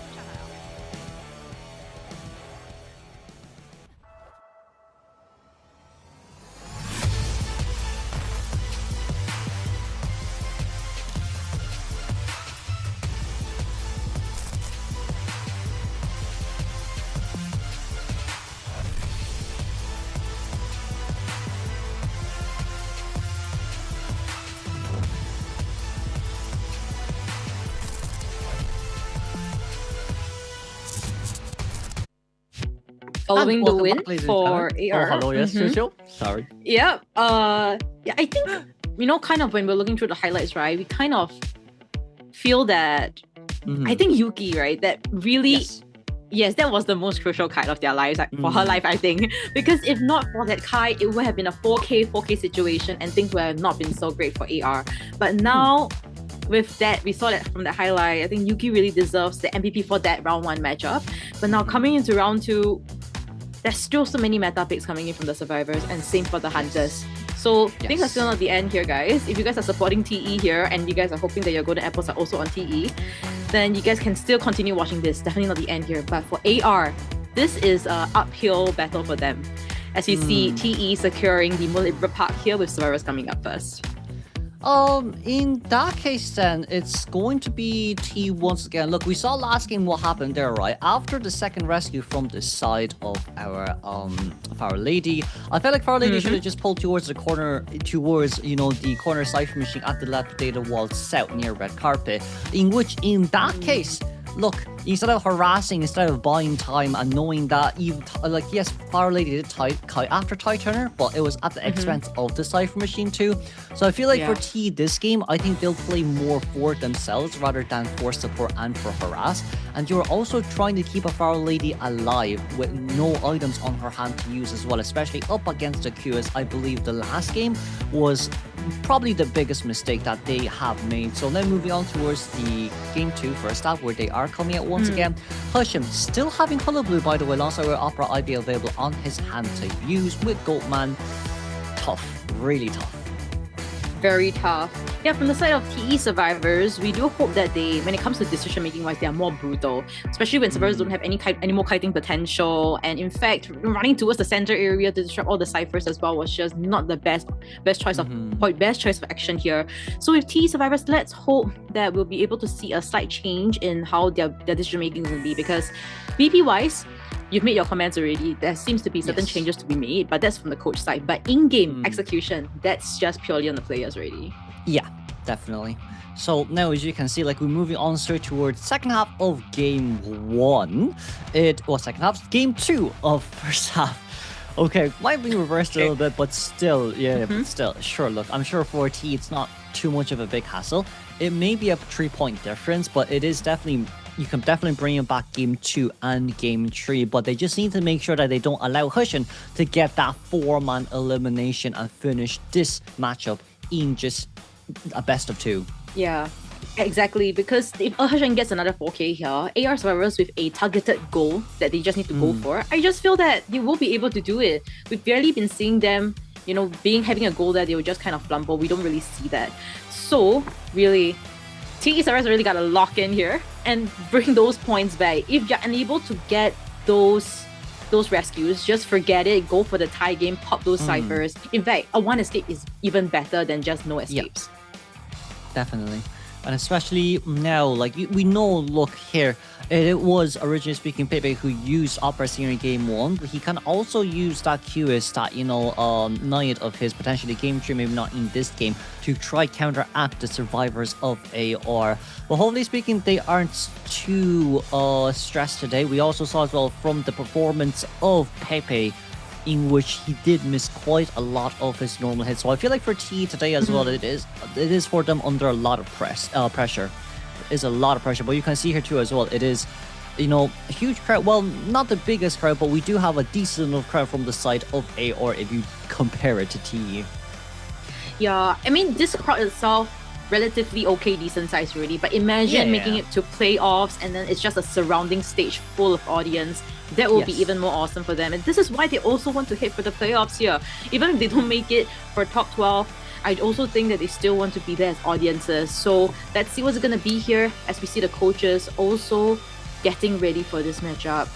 So we already saw the Feral Lady, Puppeteer, Archer, as well as Beerkeeper out of the equation already. Yes. So for the Survivor side, there's still so many things to work with. You mentioned the Antiquarian coming in. Yes. The first officer coming in as well. So as well as the Perfumer. You mentioned the Perfumer just now coming in the later rounds. Is this potentially gonna be the round that they will be picking it? Could be, but I'd say for T this game it's going to be a lot of rotational characters like Arrow, like Meteorologist for them to use as well. But look, we're gonna move on towards the BAM picks first, as it's going to be Seer first locked in and then finally Antiquarian. Yeah, I wonder what TE Survivors will be banning out here though. There is still, you mentioned already, the Opera Singer, the Goatman. In fact, the Ivy is also prevalent here as we see. We're still waiting for that Hunter ban. I'd say it should be Goldman. Look, Hushin did a really good job in banning out the Anti-Current here, because Archer last game didn't really do much on getting rid of Anti, meaning that you only have Enchantress left on hand to use.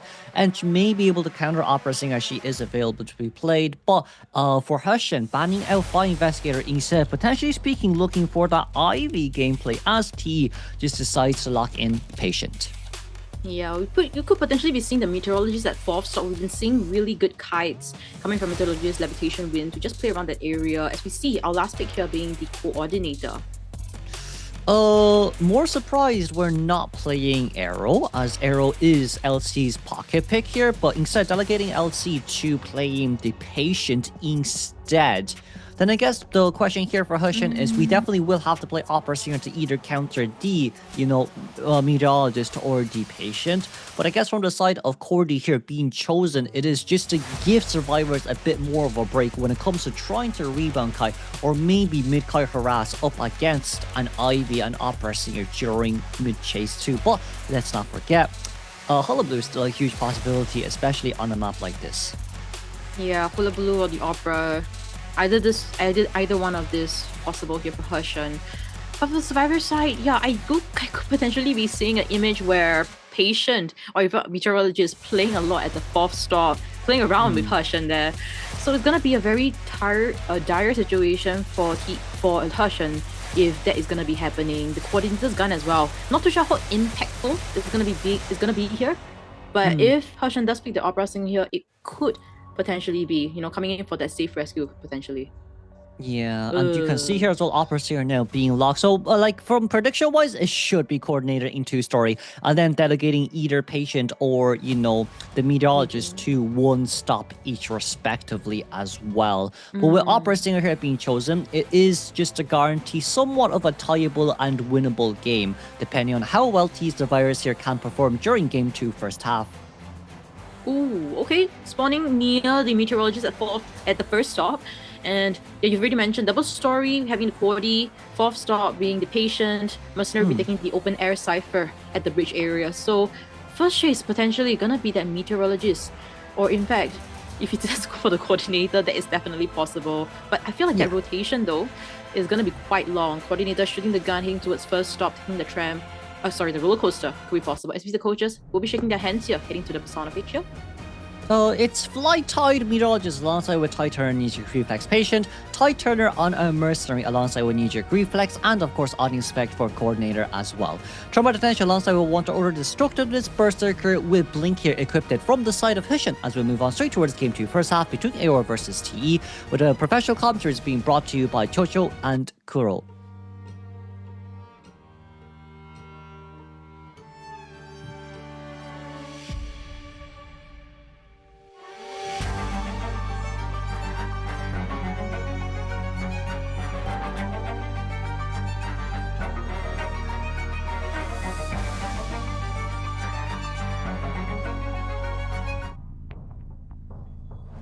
Two options here into this matchup. Since he's gonna go for QOAⅨ, which is a full kiting build on her. She's gonna be rotating towards where the working carousel. Sorry, that is not our QOAⅨ. QOAⅨ's upstairs right now, jumping down via Momo, as we see the teleport back towards one of his remnants. Shadow Glass was used a bit earlier on, but we've only broken one pallet out of the two here being dropped down. So at least maybe for Mom here, instant gun open to rotate to God Kite. And once again, these coordinator accessory changes is quite good, especially with the blinding effect there with that accessory, the full screen being covered in white as now QOAⅨ successfully rotating straight towards the back of our Gakkai. And right now, it's kind of just a matter of time before we get a hit. Can we get a hit past the pallet? We did! Hishin, Iron Blood there, as right now Blink is ready in 12 seconds. Yeah, we're seeing the pellet boost also coming in from that, for our coordinator, able to establish the distance here. But at this pellet here, can he make it? Seems like he will, but now being stuck between a rock and a hard place. He will be able to blink, but the miss blink, unfortunately, coming in. But alright, still able to compensate with that hit still through that Terra Shell. As we see Mama missing the chair here. Cypher progress-wise is still quite decent, but Hushin is just going to chair at the first stop. Oh, he's not going to want to disrupt that Cypher at the first stop. So this kind of give opportunities for our meteorologists to continue decoding if not coming in for the rescue. Meter is already so far away from the Cypher machine as well, so I'd say it's hard for Hushin here to actually find where Meter is. However, our location here is honestly really good here as well, as we got the clouds here ready already. We're going to try fly our way in here from the side of the drop. The higher you go, the better it gets, as right now should be able to make his way straight towards the chair, as yes, the hit does come true. Shadow Strike is available on hand to use for drop here. He should be able to get the rescue. The only issue being the fact that it can still end up to be a double down, and we couldn't get the body block on the side of QOAⅨ, unfortunately, there. Yeah, and it also seems like Marvel will be downing right at where one of the ciphers is. So that is that 78% cipher. Not too sure what the game plan is coming in from the survivors, but Kuro, are you able to read this? Downing at one of the last ciphers? Oh, this is really tough to say, because right now we're one survivor down alongside with another survivor here coming in towards the rescue. The double down here was the worst case scenario, as Hushin's location on those survivors were actually insane. Drop here looking for the heal instantly on, Mercer looking for the heal on towards Meteorologist. Yes, his rotation will be slower compared to usual, but with 2 level pads and not being seen by that opera singer just yet does help him out quite a lot, as right now we see here almost 4 full ciphers actually done. Yeah, as we see Li Bao also in a situation that is making it really tough for him to come in for this rescue, as we see coming in clutch, I feel, as we see a stable rescue coming in from him. So no double down situation this time round, as we see Mama rotating away from the first stop because that's where one of the ciphers is located. But I see a situation, Pearl, if they decide to pop the 2 ciphers outside, we have a chain cipher from this bridge all the way to the lion cage. But you know what, it's okay. The bridge cipher machines are 76% and Meter is currently being healed by our patient as well. The only issue is that we're actually really close for comfort here, but the pickup is actually insanely fast, as Mercenary is the only one now at half health with teleport ready on the hands of our survivor here to use. And of course, wanted order on Mercenary, teleport straight towards Mercure, surprisingly. No. We do have pallet there drop down, so depending on which pallet here gets broken, Merc, can we elbow pass straight towards the... He needs the coaster. Get out. He got does. as well. Ah, goodbye. Okay. All right, what an excellent elbow pad once again. We've seen it once, now we're seeing it again in our group stages here. Li Bao will be able to safely get out of the 95% cipher. We'll be able to get this hit here, but that's all right. That's all right. As we see Li Bao will be downing behind double story, it seems, and Dungeon is also right in this area. The only issue from the side of T survivors is we need to pop that 95% cipher machine, and it seems like Drop wants to go over and pop it, but I believe Heshin will intercept you in this scenario too. Drop here right now hiding at the corner. But this is the opportunity we're talking about, so it should be tonight here open instantly as well as Hushin looking for where this meteorologist is. It might be a field rescue at the same time here once again. But Hushin running towards the wrong direction here. Drop should maybe focus on just going for the rescue here instead of Shadow Last back comes in through on time. Drop trying to pop over the able to put the cipher here too. Oh no, that's not good for Hushin as right now other cipher currently at 90%. Alright, as we see, Mercenary does have borrowed time. The meteorologist doesn't though, so this rescue must be done correctly. It seems like it will be, and we are seeing a 3-man endgame. No blink here, thankfully speaking, but LC is just too far away from the execute. Yes, the pop here comes through, but look, we can get towards the coaster, right? And then go straight towards turnstop. We did also miss that shadow leap as well, so that means we're looking for whether or not Drop will be out of position. As currently speaking, looking for LC is fine, but Mercenary will not go down that fast, especially considering that he is right now upstairs and Hushin is way more focused on towards this gate rather than getting the Merc down. Making a mad dash towards the gate as we see our confit does have folks to work with, so we're seeing that happening here. But the catch-up coming in from Hushin though, it should be enough this close this distance. Hold on. As we see a mind game behind the pallet, missing that swing unfortunately. But it's okay. Need your reflex here alongside with another hook just to get back upstairs. Sure, look, this should be fine overall. As now Hushin once again needing to go for the catch-up as the other gate already at 80%. Mercenary still with one last elbow pad on her hand to use. LC somehow managed to tank the pressure of this game. Teleport is ready on hand to use, but for Mercenary, he has an elbow pad to instantly get towards the gate as we do consume it, and it guarantees here a tie game for TE. Indeed, a tie game coming in from Hushin. So this pressure-wise is still enough for TE, but you can see how stressful they have been in this matchup itself. Because they've already in a losing position, still in a losing position because it's tie game. But I think they did what they could already because COAⅨ was the first kite, and somehow, somewhat, Hushin managed to sniff out where Drop's meteorologist was in the first rescue, and kind of force a lot of items, right? Not just the levitation rate, but also the flywheel when it comes to the rescue. But any highlights you'd like to mention about this matchup, bro?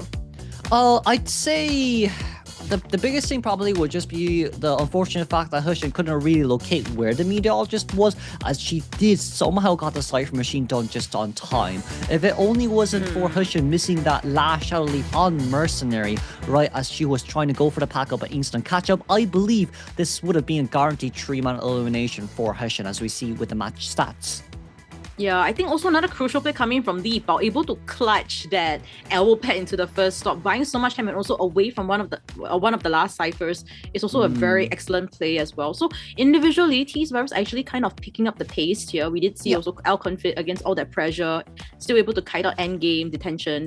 So great stuff coming from T's Virus, but now pressure is back to Pepe. Is he able to get that 4K and return all that kind of back scores that they are having into their own favor? Yeah, if we got a 3-man elimination, AR is still leading by points, but you see here with a match that 70-second containment time on the side of Coordinator, and then LC's endgame containment there was kind of the divine savior grace, as you know, it is still max presence oppressing here. We saw how fast she was able to catch up towards this patient, and those pallet mind games between the two during the endgame scenario was very stressful as well. So now moving on straight towards second half, Chocho, we're talking about AR survivors once again going up against Pepe. Yeah, Pepe. He needs to 4K in this matchup here. Still has a lot of things to work with. We've seen him on the Hullabaloo. There's still the Goat Man.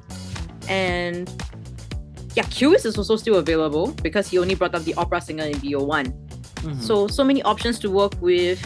He'll probably look into the team comm later before he decides. But for survivors, AR side, they really brought up the Meteorologist, the Magician, the Lucky Guy, and Gravekeeper. And you already mentioned in this big map like this, picking up aeroplanist is still definitely up in AR's selection points. So I'm curious to see what kind of BP that AR is going to be making here against TE's PayPay.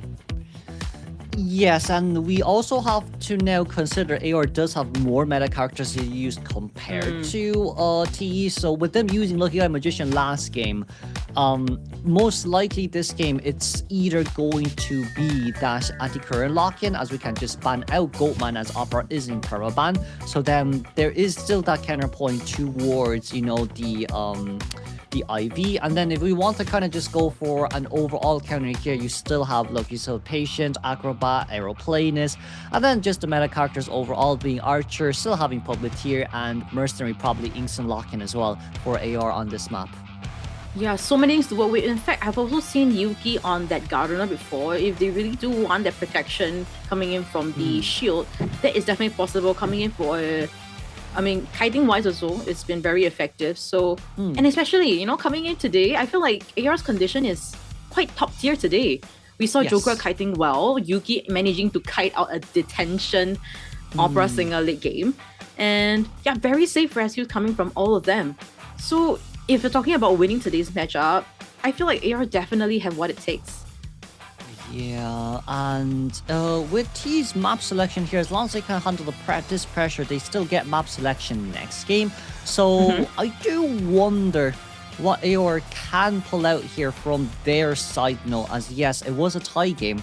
And we know that tie game on big maps is also very doable at the same time. Knowing that Opera Singer is gone and can ban out the Goatman, there's not a lot of really rotational hunters to use except for, you know, the Qist, except for the Hullabaloo. But then maybe you can say, look, IV map control could be the potential nightmare of AR as well. Yeah, we've seen map controls in Moonlit itself. That 3-chain cipher that we saw just now, Lion Cage, all the way to the breach area. We've seen it before. I forgot which hunter it was. I believe it could have been WBG's Ninye. And yeah, we saw how frustrated he was because it was definitely kind of a winning position for him. All of them were half healths, but just survivors were just on top, and they kind of went against it, and they were able to secure a tie game, even in such situations. So we hopefully will see AR survivors kind of bounce back from situations if it does become so. We just need to aim for the 1. I think maintaining point advantage here is really good for AR. If we lose that point advantage, especially from game 1, I don't know what they can actually pull out for game 3 in order to get the win, because tying is just not enough as well. So this one, we need to make sure that AOR maintains at least a 1-man escape. But knowing this is Pepe that we're talking about, his performance last game, if we're going to be a bit brutally honest, wasn't his best performance. We missed multiple hits. We basically gave Survivor lots of time, right, to recuperate, and that end game as well, where the hit should have definitely registered on towards Meteor, but Meteor, being the dancer she is, being able to dodge those hits as well, is able to make the difference maker for AR. So right now, Pepe cannot give this room for containment, cannot give this room for hope for AR, especially now they're at the back seat and there's only one last third place spot. Pepe just needs to, I feel like maybe he was feeling a lot rushed. I mean, not just in the end game, right? But in the first portion of the game as well, missing so many swings on the Magician was definitely uncharacteristic coming in from Pepe. So hopefully this time around coming in, I know he wants to get that kills, those 3Ks, 4Ks. And 4Ks is definitely best case scenario where they're able to bring back the points. But in situations that he's really unable to, 3K is still alright because technically they did win by rounds. And they could win again by rounds in BO3. So let's see what the condition is coming in from Pepe. And indeed, I'm also quite nervous about this, how Pepe is going to be performing here. Hopefully not as nervous as you saw from BO1. But AOR has a lot of survivors to use, right? If AOR just drafts normally, you have Arrow, Meteor, Puppeteer, maybe not Meteor, but you see here as well, Seer and Doctor, first 2 bans once again. And it seems like we're leaving Goatman out to ban Qist. So they want to deal with a Goatman with the cages, but not with someone with high mobility and those Q point captures like the Qist. So this is quite interesting coming in from the server side, as we are seeing the first officer and Puppeteer getting picked up here and Enchantress banned. So it looks very closely to Ivy here for me as Arrow finally picks up that Archer. Archer right now in this case wouldn't really be for the best, especially after Enchantress just has been banned. And then the last ban here is going to be that Arrow playing. So I feel like Pepe has actually locked in for Ivy. This looks more Ivyable than it is Goatmanable as last pick on the side of Joker. Let's see what the selection is. I like how you created English words from there. Don't question it. Never question it. But yeah, let's see if it's gonna be that Ivy into this matchup here. I'm still waiting what Joker is gonna be picking here as we see a little bit of that decision making discussion coming in from AR. You mentioned already Ivy pick here. Yeah, could be possible because Archer has been quite of a sore eye for her to go up against an Ivy. How are you supposed to look back at Laceration and Hunter when you get those contraption stacks? It's just very it's just terrible coming to this pick here. So I'm just curious what AR is gonna be picking here. We still do have Acrobat Patient available. We can do what basically T has done last game, especially considering the fact that Joker does play Acrobat and we're still missing a survivor here at 4-stop. It's not the worst pick for them, but big issue I would say for AR right now is we don't really have good rotations. As in, distance pulling wise, maybe Archer can do something with the crossbow, but a lot of these characters now currently being chosen, it's all about tight containment. It's all about, you know, being able to rotate in between pallets, but not actually about running across maps and getting those rescues. Yeah, which means that they are trying to gear up for like a kind of like Goldman, but the Psychologist being picked up here. We've seen very decent kites coming in from Yuki's Psychologist, that those triple pellet stuns at Shore area, Alexa Village, was very crucial play coming in. But it seems like this Psychologist will be on Jogra and Yuki will be taking on the role of the Puppeteer. I'm not too sure about Psycho. Well, I guess we chose Psycho to try counter Pepe's Ivy. And you can see as well from the side of Pepe right now, he knows Nayad. Just Nayad. Wait, did you just say Nayad? No, just Nayad. I think we can lock in Nayad here. I fully believe we can lock in Nayad here if necessary, but probably still. Look, Hullablue here works as well. Just lock in Hullablue, sorry. Hullablue is better in this scenario because what else are we meant to do from the side of AR if Joker gets first chase and you can't really rotate out, so it's literally 3 double surprises for first hit and you open trapeze. Hullabaloo, okay. I like the Hullabaloo more than the Nayad, right? I can agree with that. This is very Nayadable rather than No. The Lulu is much Lulu, my friend. Oh, no. We know where this is going, Jojo. But look, it is a very good Hullabaloo comp to play into. Maybe First Officer is a bit harder to land those damages on, but you see Puppeteer, you see as well. We're locking Goldman, the Psychologist. So Pepe is going to go full in, wanting the 4K. With the same comp. He picks up the Goatman. Alright, we'll see how confident Pepe is, right? I personally don't really like this. I just feel like he's picking against himself when there's definitely a lot of other picks that he could go for. So, Pepe picking up the Goatman here against his team comp, I wonder how it's gonna go, but one thing's for sure is that he's locked in and he needs he wants to get the 3K, 4K, but worst case scenario, a tie game. I think for Pepe, what we might try to be looking for here is to chase after the strongest one early game and then go after Psychologist for a potential second chase. But you see as well with the area selection mode, First Officer at 4-stop alongside Wish our North Bridge for the Archer, Puppeteer spawning by 4th stop, and of course 2-story for our Psychologist. South Bridge are given directly to that Golman, as first chase can be chosen between the 2 tanky survivors. Yeah, you already mentioned chasing the strong ones first, so things will be a lot easier for you in the later parts of the game. But chasing the front one first, maybe it's a 3 Cypher kite, not a 4 Cypher kite coming in. Let's see what kind of situation it will be. Looking into the personas, P plus trump card detention. Seems like he might be going maybe double story even, as we see also Rage. Wanted Order, Berserker, and over 1 from the Hunter side. Survivor side, we're seeing the triple borrowed time, double tight turner, and a flywheel on our Archer here. Game 2, second half at Mully River Park. Our survivors versus Tees, Hunter, Pepe. And live commentary brought to you by COAISH Gaming and Chocho.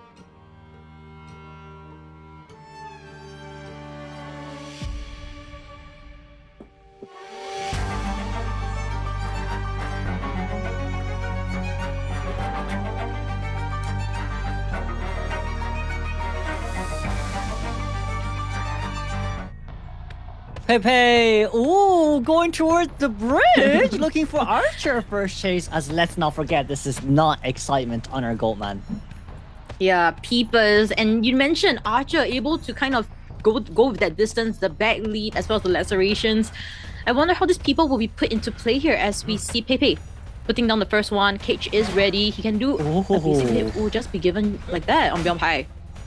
But it is flywheel, ladies and gentlemen, so at least no rotations, but the flywheel does counter Archer quite well, but the backstep here was unfortunate. Wow, Pepe, this is the goalman that we're talking about here initially as well, as now standing still just to get rid of the backstep once again. Hello, Archer, no flywheel here ready on hand, just ready to use just yet, but we're playing mind games. We got over towards the other side, no flywheel left on hand just yet, and it's 3 seconds before flywheel's open. Cho, that's a 47-second containment time. That is an insane chase. We thought that Pepe, you know what, chasing the strong ones, no, he's just gonna go for someone that's actually even further there with that flywheel, and in fact got down. Yeah, you mentioned 47 seconds as we see Wanted Order is on the first officer. We'll be coming in for the first rescue. They do have an attack handler on Yuki's puppeteers, so that will potentially be the second rescue. Let's hope that things do work out here for them as he's trying to buy out as much time as possible because this is still quite early into the rescue.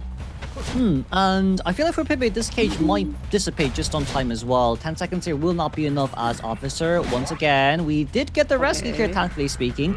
But Cage is ready in another 5 seconds, and we have 35 stacks of resentment. Meowpai hiding right in between a pallet there, where Peepers is nearby, is really tough here to say. But Flywheel ready alongside with our items as well. But just about enough here as we did get additional stacks on. The stun here does come through as well and barely survives the onslaught.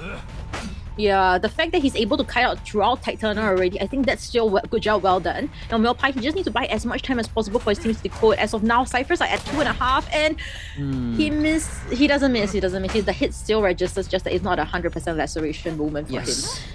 Yeah.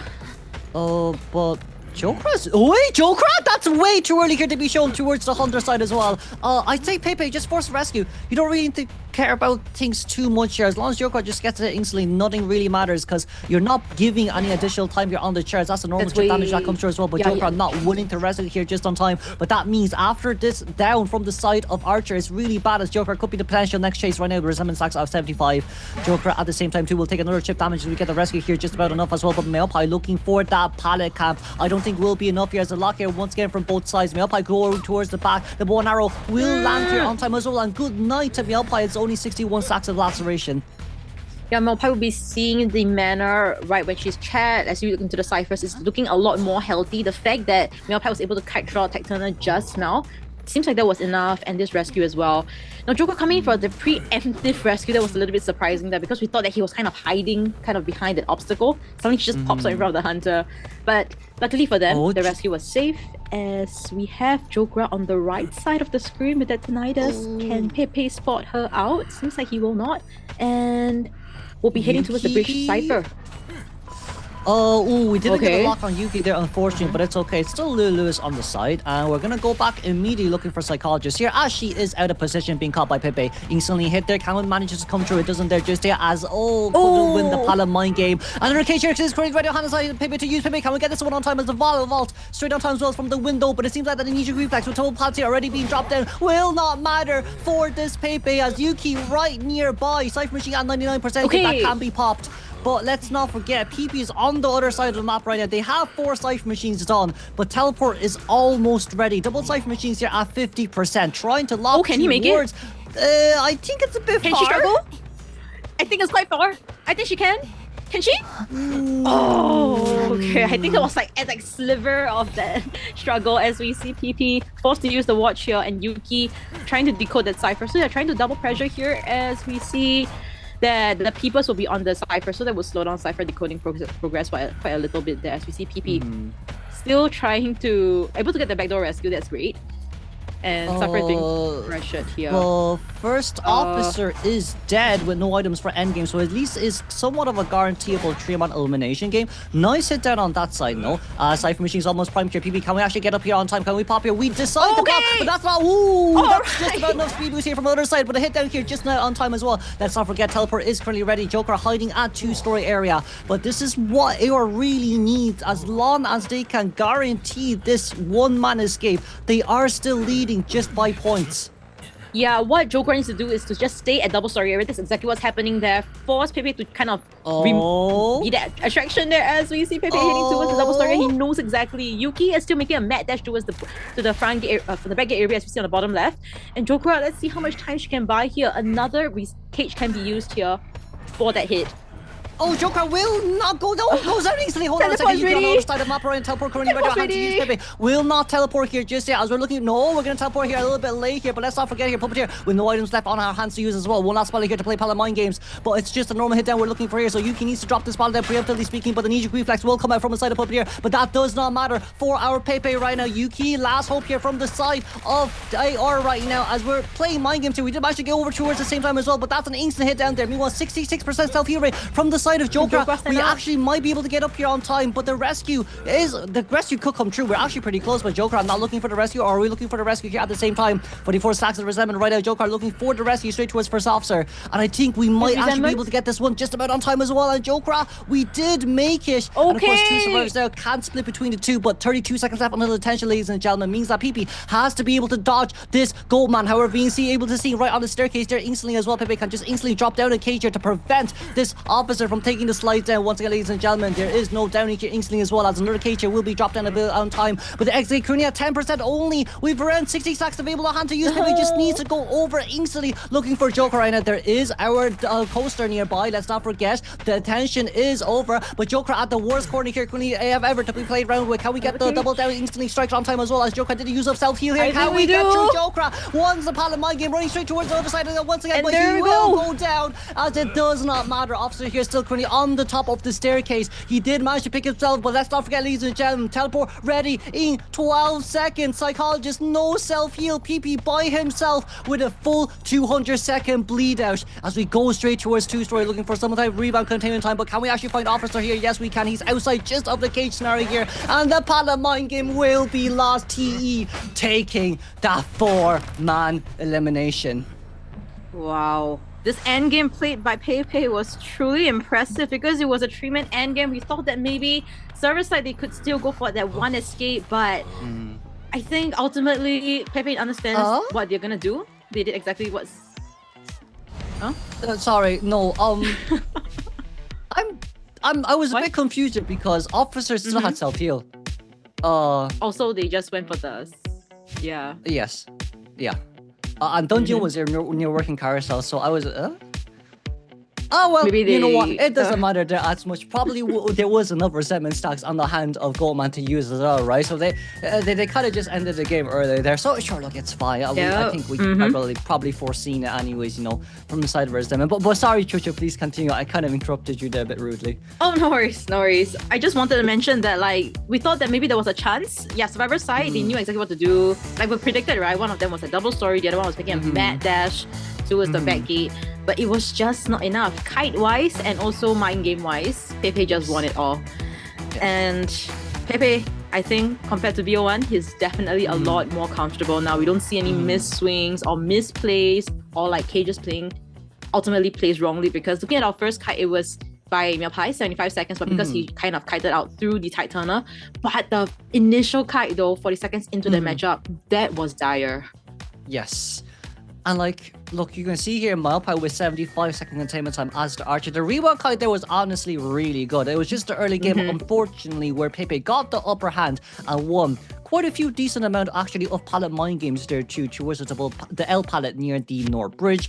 But with this one in mind, oh wow, it's T back on the driver's seat as we put AR towards the back seat, 8-10 with the point difference. Yeah, 8-10 here, which means in BO3, when AR picks their map, they have to win, regardless. Yes. And T side, they can just be happy about it and just tie every single thing. And of course, as much points as possible, because right now they want to secure their placing in third place. I believe the last match up for this grouping is gonna be a WBG versus RC, which shouldn't matter to them because they're already in first and second place. It's just this matchup itself, they want to secure their sitting now.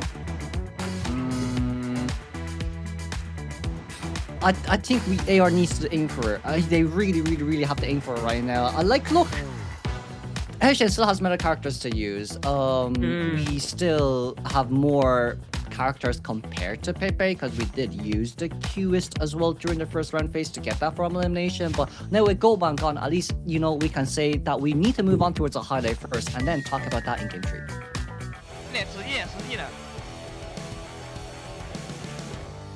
来过来，冰化把冰化修点小吧。我在修了，我已经在修了。OK， 过半就没关系，过半就没关系。我进鬼板，当心鬼板，当兵，不着急。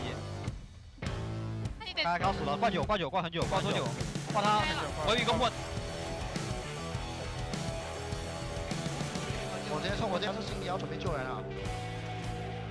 我听到啊，心里。OK， 我去吧，我在 Yuki 那边修。开。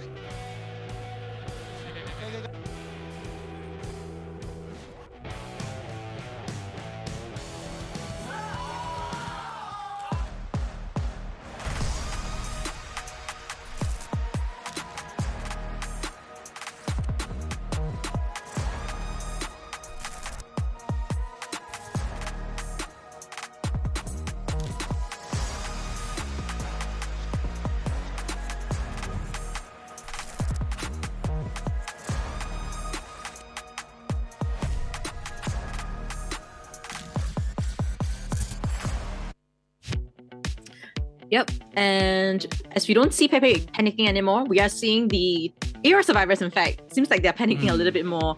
But I think on the Saving Grace side, I think that for the side of AR survivors, they are doing a great job with those rescues. We're not seeing like any pressure or like very hard rescues or like terror shot rescues or double down situations. Things are looking pretty good for AR survivors. You just need to be stable.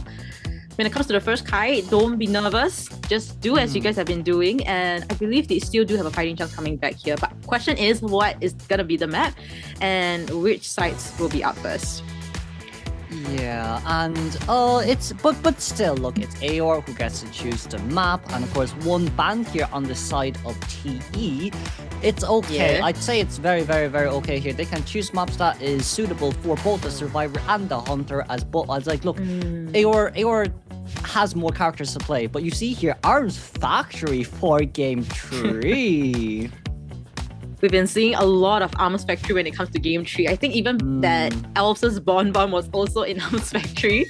So yeah, it seems like survivors, they do like to play this in game number 3 with AR hunters coming up first. So Hershen being up first against TE survivors.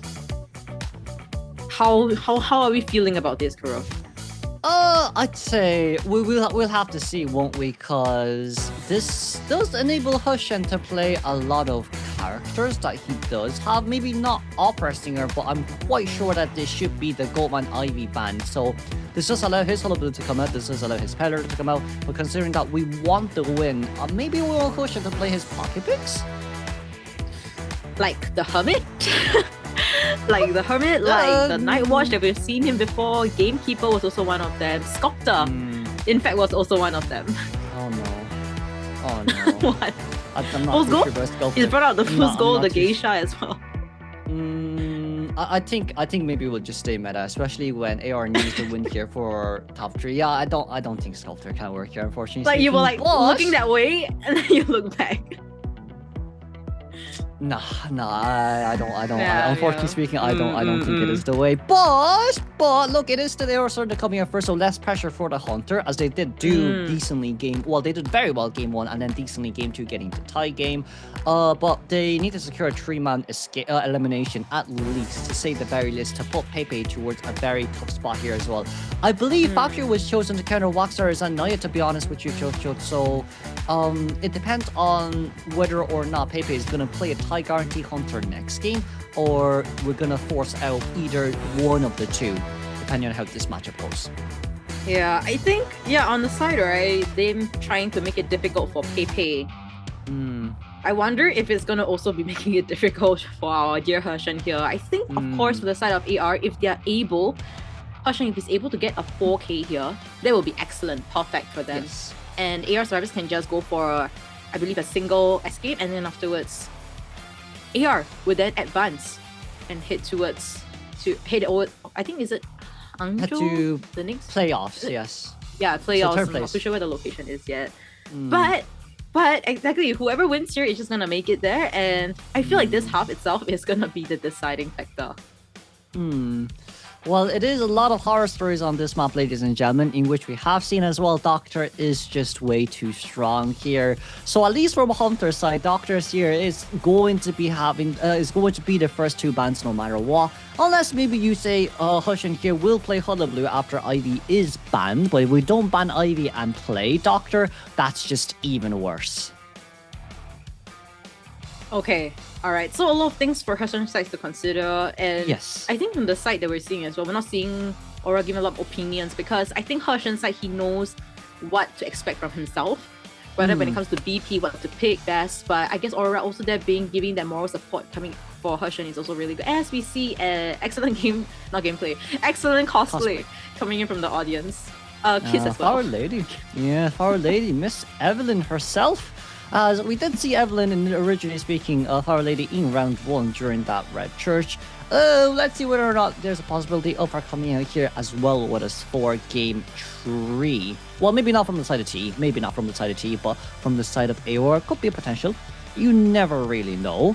But if we just consider, Survivor pool as well from T here as well, right? They have a mechanic main, they have an aeroplanist main, they still do indeed have Lucky Guy as well, so it's a lot of room for flexibility, a lot of good comfort picks up for grabs. Yeah, they still have the the Perfumer as well that drop is very comfortable with. We talked about this comfort picks coming to the later rounds, and I feel like that would benefit TE as well potentially.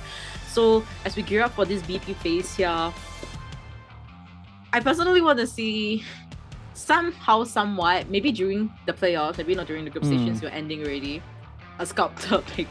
Just for you, Oh, actually. I don't. My heart will break. My heart is on the verge of breaking. Oh, it's tough. Okay. It's tough. It's tough. it's Well, we've seen Wu definitely Chan, so I don't think we should ask for too much, shall we? We've seen Wu Chan, we've seen X-Boy. We can always wish for more here. But I think for this round here, definitely not. We're already in day 9 of our group stages here. Still no signs of Sculptor. And tomorrow will be our final day of our group stages where everybody is the last 8 teams will be battling out for their final matchup. And there's still hope to kind of make it slightly for the top 12. Yes. But let's heading into though. BP seems like. Yeah, we're gonna. It's gonna be a bit tougher. Oh, let's see. First bounce Yeah, here. I think you can see from here as well. Oh, indeed. Yeah, we screens. need the BP screen. Camera sensor changed. Wanted to see. But I think we're gonna move on straight towards ban pick phase now. As yes, once again, COS for first ban. Let's see who the second one actually is. Lanternis and the forward. He doesn't want to receive the harassment. Do you remember yesterday that opera singer getting harassed so badly by AK's forward? Exactly. But there's no opera here anymore, right? So I feel like for Hushin, it's quite interesting. You don't really ban forward playing Peddler as well, so it should be Hullabaloo there locked in from his side. For T's instant response is Baldsky and Rash. So Prisoner and Escapologist here instant locked in. As let's see here, third ban being the mechanic to prevent Cypher Rush. But knowing that AR chosen composer, TE, is that a possibility? It could be. As of now, things are looking pretty okay for TE. I just wonder what else they're going to be picking here. The aeroplanist that you wanted in the Moonlit never came through, but it will come through here in the Arms Factory. Okay, a bit better for him because he can just run Tight Turner as the easy rotations, just with one single jetpack from one kiting vicinity to the other. But last ban here should be, if we want, we can get rid of a potential harasser anti-Quarian. Can't go if you want to just counter the Hullabaloo. But it seems like banning post-ban for additional Cypher Rush. I think for Survivor side, they could pick up an Enchantress. You mentioned the anti-Quarian already. Oh, but no, a yes. double decoding team comes still, a composer. Yes. You know what? If in doubt, pick Composer out. Never be sorry of where you came from. You know, there's Never this be one sorry. streamer in NAEU that is like, Composer! And then I saw it on TikTok this morning. But yeah, hopefully he's also watching this right now with this Composer pick now. Yeah, with all this team com, right, we'll be seeing a huge Cypher Rush, right? Despite the fact that Lanterny's mechanic and the Postman has been banned out by Hushin. Yes. And it is also, by the way, ladies and gentlemen, our Xteam here that has been chosen to go up against the Hullabaloo, as well as Escapologist does counter Hullabaloo quite well. Having Escapologist changing interest to buy additional time for decoding progress is also the best thing possible here on a map like this, in which AOR has chosen. But we're really going speedy here. I would say probably Peddler is your best choice. I believe Peddler can instant down someone at least, right? If you can catch up to them fast enough with those mineral wall openings and with those mineral shards. As of now, we've seen Hershen's Peddler before, but results wasn't great. Only a 1k. So I'm not too sure whether he really wants to put all his eggs in the basket here for Peddler. Oh! This is gonna be the Sculptor, Kuro. I called it. Okay, I called it. Oh no, I'm so sorry. It's a bit unprofessional from my side. No. Oh No. Oh, no, Kuro's love for Sculptor has always been always and forever. Here? There's no one to chase. Who Like do we I said. chase here? Who? Okay, I'm just hoping that he brings possibly an insolence so that he can open his second skill a lot faster for those please. Yeah. I am excited for this, Kuro. I'm not sure about you. What am I looking at? It's a full Cypher Rush team comp where Escapologist can change the chair, by the way, of Sculptor.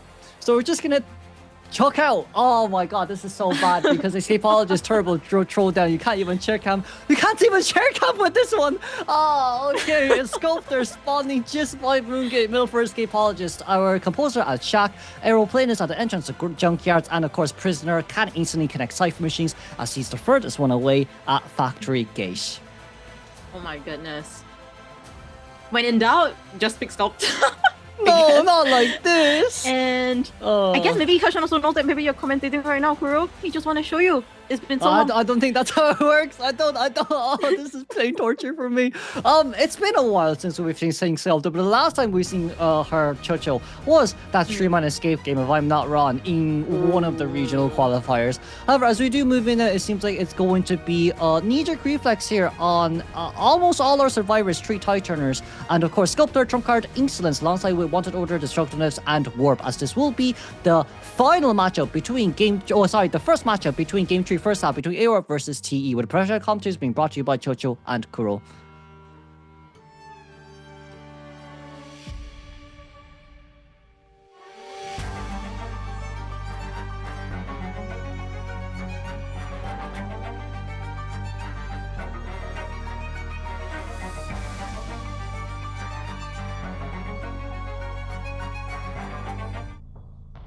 I'm sure that T-Spurs definitely am not prepared for this Sculptor because this was definitely a surprise coming in from Hershen. He's heading straight towards the center area, also making a little bit of that rotation towards outside 10 backs to see if there's any survivors that can be caught up. Since I drop, we'll be seeing the attention of the hunter here, which is the composer. Oh no, oh no, oh no, no. Everyone has music reflex this map. Oh no, drop already seeing where Sculptor is. Well, let's see. That's going to be tuning here used instantly from beside the composer. Double speed boost here out just to pull away straight towards these 2 double pallets here. As yes, once again, Sculptor does have 3 out of 3 statues, but it is all about the mind games. It is, as we see all these statues being excellently dodged out. Not even a single one landed on drop. As we... Oh, Kuro, are you okay? As we see another dodge onto this... Another dodge! And a basic hit now finally registered in the first minute into the game. Warp! Hershen decides not to warp here just yet, as we want to wait until maybe a potential knee-jerk reflex here from the survivors to use. But let's not forget, ladies and gentlemen, warp here coming in instantly as well. Right behind the pallet, we got the hit! Let's go! Oh my lord! Cypher machine overall, 75 seconds of containment time, but let's not forget, middle is Prisoner, who's pushing Cypher machine directly at middle. And let's not forget, Escapologist will basically change the chair right now, and I think that's going to be delegated, closer towards Factory, in which shooting is ready, knee-jerk reflex is ready. Oh my lord, that might be a no-damage rescue for our Escapologist. Okay, alright, let's see if it's gonna be a hazier. But since the survivor side, they're all decoding still, which means that they might be wanting to go for the overhype rescue, if not just a completely sell on this composer here. Because they just need to tie things out for TE survivors. Nothing is pressuring them. AR's Hershen, he needs to get more kills in this game, as we see Li Bao being pressured here on the Cypher. Still not coming in for that rescue. Oh, coming in. Oh, turbo down, screen. speed boost, mind games, but the statue here cannot really come out on time as well. It's just at the edge of the corner. We need to get one normal hit, but it's okay. Maybe chair camp here could, possibly speaking, do something. So we did take the hit there in exchange, however. Right now, a bit closer for... Oh, nice ship damage there. Oh, can we? Hushin! We can! Hushin! We need to be able to get this next ship on time as well, but that's already all the statues here used already as well. Oh, hold on. Nice. Oh, no, yes! My God, goodness! we got it just on time, Hushin! That was beautifully done there. But once again, ladies and gentlemen, this is Escapeologist that we're talking about. This is not over just yet. We are max presence, but that chair cam was insane by the sculptor. It was excellent. It was definitely delicious for Hushin there. Now, this is the kind of snowball that we're hoping coming in from Hushin. And that's exactly so. As we see, the next person with that Titana is actually the Prisoner and the Aeroplanist. They could come in for this rescue, but Prisoner will be on decoding duties here. LC will be using his levitation here to get closer to the chair, but this is the second skill sculptor we're talking about. That 2 hits into his statue. As we see LC getting pressured here, another third one, and still able to get the rescue. Still things are still okay for TE survivors. A smoke screen being lifted up for Li Bao here. Can he cut it out beyond Titana? It seems like the answer will be a straight Whoa, we dodged it there. We're going to try to get in between the pallets here as no pallet mind game there being one crony by Hushin, but we still have so much statues here on the hands to use as well. Hushin, we have trump card changer instantly, but the rebound card is absolutely insane from the side of Li Bao right now, trying to rotate straight between these two pallets. Can we make it on time with a blink over here instantly just to cancel it out? Of course, let's not forget Aeroplanist can't get that 98% Cypher machine done on time, but it's Prisoner who's decoding the 73% Cypher as right now Chisel here on hand to use, knowing where Prisoner is at the same time as well, meaning that we can change shares straight towards Prisoner. But with this chisel being used, that means Escapeologist can open that additional 68% Cypher machine, but we need to get this chip damage on from Hushin's side. Prisoner on his way in. One last tie turner. Knee-jerk reflex making our way in right now. We do have statues to you, but we're already so close in. Very beautiful dodger by Moem. And once again, we're more focused on towards this Prisoner right now. 2 sets of statues on hands to use. Moem gets the chip damage instantly as well. Can we get it still? Can we get the rescue? We got the rescue instantly on time as well. And of course, that hits straight on towards the Escapeologist. But let's not forget at the same time too, the Cypher machine currently 80%, looking straight towards where Escapeologist is at the same time too. Can we get this chip damage on just on time? Can we? Very nice dodging from the side of the Confid. Oh, we couldn't get additional statues on here as well, but then Li Bao going towards the corner right now. Cypher machine currently 85%. Prisoner pushing it at the same time here too. We're going to go towards the corner and pop up the Cypher machine instantly as once again. No detention. Can we pick up? Can we pick up? We got the up, but it doesn't matter. Okay, that's a hit down, but everyone's on the other side of the map. It did not matter. It did not matter at all. The Cypher rush this game was too much, and Sculptor no teleport. Sculptor with only 2 sets of statues. Sculptor once again. If it wasn't for that chair camp, we would have seen a 4-man endgame, but Hushin somehow tanked the pressure. But the gate here currently at 75%. It's fine. Chisel time isn't going to last that long. One last statue on hand to use. We got stuck in between, and ladies and gentlemen, what can you do when all that you need is Cypher Rush in Game 3 Arms Factory? But let's congratulate though as well for Hushin to get that tie game. Definitely good effort from Hushin, despite all the odds, right? And afterwards, you know, some snowball happened a little bit here and there. Escapologist, I think it was on Li Bao, right? Li Bao's Escapologist really did stop those snowball. We saw how he managed to cut out through Titana, buy out so much time with that single smoke screen. But I must say, the Cerberus gave us a little bit of heart attack there. LC's Aeroplanist was eating the statues like mukbang. Yeah. It was very scary. I feel like Hushin that game kind of forgot that we had single statues to block pallets. We didn't really do any of that. In which, look, for Escapeologist, that rebound containment was good, but we just dropped 1 pallet down in between as we do walk in between 4 pallet mind games. Definitely could have gotten a hit on Escapeologist without utilizing the blink there as well. However, for that game, once again, I'd say the Divine Savior Grace was the chair camp that allowed Hushin to at least get the tie game. That's right. And now pressure is back to AR, but before that, let's go into the stats. First, 38 seconds of containment time on Composer because they decided to go for an over half rescue, but that did not even happen because of the denied rescue coming in from Hushin Sculptor with those statues and the basic hit. So yeah, I think the fact that there is a reason why Sculptor is not the S tier hunter, not even an A tier hunter. So no, I wouldn't even say A tier. I'm in pain. I'm severely in pain. I'm severely in pain. But 10 to 12 Jojo. There's no overtime potential here, so let's just see whether or not AOR can get that 3-man escape up against T's Hunter Pepe. Let's see if the 3 escape does happen here, though. I sincerely do hope so, but currently, considering the condition of the survivors, BO1 had a 1 escape, BO2 was a 4 kill. Coming BO3, 3 escape, I would say, is a very hard ask from AR survivors. Yeah. Well, that was a good sculptor game, ladies and gentlemen, and it was very close.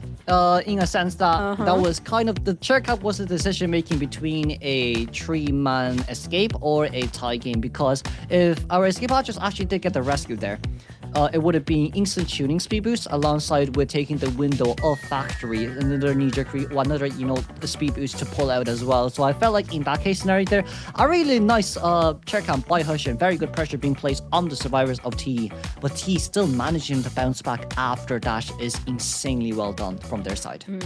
Yeah, I think also the fact that Lipo escapologist, right, still able to force Hushin to change to a blink just to get the kill. If Lipo actually didn't do that kind of kite, he would still have the trump card to do that teleport all the way to the back gate, which was only at 30+%. So, a lot of missed opportunities, I must say. But overall, let's see how AR is going to be performing here, already getting ready for the stage. Oh, this is tough. Win the 3-man escape. Let's see who we've used, right? We have used Meteor, we've used Archer. There is Puppeteer also gone as well, which is really good on this map. They still do have Aeroplanist, thankfully speaking, alongside with Lanternist. So I feel like from the side of AR, the potential first 2 bans for them is Seer and Lantern is banned out instantly, just to allow Pepe to play his stun characters and burst characters, or even potentially the Peddler here for the tie. Oh yeah, Peddler has been showing very strong potential for those tie games. So but from the side of AR survivors, they have to play like this is their last. For sure, I don't think they're gonna be going for like a selling strategy at all, because they need as much survivors as possible for that late game potential coming against Pepe. So, with that being said here, I wonder, you mentioned a lot of characters that's still available for AR side, and I'm only excited to see how this BP is gonna go. Let's have a look here then, ladies and gentlemen, because this ban pick phase, so I'd say, look, AR can potentially speaking run full containment team comps. The only issue you're going to be up against in exchange is still the QS available for Pepe here to use. Depending on whether or not, AR wants to ban out this QS, they did choose this map. They did choose Arms Factory.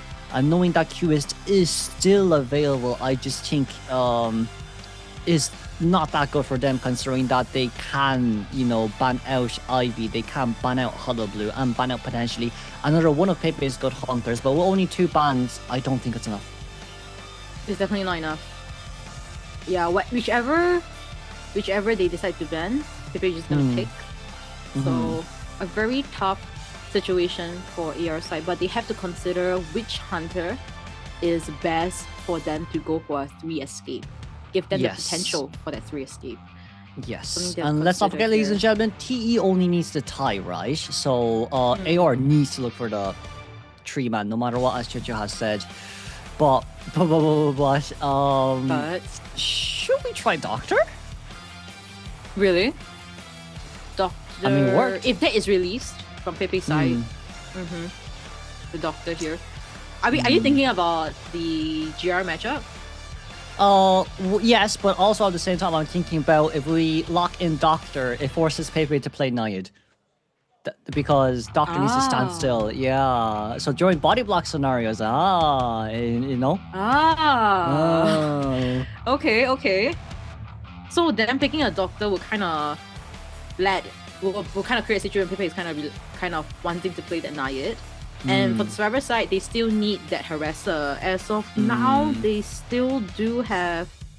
In BO2, they had the Archer, which is the only harasser there. So there's still the Enchantress, there's still the Antiquarian they could pick up. Yes. And I think they have to go for those team fight team calls already. They can't go for just solo containment kiters anymore. Yeah. Unless triple decoder again. I think that would be fine. I think we might full commit. They still have Arrow available, so that's a huge possibility. Harasser must come through for sure, but I'm not too sure if there's any.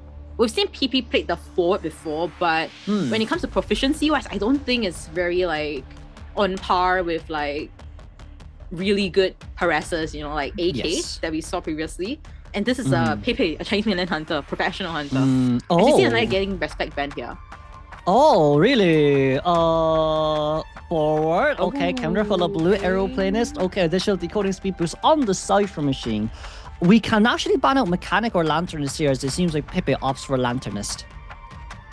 Then Survivor side, I don't think they're gonna go for the Mechanic though, because Mechanic has been known to be a very tieable character coming in, and they want to go for those 3 escapes. But the bot do add on the decoding as a fifth character into the game here, as we see a coordinator getting picked up here. Could we potentially be seeing like a item swap situation also?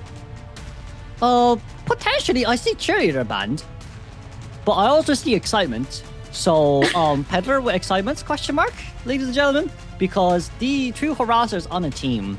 Oh, Fire Lady chosen in exchange for the Cypher Rush. Okay, that's not bad, honestly. It's kind of baiting Pepe to play Waxstart is because of those aromatic kings. But Pepe also has a Night Watch that he could potentially use, but I don't think it's coming out. I'm after the first half, honestly, I have no idea what to expect from the hunters anymore. Yeah. Christian brought out a sculptor, and I don't know, sometimes the energy coming in from the first half would bring to the second, and we're seeing a surprise pick coming in from Pepe. But you already mentioned there's still that Hula Bulu he could still pick, and they're trying to bait out the Vex after coming in from Pepe. Wait, there's Ivy. Wait, Ivy? Wait, they didn't ban Ivy. Oh no. Wow. Oh no. Well, I mean, I guess it didn't ban Ivy because they all believe they can get out on time, but Ivy endgame, ladies and gentlemen, where you only need to get one eliminated, blink one down, and then teleport towards the other one. I'm not too sure now. In fact, I feel like that team comp can actually go against the Nayet. Yeah. In fact. So they are just more scared of that, and they're gonna hit for a Peddler instead. So just for the try again. Ivy, guys? Oh, I'm surprised maybe they didn't choose Ivy, to be honest. Maybe Alex had other plans that we couldn't think of. But with this Peddler here, wow, I just feel that there could be a lot of bullying coming in from PP side. I've yet to see very successful forward plays, you know, coming from PP. So I'm curious to see how it's going to be here, because he's always been playing those rescuer roles. So let's see how this pick is going to be like as we look into the spawn locations here. Survivor-wise. Okay. Aeroplanes in the middle. Okay, aeroplanes in the middle. Shack for forward, coordinator at the entrance of Junkyard, and of course, Fire Lady just at Moon Gate. You see here as well, right? Peddler is at the one at Moon Gate, and Fire Lady is for that factory gate. Okay, here's the question, right? Whether he brings in an excitement trait as well to just go up against them. If he decides to go for that, then I guess his chase potential, he really gotta rely on his vines to get those hits. But if those chase potential is not there anymore, then I'm not too sure how it's gonna be here. Let's look into the personas here. Moment of truth is gonna be excitement, trump card detention, rage, claustrophobia, and also addiction. From the server side, we're seeing 4 borrowed time this time around because they gotta get out, triple audience effect, and a couple of broken windows as well as single flywheel on our forward. So game 3, second half at Arms Factory, final half between these two teams. Who will prevail into top 12? And this live commentary will be brought to you by Chocho and Kuroshiro Gaming.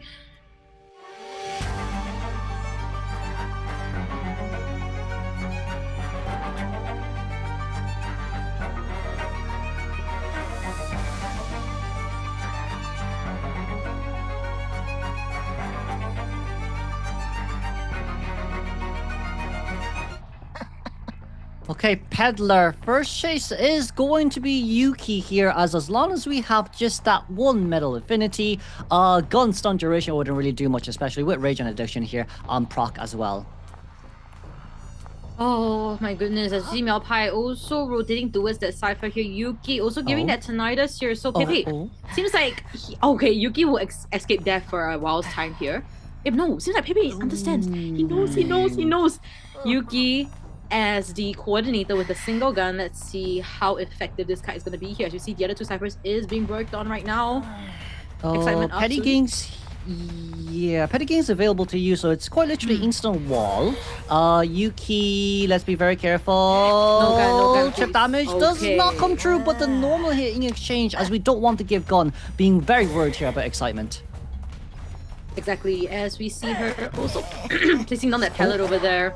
Oh yeah! And we'll be seeing a basic technique like that with a mini AoE in addition to it. So a pretty instant down, I must say. A minute into this game here, we're seeing that also Yuki doesn't want to preemptively use the gun because by the time the hunter actually made face-to-face contact with Yuki, excitement would have been ready. So I like this awareness of mind coming in from Yuki, but now I believe the forward must come to support. I don't think Yuki can solo kite this out. Yeah, it's a bit tougher here to see, but Joker already in position. Well, Pippy did really nicely. The last one was to throw down the middle shard alongside with utilizing his metal affinity for that additional speed boost out. But right now, as you can see, here comes Joker. It is middle shard available, ready to use. Chip damage does not come true. We got the lock on that side, no, but I do think it's a normal rescue. We shouldn't really aim for Terror Shock it down. Okay! It wasn't over half. It was before half. That's good, that's good. It's a free rescue just like that. But Petty Games once again on the Cypher Machine for Metal Affinity forward on their way in here to rescue as well. The only thing I'm a bit scared of here, especially from Forward's point of view, is we're way too out in the open, especially up against the Peddler.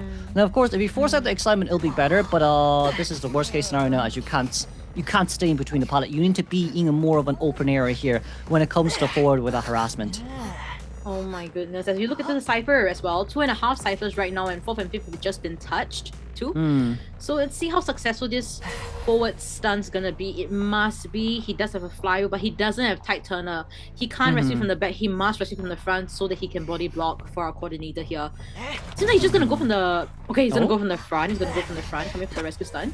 Oh, let's see the body nothing block there. as well. Oh, nothing there. Oh, Pepe still playing mind games here around between the two right now, but it is Peddler that we're talking about. Oh no! Couldn't get the body block. Forward, come, please come forward. Guess what? But there's excitement. Oh, but there's forward. excitement. Do you want to come forward? Coming right at forward.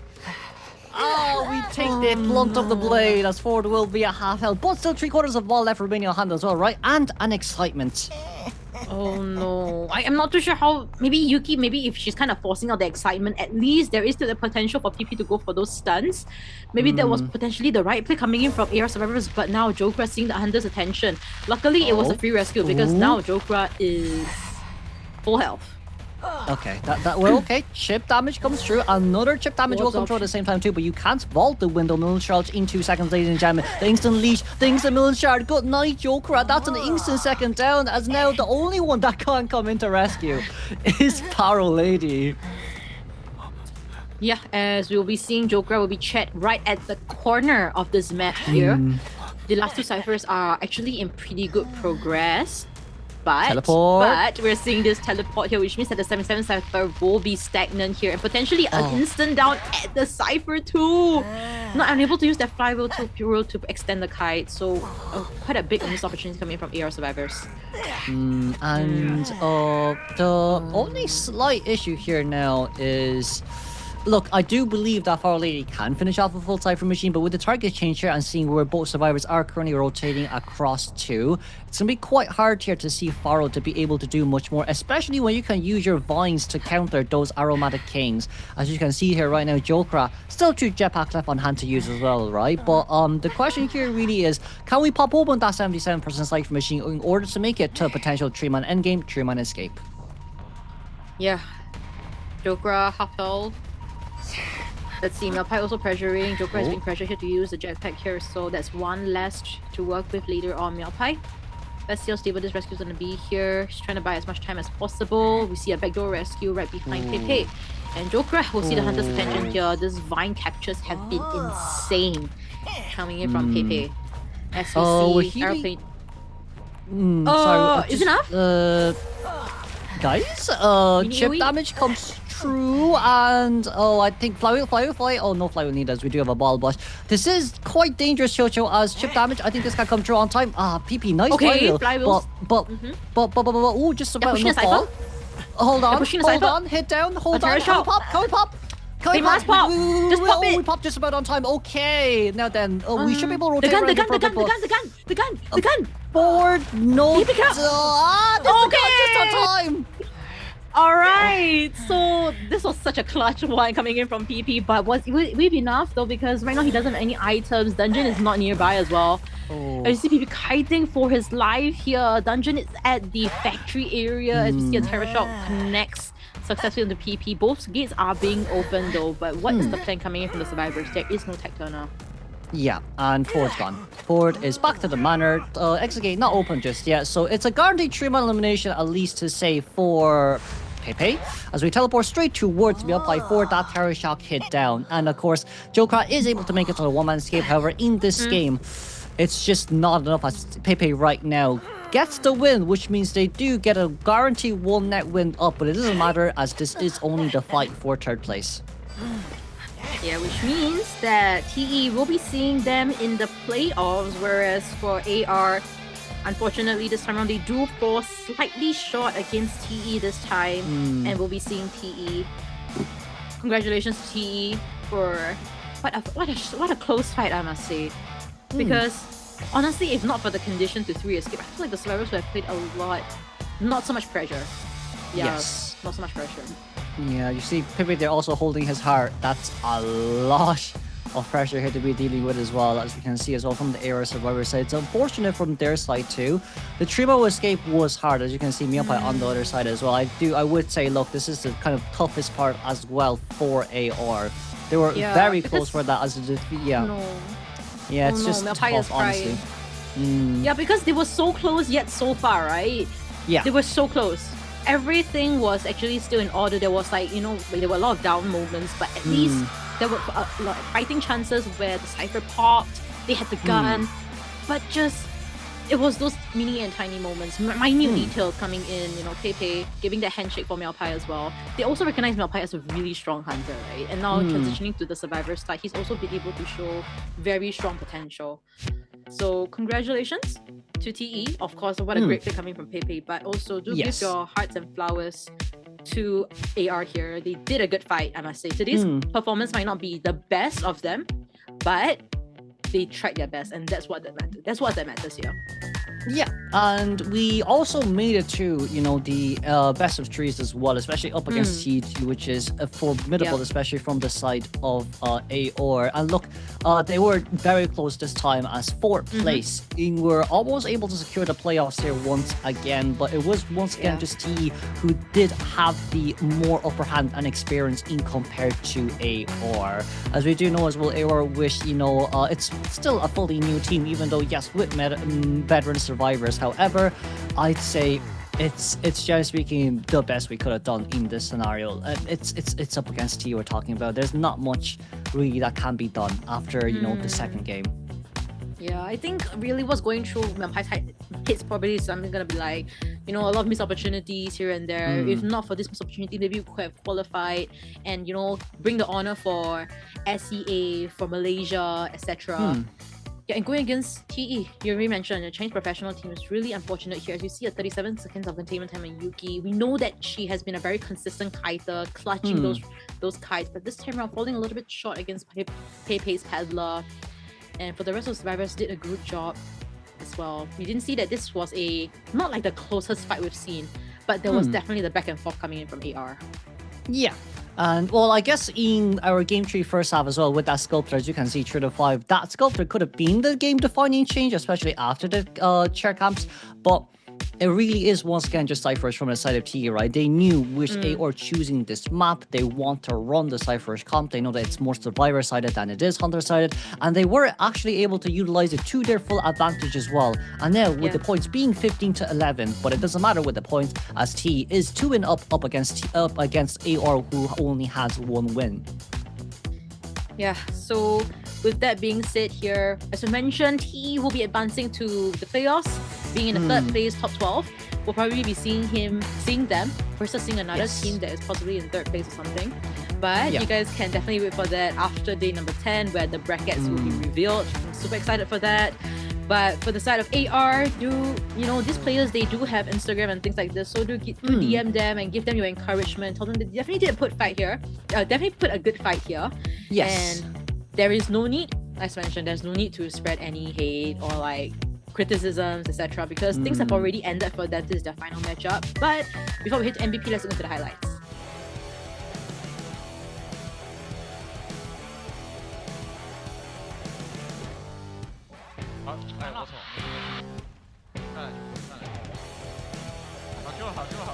我修炼机，我们追上手一个。可以吗？可以，能平。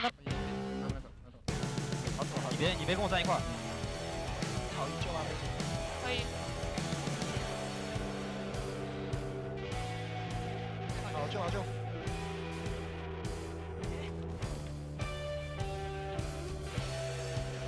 开始。要关键机，你摸我吧。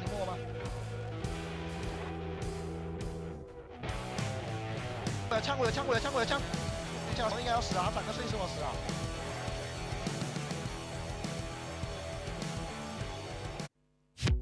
And we are back, ladies and gentlemen. As you can see there from T Survivor side, it is once again two sides of the coin. T celebrating for their victory as they do guarantee a spot in the playoffs. Now, I'd say, look, in that matchup too, AR did do really well, especially when it comes to blink prediction. However, look, it's just early game. Coordinator was hiding earlier on, and it was Pepe waiting for the excitement to be ready before fully committing towards the coordinator there too. But aside from all that, good news here is that we still have Asian games that is going to be happening soon, so we will be able to see at least some members of AOR. They may not be on the same team, but different teams definitely is a possibility. But Tricio, now I would say is the question of who's going to be MVP.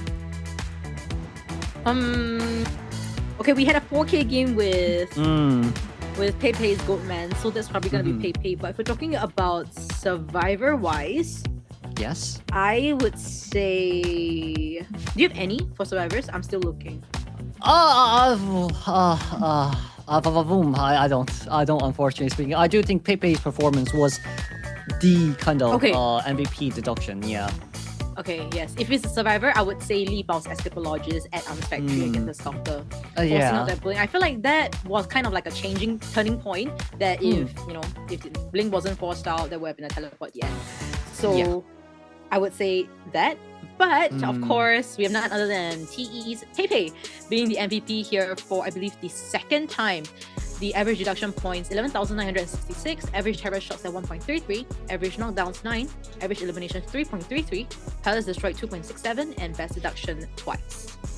Our Hunter's use was Operator in game mode with a 3-man elimination in Red Church, Goldman with a 4-man elimination in Moonlight River Park, and last but not least, Arms Factory with that Peddler, a 3-man elimination to guarantee the win for the side of TE. Pepe's overall performance has been stable for TE's roster overall, but from their survivors' point of view as well, definitely a lot of improvements can be made, especially when it came to some mid to end game decisions made throughout these games as well. But once again, it is congratulations to Pepe being able to get his second best deduction of our group stages, as if I'm not wrong, the standings here from the side of Group A has already been confirmed for at least the top 3. But of course, we're going to move on straight towards the interview phase. I will be back for the final matchup. Hello， 大家好，我是佩佩。大家好，我是猫猫。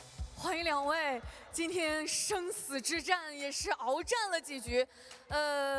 怎么说？今天这个比赛整场打下来，先来评价和复盘一下整个对局吧。嘿，太恐怖了，后劲儿太大了。猫呢？太吓人了。说实话，今天好几波，我觉得看着我们 T 速的粉丝，包括场下的观众，也是各种各样的惊呼。首先第一局的时候，对面反而是拿下了一个，在这个生死之战当中，先别开生面拿下了一个比较大的比分。所以你们回去之后有没有赶紧调整一下状态啊？就咱们求生者上场的时候，猫猫第二局。就是好好平复心态吧，然后打后面。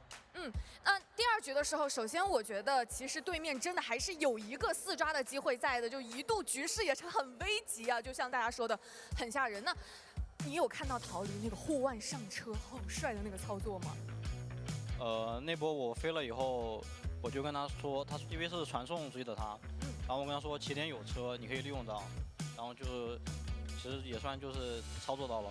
所以其实也算是一个整个团队的配合。那一波我觉得还是真的非常关键的一个时间点，包括他护腕上车之后，后续你们又是通过一个什么样子的沟通，能够把那样的一个局势最终打成一个平局呢？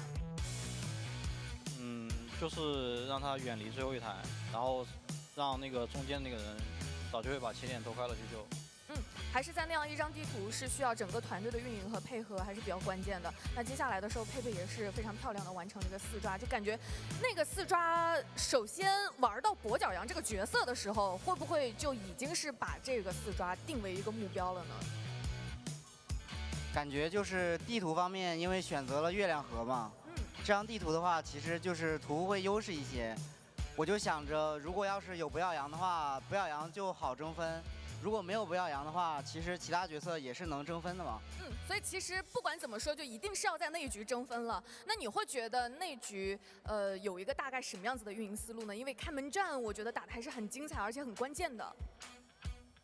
对于那个开门战来说的话，当时的话就是3个人在一个半场嘛，就是控场的思路其实还是挺清晰的，就是传送控一波，看能不能4抓嘛。然后就是我当时就是不能失误，争取是就是笼子尽量都有刀，然后这样的话就有机会去争一波。传送在手，所以感觉主动权还是在你这边。那包括到了刚刚结束的第3局的时候，猫猫看到对面的那个雕刻家，其实毕竟是绝活嘛，你们也是在前期有被对面给到很大的一个压力，然后再完成后面的这个逃离，有几波也是牵制的很好。你们又是如何沟通？你觉得是怎么样能把这个局势翻回来的呢？就是后面2波救人都稳稳的救下来了。那后面几波救人还是很关键。你们觉得在场上，哇，那局压力最大的会是哪一波？有没有人站出来说是赶紧调整一下大家的一个状态？就是每波救人压力其实都很大，因为已经开了2阶，然后且他手里还有技能，所以就压力会都比较大。那大概是在一个什么时间节点，你们会觉得这局慢慢的又运营回来了，就会稍微安心一些呢？就是最后一波，然后我那个囚徒救下来他以后，就觉得这把最起码不会被撕了。没错没错，最后一把还是非常关键的一个伏笔，我觉得还是给到了佩佩后续的一个发挥的空间。那佩，你在备战间看这个今天的这个心电图是？太恐怖了，我都吓哭了。biu的一下已经飙上去了，但下半场上来的时候，你还是要带着一个任务在的。就今天也是玩到了杂货商，其实前面对面是一个无伤救嘛，那个时候你对整场的一个局势有一个什么样子的判断呢？就是因为我当时想的是，这个空军手里他还有道具嘛，我就想着就是尽量先挂飞他，然后打一个平局。当时的话，那波手尸因为我碎石没有炸到嘛，然后我就想着能不能让他过半。其实我是有点就是想求稳，先不让空军26的。也是慢慢的在调整自己的战术。那后续大概又是如何完成这样一个比较关键的一个收尾？就是后面的话，就是还是手尸的时候尽量不能被对面操作，因为就是杂货商这个角色手尸其实还是可以用碎石去逼迫对面救人的嘛。就是后面就求稳。没错，最后还是求稳拿下了今天比赛的一个胜利，因为是生死之战，成功挺进到了我们这次深渊的总决赛的赛段当中。刚才2位在后台的时候，其实也有在复盘，就说关于之后的一些比赛，包括经验啊、心态啊，各种各样的。觉得目前整个团队会后续想要去着重于提升哪些方面呢？嘿，就是感觉着重调整心态吧，感觉就是我们经验还是有点少了，就是可能要多总结，然后就让大家都更加的稳健一些吧。还是慢慢磨合，慢慢练。那猫猫呢？最后其实我觉得今天不管怎么说是一个非常棒的一个结果了，也是再来给大家总结几句吧。我觉得最重要的还是调整心态吧，然后其次就是在沟通运营方面做的会要更好一点。但我觉得不管怎么说，今天真的已经很棒了，也是期待两位在接下来总决赛当中的表现。感谢两位来到赛后采访，再次恭喜 T 速拿下今天比赛胜利。接下来即将进行的是我们今天的最后一场比赛，让我们稍事休息，马上回来。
天雷滚滚我好怕怕，劈得我浑身掉渣渣，突破天劫我笑哈哈，逆天改命我吹喇叭。狼队，这一次的12强就让我们替你去吧。探索深渊的冒险充满危险，但也可能带来无限可能。让我们有请中国大陆赛区成都狼队。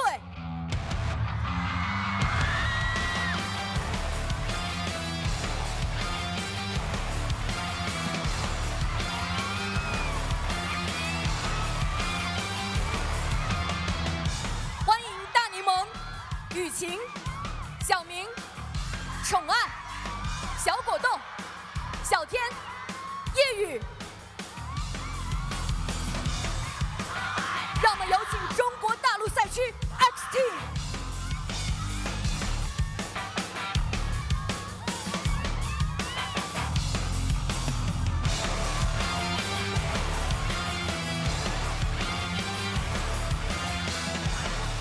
欢迎三叶、凌云、星辰、雨梦、夕阳、勇次郎、奇迹火。 And there we go. Right, for our final matchup here, we are having this two teams here, Xteam versus Wolves, and we know the current standing between the two teams, but before that, I'm Chocho, joining me is Crucial Gaming, bringing you the insights, and we hope that this final matchup is gonna go all the way to BO3 overtime. That's right, Kuro? Yeah, definitely. But I'd say for Group B right now, as we do know, Gior is guaranteed first place, alongside with Axway here currently being guaranteed second place. Yep. The big question here is who can maintain third place, right? Because currently third and fourth is currently tied, and if Wolves win up against Xteam today, third, fourth, and fifth place are all tied in together. Yeah, and if Xteam wins, then they will secure their third placing here for tonight. But I'm not too sure how it will shake up because right now, third place to fifth place is very shaky. Anything to happen here. And we mentioned already, Group B being this death grouping that we're seeing here is gonna be very hard to predict here. I wonder how you guys' golden apples are for Group B. Because for now, I'm only able to get 600 because my first place is GR. GR winning every single matchup. But what about you, Kuro? I've actually waited for my first one. But aside from all that, it's okay. Actually, we have performed really well. But you see here as well, Xteam banning out the Chinatown and AbyssⅨ Town as Wolves choosing Lakeside Village for themselves. Yeah, and Wolves also Xteam also selecting Severus to be out first, which means Chong'ai.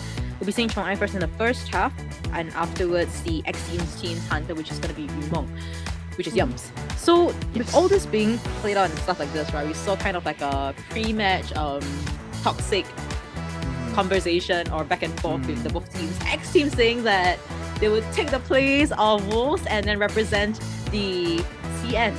CN in the top 12 in the playoffs. So we'll see if there's going to be a case because we know that Xteam side, they're an amateur team as compared to Wolves, which is a professional team. So I think with this matchup itself, if Xteam does win, it's going to be a very big upset for Wolves. Yes. Yeah, and like if we just go back to the rankings as well, right? Currently Xteam third place with 1 win, 2 net losses.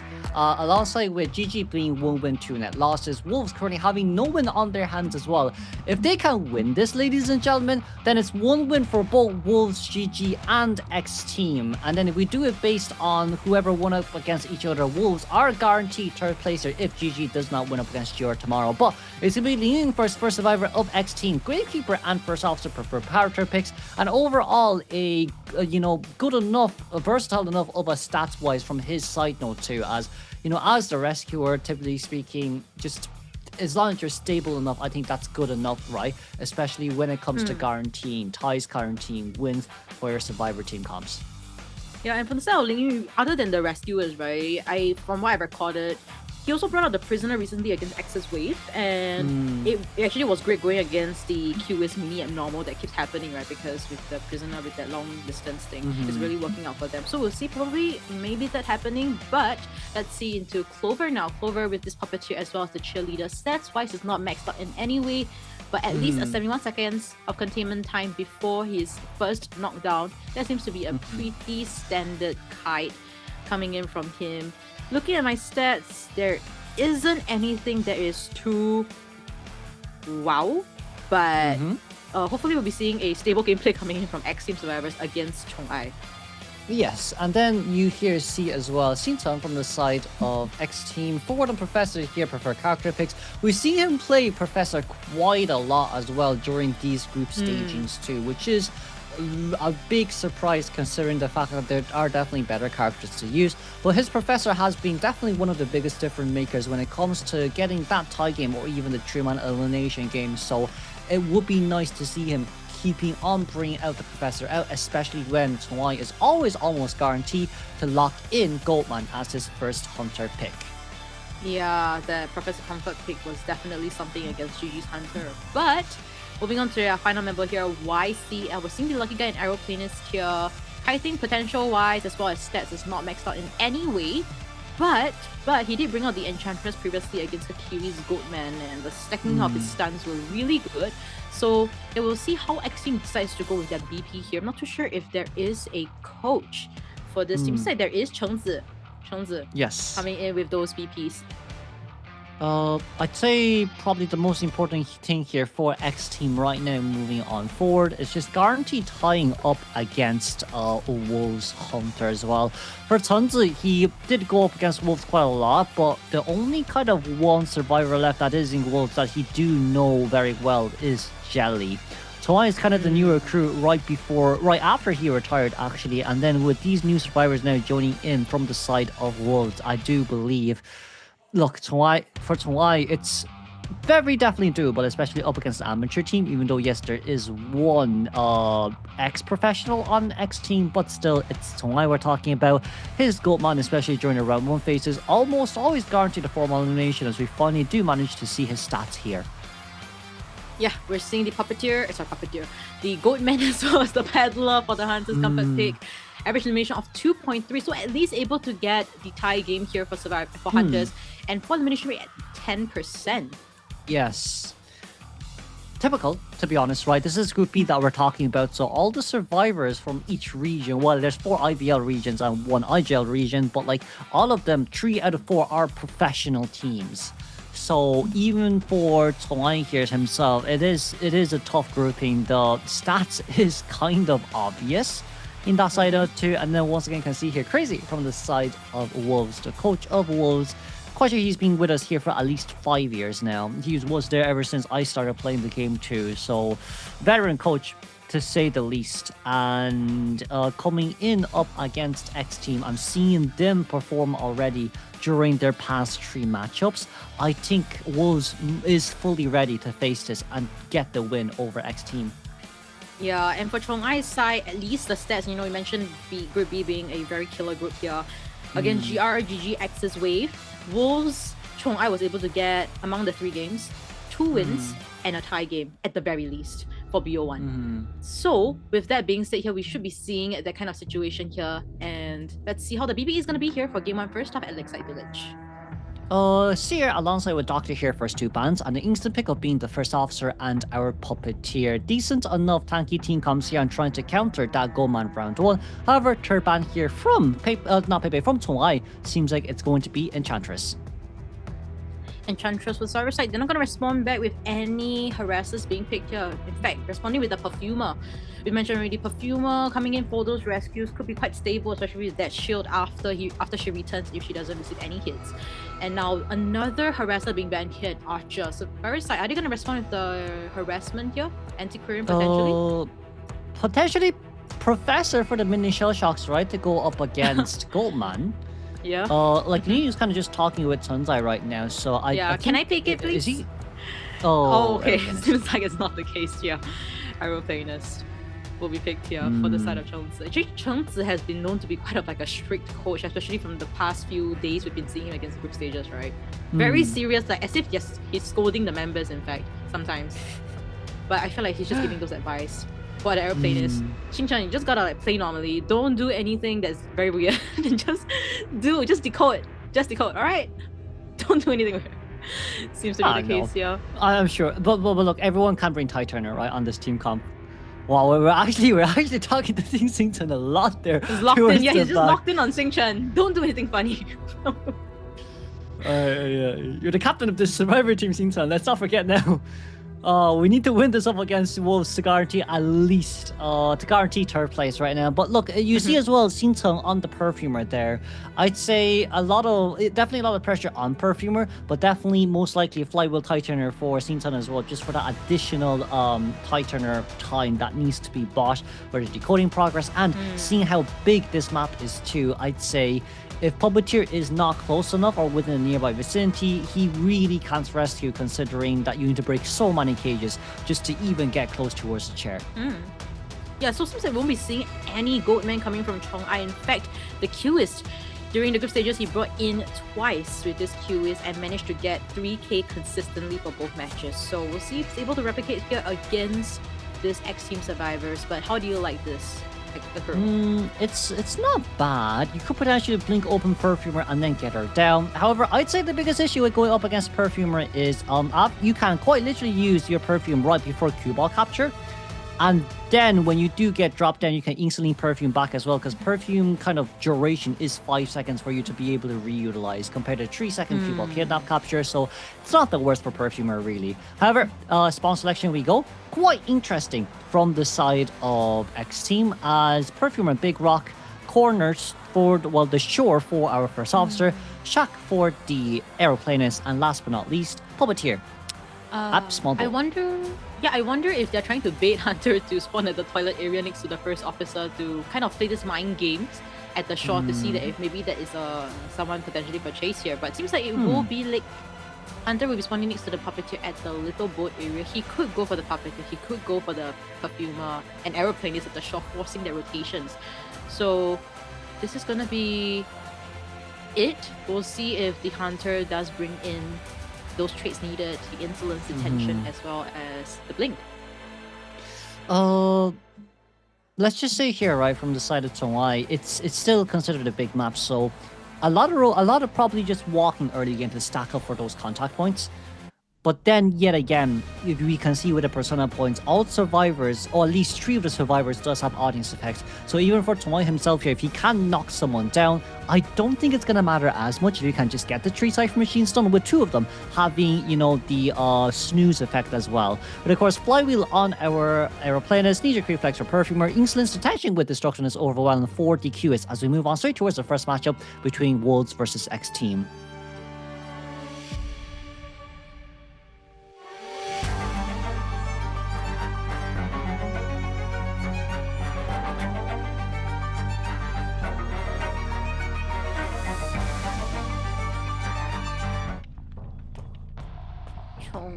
With this QIS will be heading towards the Puppeteer's direction, which is Clover.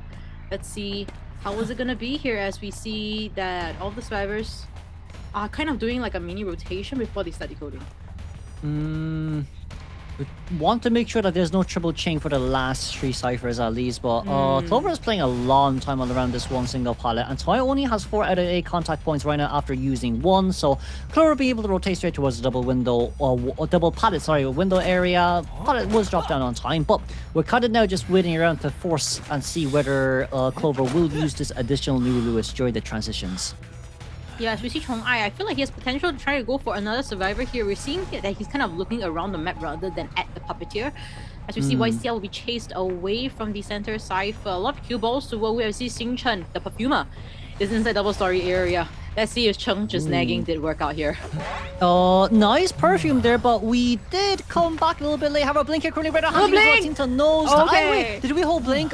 We decided not to vault over. Okay. Yeah, Toyo held blink there right after the hit, just so you can cancel attack recovery. But Xington, a bit unfortunate, but the good news is you can still utilize those Perfume bottles to buy time to pull at least some distance away. And that is exactly the case here. Hunter potentially going into demon form again, placing that pallet down there. If Hunter does open that, then you get the pallet boost, as we see a decisive blink hit across the pallet. Looking at our Cypher progress, it's been 1 minute and 40 seconds into the match, but Cypher progress not too great, as we see a mini emblem happening to the third Cypher. The only unfortunate part for that perfumer kite was she got hit right during drop-down animation, so coming back definitely took quite a lot of time. As you can see here, first officer on their way into rescue, but the decoding speed is still relatively fast because everyone has audience effect on this team except for the main rescuer. Ooh, that's a beautiful hit on towards officer, but double down is not a possibility anymore as we got that third hypnosis watch on towards COAⅨ. Yep, as we see, Puppeteer has already popped the Cypher, so Puppeteer also has the Tight Tunnel will be coming in for that rescue. Xingchen also dying closer towards where Clover is, which is potentially at the 11 area. Now we are seeing the Sensor Cypher getting locked, netting up once again. Mini abnormals happening left and right. So Chong-ai still putting all this pressure. Cypher was almost gonna pop. Then it went backwards again. Yeah, but we don't have as much contact points as before, so I feel like right now we do have to consider saving them, especially when you need to perform mid-map map controls, when, you know, all the survivors and the last few ciphers are so far away. You can see here with the delegation, Shaq, Big Bo, and this corner here being the last tree is very hard for Chong-ai to map control as Clover coming for the rescue. This is our second and final last Titaner available on the hands to use. Yeah, buying so much time to see Puppeteer managed to use it. Managed to use it to Lewis there, but the hit targeted onto Xingchen.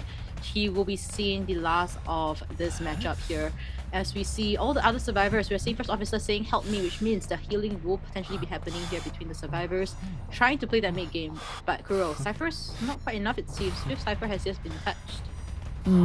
Yeah, the only unfortunate part here also is the audience effect will not come into effect anymore, especially when your cumulative decoding progress is 300%. But I guess the good news with Puppeteer healing up Officer is that Officer is still going to take 2 hits anyway, but Puppeteer gets that additional Lil Lewis usage as well. So as we change our targets towards YCL, the aeroplane is the fastest decoder of this team comp that we were able to finish our third Cypher machine. It shouldn't be too much of an issue. It's just that inertia speed boost here is a little bit tough when it comes to trying to pull distance. Oh, beautiful touchdown away from the COAⅨ.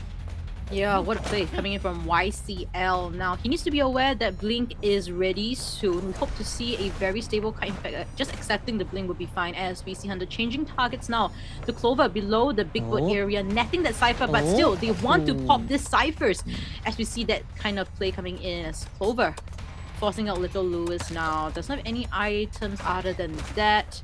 Now, last Cypher's at 50%. Things are still looking okay for Xteam, but I wonder if Chong-ai wants to change targets again. Oh, it might be a bit harder here to do. I think we're predicting that Clover actually does not have borrowed time.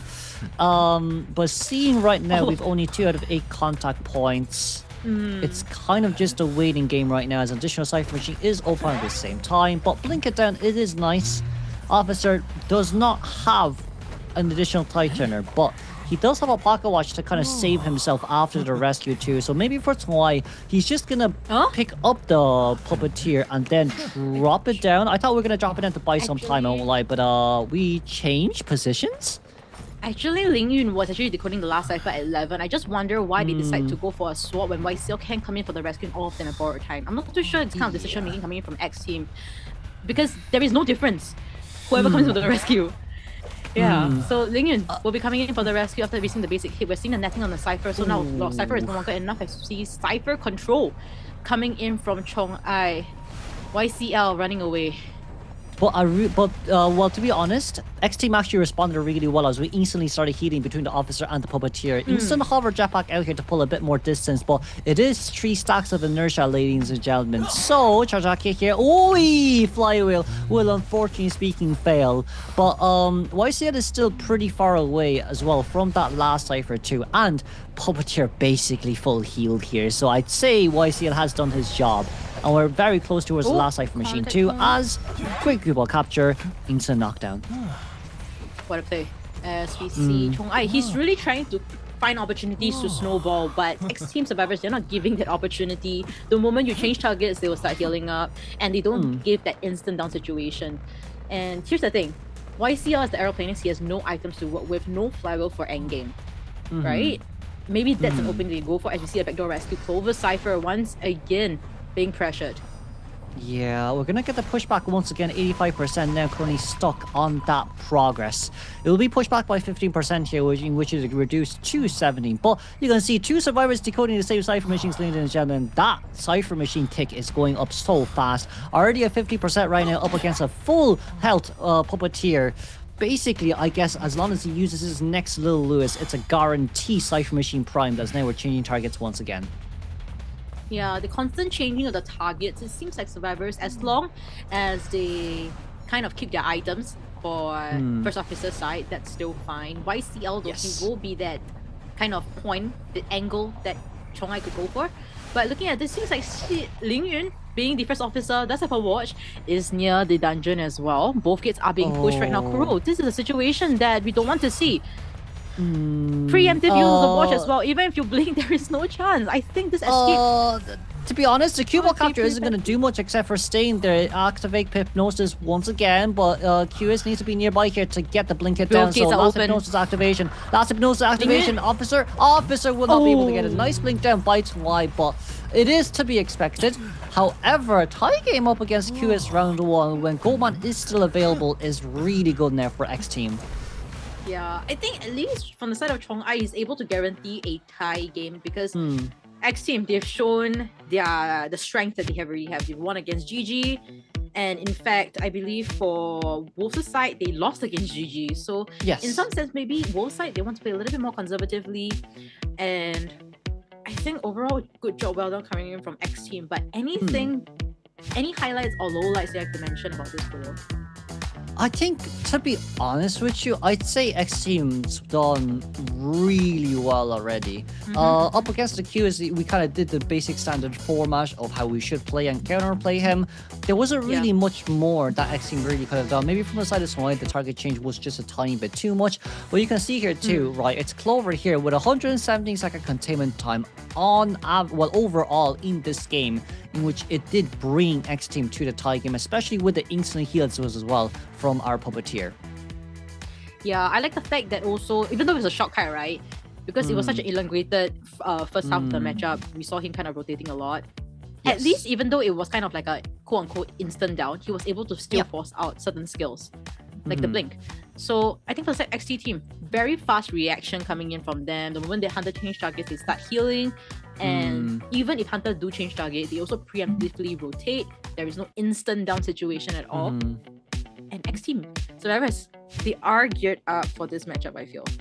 Yeah, definitely. And I'd say now move on towards Wolves Survivors Forum. The Survivor haven't been doing too bad, but I do feel like because we do have a new recruit from the side of Wolves, it's a bit harder to get those synergies up, right? To play to the perfect form as well. Because we did see that Wolves Survivors the Wolves Survivors were a bit desynced, excuse me. And up against Yum today, we saw his showcase of Goldman.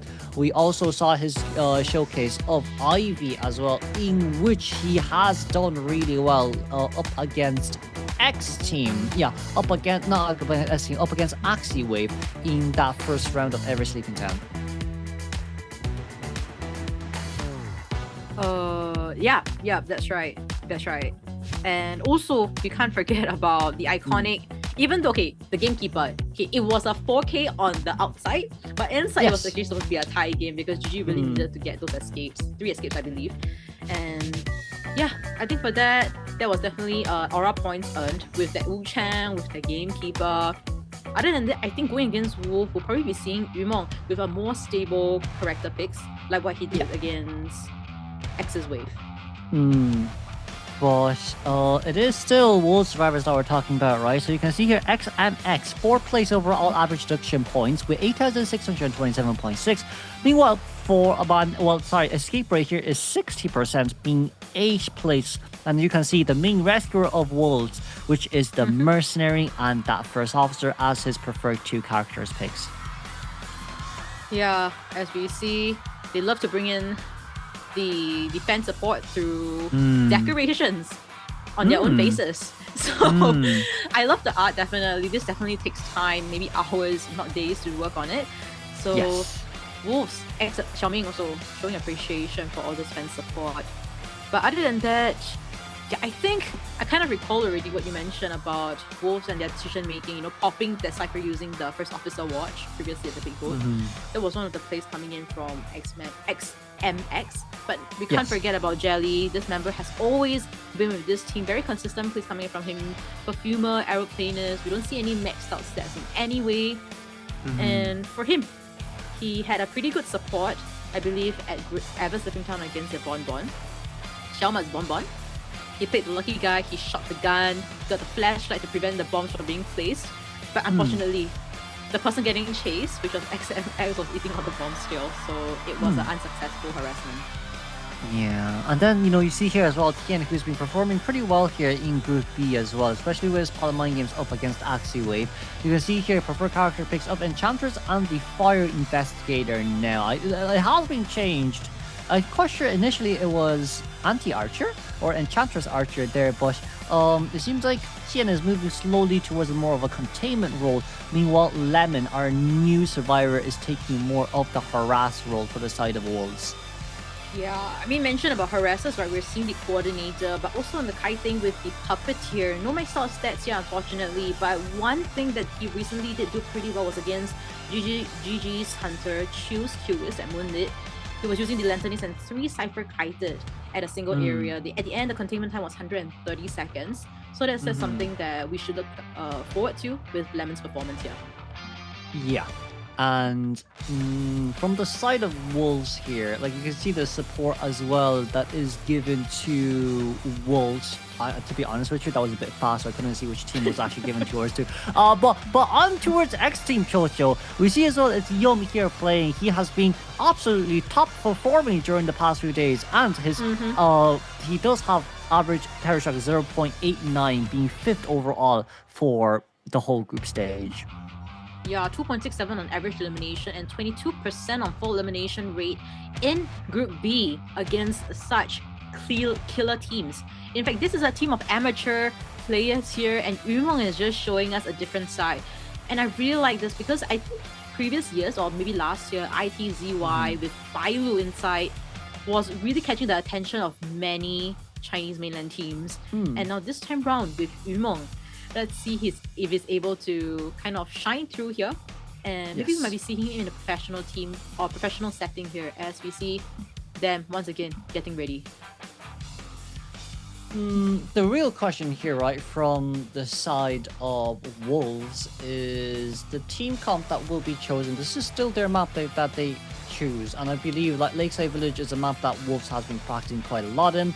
This is their second time choosing this map as their first option as well. So knowing that Tian plays Meteorologist, in which has been played on this map, knowing that there was a Perfumer that has also been played on this map too, I do wonder them from the side of the Wolves, are we ever going to try strategies as, I believe because it is a very big map, we aren't really looking for as much harassment, but instead just corner containment and just die away from your survivors. Die away from survivors. Die away from survivors. And one thing we've actually noticed from Wolves is that sometimes they are unable to kind of decode the Cypher because they don't want to be too greedy. But just now from Xteam side, we saw them kind of being greedy even though Hunter was approaching them, regardless of that. 2 times in a row, by the way. So yeah, I think prioritizing all that popping, especially against that Q, that can really put so much pressure in those mini abnormals, is going to be so important here. We're not too sure whether Yumong is going to be bringing a Qist, but he did bring up twice, and also the Opera Singer twice. As we move on towards the ban pick phase, then it's going to be Yumong and Yum playing here as we banned out, ladies and gentlemen, the Seer and the Puppeteer. The Seer and the Puppeteer, and responding, we are seeing the Doctor and the Gravekeeper. It's okay, I think, because we're a bit worried about the Qist or the Opera Singer, so locking that in is okay. As Yum here bans out the Perfumer instead, and the response is an instant Archer lock-in from the side of Wolves. Yeah, honestly, like just looking at Team Com, I feel like an Ivy coming in from Yumong could be possible here. But his Ivy has not been seeing a lot of success. At all. Yeah. That is true. Like you see as well with the Lucky Guy last ban, survivors opting out for the Professor here to be locked in. This is not in a sense, the stable team comp that we were initially looking for. But like, if Wolves only wants to look for a tie game, this is the comp to be played, especially when it comes to that long distance harass and that continuously healing from the side of Doctor 2. More or less speaking here, maybe for Doctor to be chosen and for Professor to be chosen as the very last option is just so then Doctor can at least pick up a mini shell shock in order for her to protect herself and potentially speaking get behind a pallet and start healing and play pallet mind games. Yeah. I'm quite nervous about this. I honestly thought that Xteam, you mentioned about the Professor coming in as their comfort pick for Xing Chen. But Wolves, with this Professor pick, I wonder how effective it would be coming into this matchup here. Yeah, as we see Young with the opera singer here. He's brought it out twice in the group stages, got 3k consistently. So maybe he want to bet on that, get those 3Ks and solidify the win in round number 1 in their opponent's map selection. It is still tough though, Chocho, isn't it? Because you're up against very tanky team comp survivors, and even a Doctor does get first hit early, she still can't just heal up at least a chip damage. As you can see here with the area selection mode, it's Archer at Big Bowl, Gravekeeper just at the entrance of Small Bowl, Professor of Small Bowl, and Shaq for our Doctor. Meanwhile, the opera singer spawning just by the beach of this lakeside village, very closely towards Archer. Opera singer. Most likely he's gonna hit for that Archer at Big Bowl. We've seen it done before, we might see it again. And yeah, it being so, right, I'm not too sure how the first kite is gonna be until we hit into the matchup. You mentioned them being tanky, but we've seen tankiest team comps and still something unexpected happens. And we like the suppress element as we look into the Hunter's personas, Blink, Trump Cut, Detention, Rage, Destructiveness, and Hunter's Instincts. For Survivor side, we're seeing a triple borrowed time, couple of flywheels here and there, and double tight turners, as well as audience effect into play here on one of them. Game 1, second half at Lakeside Village, Wolves Survivors versus Xteam's Hunter Yum. And professional commentary brought to you by Jojo and Kuroshiro Gaming.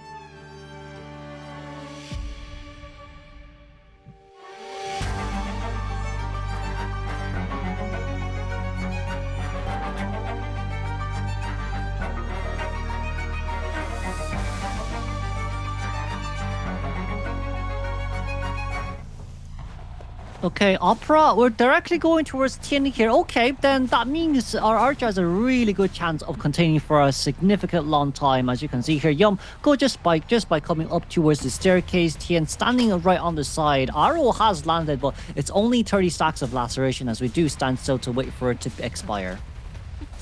Yep, a back lead, but misses out on the laceration. The Terror hit onto the Archer at the window. We thought this one was gonna hit Xing Chen if he decides to vault, but seems like Tian did not learn from the lesson saw, as we see a basement chair as well. Kuro, I think I might have cursed it here. You mentioned that they were tanky team comps here, but that was an instant down. I'm not too sure what he was thinking there, but our laceration stacks did not land from the crossbow, so taking that vault here was way too risky. You see Gravekeeper here very closely nearby as well. He tries to make his way in towards the rescue. We see Gravekeeper's current location, so all what we need to do here is to hit GK to force him out of shovel. But I believe that GK just wants to jump down here instantly, as we can see XMS trying to come in for the no damage rescue, but it doesn't matter as now Bottom wanting to get out. 60 stacks of lacerations on towards Archer. Archer, nice flywheel, which is great, but walking here just to counter a bit of the laceration. Can this hit? Ooh, okay. It doesn't. And another 50 stack here will land on time, but Shadow Strike Chocho is ready, and their Cypher Machine's barely enough. Blink here open just to prevent that mini shell shock from being picked up. Yeah, that, and also don't want to give that potential second kite, rebound kite after the tight turner. So great stuff coming in from Yumeng, but this is definitely a 3K, 4K game that is in the way of Yumeng. I wonder how Wolf Survivor is going to stop the snowball here, but as we see Lemon rotating towards the big boat, Yumeng also sees that as we see him being rejected of this rescue.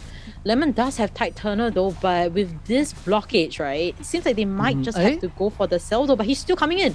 It's going to come in clutch though. do have tie turner, which is the good news. But the only issue here is Lemon will get double hit. Ooh, no Terror Shock here, thankfully. Win the aim for Lemon here, first and foremost. Lemon will be the best case scenario, but it seems like we're going to prevent Archer from rebound kind of gets in between the pallet. Will not be playing much pallet mind games. 60 stacks of Revelation here once again. Not Revelation of Laceration once again. And it is Trivial Pallets at middle that we can play around in. Yeah, he definitely has to buy a lot more time to kind of shuttle Melon's back towards all the way at the other side at the corner. But let's look into this now. Tian is cutting out beyond the tight tunnel, so that's very good. But seems like he doesn't want to vault this window, and he will be seeing that hit. Now looking to our ciphers, 2.5 heading towards 3. Yes. I think there is still that opportunity for survivors here. What I don't like about this is Lemon picked up the mini shell shock that was meant to be used for Archer. Because if Archer had the mini shell shock there, we could have used it and then instantly vaulted over the pallet without worrying too much about the opera singer. So, not too sure what Wolf's decision making there was, especially when Tian could have rebound kited, and it has rebound kited pretty well. But here, as you can see, it is currently the Professor who is now upstairs. We do have Shadow Dance to use, but it's a bit too far away as we make it straight towards double 11. Yeah, Jelly also making the kite count. Shell Shock is available. Blink is only up in about 30 seconds. And Cypher Progress is looking very healthy. So Jelly bringing the match back onwards. And Yumeng, Snowball has officially stopped.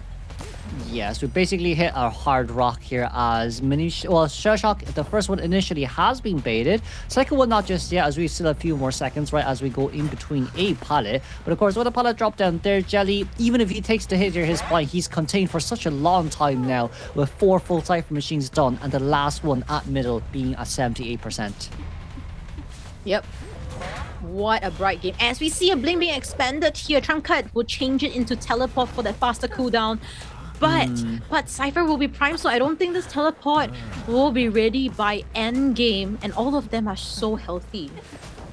Yeah, maybe we were trying to look for Doctor here, but XMX Shovel will be forced out as there was only the Consumed Shovel that was used before. And right now changing target straight towards Lemon. Lemon can actually just take the hit and pop. It should be overall fine as the other two can make it towards the other side of the gate. But the other issue, ladies and gentlemen, is we're waiting for Teleport to be ready. So it is a lose-lose situation here from the side of Wolves. If Lemon cannot contain, then it's an It could be a 3K over. or 4K. Yes.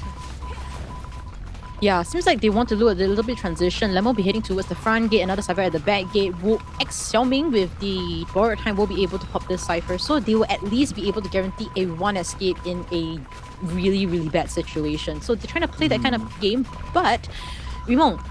Another 30 plus seconds into his teleport here. Gates need about 15 seconds to pop. We'll just wait a little while longer. It's okay. I think for Human, there's not much to worry about. It's just for XMX, the moment you pop that Cypher machine, you cannot get into Shallow form. So Human, basically speaking, is waiting for Teleport to be ready and waiting for that mini shell shock to be over from the side of our Rescuer as well. But the longer we wait, we're going to pop Crows. And I'm not too sure about giving your current locations away to Yum, even though he does know it's one survivor at each case.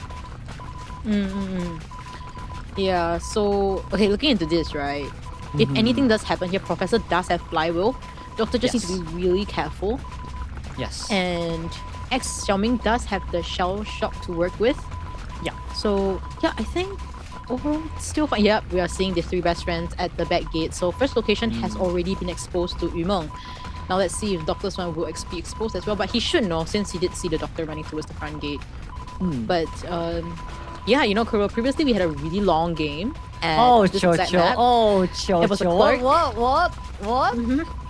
Yeah, I feel like we are doing like a rewinding of that kind of matchup. And it's always you and me, you know? Course. Oh, yeah, Maybe you know, for our last game for Group Stage to be commentating together, of course. How could I forget? We used our mini shell shock there. As now, once again, the waiting game. We do indeed are waiting from both sides. 77 heart rate from the side of Yum. Meanwhile, Jelly on 135. 105 on Lemon. And of course, 135 for our Gravekeeper, who is XMX. That's insane because, I mean, now that we do have the time, right, we don't really talk about this, but look at the heartbeats, man. Yeah. Look at the heartbeats. Our Gravekeeper, in fact, seems to be the calmest among the 3, even though he is the closest to the Hunter. Yes. So, Yeah, not too much pressure coming in because Xiaoming, after he pops, he does have the shovel to work with. Oh! As we see, finally, we do see the end game here pop. As we see both gates being pushed. Xiaoming, let's see if he's able to kite it out. Dungeon is in the vicinity though, so we're already into shovel form here. Yumo needs to be very careful though. He teleports towards the front gate. Lemon is in the vicinity. No flowers to work with and a pallet that has already been slammed down and removed. And Lemon will be seeing his demise here, but Brave People can still go to the back gate, right? Yes. I was just a bit worried that Remnants, we could have Shadow Dance back with the Remnants still being nearby. But at least the good news here is that it will not be possible anymore as we guaranteed the tie game then from the side of Xteam. This is more beneficial for Wolves as their early game was basically got a Terror Shock hit down instantly with no Cypher Machine decoding progress as well. But it was thanks to the rebound kite of Jelly for the second chase that allowed them to secure the tie. But unfortunately, Wolves did not get the advantage point they wanted with their map selection. Yeah. Like, I know chat is wondering why exactly the wait, right? Yubon was just analyzing every single thing that could go wrong. Every single thing, every single game plan. And that was the most optimal one. We could tell, right? Immediately, instantly, that was the kind of tie game that he wanted to see. But I guess he wanted to go for more. But there was really nothing much he could do there. And what does this tell us? Even in dire situations at the start that we saw, don't give up in ranked games. There is always that chance for that tie, guys. So don't lose hope. And yeah, hopefully you guys do have teammates like Jelly's Professor, stopping that snowball. I wonder what was the containment time. Yeah, and of course, definitely could have waited a little bit longer there because it was kind of just, seeing who, ladies and gentlemen, has the least patient. But in this case, it was Yum with 10 survivor hits overall. And from survivor side here, XMX with 174 seconds of containment time. That is because we kind of waited around for 2 minutes. Yeah, just for that last night from Machine Lakeside. But sure, look, we all know good and well. It's Chocho and I here, backing Lakeside Village again. And sure, look, good old memories here being brought back to us. But it is tie game, and we finally do move on now towards game 2, where it does go back to Xteam having that map selection. Yeah, this is terrible. This is bad. This is not terrible yet. We'll see terrible maybe later on. But this is bad for Wolves because they lost in their map selection here. Not they lost. They kind of tied in their map selection here. Now back to Xteam side. If they get the advantage, then in BO3 they still have that fighting chance back to win back those points. And we've already said already, this is probably going to be a very close matchup. We're expecting an OT potentially. So I'm excited. And I also wonder what the Wolves BC is kind of like, especially in the early games that we saw. We don't really want to keep remembering it because it's not a great experience for sure for the player himself as well. Yeah, but they did do well. They did do really well to kind of rebound that because like when the Terror Shock came through, it was 5% decoding progress. But like being able to actually get the Cypher Machine done after Doctor has been eliminated and Professor being able to kite for such a long time. I say the Professor was chosen well. It countered Opera Singer really greatly there, and we were able to buy so much time to get the Cypher Machine done. But we'll check out the fight out first as we'll be back for game 2.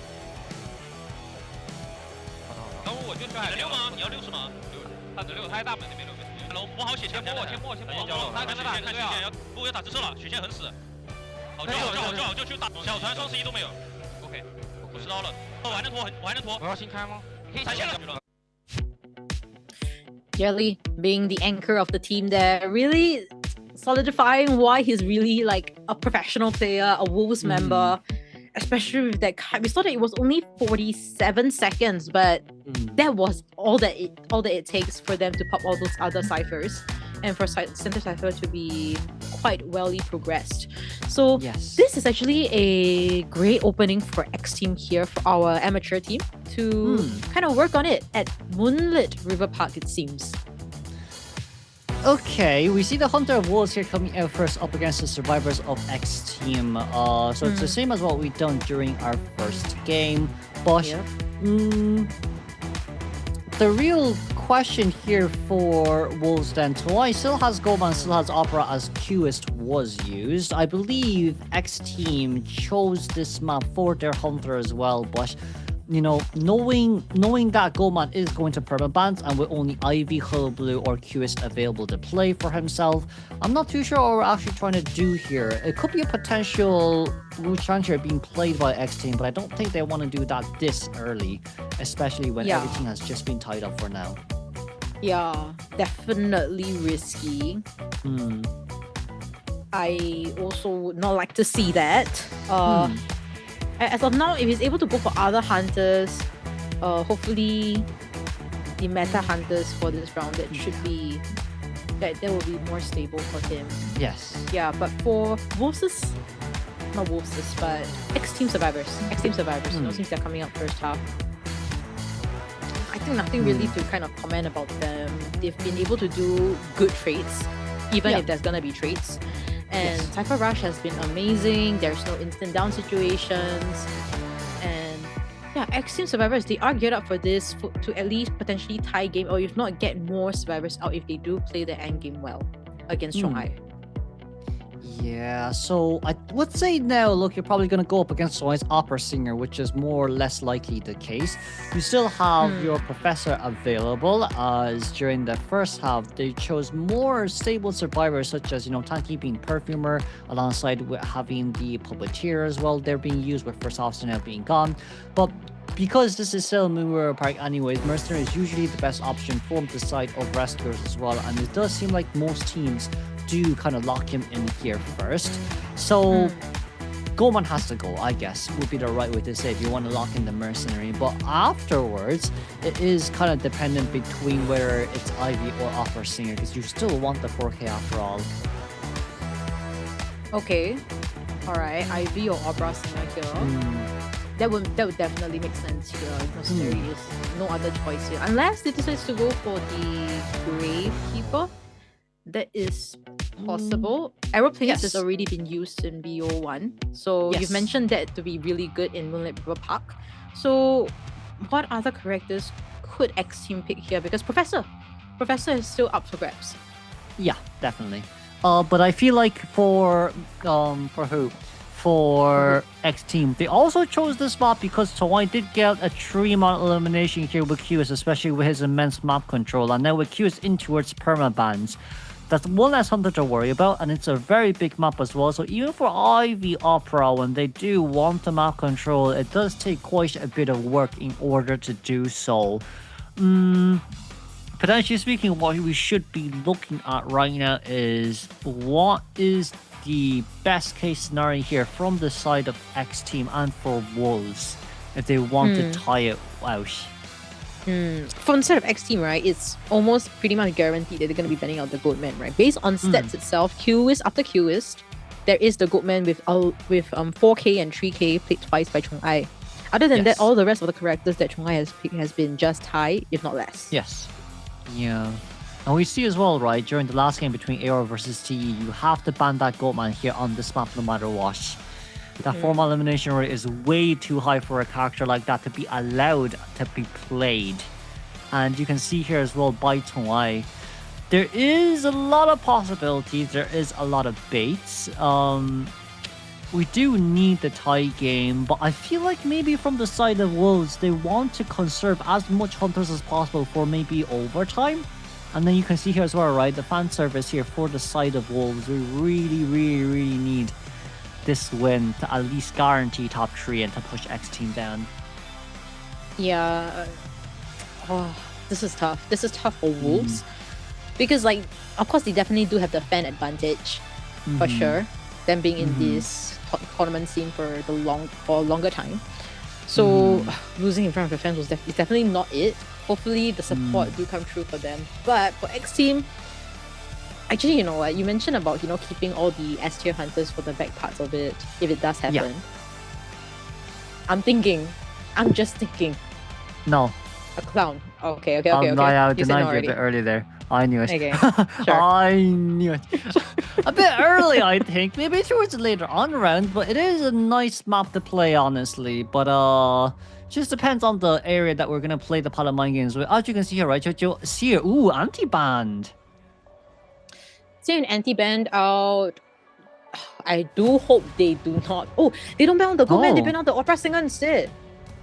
And based on stats, I just really don't feel they should go for Chongai's Goldman, or I'd rather they face the Opera Singer, because Chongai's side Opera Singer has just been a tie game for him. I'm not sure. We banned the Archer. Okay, we want to play Goldman now, but why did we lock in Merc that early? We could have locked in Gravekeeper instead of Goldman. Mercenary gets countered so hard by Goldman. I'm not really too sure about this. So we need to maybe spot Merc in 2-story as our third pick here is Enchantress. Very good synergy between the two other survivors, but Mercenary is full best potential chase. You're right.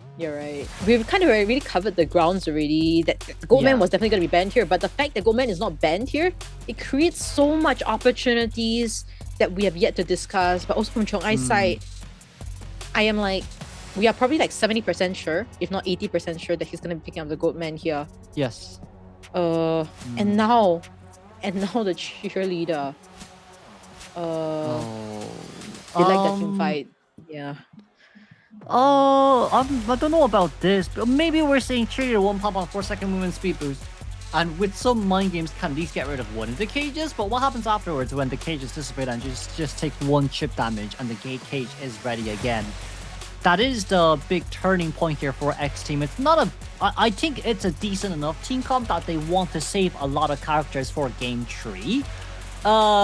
They do chose this to counter the Goatman and the Ivy at the same time. This does do decently well up against a Clown, but formal elimination is still on the table, especially for a Goatman too. It's just a question of whether or not mistakes will be made on Xteam.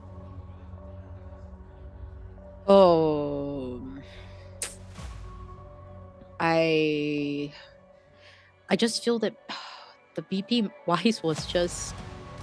I'm not too sure what Chengzi have been thinking about this. I do hope that maybe they're kind of doing some psychology thing with Chong'ai here. But other than that, we should not be seeing anything else but the Goatman here pick coming in from Chong'ai. Wax Artist? Oh, Hullabaloo. Oh, okay. That's fine. It's just Enchantress being a slight bit of an issue there. If she does come into her balloon harass, might be quite deadly. So Hullabaloo is chosen, I guess, to negate the distance pulling from both our Mercenary and Cheerleader, and then potentially speaking, utilizing his Fire Zone to prevent the Doctor from healing, and to trapeze over the Doctor just in case she does body block in between the pilots, right? So I can see Twai's decision making here on choosing the Hullabaloo, but we gotta be very fast with a first man elimination, because if not, this could spiral really badly for a Hullabaloo. Yeah, I'm excited for this matchup here. A lot of distance pulling coming in from survivors against our Hullabaloo, but we'll see how the distance can be put, especially against a Hullabaloo that piece. For survivor side, we're seeing our Doctor at 4th stop right in front of the Hunter. Potential first chase there, as we see him kind of switching his mind. Switching his choices here. He's gonna be heading for the Mercenary. Oh! The little back and forth coming in from this BP. Alright. So he'll be spawning next to our Doctor here. Potential first chase. And yeah, it seems like he won't be interrupting any of his teammate ciphers here. And it will be a solo containment coming in from our Xteam survivors. Let's see if they brought in the flywheels to go up against our Hullabaloo. Yes. The only scary thing about Doctor spawning a 4-stop now is we can force Doctor to be at the corner and then instant double surprise 2 stack and then 1 normal hit on, and then another instant double surprise stack to get Doctor down in 30 seconds. However, that is only if Doctor remains in the same area, as you can see here with the Persona points. Flywheel Enchantress alongside with Knee-Jerk Reflex Doctor, Tide Turner Mercenary with Tide Turner Flywheel on our Cheerleader. It's going to be double audience effect here on Enchantress and Cheerleader on sides with Instant Detention, with Destructiveness and Warp on our Hullabaloo. This will be game 2 first half between Wolves versus Xteam, with the professional commentators being brought to you by Chocho and Kuro.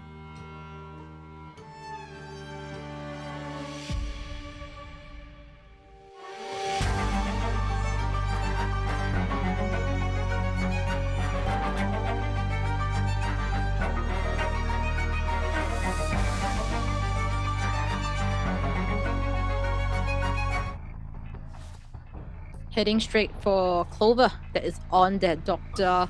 Only brought in a 3-9 build, so I'm not too sure how she's gonna be able to kite fully. As we see, the double surprise already been placed. A red bomb is on hers. Double surprise again, and a white bomb is registered as well. Oh, it's pretty fast here for a double stack as now. 13 seconds on the clock here for a double surprise to be ready. It is going to be some form of Pala mind games here as Doctor once again having to deal with an encore from the side of Hollow Blue. Paladin drop down early is good, but the rotation time takes way too long as very beautiful double surprise just on time. Fireball there to prevent the heal. But right now, because we are over towards other side, Doctor did manage to get the heal, and there is a snow zone here that has been landed, but containment really isn't the best for Doctor right now. Yeah, as we see her using up all of her medical bottles already, so she is left with nothing but her own syringe now. So it's just a basic Doctor that is before the buff. As we see a hit over throughout the palette there, a down situation in 1 minute and 10 seconds of this matchup, and Cypher-wise is about 1.5 to 2. Oh, we do have basement nearby, but there's really no need to try in basement if you can annoy both Enchantress and Mercenary Cypher machines here at the same time. So Mercenary is going to be forced to come into rescue as Enchantress can be spotted about instantly here as well. And still on the Cypher. Oh no, sorry, not Merc. It's a Cheerleader here, excuse me. So Cheerleader most likely double pump on here for the rescue, but instead no, Ench looking for a way in, potentially looking for additional stacks to allow Cheerleader to have a safer distance to run into. And double surprise, beautifully stunned there. We might look for a double down, but it seems like for Tongwai, the main focus is still on just confirming that Doctor gets chaired. Yeah, no double down situation, and we're seeing Doctor running all the way to the 4th stop, hoping to not disrupt his teammate Cypher like what he did in the first chair. As we see, one of the Cypher has already been popped, the other two is stagnant. Maybe the healing's happening. Yep, it is on our Cheerleader. There's another There's another Tide Turner on our Mercenary. Maybe he will be coming in for the rescue as he's crossing the bridge now.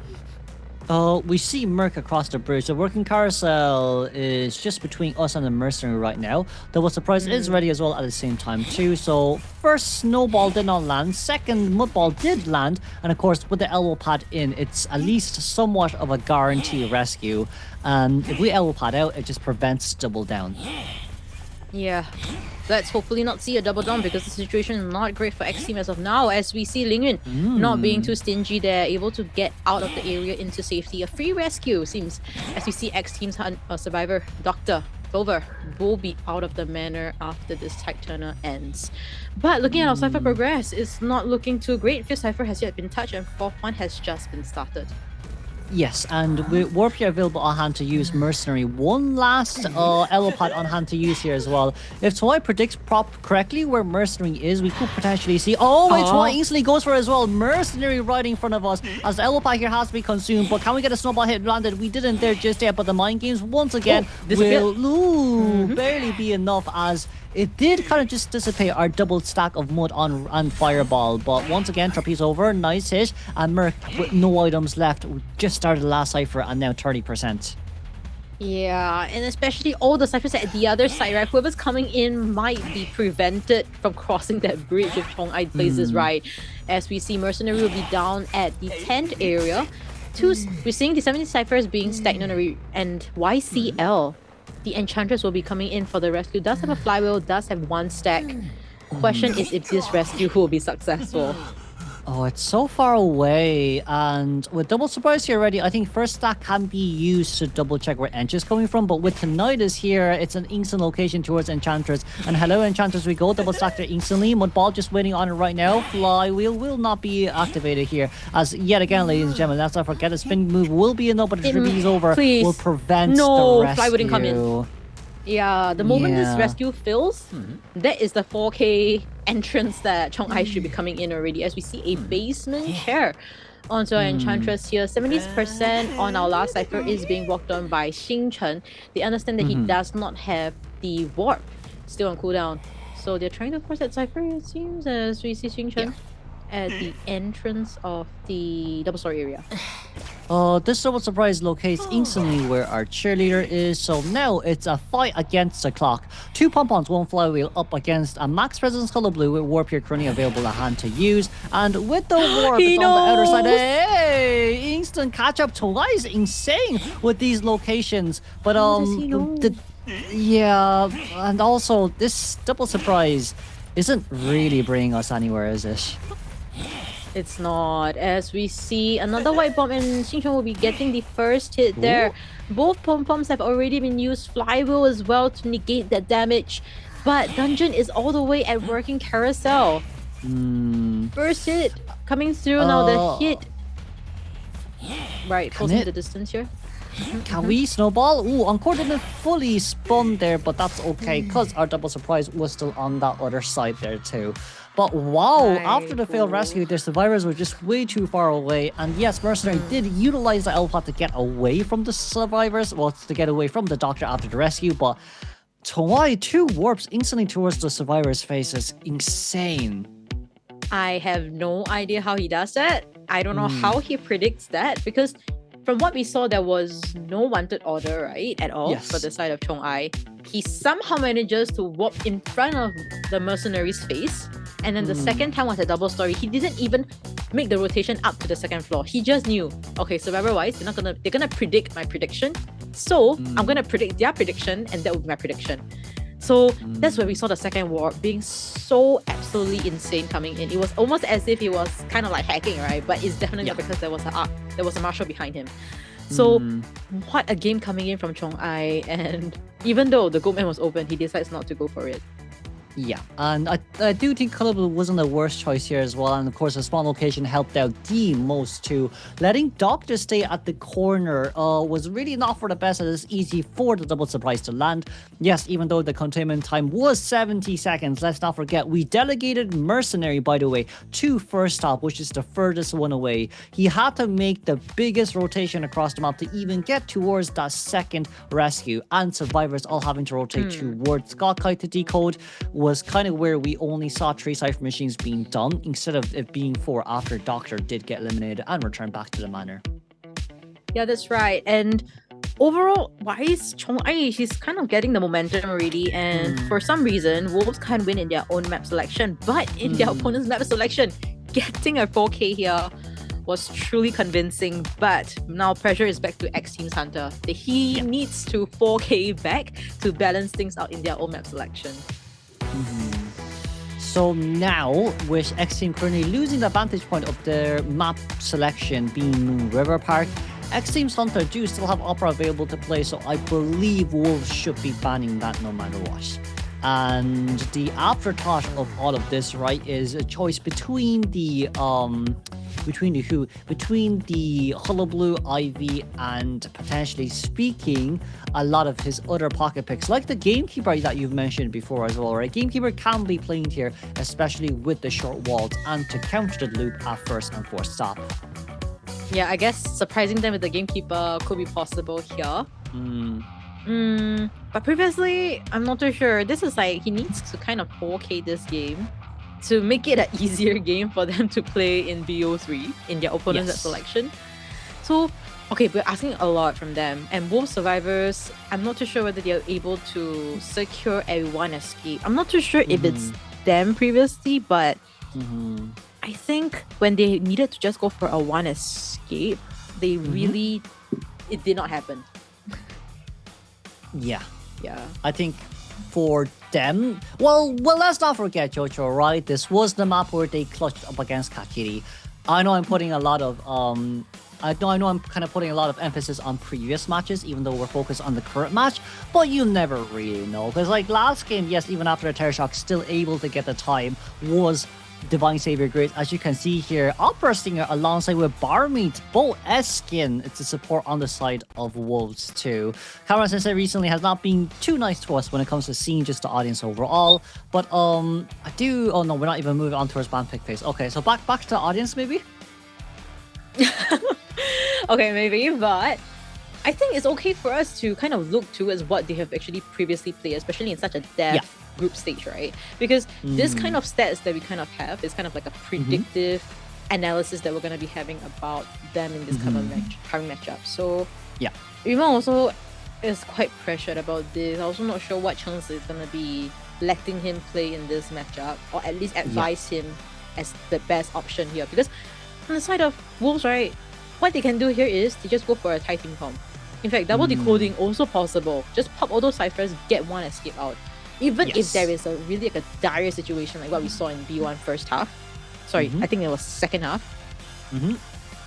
Just decode those ciphers. Pop those ciphers and get out. It is the right way to do as well, and especially knowing Wolves too, they know how to prime these ciphers properly. And I would say, right, it's a question now of, look, we need to win this to at least guarantee third and see whether or not GG beats GR. But aside from all that right now, for Wolves, you only need a woman escape. You have Embalmer, you have Jelly's Mechanic, you have Mercenary, you have Gravekeeper, you have Acro Arrow and Patient. That Patient was used, previously up against Opera as well. And we have seen how well it still can be in those endgame phases where your hooks cannot be cancelled. I would say it's not the worst task here for Wolves. It's just that we have to be very mindful of when we over-harass or when we should sell and aim for the tie. The moment is not a fast down and it's a basement chair. That's probably those tingling signs that Wolves should be looking for. Yes. And yeah, we are heading towards the BP phase, it seems. Slowly. Just trying to confirm. But it seems like we are still yet to go to the BP phase here. Still trying to do some discussions, I believe, between the teams, doing some testing. Yeah. But yeah, we're seeing Chengzi a lot calmer side with Yumeng as the hunter. We don't see any reprimanding kind of visuals from Chengzi as we head towards the BP phase here, and Antiquarian being banned out as the standard. Okay, we're looking maybe not towards Ivy here as much, but with Goldman out of the equation here. Survivors, I guess first officer locking here wouldn't be the worst, or even Mercenary, but it seems like they decided to go with the Lanterns early on and then Mercenary second. Lantern is providing that decoding that we are hoping for Team Wolves. And yeah, picking up the Mercenary now that the Goatman is gone is definitely the right option for Wolves, especially in a big map as well. First officer is still available for BO3 later on, so that's still fine. Archer being banned out here as well. Our third pick is Meteorologist, which is good. It guarantees a safe containment, it guarantees rescues, alongside with the 4-pan. 4-pan might be Puppet if we want to kind of be a bit more careful between Hullabaloo and Ivy, since Opera is in permaban. So if we do instead of ban Lucky Guy, that's a bit... Oh no, I don't think they were meant to ban Lucky Guy, because I think their time has run out. You saw Bolt, the coach... Oh, no, they ban Lucky Guy. No, they ban Lucky Guy. Because if the time runs out, you just don't ban anyone. So Lucky Guy, they was intentionally speaking banned. But if that's the case, Tian can choose Puppet or, I guess, Patient in this case. Yeah, Patient being picked up here. Yeah, will be very annoying. We've seen the Meteorologist and Patient both being really annoying at the 4th stop, not the 1st stop as well. So, yeah, a lot of gameplays potentially coming in from Wolf Survivors to extend those kites. Every second counts here for those decoding, especially at the start. So overall, team comp-wise is looking pretty okay. Not much harassment potential, but there is the support potentially coming in from our Lanternist static projection as well as the Meteorologist pushback win. We might actually delegate, like with this team comp, I feel like we're gonna put Patient into storages and he can loop across it, because with him being in a more higher level of elevation area, the hook from the window to drop down can almost bring you towards the halfway point of first stop. So the only trap here Yum has to be worried about is if we do chase after Patient, Warp is a necessity. If not, it's a long day for you, my friend, if he manages to get towards first stop. Yeah, as we see, the QWIS has been confirmed here. And we'll be seeing probably a standard build. And you mentioned, right, Warp. So Warp, Insolence, Tension possibly on Yumeng. For Wolf Survivors, I wonder if they brought in the Flywheel to counter those cue ball captures. But there is the invisibility from the Lanternist that could work around it. As we see Patient not being a double story, in fact, Lanternist is Meteorologist at first stop. Bridge area, we have the Mercenary, and at the other side, Patient. Hunter will be spawning between Meteorologist as well as the Mercenary. So, first chase, would it be the Meteorologist, or is he going to make those ways towards Lanternist? I think he's making his way towards Patient because we've seen how hard countered Patient has been right during in that 4-stop after dropping down your contact points as traversals. But let's not forget once again, this is Yum's Qist. He's gotten 4 eliminations multiple times on this Qist, and of course with the Persona points, knee-jerk reflex on Patient, Titan, and Mercenary, knee-jerk reflex Lanternist, knee-jerk reflex on Meteorologist, everyone having borrowed time and audience effect except for Lantern and Merc. Yum will be bringing instant tension with Destructiveness and Overwhelming Blink, as this will be the second half of Game 2 between Xteam versus Wolves, where Yum needs this 4-man elimination. With the professional commentaries being brought to you by Chocho and Kuro.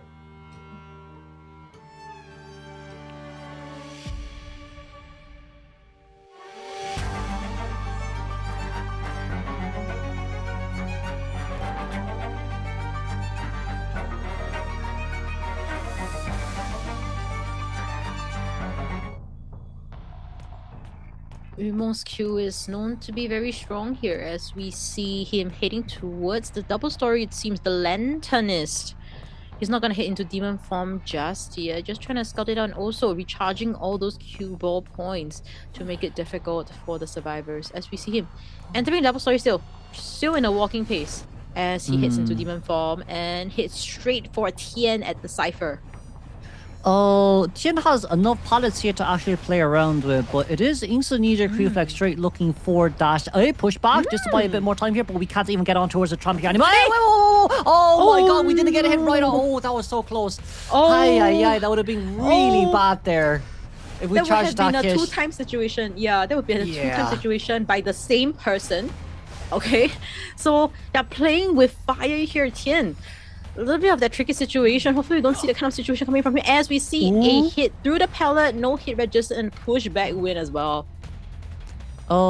It's Blink open here, but at least Yum doesn't really have as much items here to use anymore. Our Blink open, no flywheel, thankfully speaking, as the pallet speed was just to pull out away once again. Currently 1 of the 8 contact points, but let's not forget, ladies and gentlemen, Q ball will be dropped right above as another pushback here just to pull a bit more distance out. For Tien, best case scenario is just to get on towards the staircase. And now playing alongside with the slide. It's so fast, this Qist, but because we did miss the contact point, it's almost the 100-second containment time.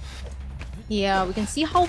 Oh, and a pellet stun as well to add all to the fire. As we see Tien able to hit towards the double story area contact point, unable to be placed here to capture him. As we see Tien heading into 3rd stop from the first initially. Kiting out so long, 1 minute and 56 seconds in this matchup, and still has potential to kite even longer. No more bottles to work with anymore, so Tien able to slide down to create the distance with Umong, but this contact point, let's say, should be a capture here already. A hit down onto the Cypher as well. The good news here is it's a 3 full Cypher machine containment time, so at least from the side of survivors, we're actually able to start the last 2 Cypher machines here. Immediately, as you can see, Jelly already rotating towards the 4th stop. So 1st stop and 4th stop are our last 2 Cyphers, but on the side of the other side of the map right now, that cue ball did miss, but it's Mercenary here who's being pushed back at the same time. XMX might have to take a normal hit here, but with this elbow pad in, we have to commit with the Maxwell Demon form just to even get close towards Meteor. And the inertia here, and the hit registers onto our Meteorologist, unable to kite throughout Type Turner here, but that's expected, especially with no items to work with. Dungeon is at this bridge area. That's something we can note. Considering the late game later on, as we see Tien will be downing away from his teammate Cypher. This time around, Cyphers are looking a lot more healthy, and they could gun down for that 4-man endgame, but just that there is no more Type Turner to work with. Yeah, the one thing... Look, if we're gonna pop the Cypher machine, the currently one at 66% is the Patient, which is the furthest one away. I felt like we should have maybe focused more on Lemon pushing his own Cypher machine to get it towards the primed rate as well, since the last 2 charge attack hit, nice. We fully countered it just to cancel that living frame. As XMX back to the rescue here with no elbow pads left in our hands to use is absolutely brilliant from the side of Wolves, with Patient being able to pop open his Cypher machine. And now, ladies and gentlemen, can we get this body block? Blink is going right out hand to use, but the pallets don't in exchange. But we did take the hit we did take the hit there as well. Yeah, we also saw Jelly kind of using his his items to just get closer towards the Cypher because it's almost prime and every second counts as mentioned. As we see, Meteorologist will be down here even though she has more time, but Cypher is just not primed enough. As we see, they then decoding a 6 Cypher.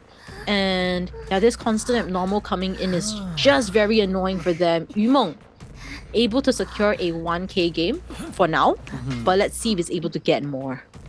Oh, XMX on the ground. We're going to instantly pick ourselves up right now as we can get one survivor out of gate each. You can see as well Patient hooking straight towards the X gate right now as Merc. Yes, he may go down right now, but that's okay.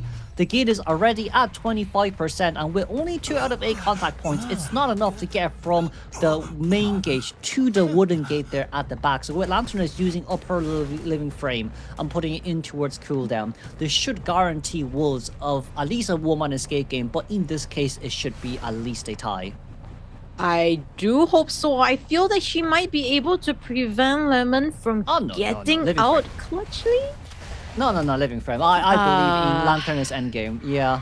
Okay. I believe in Lanternus endgame. Right. Do not ever doubt Lanternus endgame. I've been traumatized, Jojo.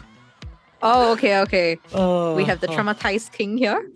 Yeah. Right, so yeah, with that right itself, we are seeing Wolves in round number 2, 7-2, leading against Xteam here, which means that Wolves are actually kind of gunning down this win, in fact, because BO3 will be back to Wolves getting the map selection. But Kuro, before we move on, any highlights or lowlights about BO2 second half?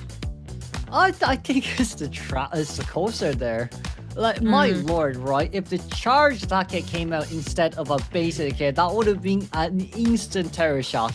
And if we're talking about terror shock early games, it's probably worse for survivors if it's a QS compared to an opera singer with those insane amount of abnormals on his hands as well. Yeah, I really don't hope to see in BO3 any more heart attack plays coming in from Wolves' Tian. Very risky kind of gameplay coming in from him. Even though it's 120 seconds of containment time, we still got to give it to him. But at what cost? I'm about to go to the hospital after this, Jojo. My lord, that is insanely well done, though. Still from the side of Tian. I guess it's just a heart attack as a side dish for our viewers and, of course, for the audience here in total. But you see here is alright. Yeah, with only 7 hits onto our survivors, it was really decent looking for the survivors overall. But unfortunately speaking, Tian did not have any items to continue his containment time to prolong to a 4-man endgame.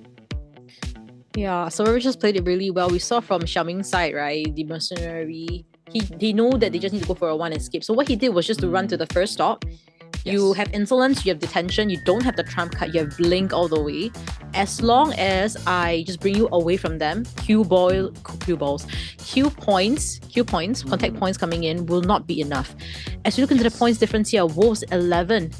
Xteam 6, which means leading by a big 5 points because of Chong'ai in BO2 first half. Yeah, so as long as next game, right, Chong'ai can guarantee the tie game, even if survivors do get 4k, we can still go over time. But it is Wolves that do indeed get to choose the map now, right, moving on towards game 3. So with them being able to take the points away from Xteam for our second game where they did get to choose the map, now back on the hand towards Wolves. They did also, by the way, use, who was it? They did also use quite a lot of the strong survivors in a nutshell. But look, Xteam this time, the team comp that they had was Doctor. The team comp that they had was who Enchantress. It's not at least the worst for them when it comes to BP phase in game 3, as they still maintain really strong characters compared to Lanternist and Mercenary and Meteorologist. So we'll have to see whether or not Xteam has that potential rebound. Even though yes, Wolves do get to choose the map. Yeah, and I think coming into BO3, you might be seeing Xteam picking more of comfort picks like Professor, but let's head into the highlights first, guys.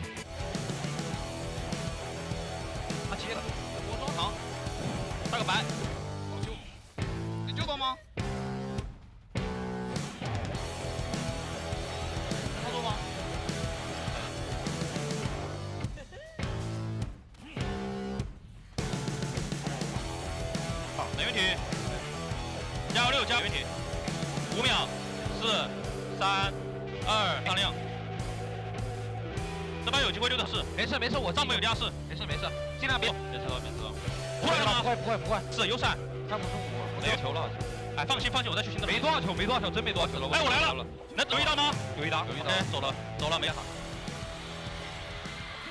牛逼，可以。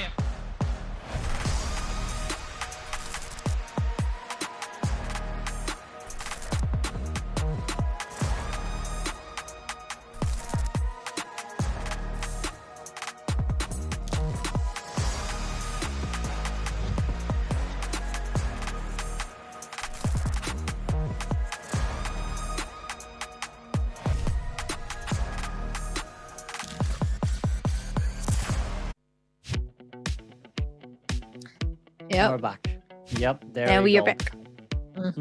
I'd say, you know what, Jojo, during that game too, right? It was the Palestine from the side of meteorologists that actually prolonged the containment that allowed her to get back on towards the tram at second station. Towards the coaster at second station. But it's Wolves still leading with a 5-point lead. So having that in mind as well, them getting to choose the map, I do wonder would they choose one more suitable for Tonglai or potentially speaking for the survivors to guarantee the tie game, and then for Tonglai to get the one elimination. Yeah, I would say I feel that they should pick a hunter. For the side of Wolves, I think they should pick a map that is more comfortable for their survivors, because Tonglai has always been able to excel in different maps. But let's see what's going to be here. Red Church being picked by Wolves, and Xteam selecting Survivor to be up first against Wolves Hunter. Okay. I feel like this is quite risky, honestly, letting Xteam servers come up first, because they had a 4K game. They got 4K game in round number 2, and we don't know how they're going to be here, because first, BO1 was very stable coming in from them. BO2 was not too stable. So I think it will be the surprise factor for us here, how Xteam Survivor is going to be performing the first half.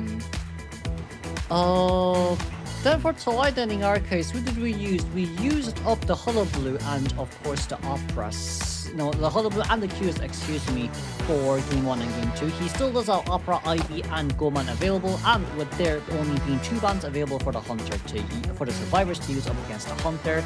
Tonglai actually has a really good chance of winning here, to be honest. Especially in a small map like Church.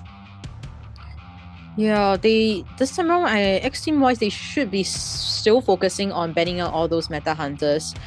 And I don't know, for actually Tonglai's side, there is so many things still to work with, especially with the picks that he's selected in this group stages itself. Yeah. Other than Opera Singer has already been used. Wait, sorry. Qs has already been used. Hullabaloo has already been used. They could ban out the Goatman, the Opera, or the Ivy here. Yeah. And then whichever one that they didn't ban this time around, again, Tonglai just picks it. Or Peddler. Peddler is also up for grabs. Peddler wouldn't be bad on this map, but I don't think it's a priority pick for Tonglai. Maybe we do know that Hermit can do somewhat good enough on this map, considering that he also does have a Hermit too. But I would say for Xteam right now, they are really at the back seat, because like Tonglai used 2 characters that in one sense you could consider as meta, right, to get the win, but they're not as good as the current top 3 on hand. Like only Qs and Hullabaloo into with the permabans, while still having Goatman, Opera and Ivy available to play. It's too tough. It's really too tough for Xteam. Yeah, and talking about the meta characters that have already been used. Aeroplane is out, Puppeteer is out, the Doctor Enchantress is also out. So still has the Archer. Yes. Still has the Archer, still has the Antiquarian.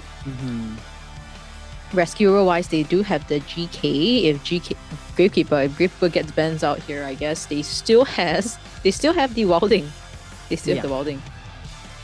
So things are still okay. They have Garden, they have Professor, Comfort picks. Hopefully Escapologist also. Yeah, Escapeologist is really good on this map. So then the question is, do we want to run Cypher's team comp then if that's the case? Because like a lot of the biggest trends right now in Game 3 are just survivors running Cypher's team comps. I wouldn't be surprised when we move into best of 5 that Survivor will be doing the same thing as well for Game 4 and for Game 5. But, you know, for Xteam, this was where GR did reverse sweep Wolves, wasn't it, with that Composer and Prisoner play.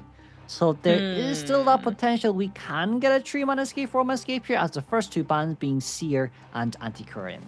Oh no, I do hope that Chang'ai doesn't relieve his fears here. The PTSD, if he gets that again, he's definitely gonna live with this PTSD until the playoffs. If he does make it, as we see Seer and Antiquarian already getting banned out here for the Survivor side, they have 2 bans to work with.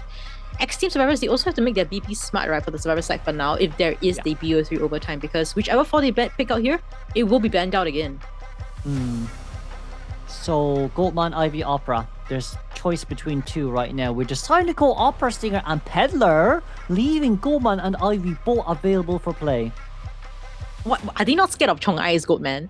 I mean, not being scared of his Ivy, maybe like, yeah, that's still fine, justifiable, especially his performance here in group stages. But the Goatman? Really? Yeah, it's a tough call here. As you can see, Magician and Gravekeeper here being chosen. I think we banned out Opera Stinger mainly because both Ivy and Goman is countered by the Flywheel. And now you can see here, right, with the kind of choices that are being made, Magician just means that Magician and Gravekeeper just means that no Joker available for you. But us banning out the Professor here for Sington means we need to lock in now a Harasser for Xteam. Another harasser here means that an archer is gonna be appearing. Is that it? Because then Enchantress is not available already, as we see Gardener being picked up here. Xingchen could be on this Gardener based on the stats that we've been seeing. Yeah. So which means they won't have an harasser, it seems. Yeah.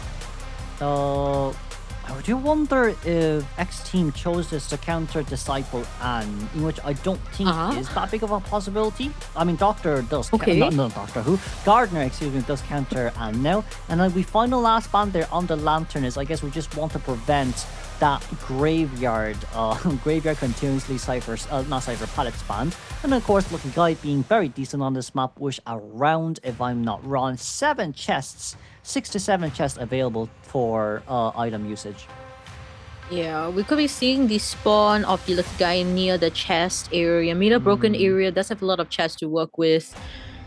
Or if not Graveyard, also possible for the Lucky Guy here. But we have a lot of veteran characters coming in this time round for our Xteam survivors.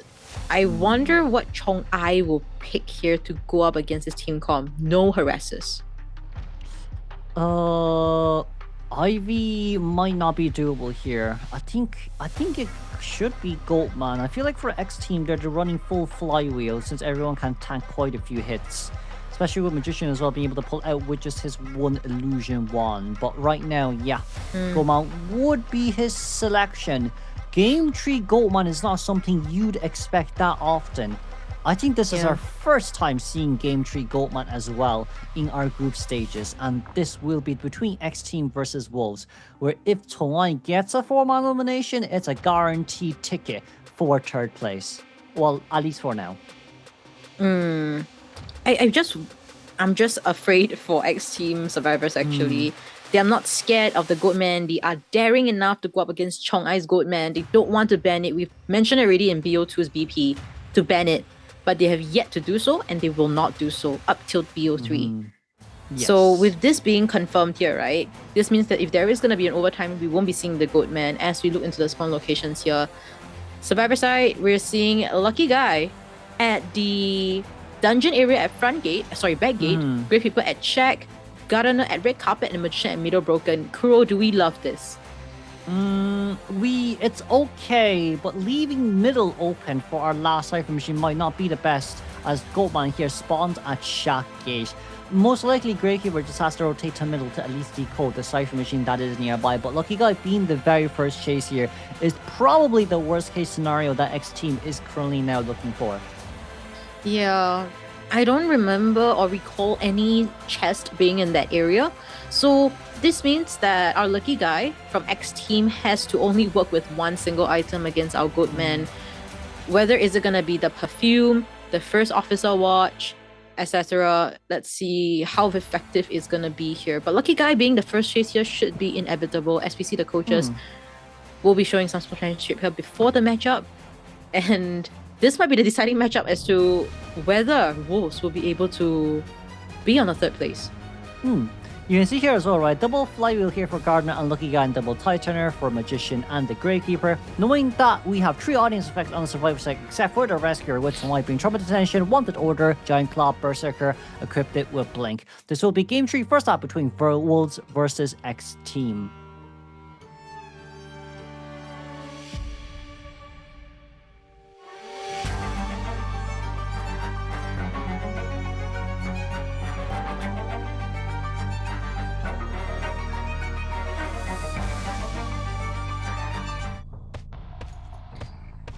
No hesitation, walking straight towards where the Lucky Guy has been spawned at. But this Lucky Guy also trying to do a little bit of that hiding, but how long can you hide, as we see a perfume has been wished out of Lucky Guy's little item, and a perfect usage of that perfume to gate that distance as well. The veteran boosts really do come through. The only nice news here is that we're actually near towards the pallet area of Graveyard. However, once again, Lucky Guy not really at the best case scenario here. We can lock open that not Cypher, that we can lock open that pallet as well, as no hit pass towards him there just yet. Nice hit registers just about now. We're currently 30 out of 40 stacks available for our next Resentment, and of course Blink, still 15 seconds until it will be ready. Oh my goodness, but Graveyard known to be such a strong area to kite. He's just gonna take that basic hit instead, and Blink will be up in about 5 seconds. Chonga is able to get this hit without the Blink. Then Survivor side, they need to be careful here, as we see a flywheel coming in from our Lucky Guy, but the hit still registers even without the Blink. So this is not the correct momentum I think Xteam is looking for, but let's see how they come back from this, as the Wanted Order on the Gardener. Gardener first rescue, so Gardener red carpet, excuse me, so not really first rescue, as we do see instant hit there onto Gardener once again. Ling has to come in for the rescue, but it's very early, by the way, ladies and gentlemen. So high turner time gets fully countered in exchange. Gardener goes down. Wanted Order, hold on. This is the gamble. Can Wanted Order go on Lucky Guy right now? Because if not, then potentially speaking, okay, they didn't. There is still a Divine Saving Grace here, but Gravekeeper, no Tight Turner. Yeah, but this also kind of puts a situation where YCL will survive for another day, can open up chests, or in fact decode. Whereas Ling Yun, with this full health rescue, he doesn't have Tight Turner anymore, already expanded on the Lucky Guy, so if he's able to target down this hit onto Xing Chen, it should still be alright. Flywheel's available on Xing Chen too. Just enough time here. Instant hit straight towards this Gravekeeper, half health, and Gardener, yes, we do have shield ready. A backstep won't really be used here. I think we're just gonna wait it out until that shield is gone. How does he know? Target change straight towards Lucky Guy here. Double cage on time. Can we get a hit past pallet? We did. We couldn't get pallets done. There was a great effort by YCL, but just not enough. However, 3.5 Cypher machines are about to be done, and we're healing both Gravekeeper and Gardener at the same time. Yeah, once again, Chongai knows. He kind of knows that because this Lucky Guy was actually decoding the Cypher and now changing to abnormal, so no trump card to wait for endgame. He's betting on this again, that they won't be able to get the Cyphers ready here, as we see Clover coming in for this rescue. That's a Tight Turner this time round. But able to get the rescue off. Gardener's, however, coming for harass though. That's a slight issue at hand, as Lucky Guy is going to be able to teleport straight towards the other side, but we're very still close towards the chair. Gardener has dismantled the chair there, by the way, ladies and gentlemen. There are 2 survivors nearby. Gardener just having to be McCraver here. Save me, please. Head on towards Clover there, unfortunately speaking. As right now, we dismantled the chair. Hawaii, this might be max struggle though. That's the only thing I worry about from the side of Wolves. Xteam, on the other hand, trying to get rid of as much of the chairs here as possible. But if I'm not wrong, Giant Claw was equipped here for this Goatman. So to say the least, we're just going to instant. Hey, can we? Oh no! And enough! Oh my goodness, we thought there weren't any harassers here, but Gardener coming in clutch. We'll be able to take that hit as well. As we see YCL will be running towards that corner again. Fixing this chair coming in from Chong Ai. And Normal will be up in about 10 seconds again. This Cypher are yet to pop. Twai can actually just do one normal cage chair and then double cage towards the other chair. I think double 50-meter radius cage should be enough here as we're looking for Magician. Once again, a bit too big of a radius here as another abnormal kickdown at 29%. Lucky Guy's still just going to stay at the corner. He doesn't really have to leave. But my kind of personal opinion is if you can wait it out for that additional, you know, doubled stack, you should be able to make it towards the chair near Graveyard. Alright, so let's crawl a little bit away from this chair. YCL will be picked up again. A shield onto our little Gardener here to dismantle the chair for the second time it seems, and the shield will cover that hit. As we see, Lucky Guy, yeah, Chong Ai understands already, he won't be able to chair this person. Like, I don't care. I don't want to carry this person about. As we see a flywheel onto our Gardener here, destroying the chair for the third time it seems. And fixing it again for the third time as well. Bro. We don't have to share it. Let's just get Gardener down. Gardener right in front of us right now. 2 survivors here nearby, and that's a hit down immediately on towards Magician. So Gardener right now being forced out. Gravekeeper at half health. Lucky Guy still trying to self-heal. If we just get Gardener down here, Gardener is second chair, ladies and gentlemen. And with Twai's decision of dropping this one to basement, I'm not too sure. He changed his mind. He decides to chair him here. And Magician will be seeing the chair for the first time. YCL is still down on the ground, still trying to self-heal. Xingchen is just running about in the near Lucky Guy actually, and Ling Yun kind of forced to come in for this rescue. But I don't know. I'm just not too. I'm quite uneasy about the situation here. All of them are injured, and there's full stacks of resentment on Chong Ai. Yeah, I mean, Xteam is doing really well with that Gardener harass, but you cannot pick up YCL here anymore. That's a complete lost cause. So from the side of Gardener here, we do have a shield. I think with that one shield, it should be enough to at least get in towards the chair. If not, 110 stacks available on the hands of Twai here to use. I think this is a forced rescue or even an after half rescue. So here comes Xingchen's shield here right now. As we do have their weight around here a little bit. That is an instant cover over towards the other side. Cage here instantly as well, and that's a beautiful chip down there. Cypher Machine is not primed on time. Not Hold on a second, just Lucky Guy trying to come in for the rescue. Lucky Guy, lucky. No, they popped it too late. Why did we do that early? Hold on, where's Lucky Guy? No items on hand to use. This guy's almost dead on chair as well, by the way. Oh my goodness, the guy lead there as well. YCL. Oh, you can just leave him on the ground there. He doesn't have self-heal, but I'm not sure if Chong Ai understands that. Seems like he doesn't. He will be chairing this survivor. I believe this will be his second, if not last chair already. Last chair already. Yes. So they'll be able to get the gate up in the front since there is no more trump cut. And this will secure a tie game, but it is a 7.5-minute game just for the tie. Yeah, and that is Gardener. Yeah, they did a really good job with trying to get the chairs dismantled as much as possible to buy more time, but with the abnormal kicks here to buy him so much more time. But that pop was not really expected. We didn't need to do so since there's an instant smashdown on the cage. Could have still gotten the rescue regardless or so the pop was, I think that was a big panic. It could have been, a lot of things that could have gone right for the side of Xteam survivors. I think the Gardener support coming in, right, the harassment with the chair dismantling was so good coming in from Xingchen. You know, 70 seconds of the containment time on the Xingchen. YCL, the Lucky Guy, having 107 seconds. Ling Yun with 28, as well as Clover with 63 seconds of containment time. In fact, our rescuer here has decoded the most ciphers at 3. And yeah, overall, it's just have been a good job well done coming in from Xteam, but the end, the portion right before the cypher was prime, that could have been handled a lot better. Yeah. And to be honest with you, Xteam did come out really clutch there with this Gardner play, especially up against Song Ai with his Goldman in this map too. But I just felt like in our game there, we definitely could have ended with a 4-man end game. The Gardner may have been struck down, but that was to be expected too. She did come in a bit earlier than expected, but Lucky Guy, unfortunately speaking, was not able to recuperate or reciprocate the same kind of mindset that to come in for a double rescue, because if Lucky Guy was there a bit earlier, I say the rescue could have 100% came true. But now looking at the points, 13-8, Xteam needs a 4-1 elimination in order for us to move overtime. Yeah, 4K or nothing.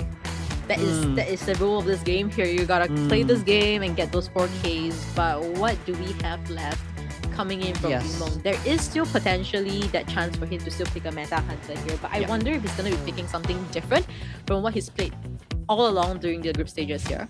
Because for both teams, this is their final matchup already.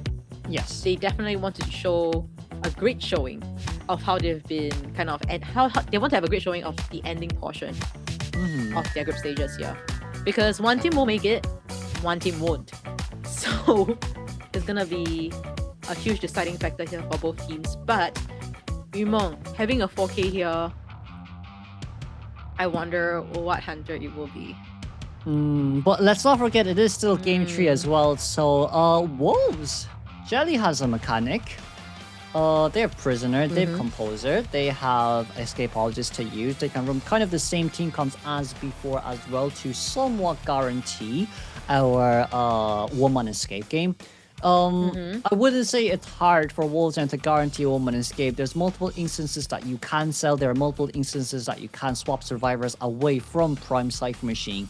And knowing that the opera singer alongside with his QS is now gone into his permabans, only having Goatman, Ivy and Hullabaloo left to play, it's tough now for Yom to get this 4-man elimination game. Yeah, definitely very done. Very hard for Yimong here, but for Wolves, one escape is all they need here, right? One escape. Going for a tie team, very tribal team comp, double decoders, triple decoders coming to the team comp here. I think that would be most stable coming in from Wolves, but ultimately the selection is up to their coach there, of course. Crazy, he's giving those insights, but for Xteam, I want to be surprised, even though I feel like he's just gonna be picking a meta hunter here. Yeah, bit tougher on that side note to see really, but let's honestly speaking have a look at what is kind of our way to go when it comes to just the overall selections. Because look, we do know he has Gamekeeper, we do know he has Wu Chan, but it's not really going to work on a map like this where you have so much palettes and windows to kind of utilize around, and it really is just a full counter to the non-meta comps that this guy has. However, what I probably would like to say in exchange to this whole scenario is the question of, for Wolves right now, they do well in this comp, they do well in this map, especially Jelly too, knowing that mechanic can be played, knowing that you can still have the odd pick of your anti-current still not being used and Escapologist being there as well. But look, it's really just the pressure of not getting 4-man eliminated. I don't think it's too big of a pressure since they only need a 1-man escape to win. So selling, just you gotta do what you gotta do and avoid the worst case scenario up against Yum. Yeah, as we see, the ban pick has finally started for potentially the final half in this matchup. Seer and Lucky Guy being banned out here, but Wu Chang giving that respect ban as well, and the Goatman into the mix. The real question here is, it seems like we're gonna go Embalmer here for the guaranteed tie game at least. If Our Lady being banned there, we might actually want to play Ivy. Oh, okay. And Ivy. But with on the side of Wolves, they can just simply respond by ignoring you and then just hitting for decoding again. As we look, as we see, Aeroplane is being brought into the mix here. Still alright. they do have very stable rescuers, Kaisers. Even if there is in a situation like worst case scenario, an instant down on the Embalmer, he can continue kiting by embalming himself, and then all the ciphers will still be progressed further. Yeah. So, yeah, from the side of Wolves, it's still looking okay as we see a cheerleader band. Composer last pick here. Composer is interesting because I guess it's for solo containment. I guess we didn't want to pick Mechanic due to the fact that Embalmer was already a really weak container here, right? So it will be Composer here currently selected and locked in. And in that case, then I guess it's just delegating Composer to the middle and go for a huge loop-de-loop where we don't want the Hunter to give potential good catch-ups. We don't want Ivy to find good, corruption stacks. Oh, this is going to be tough. A lot of Cypher Rush coming in from Wolf survivors. Very hard to just stop it, right? As we see, Yumong, we'll just have to wait and see what he's going to be picking here. From the side of Wolves, maybe they might not really prioritize on the borrowed time because they just need that one escape. Focusing on more kiting builds, full kiting builds, tight turners coming in will be very crucial here for our Wolf survivors. Yumong, are we going to see the Ivy? We could, honestly speaking, we could, but Ivy up against a team comp like I felt like Prisoner might have been better here if you wanted to try counter Ivy. I don't know the reason of Wolves choosing Composer unless they're like they want to at least maintain some form of good distance between. But the Ivy here will be locked in. However, still in my opinion, probably Prisoner would have been better here, especially when it comes to pushing ciphers near Ostracon ranges, to be honest with you, right, Chocho? So in this scenario, then, it's kind of just about how long the first containment can be prolonged before anyone does go down. Yeah, I believe the first person down wouldn't be so fast. Yeah, we might be seeing Yumong kind of going around, putting those Ostracons, then really locking in when he actually sees the opportunity for that hit. But yeah, early game Ivy, we should be seeing quite a slow start as we see the spawn locations here for the survivors. Composer at center as you predicted, first officer in middle broken. At the backgate dungeon area, we have the aeroplanist and red carpet for our Embalmer here. Where is Hunter gonna spawn? He's gonna be spawning between the three. It seems like he'll be spawning at the backgate, similarly to how Chong Ai did for his first half. As we see aeroplanist or Composer for chase.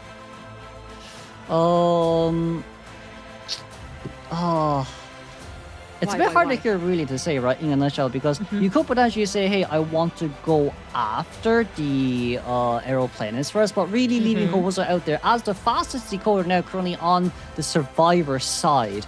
And just overall of the whole decoder meta right now, he is still considered the fastest decoder after getting his full stack.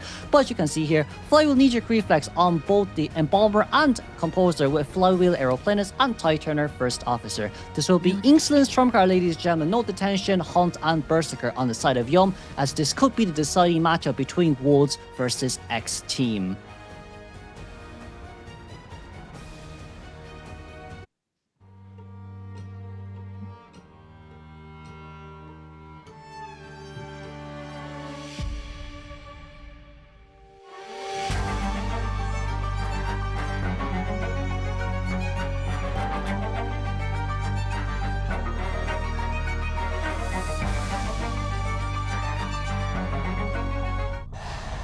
Yumong taking a gamble here, trying to go for that snowball at the start.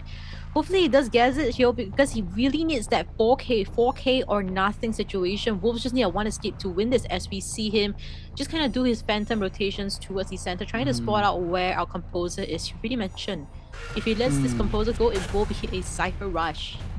Yeah, and for Ivy right now, 59 stacks isn't really the best, as Composer is still utilizing tuning here. Knee-jerk reflex already on the window as well, by the way, and of course the pallet. It was a slow vault over, but Ivy kind of lost a mind game between herself there, as right now rotation does come out there a little bit. 59 stacks available to play.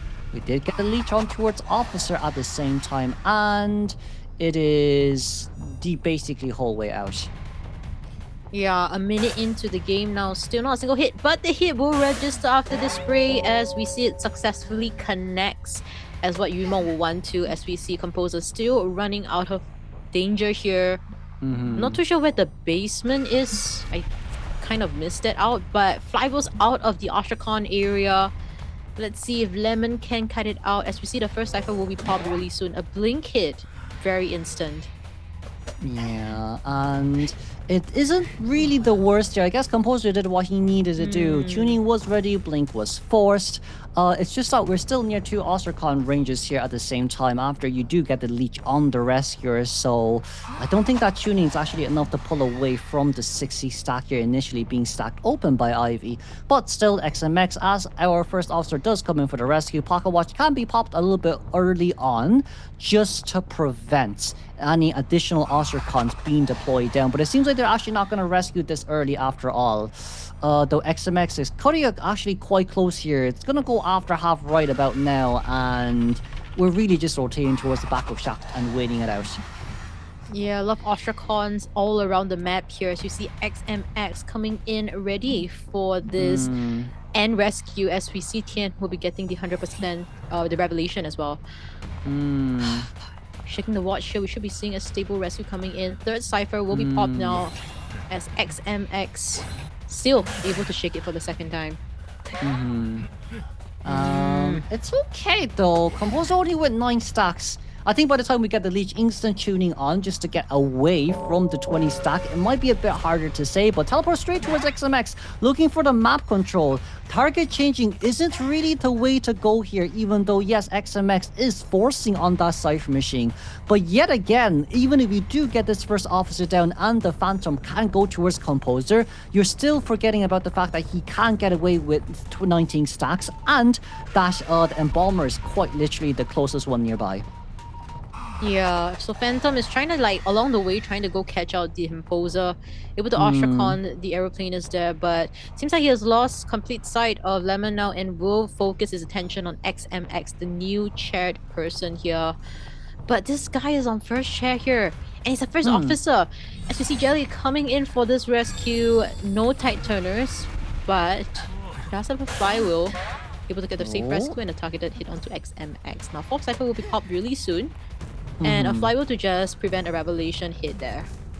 I kind of wish that we can heal the Composer there, right? But seeing that Lemon here is going to be decoding a Cypher machine by himself, 40% on the Cypher machine decoding progress, it's time to run. It is time to get away there. Embalmer once again making his way in. Yeah. We haven't been able to see... Blink is ready already, so hopefully we do see that being put into great use here, because I'm not sure... Server side, they still have no idea Yumong does not have detention, right? So this is something that Wolf still question mark, but the moment those Cypher pop, that is where Yumong is going to fall apart, because there is no snowball that we're seeing here, and there is not even a first survivor eliminated in this matchup. Yes, the kind of only savior grace here for nice cancellation for the Ivy is if we can find Composer and get him down ASAP, he gets eliminated instantly as well, right? But with 2 survivors here currently towards Shaq and Composer with that additional 20% decoding boost alongside with our what's that called? Alongside with accelerated decoding, Cypher machines are already at 85% plus. So this should be enough for them to at least force one pop open. And Composer just trying to scour out. Lemon. It should be his main focus here, but also this Cypher at 97% is such a sore thumb that Yumong has to deal with. My goodness, both Cyphers actually query very much to its end wits already, and Lemon just trying to put pressure onto one of the Cyphers at front gate. Can we force?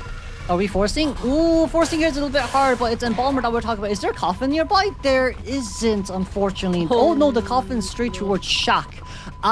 Embalmer's gonna instantly coffin, and you see here as well, right? Aeroplane is jetpacking in to get rid of the Ostracon, and then popping open the Cypher machine here on time, and that's a 3-man endgame, ladies and gentlemen, with Composer being so far away.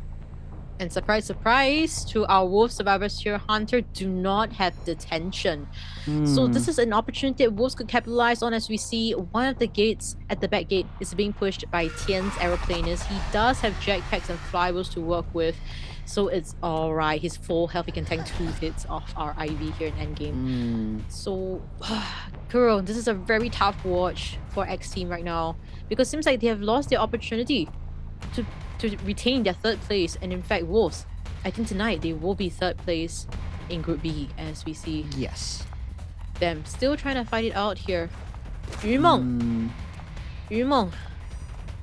Really falling quite short with this IV. Yeah, the tough part of... Ooh, nice Palestine. The tough part of this IV is... that yes, even if we get the teleportation on, it's only 66 stacks, and Bomber here does get the blink down in exchange. Arrow forces the 100 stack on him initially, but then now, yes, once again, that's gonna be Oster Counter already dismantled, and they've basically guaranteed this woman escape. As long as Lemon here just stays at middle, this Ivy cannot leave the vicinity of the chair. And with Tian being able to escape, Lemon still having that tuning stack available on his hands to use around as well. And it's just way too tough here for Yumeng to get that tie game. 54 stacks will just not be enough. And ladies and gentlemen, it's Wolves taking this game home. They are guaranteed 3rd place for now, but they will lose their 3rd place if GG wins against GR tomorrow. Yeah, tomorrow will be the deciding matchup of the fates of Wolves here. It's not this matchup that will decide their fates. It's tomorrow's one, which is kind of a bummer that they really just make it, for now, they make it by a mere win here. And if GG suddenly just wins against GR, then tables will be flipped and GG will qualify being the 3rd place. So yeah, for the side of Wolves, congratulations to them for now. Tomorrow will be where we actually congratulate them for reals. As we see the sportsmanship being displayed here by both Xteam as well as Wolf. Wolves are supposed to kind of stay in the center to kind of bow, but I guess they will just all hit back. Oh no, they're coming back. Oh no, it's okay, they're coming back. Well, it's been a long day. It's been a good shift and a long day as well. Yeah. We decided not to bow and decided to go with their signature symboling. But so basically now, right, we're gonna see the standings later on just when we pass through this match's highlights. However, it's currently GG won't win, Wolves won't win alongside Wish, Xteam won't win. So we left not forget, Wolves beat Xteam, Xteam beat GG, GG beat Wolves. So that's kind of a circulation on that side note. But based on net wins, currently Wolves has 0 net wins. Meanwhile, GG and Xteam is currently on that -2 net wins. So we base it off net wins right now. Wolves are guaranteed 3rd place. But after tomorrow's matchup between GG versus GR, if GG can beat GR, GG guarantees 3rd place. GR's placing will remain the same as 1st place regardless of so, because they've beaten AbyssⅨ. And here are the match stats. As we look into our first kiter here, actually it is... I am having some brain fog. I think it was Lemon, right? On the composer. 75 seconds of containment time, I'm so sorry. XMX on his first officer, 46 seconds of containment time. But overall, the Cypher rush was definitely coming in from both Tian as well as Jelly. Both decoding 2.5, if not 3 full ciphers. So yes, yeah, with the side of Wolves, they've been doing an excellent job. Also decoding an additional cipher just in case of that trump card swap into abnormal kind of gameplay coming in from Yumeng. And overall side, yeah, Xteam would lose the opportunity to represent in the playoffs. That's 100% for sure. But Wolves side, tomorrow's matchup, in fact, tomorrow's second matchup, GG versus GR, that's something that you guys want to look forward to. But for now, Xteam plays 5th in the rankings, I believe. That means I would have, I think, 0.2 Porsche, because GG's lost to Xteam, right? So I do think GG is currently last place. Meanwhile, Xteam is well, it's a 3-way tie for now, to be honest. Okay, yes, that's correct. Yeah. 3 of them having 1 wins each. We'll probably see the rankings later on just to confirm our speculations here. But for now, looking at our matchups, BO1 was tie game, BO2 7-2 because of Chong Ai's game coming in with that 5-point clutch, and BO3 was a tie game, so a single 4K game. We can see how it can really turn the tides here for Wolves. And of course, our MVP here shouldn't be, with a doubt, a Hula Blue coming in from Chongai. Yeah, and it's also, look, the Hula Blue was brilliant for the format elimination game there, especially when you consider that failed rescue, preventing Enchantress from coming in. But of course, I would say Xteam gave Wolves such a strong showing in Game 3 as well. But we'll look at that in the highlights as we'll be back for MVP. 管你们，我应该炮动者，能拆，摇了，能打回去吗？上原定。哎，没机会。平保，光下不去。小平杀。好，就。1-3带我接了。传小明了，小组没事。站我这了。所以你等，跟我分家过来一块卡。 要帮吗？不用卡，他有表啊！救了，小明这里要管一直修。那我要没事，我们2个都在修，无所谓，不要怕。我在大门，不用紧，在中场站着。OK， 我在中场站着。小天准备大门走，走掉，别。3线我了，3线。够了。I sense chaotic energy coming in from Wolf Survivor. Even though they just needed that one escape, we can see how serious those games can really be.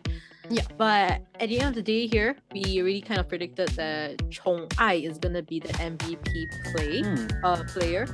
But if it's gonna be a survivor, we always like to talk about this. If it's gonna be a survivor, do you have any person in mind? Well, if not, I have. Oh, who? I think even though he didn't show a very good showing in BO1, I think we know who. Okay. BO2, I think that was the redemption kite that he had. Tian's Meteorologist, 120 seconds kite from first stop all the way to third stop. Yeah, that is understandable as well. Yeah. However, for me, I would say MVP should be given to Chong-ai from the Hunter's point of view as well. Game 1, the tie game. Game 2 was the form elimination game that carried us around, and then Game 3 being able to guarantee the tie here already did a lot of showing to us as well. But in that game, right, where it was tied up between both Wolves and Xteam. Let's just say maybe from the side of Wolves, as they have finished up their 4 matches here in Group B, it is kind of the hurdle that has been passed away for now. But we are still reliant on whether or not GR will beat GG. So if GR beats GG, Wolves come first. If GG beats GR, GG comes second. And then Xteam comes last because Wolves beat Xteam. So Okay, so no matter what happens tomorrow, if GG beats 0, I get my 600 apples. Oh my goodness. I seriously cannot. I can't believe that up until final day. Okay, of course, congratulations to Wolves Chong-ai here for this MVP. 11,508 on average deduction points, 0 terror shocks, 6.67 on average knockdowns, 2.67 on average eliminations. Palace Destroy was 3, and best deduction for the first time. Yeah, because this is their first game that they've won.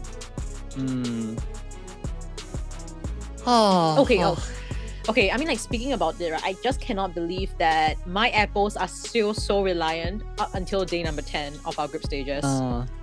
Everything can still change for first, second, and third place. And fourth and fifth being also equally as important. Yeah, definitely. But well, I would say, you know, we'll come back to that during the ending of the day. We did like a really long talk in relation to that, as we know we'll also see the groupings as well after this long day 9. But yes, once again, congratulations to Chong-ai for his first best deduction there, as yes, this is actually the world's first win as well. It's not something that we've expected to, but we'll move on towards the highlights first and foremost. The highlights interview first and foremost, and we'll be back. Hello， 大家好，我是成都狼队宠爱。Hello， 大家好。欢迎宠爱。Hello， 大家好，我是成都狼队的小天。欢迎小天，辛苦了，因为这场比赛实在是太关键了，完全没有任何后退的可能了，已经。那今天这场比赛，宠爱先来复盘一下吧，因为确实打满3场了，也是很不容易，很辛苦。感觉还行。感觉还行，哪把最行？第2把吧。第2把，因为毕竟第2把还是拿下了领先嘛，很关键的。小天呢，因为刚才我是看到你头也不回的走出了庄园，怎么样？队内语音沟通的是不是就说你快走，你快走，你先走一个？快走，直接走，对的，大家都在催促你，因为最后一把下半场的时候也是只要走一个就能成功拿下今天的大局嘛。那还是首先问一下第一局，因为第一局虽然说是打平，但是我觉得那个平也是相当的不平淡。宠爱，你刚才在后台的那个姿势，允许你现在再做一遍。他的吗？有仇当场就报了，没事的，小天。我觉得今天整体来看的话，那把的牵制还是很关键的。但是这个第一局最后那个平局，最后监管和小明在那里面面相觑的时候，大家在做一个什么样子的沟通呢？特别你还在上面看着，你有没有觉得这俩人干啥呢？第一局？对，第一局。想起来了。怎么了？是被宠爱那一拳给打失忆了吗？就是那个歌剧站在那个中场的电机，然后跟小明在那看着。就比如说我现在是那个守宫路，我现在看着你。就等他 A 嘛，不 A 的话永远不开。所以就是最后也是只能等待嘛。但不管怎么说，我觉得第二把的时候收回你那一拳，第二把的时候小天的。首先，我觉得开局那个上电车也是很秀的啊，虽然但是有没有还是吓到你？是不是还是想再给亮剑？又要亮剑了。问一下小天，因为那个你的第一视角还是成功上车，然后监管没有跟上你嘛？但是会不会从你的那个角度来看，那个刀还是有点接近的？你有没有后怕一下当时？吓死我了。原来你自己也是有在害怕的，我以为你很自信的，怪不得刚才宠爱在后面连出2拳。但是最后我觉得不管怎么说，那一波的牵制还是非常关键的。所以还是想问一下你最开始的那样的一个牵制思路，包括队内的整个配合。牵制思路。你怎么又被宠爱打的不记得了吗？你快提醒他一下那把是怎么牵制的。调道具，然后坐车，纯度牵制。啊，纯度牵制。自己牵制的时候有没有感觉哪一波还是压力挺大的？因为毕竟今天是关键局嘛。压力有的，还是有的，对吗？哎，那宠爱呢？宠爱因为今天你也完成了一个非常漂亮的一个4抓局，你觉得今天整场来看的话，会不会还是在前期第一局必须是确定要打3把的情况下，还是会有点压力呢？会有一点吧。因为毕竟。最后一场吗？对呀，最后一场，感觉大家今天真的是拼卯足了全部的力气在打今天这个比赛。但是我觉得那个4抓，首先有一波这个转折点非常的关键，我们台下观众也在惊呼，就是你拦截到了那一波救人，那个机会是如何抓住并且实现的呢？就是用判断耳鸣位置嘛，然后看一下是谁救，然后再确定他的天赋去打拦截。而且当时解说还有在说，有没有考虑不挂这个人？因为他们担心当时如果把这个人直接挂了，有可能给到跑地窖的机会嘛。但是你是很果断、很自信的直接把他挂了，当时是怎么考虑的呢？因为喧嚣他那个分身可以定位嘛，然后我就想直接给他挂了。然后后面排耳鸣是耳鸣很靠那个鬼屋后面，我就认为他肯定在这个鬼屋后面嘛。没错，那把完成一个领先之后，第3局我觉得不管怎么说，主动权还是有在我们这边的。然后上半场的时候也是看到你是直接选到了一个跛脚羊，当时其实我们也都很震惊，说对方竟然会在这个时间点放出这个角色。当这个决定对你来说是好消息还是坏消息呢？是有一个什么样子的考虑？不好不坏嘛，因为他们放跛脚羊应该就是要跟我拼嘛，然后毕竟私下就是也练的比较多。所以其实这个 BP 其实是一个知根知底的这样一个选择嘛，就明牌要跟你来 battle 一下，然后对面这个拆椅子的战术是不是还真的是给你带来了一些压迫感呢？看到中期也是场面一度非常的有的，就是需要思路很清晰嘛，然后再去好好处理。没错，但是我觉得不管怎么说，因为第2局的领先还是太大了。小天，你们求生者刚才也是结束了这个下半场嘛，你们上台的时候是带这个什么样子的任务呢？跑一个。确实。那是如何贯彻落实且执行的呢？全部带6鬼天赋，然后救一波。然后最后开门战的时候，就是让你赶紧跑一个就拿下今天的胜利。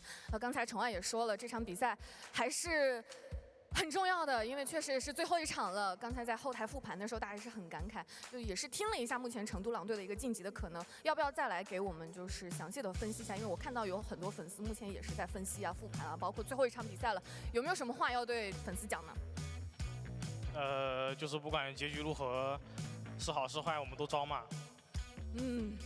就是已经走到最后一天了，我觉得不管怎么样，已经拼尽全力了。今天这场比赛很棒了，各位。小天呢？小天刚才挨了宠爱2拳，要不要还1拳？不还。那有什么话想要送给今天在台下？刚才你上场的时候，大家有在给你掌声和欢呼，有什么想说的吗？对的，对的。感谢你们的支持，谢谢大家。谢谢大家，谢谢大家今天在现场给成都狼队加油，也是再次感谢2位来到赛后采访，再次恭喜成都狼队拿下今天比赛胜利。接下来让把画面交还给解说席。And with the interview, I do hope that you gain some insights and also how the players have been feeling about their recent, in fact, their first win in the Group B, as we will be heading towards the, understanding how the group rankings is currently on, tomorrow's matchup, and also today's final results, of course. It's so I think for me, the most important is the most important one is who is the one that gets third place, and that's dependent on GG versus GR tomorrow. And for now, right, look, it is currently based on net wins, Wolves third place. GG is 4th place and Xteam is 5th, I think. But if GG loses tomorrow, Wolves is at least guaranteed 3rd. And then based between GG and Xteam, I think GG moves down to 5th and Xteam comes up to 4th place because Xteam beat GG. If GG beat GR, then Wolves is 4th and Xteam is 5th because Wolves has beaten Xteam. So in that ranking, that's how it works. So depending on how people done their ranking for Group B, tomorrow your apples are dependent on GG versus GR. And I know that your apples are long gone, right? It's long gone. Regardless of the results tomorrow. It's long gone. It is indeed long gone. Unfortunately, how you're caring about our apples? Well, your apples are gone. Oh my goodness, people! If you guys have been watching Kuroshiro's prediction for Group B, my condolences for you guys. But overall, I hope that you guys still have the apples for Group A, C, and D. For Group D, mine is doing not too bad. But I feel like tomorrow there is still that factor that could change things around. Tomorrow's matchup, it will be about fighting for 1st and 2nd place. If not, you're fighting for 3rd place. GG versus GR is one of them, but another matchup that you guys can look forward to is Omni versus an ACT. Whoever wins that matchup is gonna be representing as well. In fact, we could be seeing 2 of our NEU teams representing. There is the opportunity. Yes. And today it was B4U that was able to guarantee that 3rd place spot after beating LX. And of course, for our very first matchup in which it has been quite a long time. FL versus FPX.ZQ, in which FL guaranteed 1st place right now in the standings of Group C, and ZQ now being 2nd place. So FL is top 8, ZQ is top 12.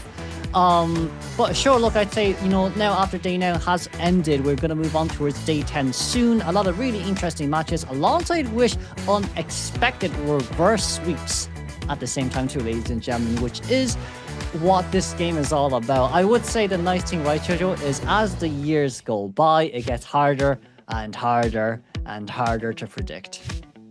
Yeah. Okay, we predict based on what we know and our understanding of these players right before they qualified for the group stages, right? But somehow, somewhat, we always mess it up. We always do. Yeah. In fact, you know what? When the results of the group stages have finally been released and, NetEase Identity 5, they mark my groupings. They mark my groupings in the game. I will screenshot and I will post it on my story. I'll show you guys how much apples I get, alright? Right, I have been comparing my own stats, the groupings with like the ones I screenshotted for group A to D, and I think that I'm hoping to at least get half of them right. Yeah. I was, for Group B, I think I was close enough. I think until yesterday, my Group B was very solid. And then it slowly went downhill. And then it may have slowly went downhill after. There was a lot of kind of plot twists throughout this one. There was a lot of plot twists throughout the phases of the stages. Because like we saw how day 1 to day 4 was all, to be expected. Day 5, day 6, day 7 came around. I think we all start to have mini heart attack rates as this is today's results. Yeah, we also had the checks today. As we now stats here, FL winning against FPX.ZQ, B4U winning against LX, TE versus winning against AR, and Wolves versus Xteam. A lot of heart attacks here, but Wolves ultimately did prevail. So congratulations to these teams here. Their rankings will definitely change coming into our rankings here. Something we're most excited about. Group A, we're seeing WBG, RCTE. Group B, GR, X's Wave, Wolves, and Xteam right at the bottom now. The 600 apples for me. Group C, FL versus FL, FPX.ZQ, and then ECT. And then Group D, MRC, Zeta, and B4U. You know what? Looking at the group standings right now, if GG doesn't win GR tomorrow, my Group B is still somewhat safe. But my Group A is currently gone out of the window. As we'll just depend on seeing how RC will do up against WBG tomorrow, shall we? But even so, right? Jokes aside, I'd say it's very well done there from all teams here. As Group A just has secured their third team, which is TE, and their first and second place is between WBG versus RC. Group B right now is determining third place tomorrow, which is GR versus GG. Group C is also determining third place, which is ACT versus Omni. And then Group D is MRC versus Zeta, in which we determine first or second place. And that is the very final matchup for the group stages before we finally come to a conclusion tomorrow. Yeah, very exciting matchups tomorrow. And my apples is very determinant in match 1, 2, and 4. So I will definitely be watching very closely. Whereas for match number 3, regardless of the results, actually, I'm also quite dependent on that with Omni's placing there. So yeah, let's see what is going to be there for all of these final 8 teams with their final matchups in day number 10, guys. You guys, I see a lot of familiar faces all the way through this 10 days. Can't believe you guys have also been with us throughout. But thank you guys for also keeping it so positively, talking about, saying goodbye to Kuro's apples. Oh no, we're gonna be honest. It's this year has been pretty hard. I think Group D might have been the easiest one to predict. Group B, okay here and there, but Group A and Group C had the most plot twists. So we love plot twists, especially during COAⅨ stages as well, and potentially speaking plot twists during playoffs too. Actually, Kuro, I have a question. Are you going to be making like a playoffs prediction for, I might have, I'll show my credibility of group stages first before people make their final decision on looking at mine. I don't think you can blame me for that. I do not think. I think this year might be my worst prediction year, I'll be honest. Oh no. If you're not going to be making one, I guess I have to make my own predictions for playoffs. I was actually using yours for Group B as like something to advise, but I'm glad that I didn't 100% copy and paste your Group B. They did well. To be fair, they did do well. It was just some unexpected performances as well, and I do feel like some of the teams weren't really on their best performances too. But this is going to matter the most coming off playoff stage, where we have only 5 days, so it's half of the group stages, and it is single eliminations too. So you have to show up on that day no matter what. Yeah, you guys have to catch that playoffs because in mere 5 days, right? It's going to be starting on May 1st to the May 5th.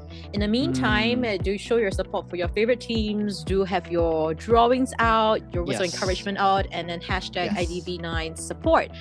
And then hopefully these matches do reach all the way to them. But for now, we are still waiting for that bracket, right? After day number 10 of our group stages. Good as usual. Rank number 1, you guys will be already confirmed in top 8. And then you guys have one less matchup to play up against, which means one less chance to get eliminated earlier on in the matchups. But for the people that are in second and third place, that's where things get really nasty. Once you lose, you're gone. It's not like group stages where you still have like a second, third, fourth chance for you to bounce back from. Yeah, we'll see how it goes tomorrow then, shall we? Overall, I think my group predictions is around 40%. Maybe it's less than 40%. I don't know how bad it can get after tomorrow. But that's what tomorrow's games are for. Day 10 is going to be the most interesting one tomorrow. And especially for those of us, your supporting teams might not be on the panel tomorrow. But of course, your apples will be on it instead. Therefore, it's a lose-lose situation actually for our audiences and for myself. But hopefully, we'll hope everyone had a nice 9 days, honestly. Yeah, we do hope to, regardless of the 1% hit rate when it comes to your group stages, Apples. Oh my lord. I think, yeah, Horton and I, we are looking forward to your Golden Apples prediction for playoffs. But I think that will be it for us this time around. Thank you, Kuro, and thank you for chat for having us here. And we will see you guys tomorrow. Thank you as well, teacher.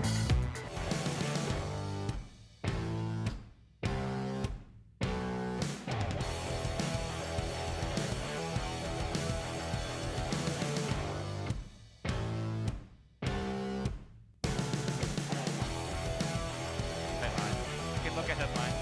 Great. Swing. Yes, Blake.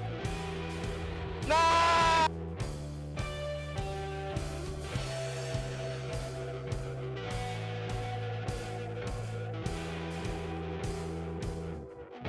7秒吗？7秒过了。3秒。给我。哎，好6秒，给我4秒。六边。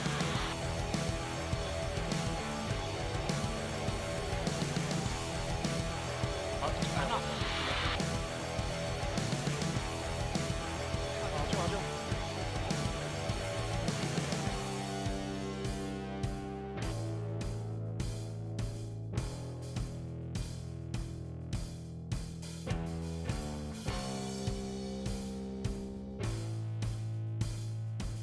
没问题。5秒，4、3、2。哦，炮公子。能拆！摇了！能打回去吗？别撤了。好，就好。